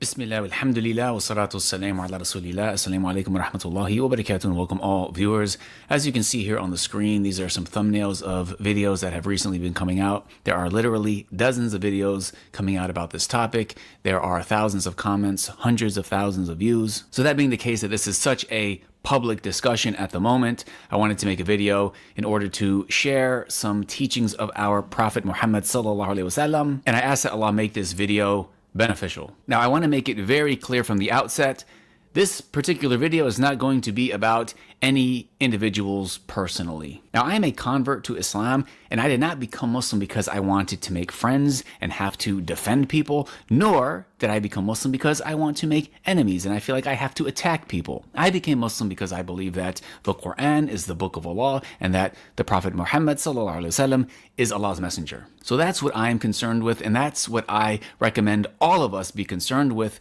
when we talk about Islam. Now, one aspect of online da'wah has become career Islamophobes, as I like to refer to them, who have dedicated their lives to trying to smear Islam, make Islam look bad. Whenever there is any sort of situation where they can try to use popular Muslim figures to look bad, they will jump on that. And there are Muslims who do the same thing to them, the same thing to Christians and other religions. And sometimes due to this atmosphere, Muslims might feel like we have to defend Muslims in every situation. We can never refute another Muslim. But again, Islam is not about personalities other than the Prophet Muhammad sallallahu alaihi wasallam and what Allah revealed to him. So that's what we all need to focus on, and we all need to detach from personalities. Now, everything that I say today, it's going to be very straightforward, simple, and easy to understand because overall, generally speaking, that's what Islam is. And the more we understand the general principles of Islam and work on implementing them in our lives, the better our lives are going to be. And the clearer truth is going to become distinct from falsehood. Now, I want to give an example because using examples is a beneficial teaching method that the Prophet ﷺ used and that Allah uses in the Quran. This clearly is a cookie. Now, it's very easy to understand that cookies are not healthy. This is not healthy. That's easy to understand. Now, the hard part is refraining from eating it. Why? Because it tastes good. We desire to eat things like this, even though they're not good for us. And the reason I use that as an example is because the teachings I'm going to be mentioning today are very easy to understand, but implementing them can be difficult. That can be the challenge. But that is foundationally part of the test of this life. The Prophet ﷺ said, paradise, Jannah, is surrounded by hardships. It is surrounded by things that we may dislike, while the hellfire is surrounded by... Wait. What did you use for a cookie? Oh, the heart's Oreo! Good. We desire to eat things like this, even though they're not good for us. And the reason I use that as an example is because... Oh, wait, the other video was his friend defending him. Oh, shit. Okay, wait, hold on. Maybe because the teachings I'm going to be mentioning today are very easy to understand, but implementing them can be difficult. Why are you turning the copper liquid into plates at the bottom of your bus? Why not make the copper plates where they are needed? Because then I would have to have way more of these high quality foundries, and ain't nobody got time for that. Bitch! That can be the challenge. But that is foundationally part of the test of this life. The Prophet ﷺ said, paradise, Jannah, is surrounded by hardships. It is surrounded by things that we may dislike, while the hellfire is surrounded by temptations, by things that we desire. So a major foundational aspect of the life of this world is overcoming our desires for the greater good. Now here's an example about how Islam has very clear, simple, easy to understand teachings, but we can struggle when it comes to implementing them. The Prophet ﷺ was asked for advice, to which he said, do not get angry. The man repeated himself asking for advice, and the Prophet ﷺ repeated, do not get angry. This is something that is easy to understand. Don't get angry. But is it easy to not get angry? Well, the Prophet ﷺ also said, the strong man is not the one who can wrestle well and overcome people physically with his strength, but rather the strong man is the one who can control himself when he is angry, when he is in a fit of rage. So while it's easy to understand, don't get angry, it can be something difficult to implement in our lives. Another hadith I'd like to mention has to do with what is lawful, what is halal, and what is unlawful, what is haram. The Prophet ﷺ said, that which is halal, that which is lawful is clear. And that which is haram, that which is unlawful is also clear. But between the two of them are doubtful matters about which many people don't know. So think about that. The halal, clear. The haram, also clear. However, in between the two, there are doubtful matters that most people don't know about, that require experts, people of knowledge, to really analyze and understand. True. Thus, he who avoids doubtful matters clears himself in regard to his religion and his honor, but he who falls into doubtful matters eventually falls into that which is unlawful. Now, the reason I'm mentioning these things is because I want to set a general foundation to build upon. So keeping these hadith in mind, now let's specifically talk about marriage. Okay. When it comes to relations between a man and a woman, clearly there is a type of relationship that is halal. Clearly halal, and this is marriage. For example, a Muslim woman with her wali, with her guardian, with her father, coming to an agreement with a Muslim man. They clearly, out in the open, they have an Islamic marriage. The halal is clear. Now, the haram is also clear. If a man and a woman are going to commit zina, they're going to have relations when they're not married, this is clearly haram. All right, well, let's think about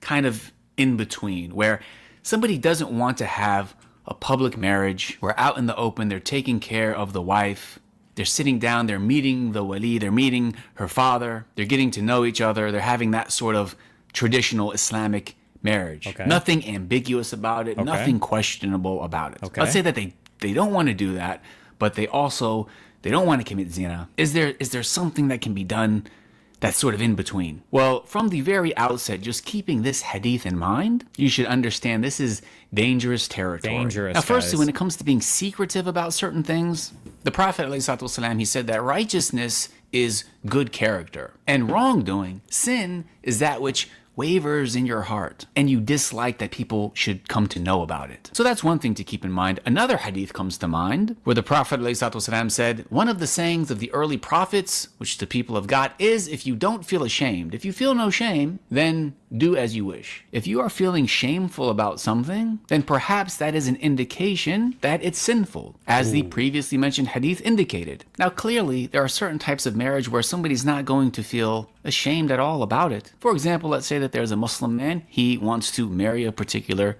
Muslim sister. So he approaches the wali, he sits down, he gets to know them. There's nothing secretive about it. There's nothing to feel ashamed of. There's nothing to hide. And that brings me to the next topic of discussion, which is from the most important aspects of marriage, and that is the wali. The Prophet ﷺ, he said, there is no marriage except with a wali. La nikah illa biwali. This is one of the most important aspects of a woman getting married. Now, what is a wali? By default, it is going to be the woman's father. One of the absolute biggest indications that something is off when it comes to a marriage is when the woman does not have a proper wali. I cannot stress enough how important it is for a woman to have a proper wali when it comes to her getting married. One of the main ways for a woman to prevent getting taken advantage of in a marriage is by doing things properly with her wali. Now, although this hadith is clear enough to emphasize the importance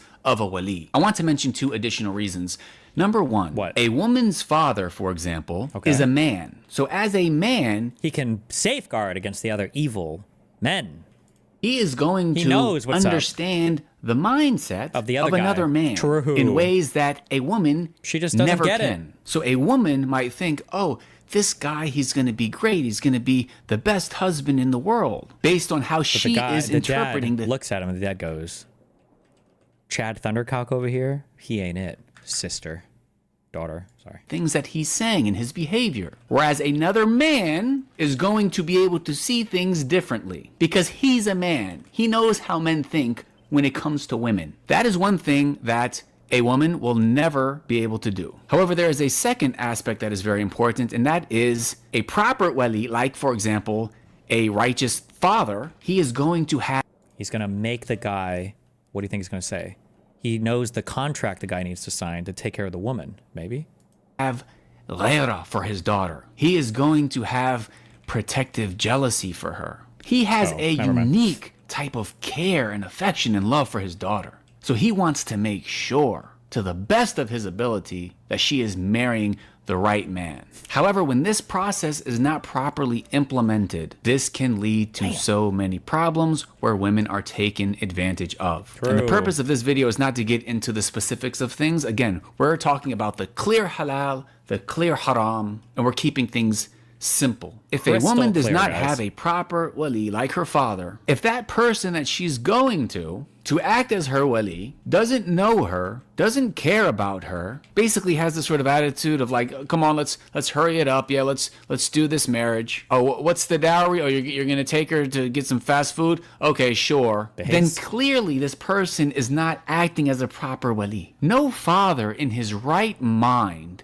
would ever behave like that. The reason I'm mentioning all of this is because it's important for us to understand what Islam teaches, both for us as Muslims when it comes to implementing it, but also all the non-Muslims who are sitting back watching this stuff. What I'm explaining to you is what Islam teaches, and I'm showing you the proofs. If there is a man that wants to marry someone's daughter, and he goes to the father, to the wali, and he sits with him, gets to know him, there are two main things that a good wali that cares about his daughter is going to be looking for. Number one is he's going to be looking at the man's character. Does this man have good character, the way that he behaves? Does he seem like a righteous human being? Someone who is going to be good to my daughter? Because this is something that Islam prioritizes. The Prophet Muhammad ﷺ said the most complete of believers in faith are those with the best character. And the best of you are those who are best to your women.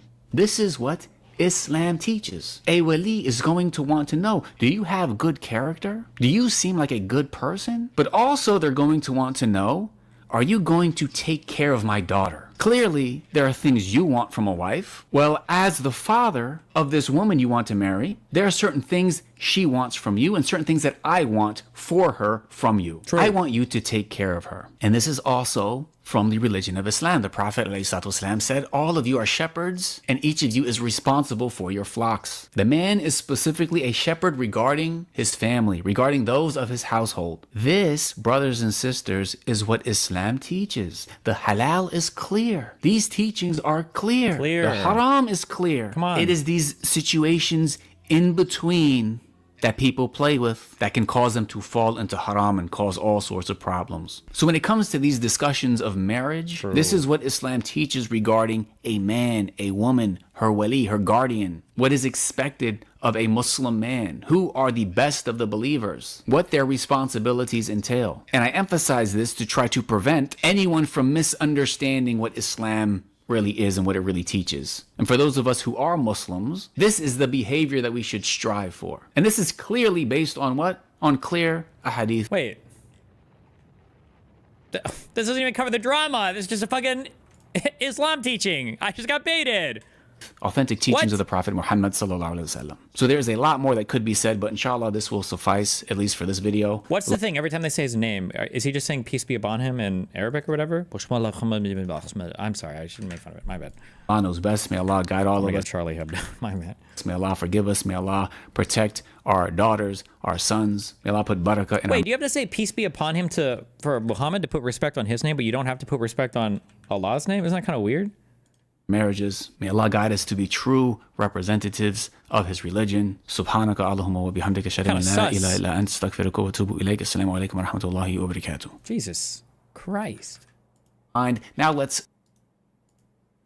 No. Okay. At that time, I look at this We guy. got the Ali Dawa. These are real names. All right, we got the defense coming out. That if no one would like to get me help with this, I would go to the most vile of the vilest of the. I'm in a public place, right? I have no problem even being hand to hand with Shaitan to getting this up. With Satan? Does he have any children, any kids himself?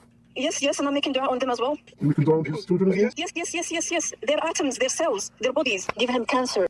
Oh, cancer! We know her as Bushra, which is her real name. Oh, wait, is this the guy that appears?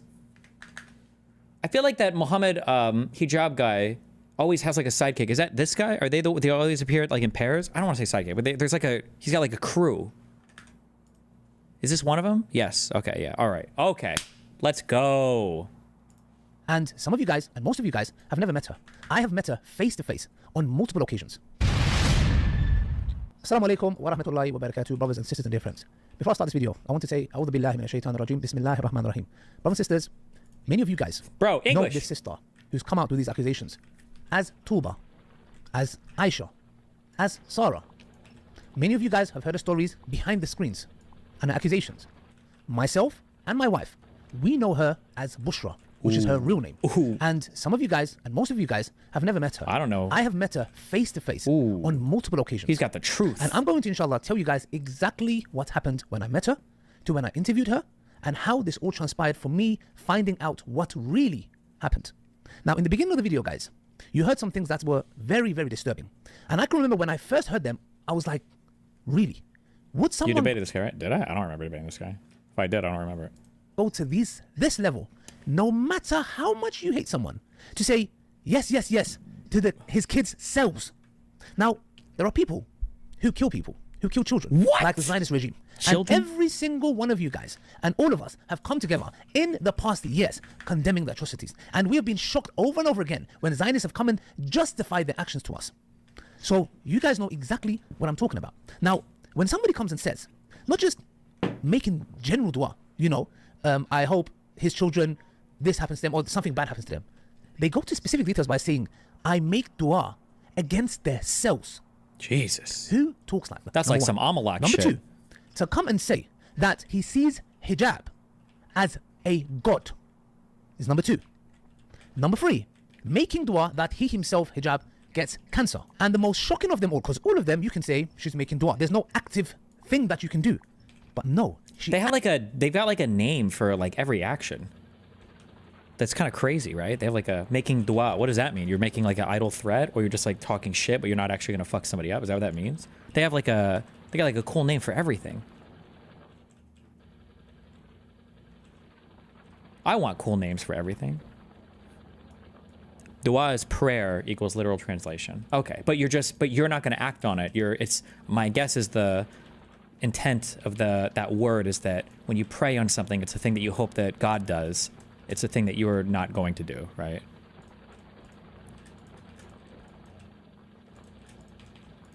Actually tells the intentions of even shaking hands with Satan. Yeah, not anyone. Shaitan. And now, obviously, she made... Oh, they call him Satan? Is that what they say? Shaitan.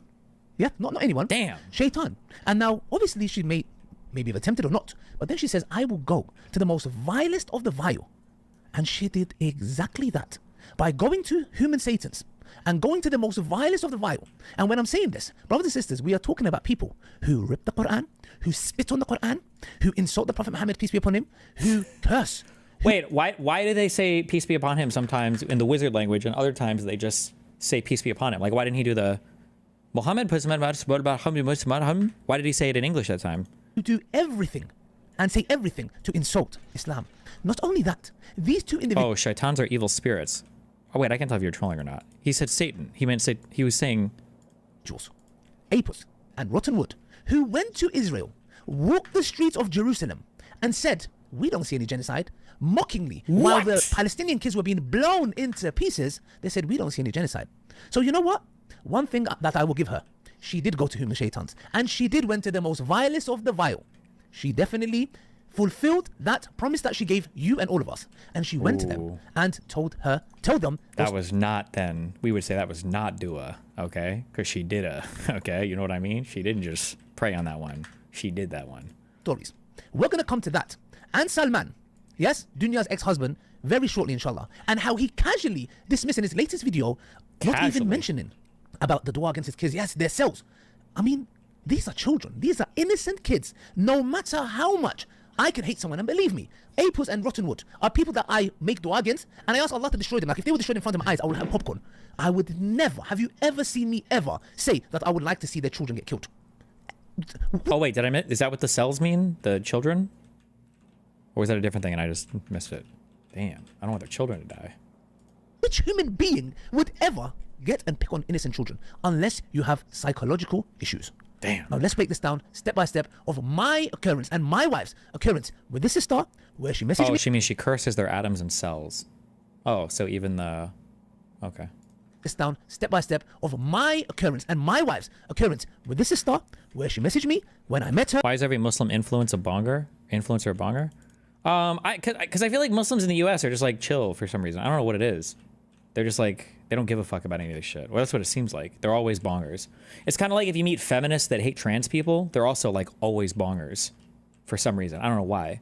If you're ever like chatting with a girl and she's like, oh yeah, like I fuck with like Biden and all that, and I'm like progressive and everything. You're like, oh, but then you hear her speak, like she types, and then you hear her speak and she's got a bonger accent. That chick has a shrine where she's like voodoo torturing trans women in her flat. Okay. I don't know why that is. It just is. Okay. Every single woman feminist in the UK hates trans women. Whew. Woo! What she said and how I fell for her story. And this is how it transpired. How did I meet Bushra? Not Tuba, not Aisha, very oddly and vividly. Like, it's so odd the name Aisha she used. I wonder who asked her to use that name. Muhammad and Aisha. It rings a bell, doesn't it, guys? We're going to come to the information and who she's been working with behind the scenes to use that name Aisha out of all names she could use. She used Tuba, she used Sarah before, but for some odd reason, in this very instance, when she's becoming public, she used the name Aisha. But we will come to that later.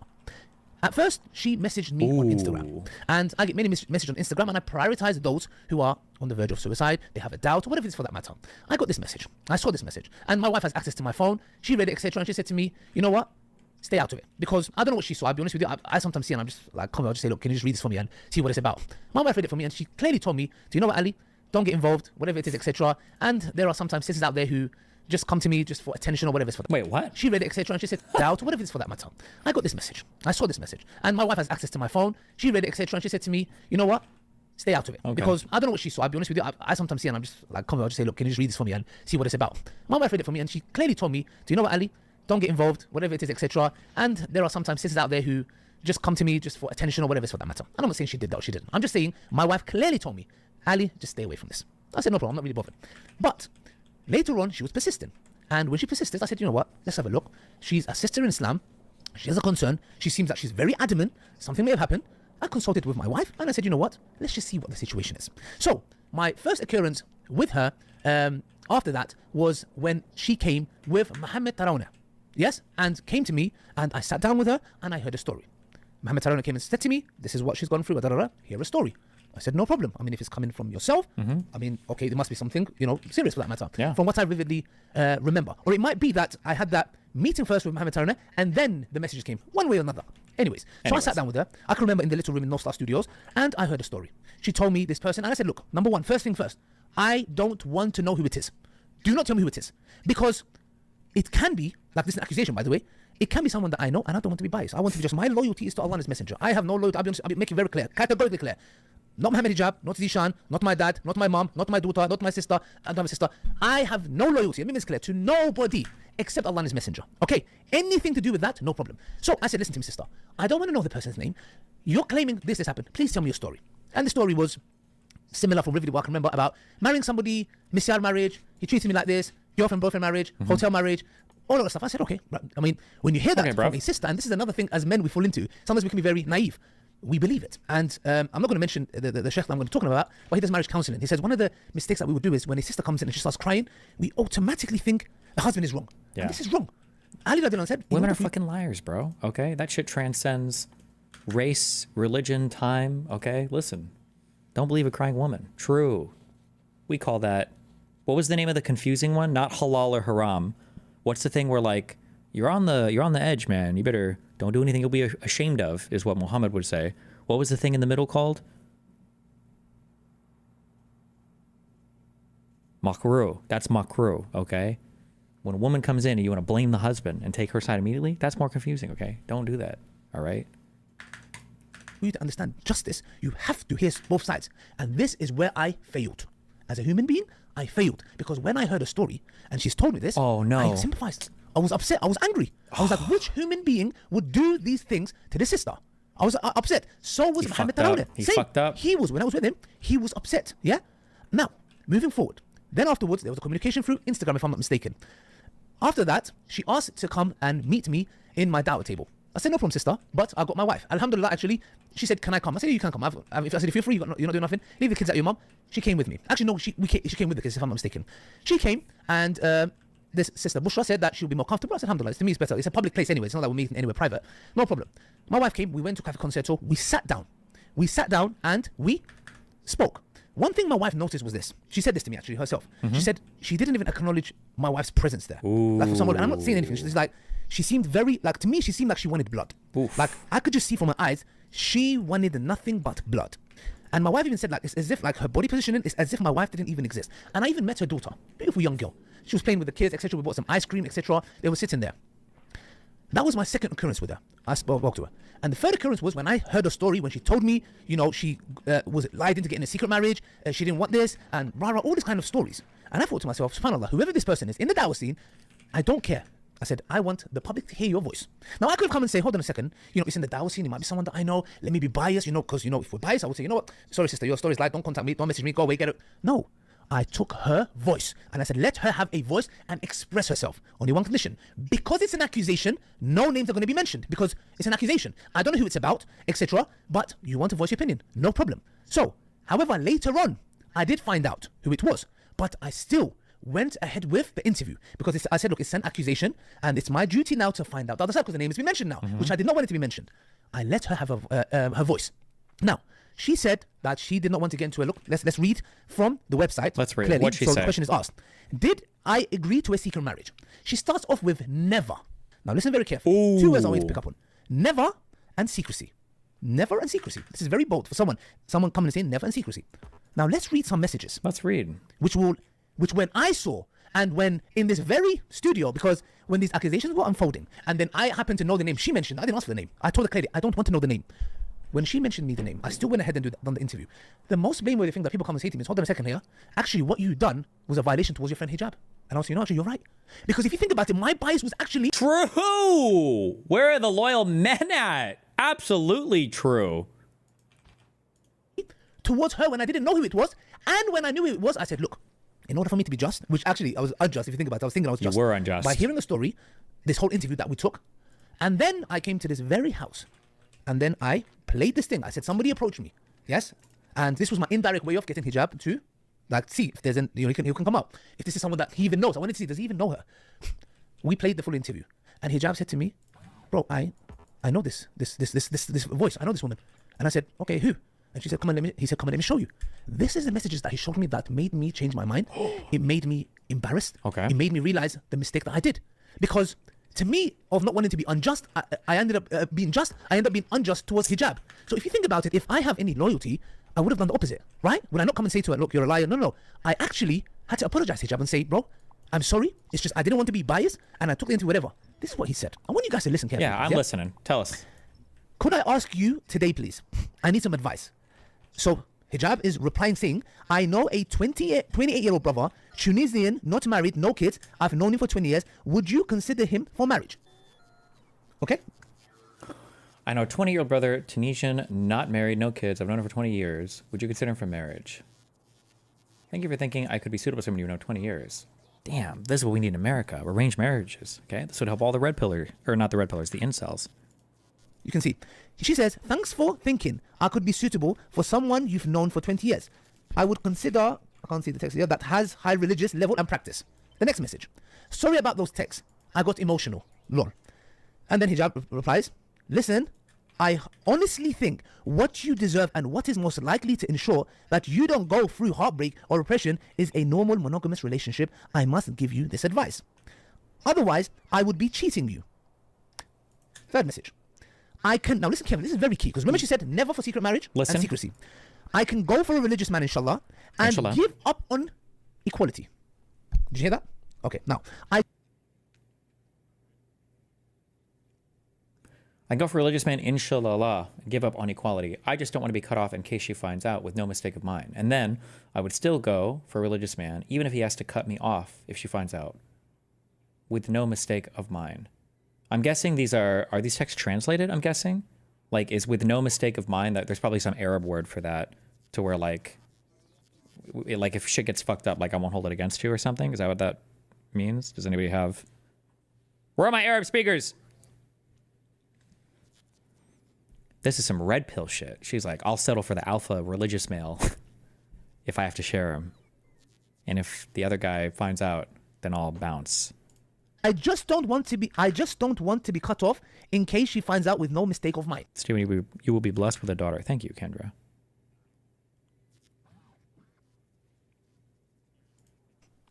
And then I would still go for a religious man, even he has to cut me off if she finds out with no mistakes of mine. Now, there's an issue that I have. Yeah. Let's suppose this marriage actually happened. Okay. Let's go with argument's sake. Let's Even go. though clearly Hijab is denying it. This marriage didn't happen. Okay, let's go with it. The text here says, I just don't want to be cut off. So she's first expressing, I don't want to be cut off if your wife finds out. Which it tells you clearly that she is agreeing to a secret marriage. It's a secret marriage. That's a secret marriage, true. And then this is why I found it a little bit odd. Okay. In the same message, she twists and says, and then I would still go for a religious... So, okay, 1 second. First you're saying, I don't want A to happen. But if A was to happen, I will still go ahead with it. It says, and I will still go for a religious man, even if he has to cut me off if she finds out with no mistake of mine. God damn, guys. I don't know if you guys find this troubling, but that's fucking number one, crazy. The first point is this. Yeah? The evidences does not match. First you're saying never to secrecy, then you are saying that, which is actually very weird, because Sister Bushra, because I've met you face to face, Sister Bushra, you here are saying this, and guess who else is actually not only just calling you out and showing the evidence not matching here? Apus. the very vile Satan that you said you go to the worst of the worst, you went to him, he's even actually having a go at you. This is an enemy of Islam who you went to. He's even saying and blaming you and saying you are as much to blame if this marriage happened, that you went there and said, oh, it's a secrecy. He's actually saying to you, what you did was not even honorable. This is an enemy of Islam, the most vile of the man who rips the Quran and spits on the Quran, telling you that you went to him, by the way, him and David Wood, which we're going to come to a bit later, with all the evidences how you've been working with the enemies of Islam, not only about this story, but trying to aid them with evidences used against Islam, which is kufr. I'm not doing takfir of you. I'm saying it's kufr. So, your evidences does... Ooh, not tafir, okay? Not the tafir, which is where you can lie for Islam if you're furthering Islam, but kafir. Kafir is when you tell the bad lies to hurt Islam. Now you're fucking up real bad, okay? Damn. Not good. Clearly, that's not mukbah. That's haram. Clearly, okay? Not good. Not match. When I saw these messages, I was so angry at myself. Because what you told me and what came out to be, which is these evidences, was what... Oh, wait. Takia is the lying for Islam thing. Never mind. I'm sorry. I fucked a lot up. I don't know. Whatever she did, it was bad. My bad. I'm not going to say... There's two options here. Either you are an outright liar, or number two, you have psychological issues. I cannot put anything in there. If I want to assume the best in you, I'll say you have psychological issues, or there was something happened, whatever it is. I just don't know how you can come and to me and Mohammed Taraweh and tell us this story, and then after that, we find the truth of stuff that you haven't said to these accusations and this as an accusation that you married him and the hotel marriages and all of this case with no single evidence. We took your word. We believed in you as our sister. We didn't come and say, get lost, you attention seeker. I sat down with you. I'm a busy man. I've got a family. I've got 3 daughters. I've got kids. I have daughters. Yes, I took your word seriously. I sat down with you. I gave you my time. Even though my wife said, look, don't get involved. Stay away. Even then, I said, nope. Look, she's our sister. I came and I'd done an interview. I listened to your story. My wife listened to you. We was there with your daughter, subhanAllah, a beautiful young girl, I didn't mean subhanAllah, to do that. and many other things that you didn't even tell the public, which we are going to talk about very soon, inshallah. So, after that, I apologized to you. And I said, forgive me, because not wanting to be biased and not wanting to be unjust, to have justice, I was unjust to you, Aki. So, this is an uqsum billah, if Allah is my witness. If this all happened... An uqsum lingba. Damn, not good. You don't want to do the Oxford limba. That's how you really fucked up. I was unjust to you, Aki. So this is an uqsum billah, if Allah is my witness. If this all happened in this very house. So that is the reason why I did not release the video. This is the reason why I actually even deleted it. And subhanAllah, I even tried to retrieve it. We couldn't. And I'll show you the messages here, yeah? SubhanAllah, no, Aki, you know, bro. That is gone, Aki, long time. That's gone a long time, bro. They all sound like Slicker. Yeah, that's gone a long time, I think. Long time. What I might do, let me see if I can try and get it recovered, but I doubt it, bro. It's been so long. I doubt I can get it back. We couldn't. So this is phase 2. Now we're going to move on to phase 3 of her outright working with the enemies of Islam.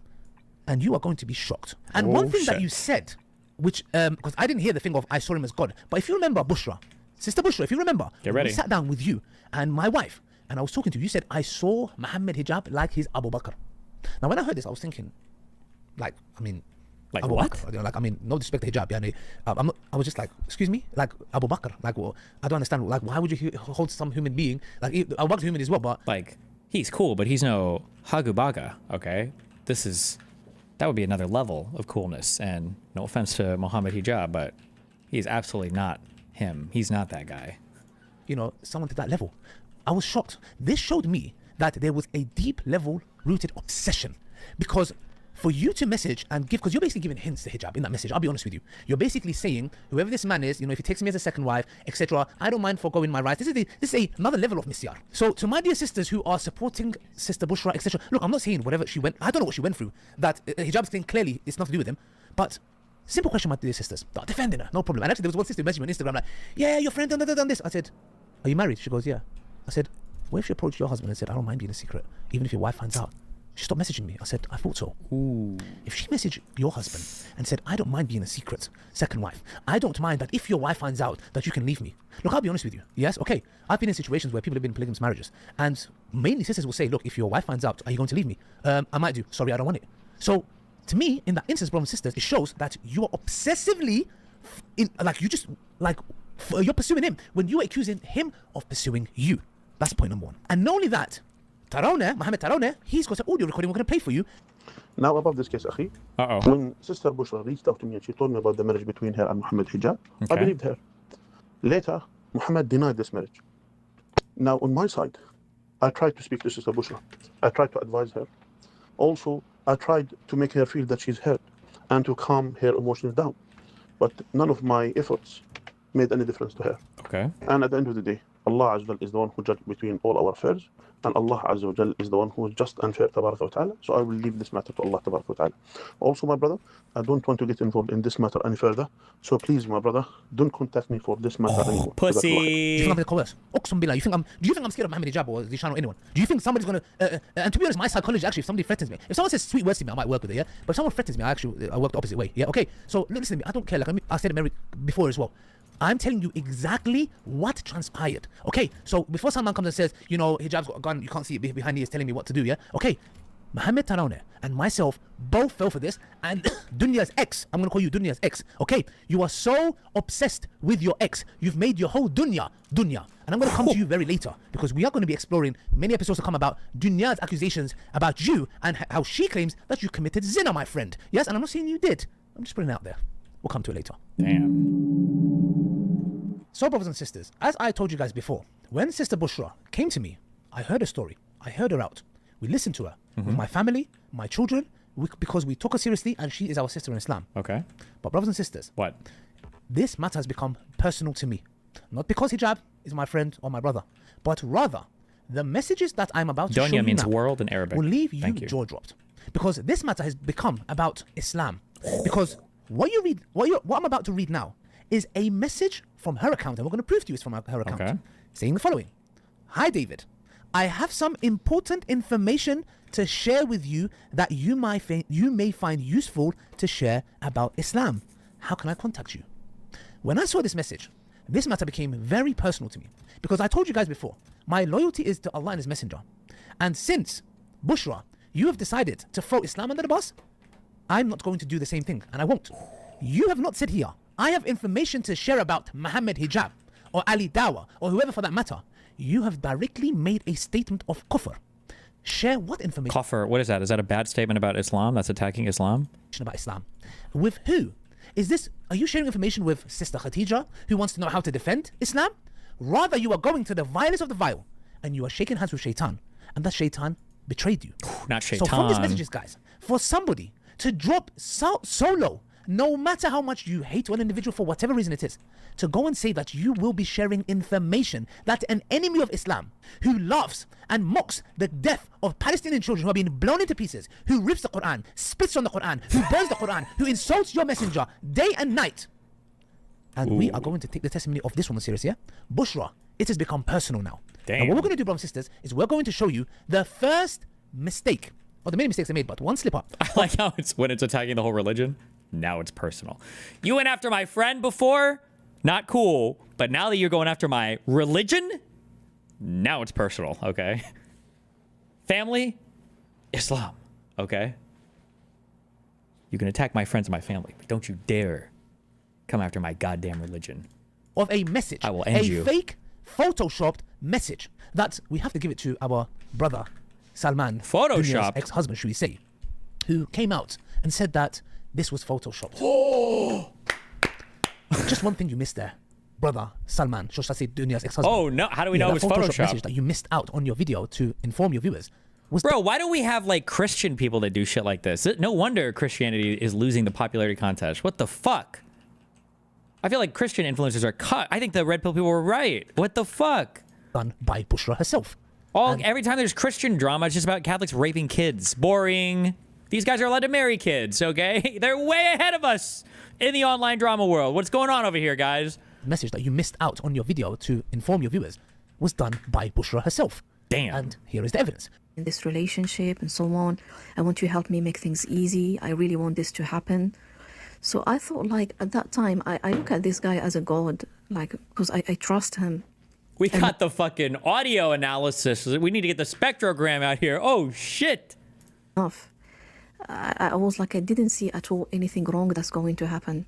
This is for me like the story of the marriage of by the way, but... We're going to show you now the correlations and the connections that her channel had when she even contacted David Wood. Okay. She has been on multiple Dawah live channels of Dawah Wise, Brother Hashim, Mansoor, Sheikh Hazm, and many of these du'at with shubahat about the Quran. Because we have. Sarah, could I ask you? Oh shit! I don't know what this means, but she's on other channels.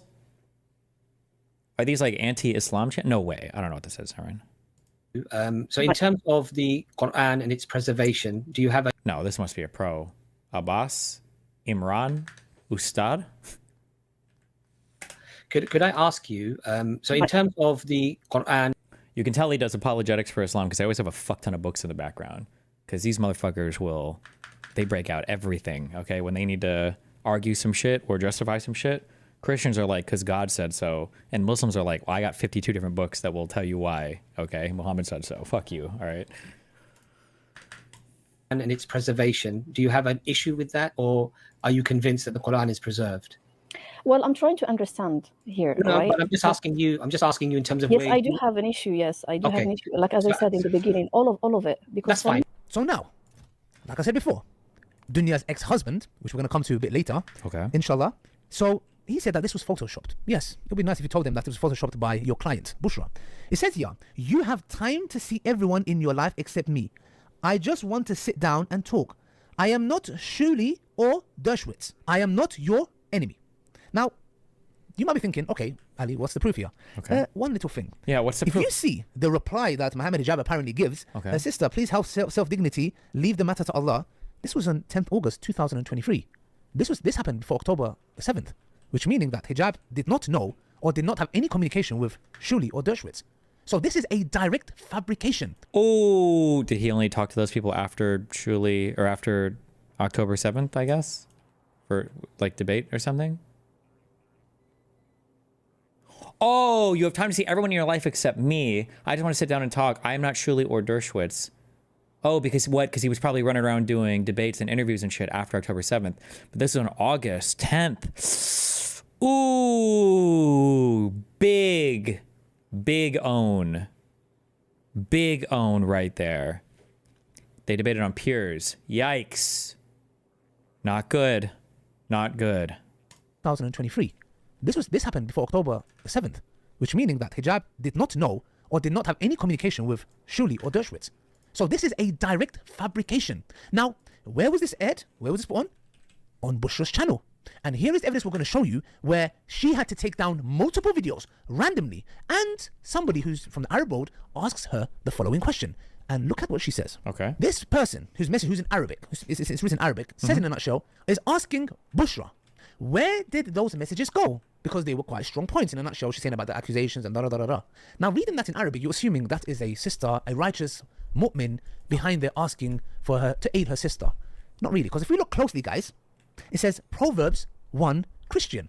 And I don't know if you guys seen a pattern, but I've seen a pattern all across Dunya's ex-husband's videos and all across everywhere. Christians are flooding the comment section. What the fuck? Now, why would they do such? Because she's engaging in kafir. When you cough, the Christians talk. They come around. Oh shit. You are literally enabling the enemies of the holy war. They're literally in your fucking takbir comment section, okay? What are you doing? Alhamdulillah, my goodness. Such a thing. Why would the enemies of Islam do such a thing? All right. Or no, wait, I'm sorry, I meant wallahi. What are you doing? My bad. That was not a alhamdulillah. My bad. That was a wallahi moment. My bad. Because Bushra, you have been aiding them. Like you said, you're going to go to the vilest of the vile and the most satanic of the satanic, and you've shaken hands with them. And you are not only doing that, you have even told David Wood that you are willing to share information about Islam. Bushra, don't worship yourself. Allah says in the Quran, have you seen the one who takes his own desire as his own ilah? Your desire to take Muhammad Hijab down for whatever reason it has gone beyond him. You have now directly allied yourself with the enemies of Islam. Now we're going to provide you evidences how this channel is connected to her, and she took those videos down. Not only that, forget me, take it out, not the horse's mouth, the Satan's own mouth. David Wood. Here is what he said and how he confirms this YouTube channel is directly connected to Bushra, your channel. Here's the video. Go. It's been verified. The woman here, Aisha, she's calling herself Aisha. She's actually in the chat. her channel is Faith. I think it was Thaddeus who said that he verified that it's actually her. But she says, I'm the woman in question. When I said he ruined my life for years, it's because we were in contact for 3 years prior to the marriage, and I have been fighting for 2 years to get justice. So what you heard there, brothers and sisters, of these two Satans, two bastards, one bastard down there who raised 100,000. Are those guys Jews? Or are they just Christians? Or are they just people that hate Muslims? Why are those guys the bad guys? I think he was just about to say they raised money for Israel or something. So what you heard there, brothers and sisters, of these two Satans, two bastards, one bastard down there who raised 100,000 pounds and put his wife in hijab, accepted Christianity, that other bastard there, clearly admitting that... Oh, an apostate prophet. Oh, no. This is her channel. It's been verified. It's her channel. Okay. And what we showed you on the screens shows that it was her channel, and she took down the videos. So much so her Christian friends now, because they're playing allyship, the Christian friends are asking her, where did those go? And she's saying, oh, no, it's going to come back, inshallah, yeah? She went on multiple dawah channels live and went there to talk about the doubt that she had. Another verse in Quran which says, وَلَوْ كَانَ مِنْ عِنْدِ غَيْرِ اللَّهِ لَوَجَدُوا فِيهِ اخْتِلَافًا كَثِيرًا. Had it been from other sources than from Allah, they would have found so many contradictions in it. So when you read the Quran, do you see any contradiction? Well, if the alterations weren't so many, I'm not talking about the alterations. I'm saying... Wait, she's doing... What do you call the people that argue the other side, the skeptics? She's arguing against the Quran right now? Is that what she's doing? She's a Islamist skeptic? What the fuck? When you read the Quran, do you see any contradictions? Contradictions in the oneness of Allah, contradiction in the prophethood of Musa, of Isa, of Ibrahim, of Noah. Also, I love how we haven't, like, I bet Muslims were having these exact same fucking debates over their religion, like, 1,500 years ago. I like how we still have, like, the same syllogisms from Thomas Aquinas for the proof of God in the Christian religion. I like how it's, like, the same fucking recycled philosophy for literally centuries. and we're still doing it based. Of the Anbiya, contradiction in the rulings, in the Shara, in the legislative, in the Islamic legislative. Do you see any contradiction in nikah, in inheritance, in all of this? Anything in the Quran? Anything in the Quran? Hashim, what's up? Sorry, what did you say, brother? Hashim, what's up? Please continue. No contradictions. Perfect book. Yeah, so I don't think well, I personally don't see any kind of contradictions at all. But this, to me, this doesn't negate the questioning around alterations, because we may find a book and then we have a few verses. Now, we don't have a problem with doubts. People can have doubts. It's understandable. The point... You can have doubts, guys. That's fine. There's nothing wrong with asking questions, okay? That's why these guys have all the fucking books and the YouTube channels. But if you're going to be out here bad faith attacking Islam and then say that you'd be willing to shake hands with the fucking devil, I don't know about that one. The problem that we have is the intention. What intentions and what plotting are you coming with those doubts? Because when the brothers answer your questions logically and rationally, you persist on the Quran's preservation and it's not preserved. Where is these ideas coming from? That is the point. Now, brothers and sisters, when you want to end the segment on this, before we come to Dunya's ex-husband, yes? Ex-husband who's so obsessed with the dunya, yes? He's made his whole world dunya. This man. We're going to come to him now. But before that, you just need to remember something, because it reminds me of the ayah of the Quran. And Bushra, I'm telling this to you, I know you're going to be watching this. Okay? May Allah subhanahu wa ta'ala guide you. Yes? Yeah. You went and shook hand, you said, with the most vile of the viles. Satan. You will shake hand with That's Shaitan. what she yeah, said. no problem. She did Guess say what? that. What does Shaitan do on Yawm al-Qiyamah? What does he do? I bet he's going to say, I bet Satan asks questions to just plant doubt in your mind, and he doesn't look for real answers. Satan asks bad faith questions. Satan is a bad faith debate bro who's a sophist. Except use a cool Muslim word to describe that. Go! Let's go. Satan. You will shake hand with Shaitan, yeah? No problem. Guess what? What does Shaitan do on Yawm al-Qiyamah? What does he say? He says that I am free. He frees himself. I am free. I only called you. And you know with Shaitan, you can say, you know what? He's the one actually calling the people to evil. You went to Satan's doorstep. You went to evil. He didn't even call you. You went to them. And here's a clip of one of the Satan. Okay, I don't think that's what I said at all, but I just want to take credit for it anyway. I have no idea what that means. These bastard, his face has got Latin on it. You can see, yeah? Look what he said and look how he actually humiliated you. Wallah, it just reminded me of the ayah where you went to them for aid and they just chewed you, used you, and spat you. Okay? Damn. All right, this is what they actually done to you. Look at how he humiliates you for your deception of secret Messiah marriage. Why are you blaming the victim? She's not a victim, man. I mean, let's face it. I think some people need to be ready to be criticized for some really stupid decisions that they make. Especially, and I'm not saying that she did something stupid. Oh, also for Muslims' greatest enemies are ex-Muslims. Like, you know how Jews try to bring people back into the religion who are ex-Jews? That's like their greatest victory. Like, Jews don't proselytize anyone else because they think they're too cool for it. So they try to bring back other lost Jews. The people that Muslims hate more than anybody, you've got like one dude eating the Quran, you've got another dude drawing pictures of Muhammad, and you got another guy who's taking a massive shit in a fucking mosque, and then you have that person who's like, I used to be Muslim, but I'm not anymore. That's the motherfucker they go for. So now she's public enemy number 1, talking to apostate prophet. Public enemy number 2. Watch out. Stupid and misjudging character, and doing something, getting herself into it. But it also involves her being deceptive and dishonest, and basically engaging in a plot for her own benefit and her own pleasure, as it seems, in going or hiding it from his family and all that. So the very people that you went to are now blaming you. Ooh. Maybe, Bushra, you should take accountability for your actions. Damn. Maybe you should. Because right now, I'll be honest with you, I have no kind of mercy towards you, because you have brought Islam into this, not Muhammad hijab. No, with all due respect. You have put and tried your best to throw Islam under the bus. This is why the problem has become personal now. If it was about hijab, I can just come and do a video and say it's an allegation, I've made you. No, you have took this a step forward. And the very Satan that you shook hands with stabbed you right behind you. What did you gain now? That's what happens. You can't make deals with Satan. He always fucks you over. That's the whole point. That's why he's Satan, guys. What did you gain? Nothing. So on this segment, we're going to finish this, inshallah, with the Satan betraying, the very person who's gone to them for aid. So, like you said, Bushra, you will go to the most vilest of the vile. You will shake hands with Satan. You've done that. And here is what you got deserved. Uh-oh. Here we now go. We're going to move on to the next segment, where we break down. We already did it, sorry. The ex-husband of Dunya and his false accusations. In this segment, brothers and sisters, we are going to be, inshallah, talking about Salman. Were you following on this drama so far? You have to ask me in like 6 to 12 months and I give you an honest opinion, because right now I'm in my woman hating arc. So right now, it kind of sounds like this woman just wanted some cred. Sounds like she got played by Mohammadi Hijabi. She got played by him. Now she's ass mad about it. And now she's coming out, okay, trying to take a Islamic brother down while making the rounds on the Islamic hater shows, okay? Coffering all over the place, engaging in coffer everywhere. All right, that's what it seems like right now. Salman, the ex-husband of Dunya.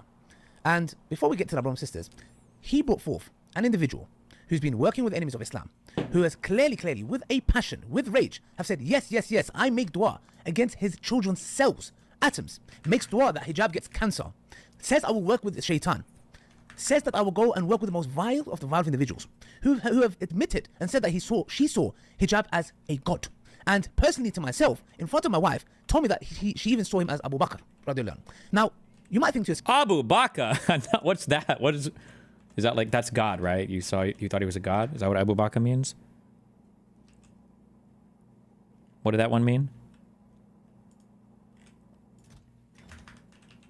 Abu Bakr is the Prophet's best friend and companion. Motherfucker had NPC sidekicks? Jesus didn't have fuck all. Damn. Okay, I didn't know he had like official side characters. Does it get any worse than that? Yes, it does. I'm going to read a message for you guys. This is a... He had the apostles?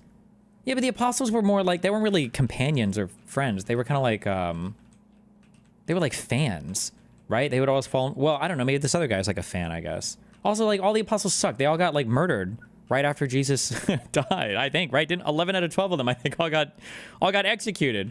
Whereas it sounds like this guy, you guys are saying this guy was literally the second caliphate. That sounds based.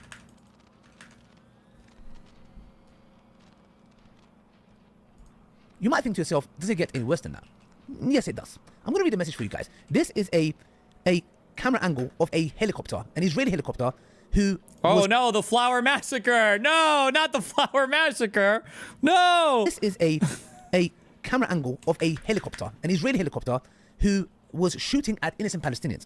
And she makes this comment, which I find very bizarre and very odd. And bear in mind, this is the client of Salman, this so-called righteous, honorable man who's sticking up for the oppressed. Okay. Or is he someone that is obsessed with his ex-wife, and the rage that he has against her has caused him to be unjust against others? Okay. Let's read this. Let's read. It gives you the feeling of doing things just to experience them. Psychopathy, narcissism, and sadism. Anyone who would be in that position and have been restricted with his life from authority has low self-esteem, would have a great urge to press the button and kill them. Now, you might be thinking to yourself... Yeah, I'm thinking, well, that sounds like a fine comment. What do you mean?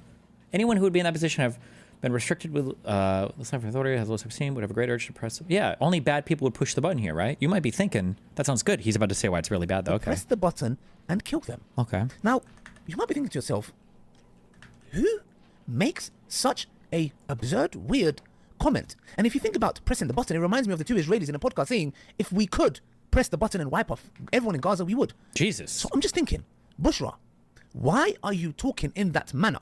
Not against hijab, not against Islam, we've already thrown them in, both under the bus or whatever for that matter. You are not talking about the Palestinian people who in that camera angle are they are fighting over food because they are starving to death. And you happen to make this comment. So wait, I'm so confused. It sounded like that comment was saying the Israelis that were shooting at them were really bad. Am I misunderstanding?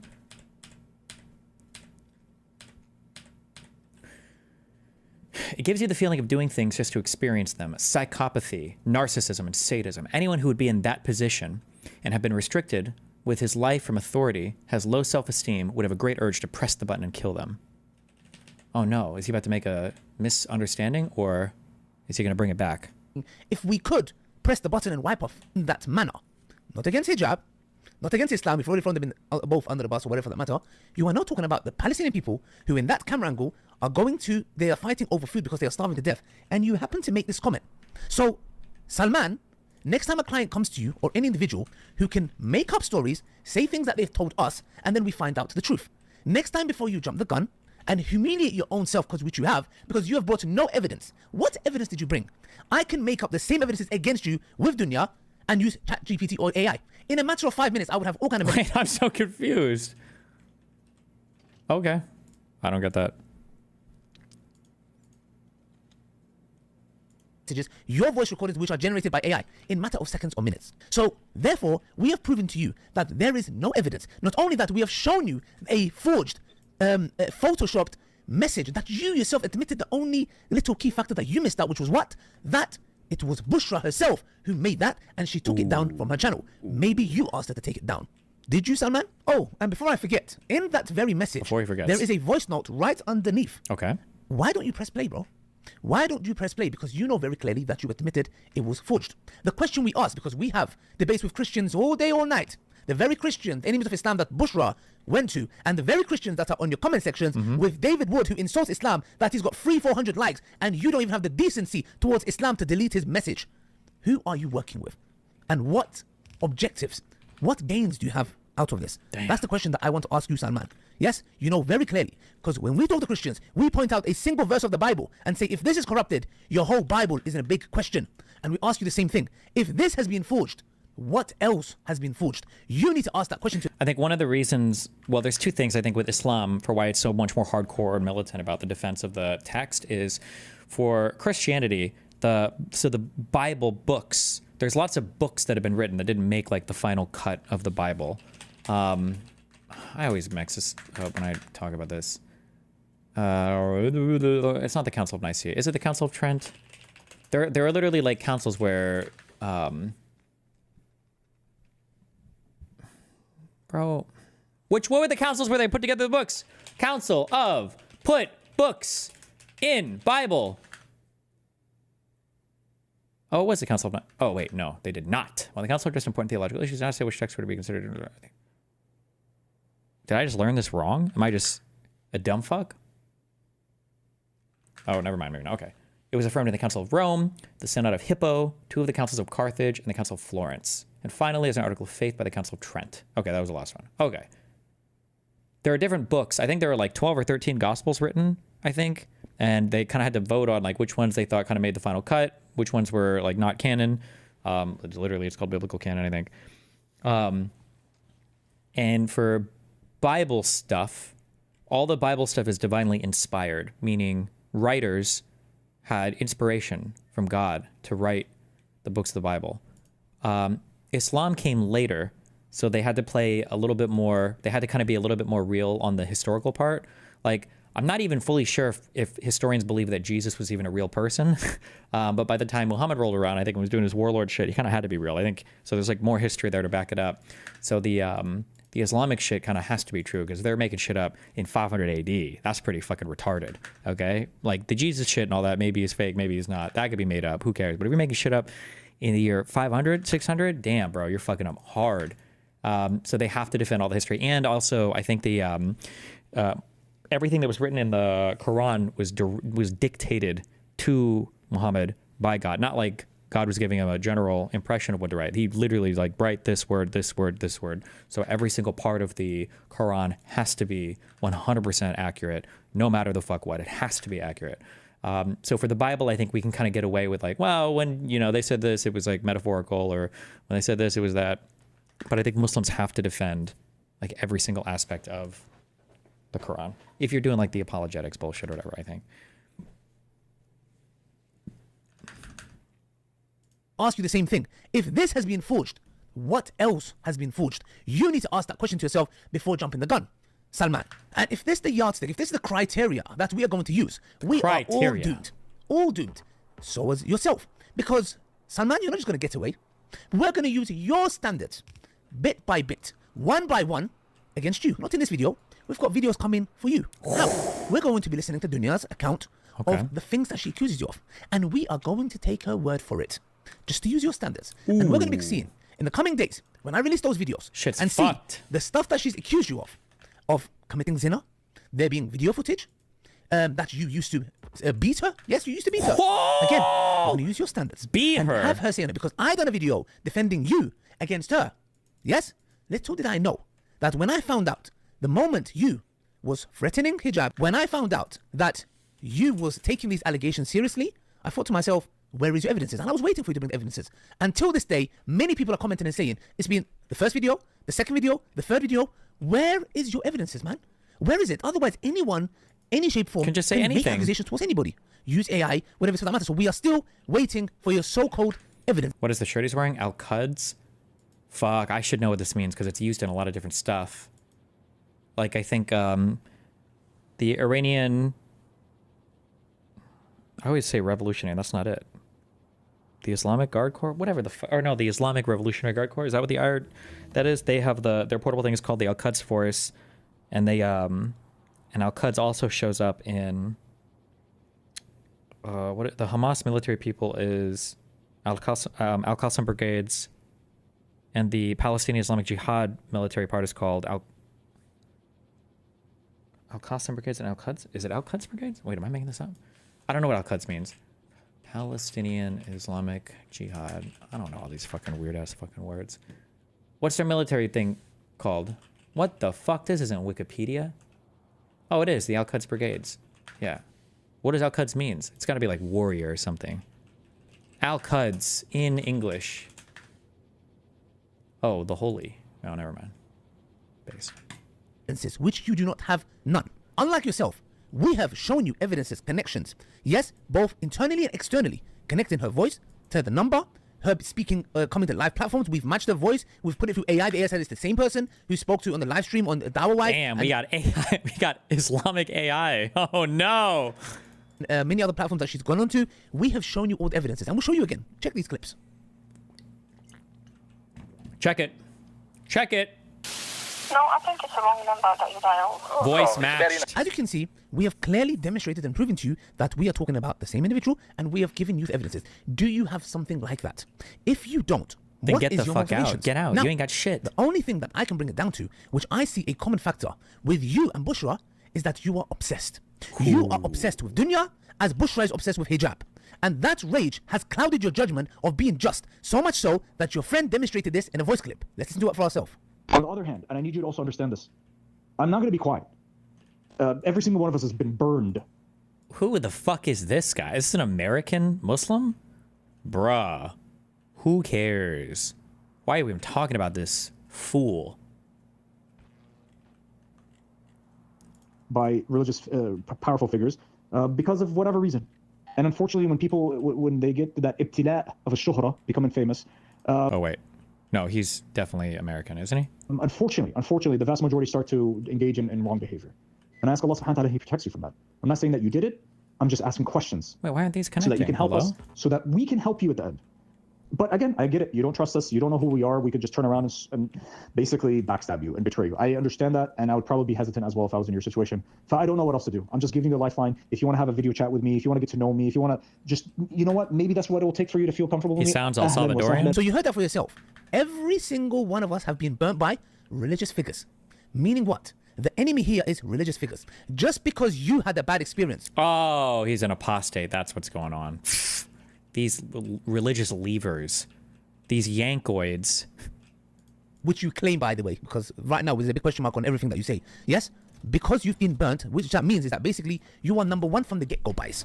Because now it's like anybody that comes with a religious figure, you're like, okay, good. I've been Another burned by the religious Shaitan, figure. true. I'm going to take evidences forward, even if I cannot verify them. Okay? And using words like, we have cornered you. What kind, I mean, which Muslim that comes with, we wanted the best and we wanted hijab to come and say his side, speaks like that and says, we have cornered you? That shows malicious intent. True. That's the reason why the evidence that we bring forth is going to be, it's damning already for you. There is a big question mark on you. And not only that, Mohammed Hijab is not the only person you've attacked. You've accused Omar Suleiman of free mixing and flirting with your ex-wife. Again, these were slanderous, because when I spoke to Omar Suleiman, he took an oath by Allah, and I spoke to you, and I'm not going to do what you've done, because I sent you a private message, which is not that I have a problem you mentioned in public. I had nothing to hide. I'm happy that you did. But the point here is the principle. You go and read a private message. Do you remember you sent me a few messages about your ex, Dunya, yeah? And you said to me, please, like that I entrust you with this. I do not break that trust. If I want, which I hate what you've done for the sake of Allah by aiding the enemies of Islam with no evidence with this sister Bushra that you haven't even met in your life. Wait, is gossip halal or... No, I mean haram. Sorry, fuck. Is gossip haram or... No, because he said he didn't care. It's fine, so... Yes? I'm not going to do the same and reveal those messages because I gave you my word. I'm not going to allow that to go against a principle that I try to live by. I could easily come and say, hold on a second, shall I mention this and this and this that you've mentioned to me in private messages? I'm not going to do that. I'm not going to fall for it because I sent you a private message, you made it public. It shows what kind of, you have no integrity. Not only that, number two, Mohammed Tarawne clearly told you, do not mention his name. You disregarded it. What kind of a man are you? If somebody gives their word to you and says to you, listen, whatever he said, which he was duped into as well, which after you heard the recording, which he clearly said that he was duped into it just like I did, and I believe you was, but you brought this to public and made this whole fiasco and this whole scandal that the enemies of Islam are using to insult the Prophet Muhammad, peace be upon him. Okay, why? Because a deluded woman who wants revenge at any cost, that she will curse the cells of the children and work with Satan and the most evil people, so much so that she makes bizarre, weird comments against Palestinians being blown into pieces, which I find bizarre. Jesus. You are in hand with her because, look, you might say, I'm not. She's holding the hand of Shaitan and you are holding her hand. You're basically holding Shaitan's hand. You can't just do that, okay? Complicit in it as much as she is, and you brought this to the public, so you're going to pay the price. And this is not a threat. This is just us telling you, Salman. Yeah, it's not a threat. It's just dua, okay? Just dua. Dua is okay.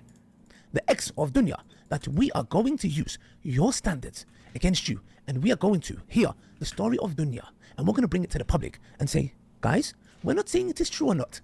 Here's the story of Dunya, and here is what she accuses her ex-husband Salman of. And let's see how you like that. The same standards here, brother.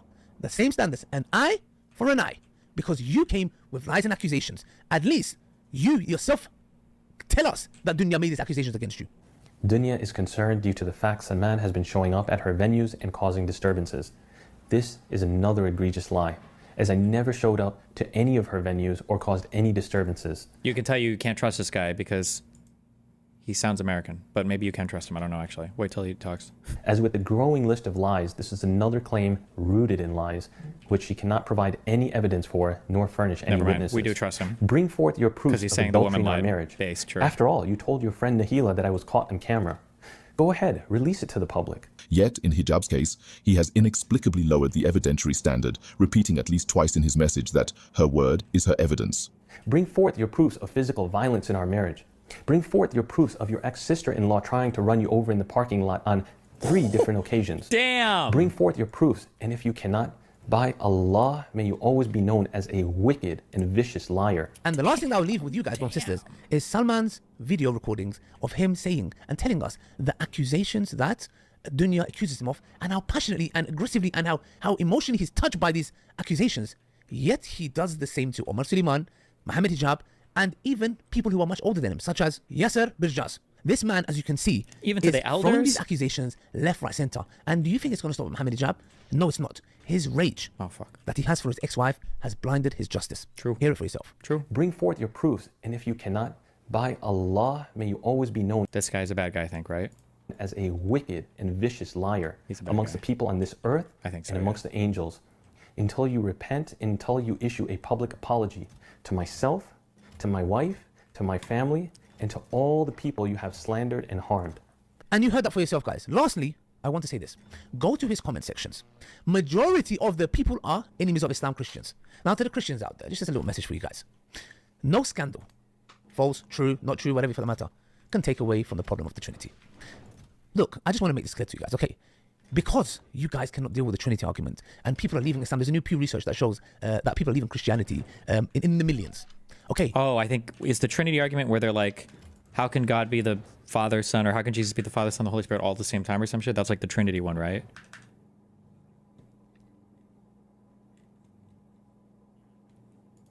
So I get it. He's one of the Muslim debate bros. Yeah, they are. Hell yeah. Problem? To tell you guys, don't think that this is a bullet against Islam, for that matter. It isn't. So what I'm going to say is die in your rage, because not only that, these comments that have been everywhere, you can see it. Majority of them are from Christians.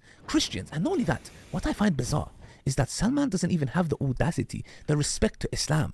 David Wood, the absolute crackhead, who's talking about his mom went through this and and his comment is there with 400 likes. Salman, who responds to many people, by the way, yeah, where people say something he doesn't like, no, I've got evidence and it's going to be damning, etc., etc. For some odd reason, leaves the comment of the biggest enemy of Islam. It's like Abu Jahl leaves a comment and he leaves that there and doesn't delete it. He responds to everyone else. Muslims who are questioning and saying, well, where's the evidence? Where's the evidence? He questions and says, no, I've got something coming. It's not been coming. Yes, like Father Christmas. When's it coming?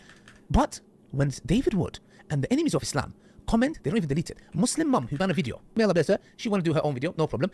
This little midget, this intellectual midget, what's his name? Intellectual Samir. midget. The one that speaks like that, yeah? Okay, that little midget, I was looking for you can Google, yeah? That flipping clown. He made a comment, the sister, we informed they deleted it immediately. Salman, the enemies of Islam are commenting and making up lies, and you are leaving them there. You are as bad as Bushra. I'm going to leave it there, inshallah, brothers and sisters. We have provided you all evidences, first-hand accounts of myself and my wife meeting Bushra. I trusted you. I treated you like my own sister, and I took on your words. And you lied and deceived myself. You lied and deceived Mohammed Tarawne, and you have now, I don't know if you've deceived Salman. Looks like he's on board with you, with shaking hands with Shaitan. But for that matter, brothers and sisters, all I'm going to say is inshallah. And one thing that I was going to miss, the mubahala. Just to touch upon that, inshallah. Wait, Muslims don't have a Holy Spirit? Correct. But I don't even know if Christians have a Holy Spirit. Like, we always talk about him when we do the sign of the cross and shit, but I don't actually know. I don't know what the fuck the Holy Spirit is or what he ever does. I know God and Jesus do shit, but I don't know what the fuck the Holy Spirit ever does. But we don't say that. Don't say that when the Muslims are commenting, okay? That's kafir, all right? You're giving the enemies of Christianity tools to use against us. So if I see comments about that and then some weird fucking moon scribbles, I'll know what you're saying in my comments and you will get deleted. Brothers and sisters, we've got a woman which I've given you a track record of the very bizarre things she's saying, and there seems to be a psychological issue. It has to be. It has to be. Is asking Mohammed Hijab, a 6'6" guy, to come and do mubahala with her. Now, when you do mubahala, this is something that is directed to the Christians in the Quran. So she's asking that Mohammed Hijab and his family and kids, that she wants their cells to be cancered or whatever, and she comes there with her daughter. I've seen a little daughter, and she wants Hijab to invoke a curse on a single mother, yes, and a 6 or 7-year-old girl. I mean, I don't know what to say to this. You want us to come forward and curse another Muslim, a single mother with her daughter, on what camera? Should we do it on camera at After Effects? Or I don't understand. It's very, very bizarre. So that's why we do After not Effects? take this claim very seriously, because a woman who said things like that. Are you going to blaspheme me with After Effects now, guys? Seriously? I will not take anything she said seriously from this moment onward. That's all we need to say, inshallah, brothers and sisters. And this matter comes to an end, and we will, inshallah, continue our works. And those behind the scenes who are coming together with the Zionists and the enemies of Islam, and whoever is for that matter, alhamdulillah, you will not stop our cause. We are going to carry on. Your false accusations and lies only further prove that we are trying our best. We're not perfect. Let's believe we're not perfect. But believe me, what you accuse us of, nowhere near are we those people. Jesus. So, brothers and sisters, I ask you guys to fear Allah subhanahu wa ta'ala when it comes to this matter, inshallah, and do not aid your brother or your sister, yes? Against the shaitan, inshallah. Got it. Assalamu alaikum wa rahmatullahi wa barakatuh. Wallahi, my friends, wallahi. Jesus. Okay. Can we be real now? We need to get some real shit up in here. Let's fucking go. Pokey. Do you think someday we'll have a revolution like that in America? Right? It's getting there, right? We already have one. Another one. What's going on? The wealth disparity is getting bad. The wage gap, I hate that shit. No, wealth disparity. Wealth disparity. Wage gap is like between men and women. Men and women, we love each other. Facts. And we hate the rich. Anyways. Too much. Aren't you the rich? No. Like the ultra. I love, you heard the change in Hassan's rhetoric too, right? When as soon as all the socialists started making a fuck ton of money, it changed real fast from wealthy. Whoa. I didn't say wealthy, my friend. Now, common mistake. I said ultra wealthy, okay? There's a huge difference between the wealthy and the ultra wealthy, okay? I might take rides on private jets, but I can't afford one on my own. Too much. Aren't you the rich? No. Like the ultra rich, the ultra giga rich, the You have to unnecessarily clarify. rich. They're gonna clip that and it's gonna make you look bad. Oh. You the gotta ultra say giga you rich. gotta say the billionaires. The billionaires. Because you are rich. There we the go. Bezos. You can't be saying that. I am. I'm rich in friendship. Yes. As I stream on his platform, or at least from a company that his company bought. Based. Okay, guys, hold on. Lifting tips from Caroline Levitt. What do you do to lie to the American people every single day and still be able to live with yourself? What's that routine look like? We got some hammer curls. Okay, let's go. So we can smack journalists.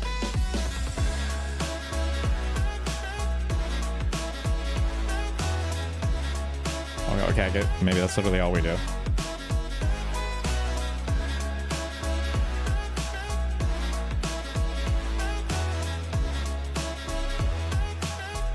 You know what? Why would you go to the gym for anything besides biceps constantly? True. Actual Giga Chad.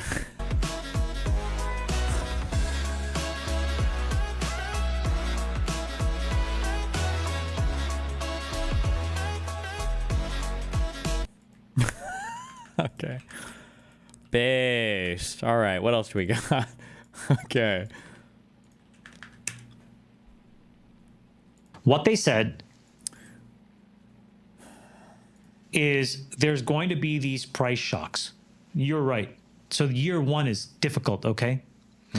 But it could raise upwards of $750 billion. What could? What's he talking about? You're saying tariffs. Tariffs. What they said that they would do. What a fucking lie. Dude, give me a break. What? You think Americans... Because keep in mind, you're saying that that's a new tax. You think Americans are going to stomach a, what do you say, $650 billion extra a year of tax revenue? If you're so confident you can raise that much more fucking money, then why not just raise taxes, motherfucker? Is they would then turn around and cut the federal income tax. Yeah. For anybody making $150,000 or less to zero. So what they're doing is using the tariffs to offset the price shock. I didn't know that. Yeah, I didn't. But and this is the math, and that hasn't been 100% established yet. But instead of like putting the burden on the American consumer, we put the burden on the foreign country to pay that delta, and then effectively subsidize the consumer through an income tax. To be fair, the $750 billion, I assume, that's assuming everybody pays the tariff fully. Okay, so this is an important point. I would say right now it's a moving target, meaning the sharps before Liberation Day, the smart money line was at like 250 billion.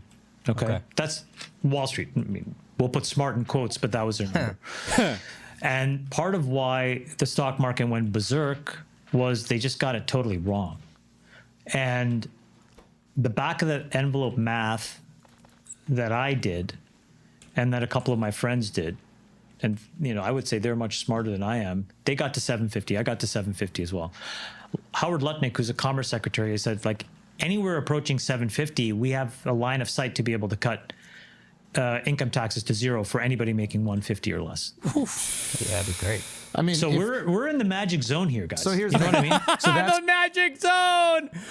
Anybody else in the magic zone right now? I know I'm in the magic zone. Hell yeah. Any other magic zoners in chat? So there's a perfect example. Like, there's all this conversation about the midterms right now. Trump tanks the stock market. People get screwed over by what some people calling inflation, but like the price shock. But if you announce at the end of the year, don't call it inflation, there's a $750 billion surplus because of taxes, and we're eradicating income tax for people making under $150,000, midterms are going red. I mean, bro, forget midterms. They'll want Trump for the third term. I mean, you know what I mean?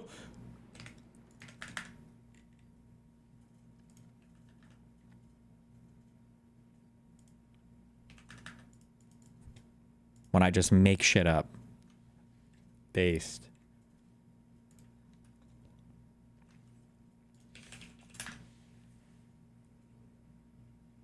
Wait, what are the actual odds this happens? 0. It's internally contradictory, and it doesn't even make sense. Like, the idea that we would order the same amount of stuff that you could calculate tariffs based on our current import market is stupid. We're not going to import as much because it's going to cost more. Number one. Number two, if we did raise a ton of money from imports, then that would be self-defeating, because the whole point of the tariffs was that Americans would shift consumption domestically instead of internationally. So if we're still consuming everything enough internationally such that we're paying that much in tariffs, that means no domestic consumption increases happened. If anything, domestic consumption would have fallen because we're spending a greater share of our money on the tariffs and maintaining our consumption of international stuff. So it's internally it's inconsistent, and then in terms of reality, it just won't happen. It's just fucking retarded, okay? Yeah, the magic zone is inelastic demand meets infinite amount of American spending plus, but without the creation of any new currency. That's the magic zone, baby. Hell yeah.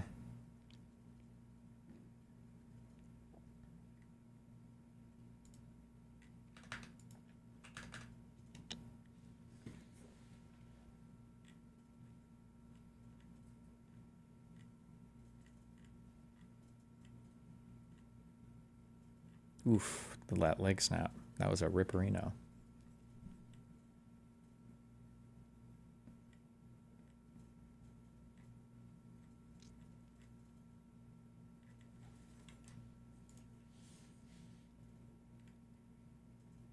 Final Fantasy VII music.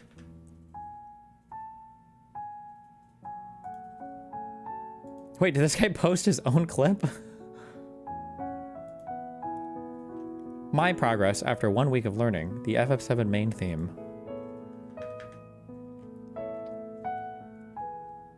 Great progress. Keep going. Wow.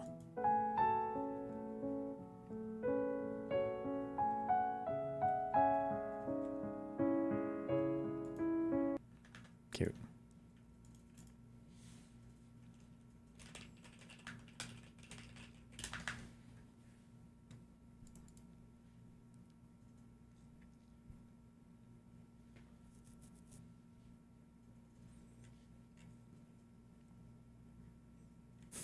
True.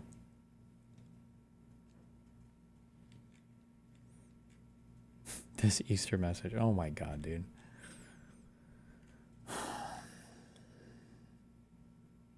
Line is proven to be connected. Worried though that you are sticking your neck out for somebody who maybe down the line is proven to be connected to MS-13. I want to be very clear. I'm not vouching for the man. This is the big issue. I don't know. There's got to be a name. Dude, there's all these advanced fallacies, okay, that I talk about now that I wish was easier to convey simply, like how stupid they were. There's this fallacy of like when you say you have to do a particular thing and that it doesn't matter what the outcome is, you still have to do that thing. And then when you do that thing, if the outcome is what the other side wanted it to be initially, they pretend that you were wrong and they were right. So, for instance, like with this due process thing, right? You have to follow due process. It's important, okay? If he's in a gang, then prove it. But if he were to come back to the United States and then the courts were to, you know, actually rule on it properly or look at it, and then they end up deciding, oh, he is in a gang, then all the conservatives will turn around and be like, wow, can't believe you just made us waste our time on that. Look, you were wrong, we were right. And it's like, no. It wasn't about if he was in a gang or not. It was about whether or not you had taken the time in court to prove it. Like, that's important, regardless of whether he is or isn't. It's the due process part. Sorry. Worried though that you are sticking your neck out for somebody who maybe down the line is proven to be connected to MS-13. I want to be very clear. I'm not vouching for the man. I'm vouching for the man's rights, his constitutional rights to due process. And the proper place to litigate that is in the courts. And the most recent federal district court judge that looked at this, Judge Zinnes, said that the administration had presented no evidence of his connection to MS-13 or, by the way, to any other criminal gang or terrorist activity. Okay. So, again, all the issues you raised, why aren't they presenting those to the courts? True. So, again, put up or shut up in court, which is where we litigate these things. Okay, so you know that there's been a lot. The man speaks the truth.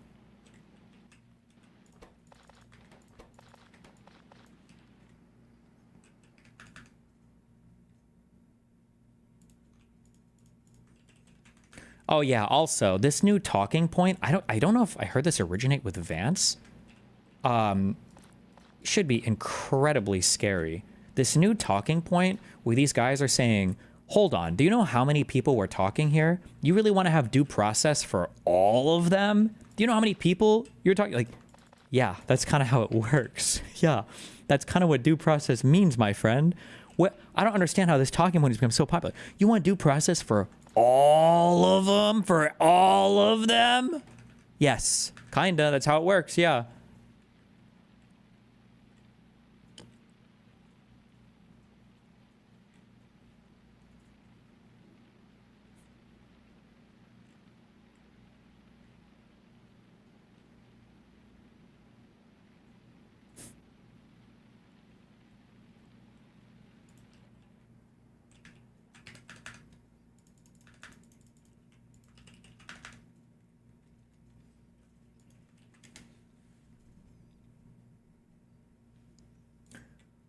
Again, you're not even addressing the issue. Biden overwhelmed the system with illegal immigration or with illegal migration. Is your proposed solution to give a jury trial to all 20 million illegal aliens? More if you count those already here. And of course, our very robust jury trial system produces errors. So I'm not okay with deporting innocent people any more than I'm okay with sentencing innocent people. What I am okay with is the reality that any human system will produce errors. I like how he says the same thing, but he just said he's not okay. Okay, dude. Further, I accept the actual trade-off between not enforcing the law and enforcing the law, and I choose the latter despite the inevitable errors. You're hiding behind due process while ignoring that your actual solution means the ratification of a Biden border crisis that was rejected at the ballot box. One of the reasons why I say I'm more afraid of Vance than I would have been of anybody else is because I do think that Vance has that authoritarian fascist bent in him, the same one that Trump does, but I think Vance would be a more effective leader. He'd be more effective in terms of trying to govern and get stuff done, but he doesn't have the same cult of personality that Trump does, so I don't know if he would be able to do it. He has the brain for it, but not the charisma for it.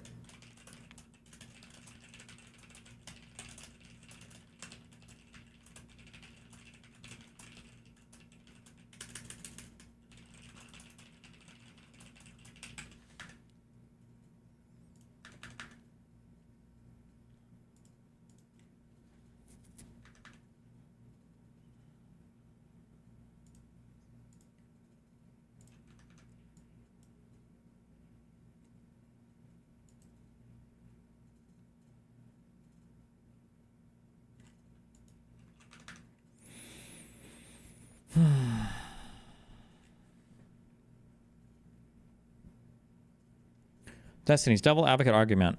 Can you explain how this is different than something like speeding? I think people break the law for convenience all the time. When is it okay to break the law for simple expediency, and when is it not okay? What are you talking about? You have a right to a jury trial for speeding. Wait, for traffic infractions, actually? I don't think you do, actually. But I think for minor infractions, because it doesn't count. Actually, ditch that I just said that. Because I don't think a traffic infraction actually counts as a criminal charge. I think you have some due process rights there, but I don't think you have a right to a jury trial. But if you're being accused of like a misdemeanor, so like if you like a DUI or reckless driving or whatever, things that would rise to the level of a misdemeanor charge, that you can demand a jury trial for. But speeding tickets, I don't know. I don't think you can.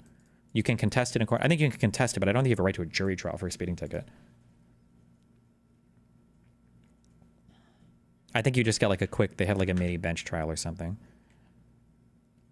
Like it's just a judge.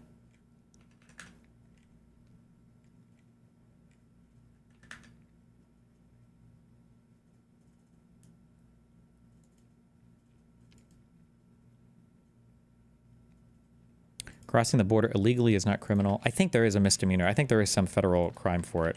I think it's if you come in like willfully illegally or something, but I don't think it technically covers a visa overstay or something like that.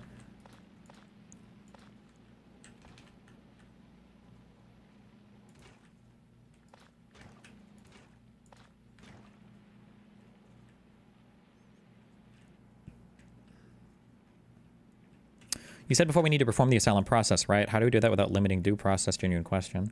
Well, the reforming, I think, was, my understanding was the big cheat code with asylum shit is people basically figured out that what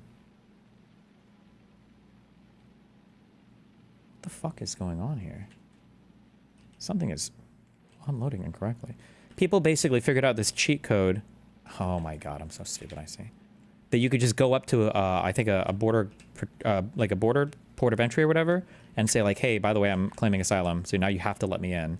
And after COVID, so a lot of people, it wasn't just Title 42 that kept people from immigrating here during COVID. It was also just a lot of people were sick and people were scared of traveling. People didn't know what the virus would do or whatever. So a lot of people just genuinely didn't. And then afterwards, we got a huge flood of people.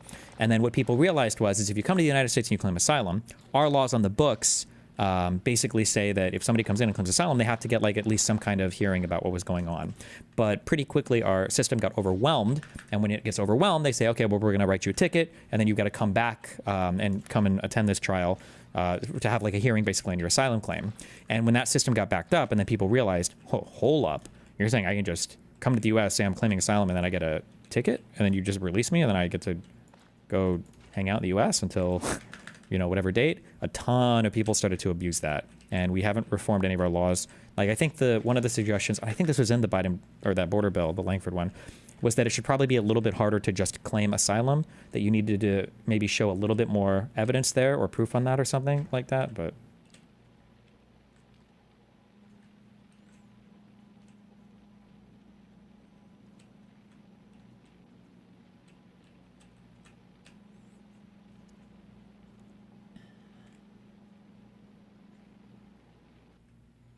Yeah, I think it was also, it might have even been like a no risk thing as well. So like if you're coming in, you can literally just, you might as well, like you can try to come in illegally, then if you get caught, you can just like claim asylum and you're good.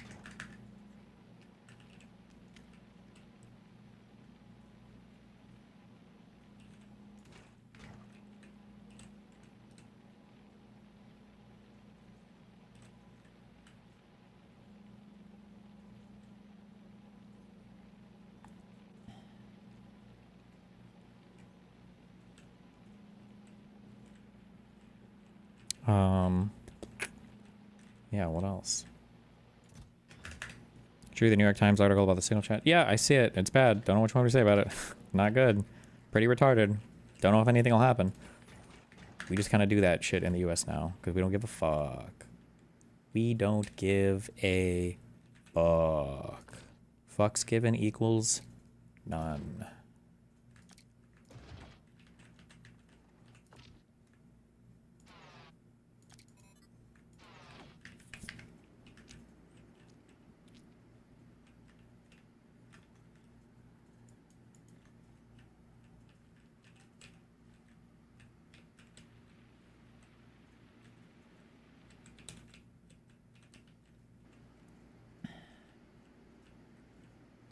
Fuentes v. Trump content. Oh, are they still mad?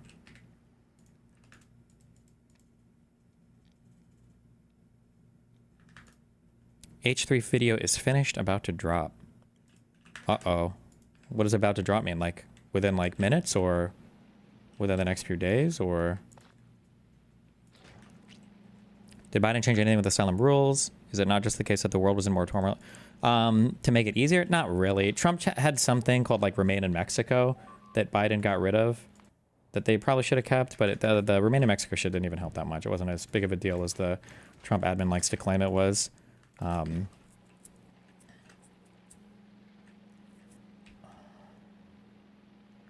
fuck is this? I think the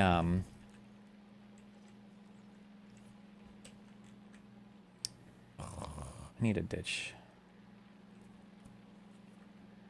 this somehow. Fuck. Oh, I know how.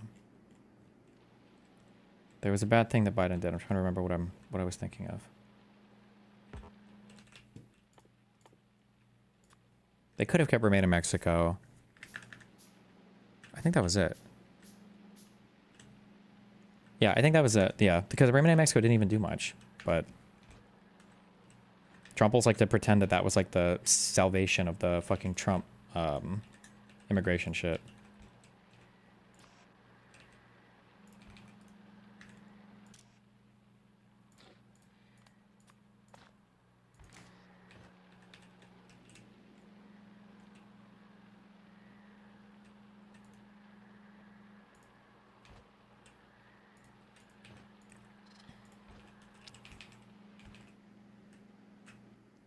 H3 said about to drop. I don't know where people are getting 5 minutes from. Oh, because I asked how long it would take.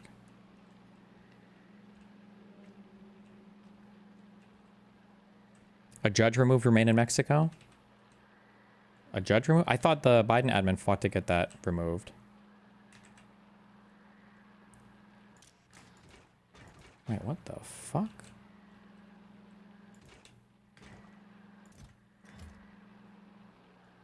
Oh shit. Green gear. Green circuit. Fuck.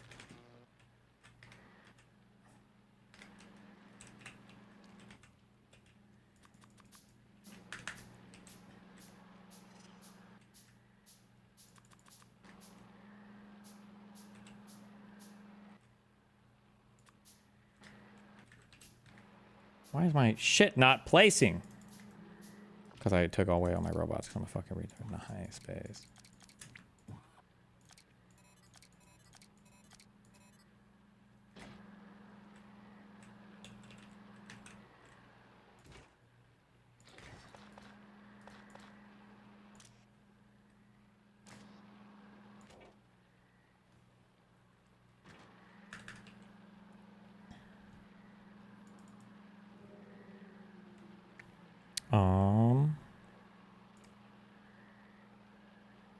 I would remain in Mexico, not have entirely limited the inflow of asylum seekers into the U.S. Wasn't that the idea behind it? Because it didn't. It redirected, I think it was like 30 or 40,000 people that applied using it. It just wasn't that big of a... just wasn't having that big of an effect. Okay. What the fuck did I come to this godforsaken fucking planet for? Oh, it was for this shit to feed this stupid...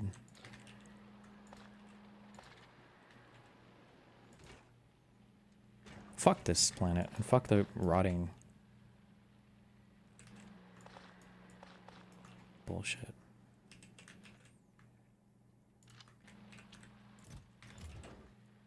All this shit is gonna explode as soon as I leave. I don't give a fuck.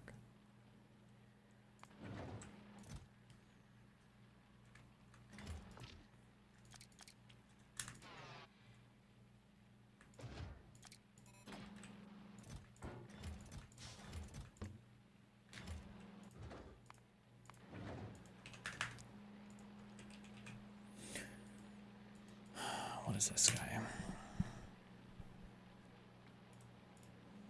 I am pro deportation. You know, I want, like, I was thinking too, like, first off, deport like all the men, and then for the women, like, maybe you'll have like a 1 year time to like marry. Oh, are you one of these only keep the big booty Latinas here?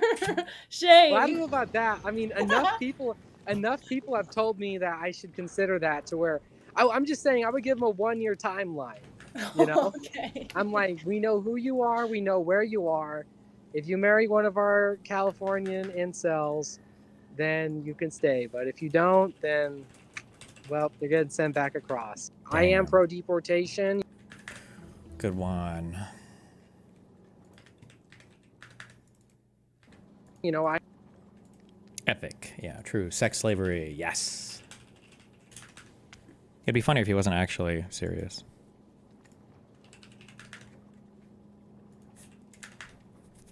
Hello, Legal Eagles. I wanted to give you a quick legal update on the Abrego Garcia case because two extraordinary things happened since we released our fairly comprehensive video yesterday. In yesterday's video, which I'll leave, extraordinary things happened since we released our fairly comprehensive video.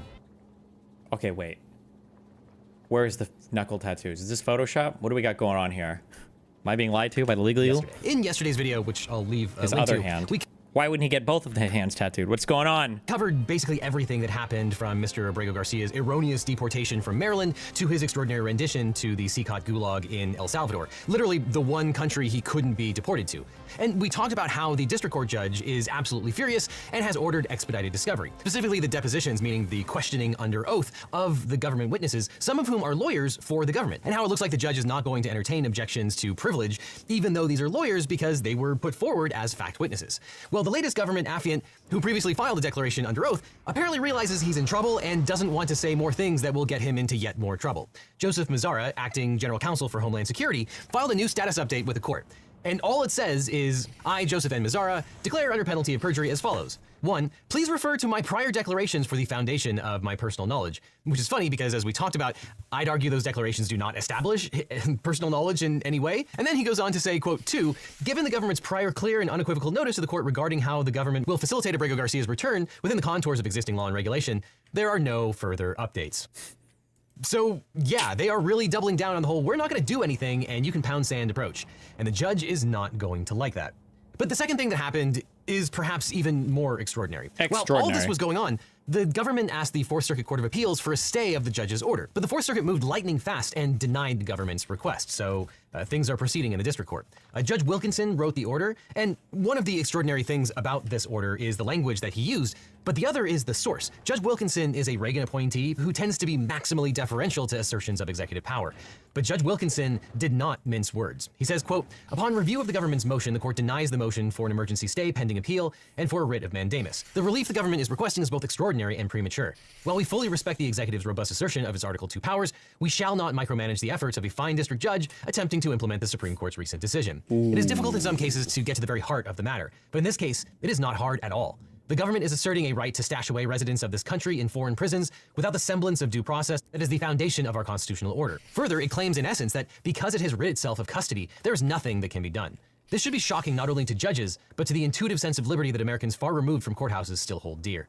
The government asserts that Abrego Garcia is a terrorist and a member of MS-13. Perhaps, but perhaps not. Regardless, he is still entitled to due process.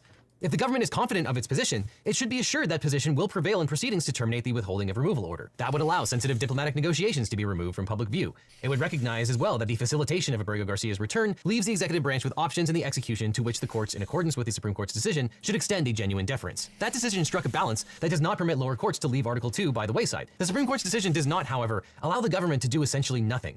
It requires the government to facilitate Abrego Garcia's release from custody in El Salvador and to ensure that his case is handled as it would have been had he not been improperly sent to El Salvador. Facilitate is an active verb. It requires that steps be taken as the Supreme Court has made perfectly clear. Facilitation does not permit the admittedly erroneous deportation of an individual to the one country's prisons that the withholding order forbids, and further, to do so in disregard of a court order that the government not so subtly spurns.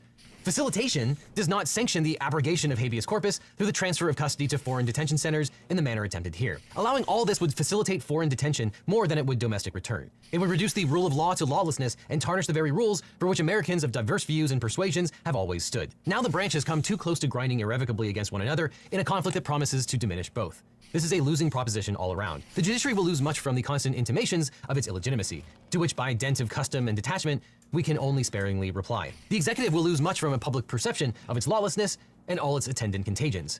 The executive may succeed for a time in weakening the courts, but over time, history will script the tragic gap between what was and all that might have been, and law in time will sign its epitaph. Jesus. It is, as we have noted, all too possible to see in this case an incipient crisis. But it may present an opportunity as well. We yet cling to the— What was the federal government trying to stay the criminal contempt? Or it wasn't even criminal contempt. Was it just an order for them to testify to avoid the contempt or to purge the contempt? Hope that it is not naive to believe our good brethren in the executive branch perceive the rule of law as vital to the American ethos. This case presents their unique chance to vindicate that value and to summon the best that is within us while there is still time. I don't know, I thought that was worth flagging and updating yesterday's video. You know, given the author, this may have been written specifically for the members of the Supreme Court who are basically putting their heads in the sand to what the executive is currently doing. But it's also a sign that judges are taking this seriously. I realize if it's frustrating that if the Trump administration is going to be completely intransigent, it's going to take some time to force them to course correct. Still, given that the executive currently isn't stopping and is in fact scouring social media to punish speech it doesn't like, now might be a good time to scrub as much personal information from the internet as possible, which you can do with the help of today's sponsor, Incogni. What? Because That's not Incogni removes your redact. personal data from online data brokers by reaching out directly and forcing them to take your personal info down. If these data brokers resist, Incogni will take care of that too, because Incogni fights back. And you can use my link in the description or the code LegalEagle for an exclusive 60% off discount. Now, these data brokers are the reason why in the United States, you can search your name and find a bunch of websites that will give anyone your home address, phone number, and extensive history. It's shocking just how easy it is to find all this information. It might also be why you're getting so many spam calls lately and even how someone might steal your identity. But Incogni is a great way to take back control of your data, increase your online privacy, and cut down on those annoying scam calls and emails that used to flood my voicemail and inbox. Now, I've been using Incogni for years, and in that time, you can see that I've been on hundreds of lists, some of which had a high sensitivity score, meaning the broker had tons of data on. Luckily, Incogni has completed hundreds of takedowns for me over the years and is processing dozens of others. If I were to try this myself, it would take hundreds of hours. So thank you, Incogni, for saving me hundreds of hours and adding me to over 40 suppression lists. And Incogni will continue to conduct ongoing removals because even if your data broker removes your data once, they can collect it again. And Incogni makes sure that your personal information stays off the market for good. So if online privacy is important to you, give Incogni a try. You can click on the link that's on screen or down below to try Incogni risk-free for 30 days and get a full refund if you're not into it. And if you decide to keep it, you'll still get the exclusive 60% off discount so long as you use my link or the code LegalEagle, all one word. So after you sign up for Incogni, click over here for more Legal Eagle, or I'll see you in court. Ha ha ha ha.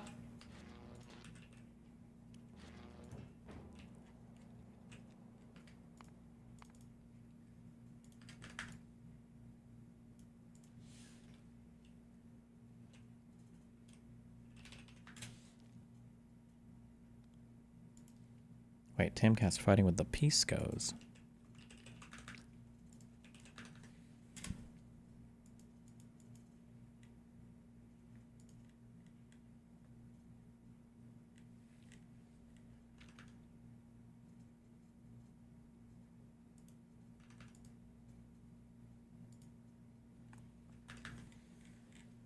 For They did vote for mass disappearing deportations. people without any. I mean, So you mean that Garcia's asylum was denied. He wasn't waiting. He was ordered to deport and was found to be MS-13 by multiple judges. How are we still debating this? Wow, Tim has the worst legal knowledge I've ever heard. Why don't you actually have a debate about it? I haven't seen any of the big conservatives have a long-form discussion with someone on the other side who actually has the facts. My guess is y'all know you're pretty full of shit, and this is indefensible, and so there's a hesitancy to get called out on it. So instead, the conservatives rely on half-truths, mistruths, and outright falsehoods. No, you're full of shit. He only filed in 2019 because he was facing deportation.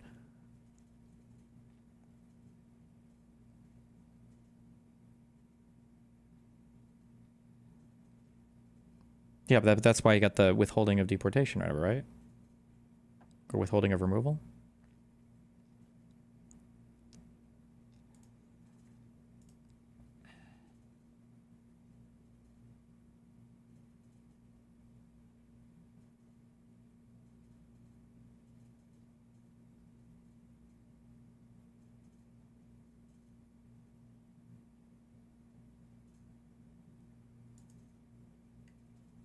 When did I suggest that Abrego Garcia did not apply for asylum and withholding defensively? No one denies he did. I really don't think you have a command of the facts here. I think it would be worth your while to get them for someone who is not a government bootlicking hack. Example, you don't seem to have a good grasp of what withholding of removal is, which is not surprising. Before you were under the impression that immigration judges were part of the judicial branch. Maybe you should get the facts from someone who knows what they're talking about. Damn.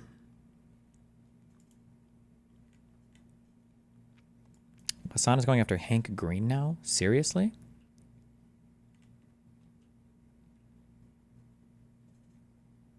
"31 minutes of Hassan slop." I'm sorry, but I don't think Hank Green is equipped enough to have this conversation. I can't imagine Hassan Piker saying that about anybody, about any topic ever. Jesus. Except for maybe how Diddy parties are, I guess, since apparently Hassan knows that firsthand. And he's the only person I think I've ever met in my entire life that's actually been to a Diddy party firsthand and has seen what it sounds like he described as weird child stuff being projected onto a screen. Don't know what that was all about. Bar, joke, bunny, shirt, die, whip, sock, peep, egg, gander, hip, rubber bands, look, basin, code, glance. We'll begin gander at something, look at something, glance, and peep. To point our eyes towards, glimpse, okay.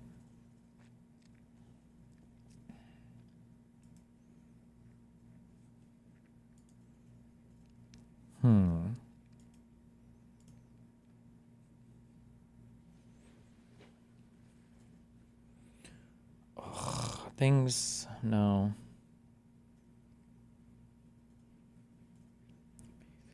Code. Bunny, egg. Die. It's a Easter meme, so I know that like egg, die, and bunny, there's no way those are related, okay.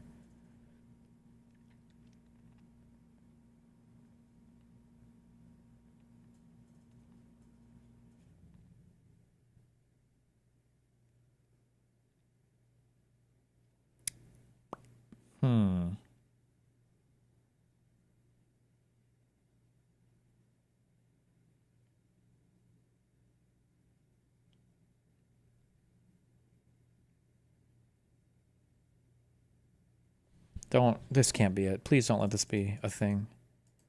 Like, okay, not even one. Okay, I don't know. Things that stretch around things, like your socks and your shirts and your rubber bands and a whip. Okay, no. Okay, that's good. Okay. All right, let's think. What do we got here?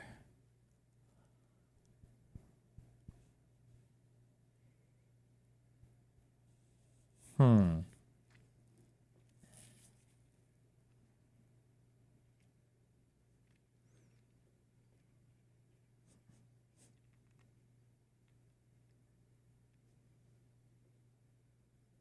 Hmm. Jesus.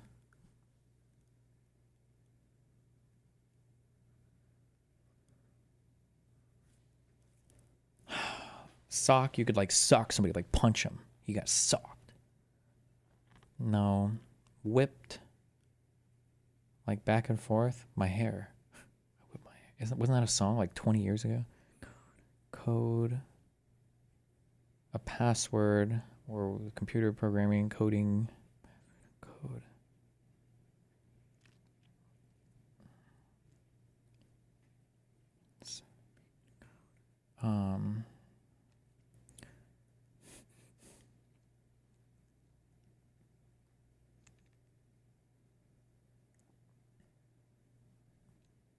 Hip is like cool. Fuck. What the fuck? Did I even get the easiest one? What are the colors again? Yellow is the... Okay, this was the easiest one. Okay, die.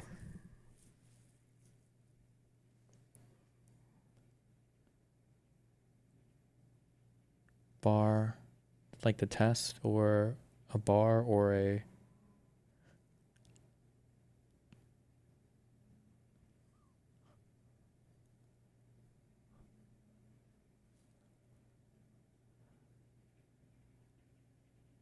Oh my god.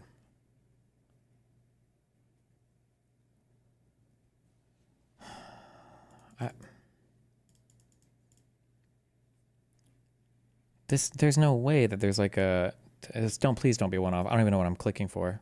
Okay. Bro, I have no clue. Things you hit slaves with? Whip? Wait. One of these is cream. Like whipped cream.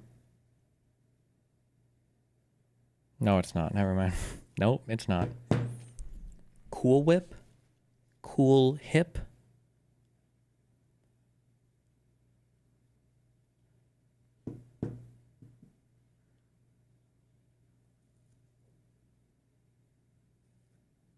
What the fuck?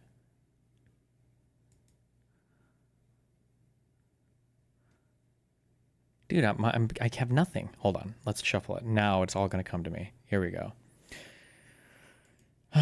Okay.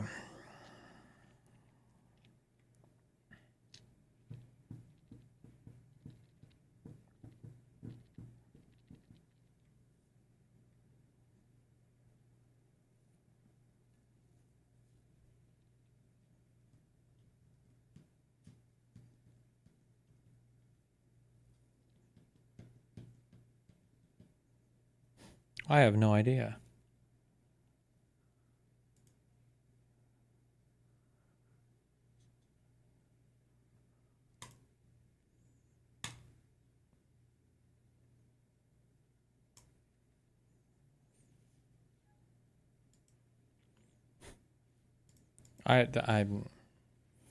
Bro, I have nothing.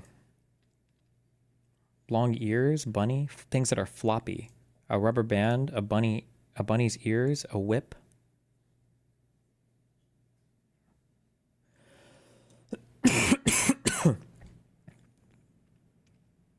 Soccer shirt? No. Egg white, dye white, bunny white. White socks, white shirt, egg whites, and white hips? A white bunny? Is that a thing? Oh my god. I have nothing. How can I have nothing? Wait, I gotta get at least one. There are two. Hold on. What the fuck? Whip could also be like a car. Like your whip. Egg, dye, a bar. No. A joke. Dye.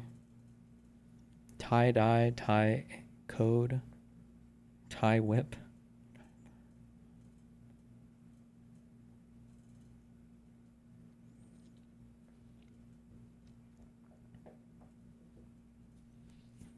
Places where you go to drink, you can go a basin. Isn't that where birds like take baths or showers in? You can go to drink at a bar.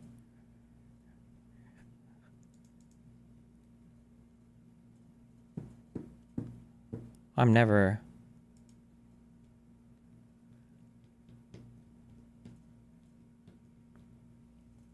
I can't.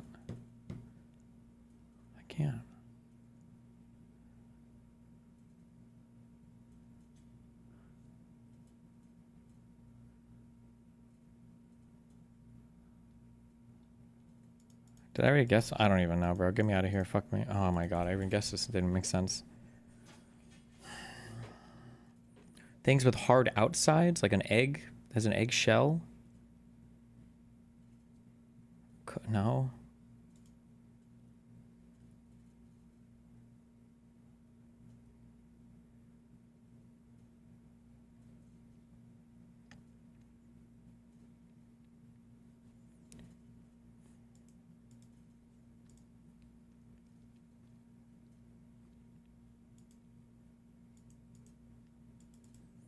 Jesus.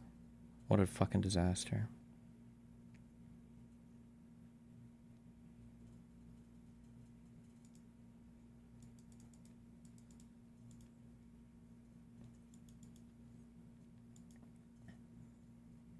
Things with buttons.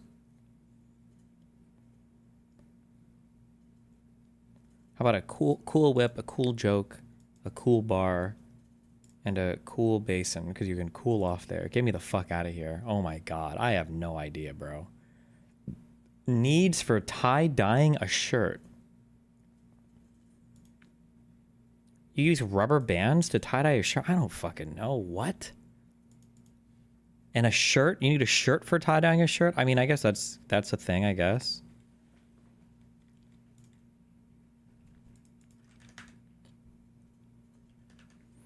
Things you can crack. Crack the code, crack an egg, crack a joke, and crack a whip. Okay. And words before hop. Bar hop, okay. Bunny hop is a thing. Hip hop. What is sock hop? Is that like hopscotch? Sock hop is a themed dance party. Get me the fuck out of here. If I get a 950, Trump rescinds all the tariffs tomorrow.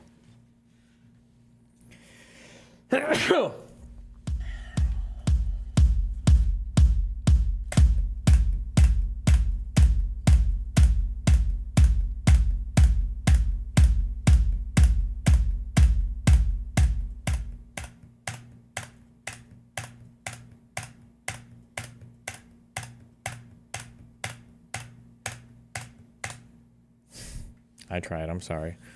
I thought I loved this country, but I guess I don't. Say goodbye to our portfolios tomorrow. Good luck, guys.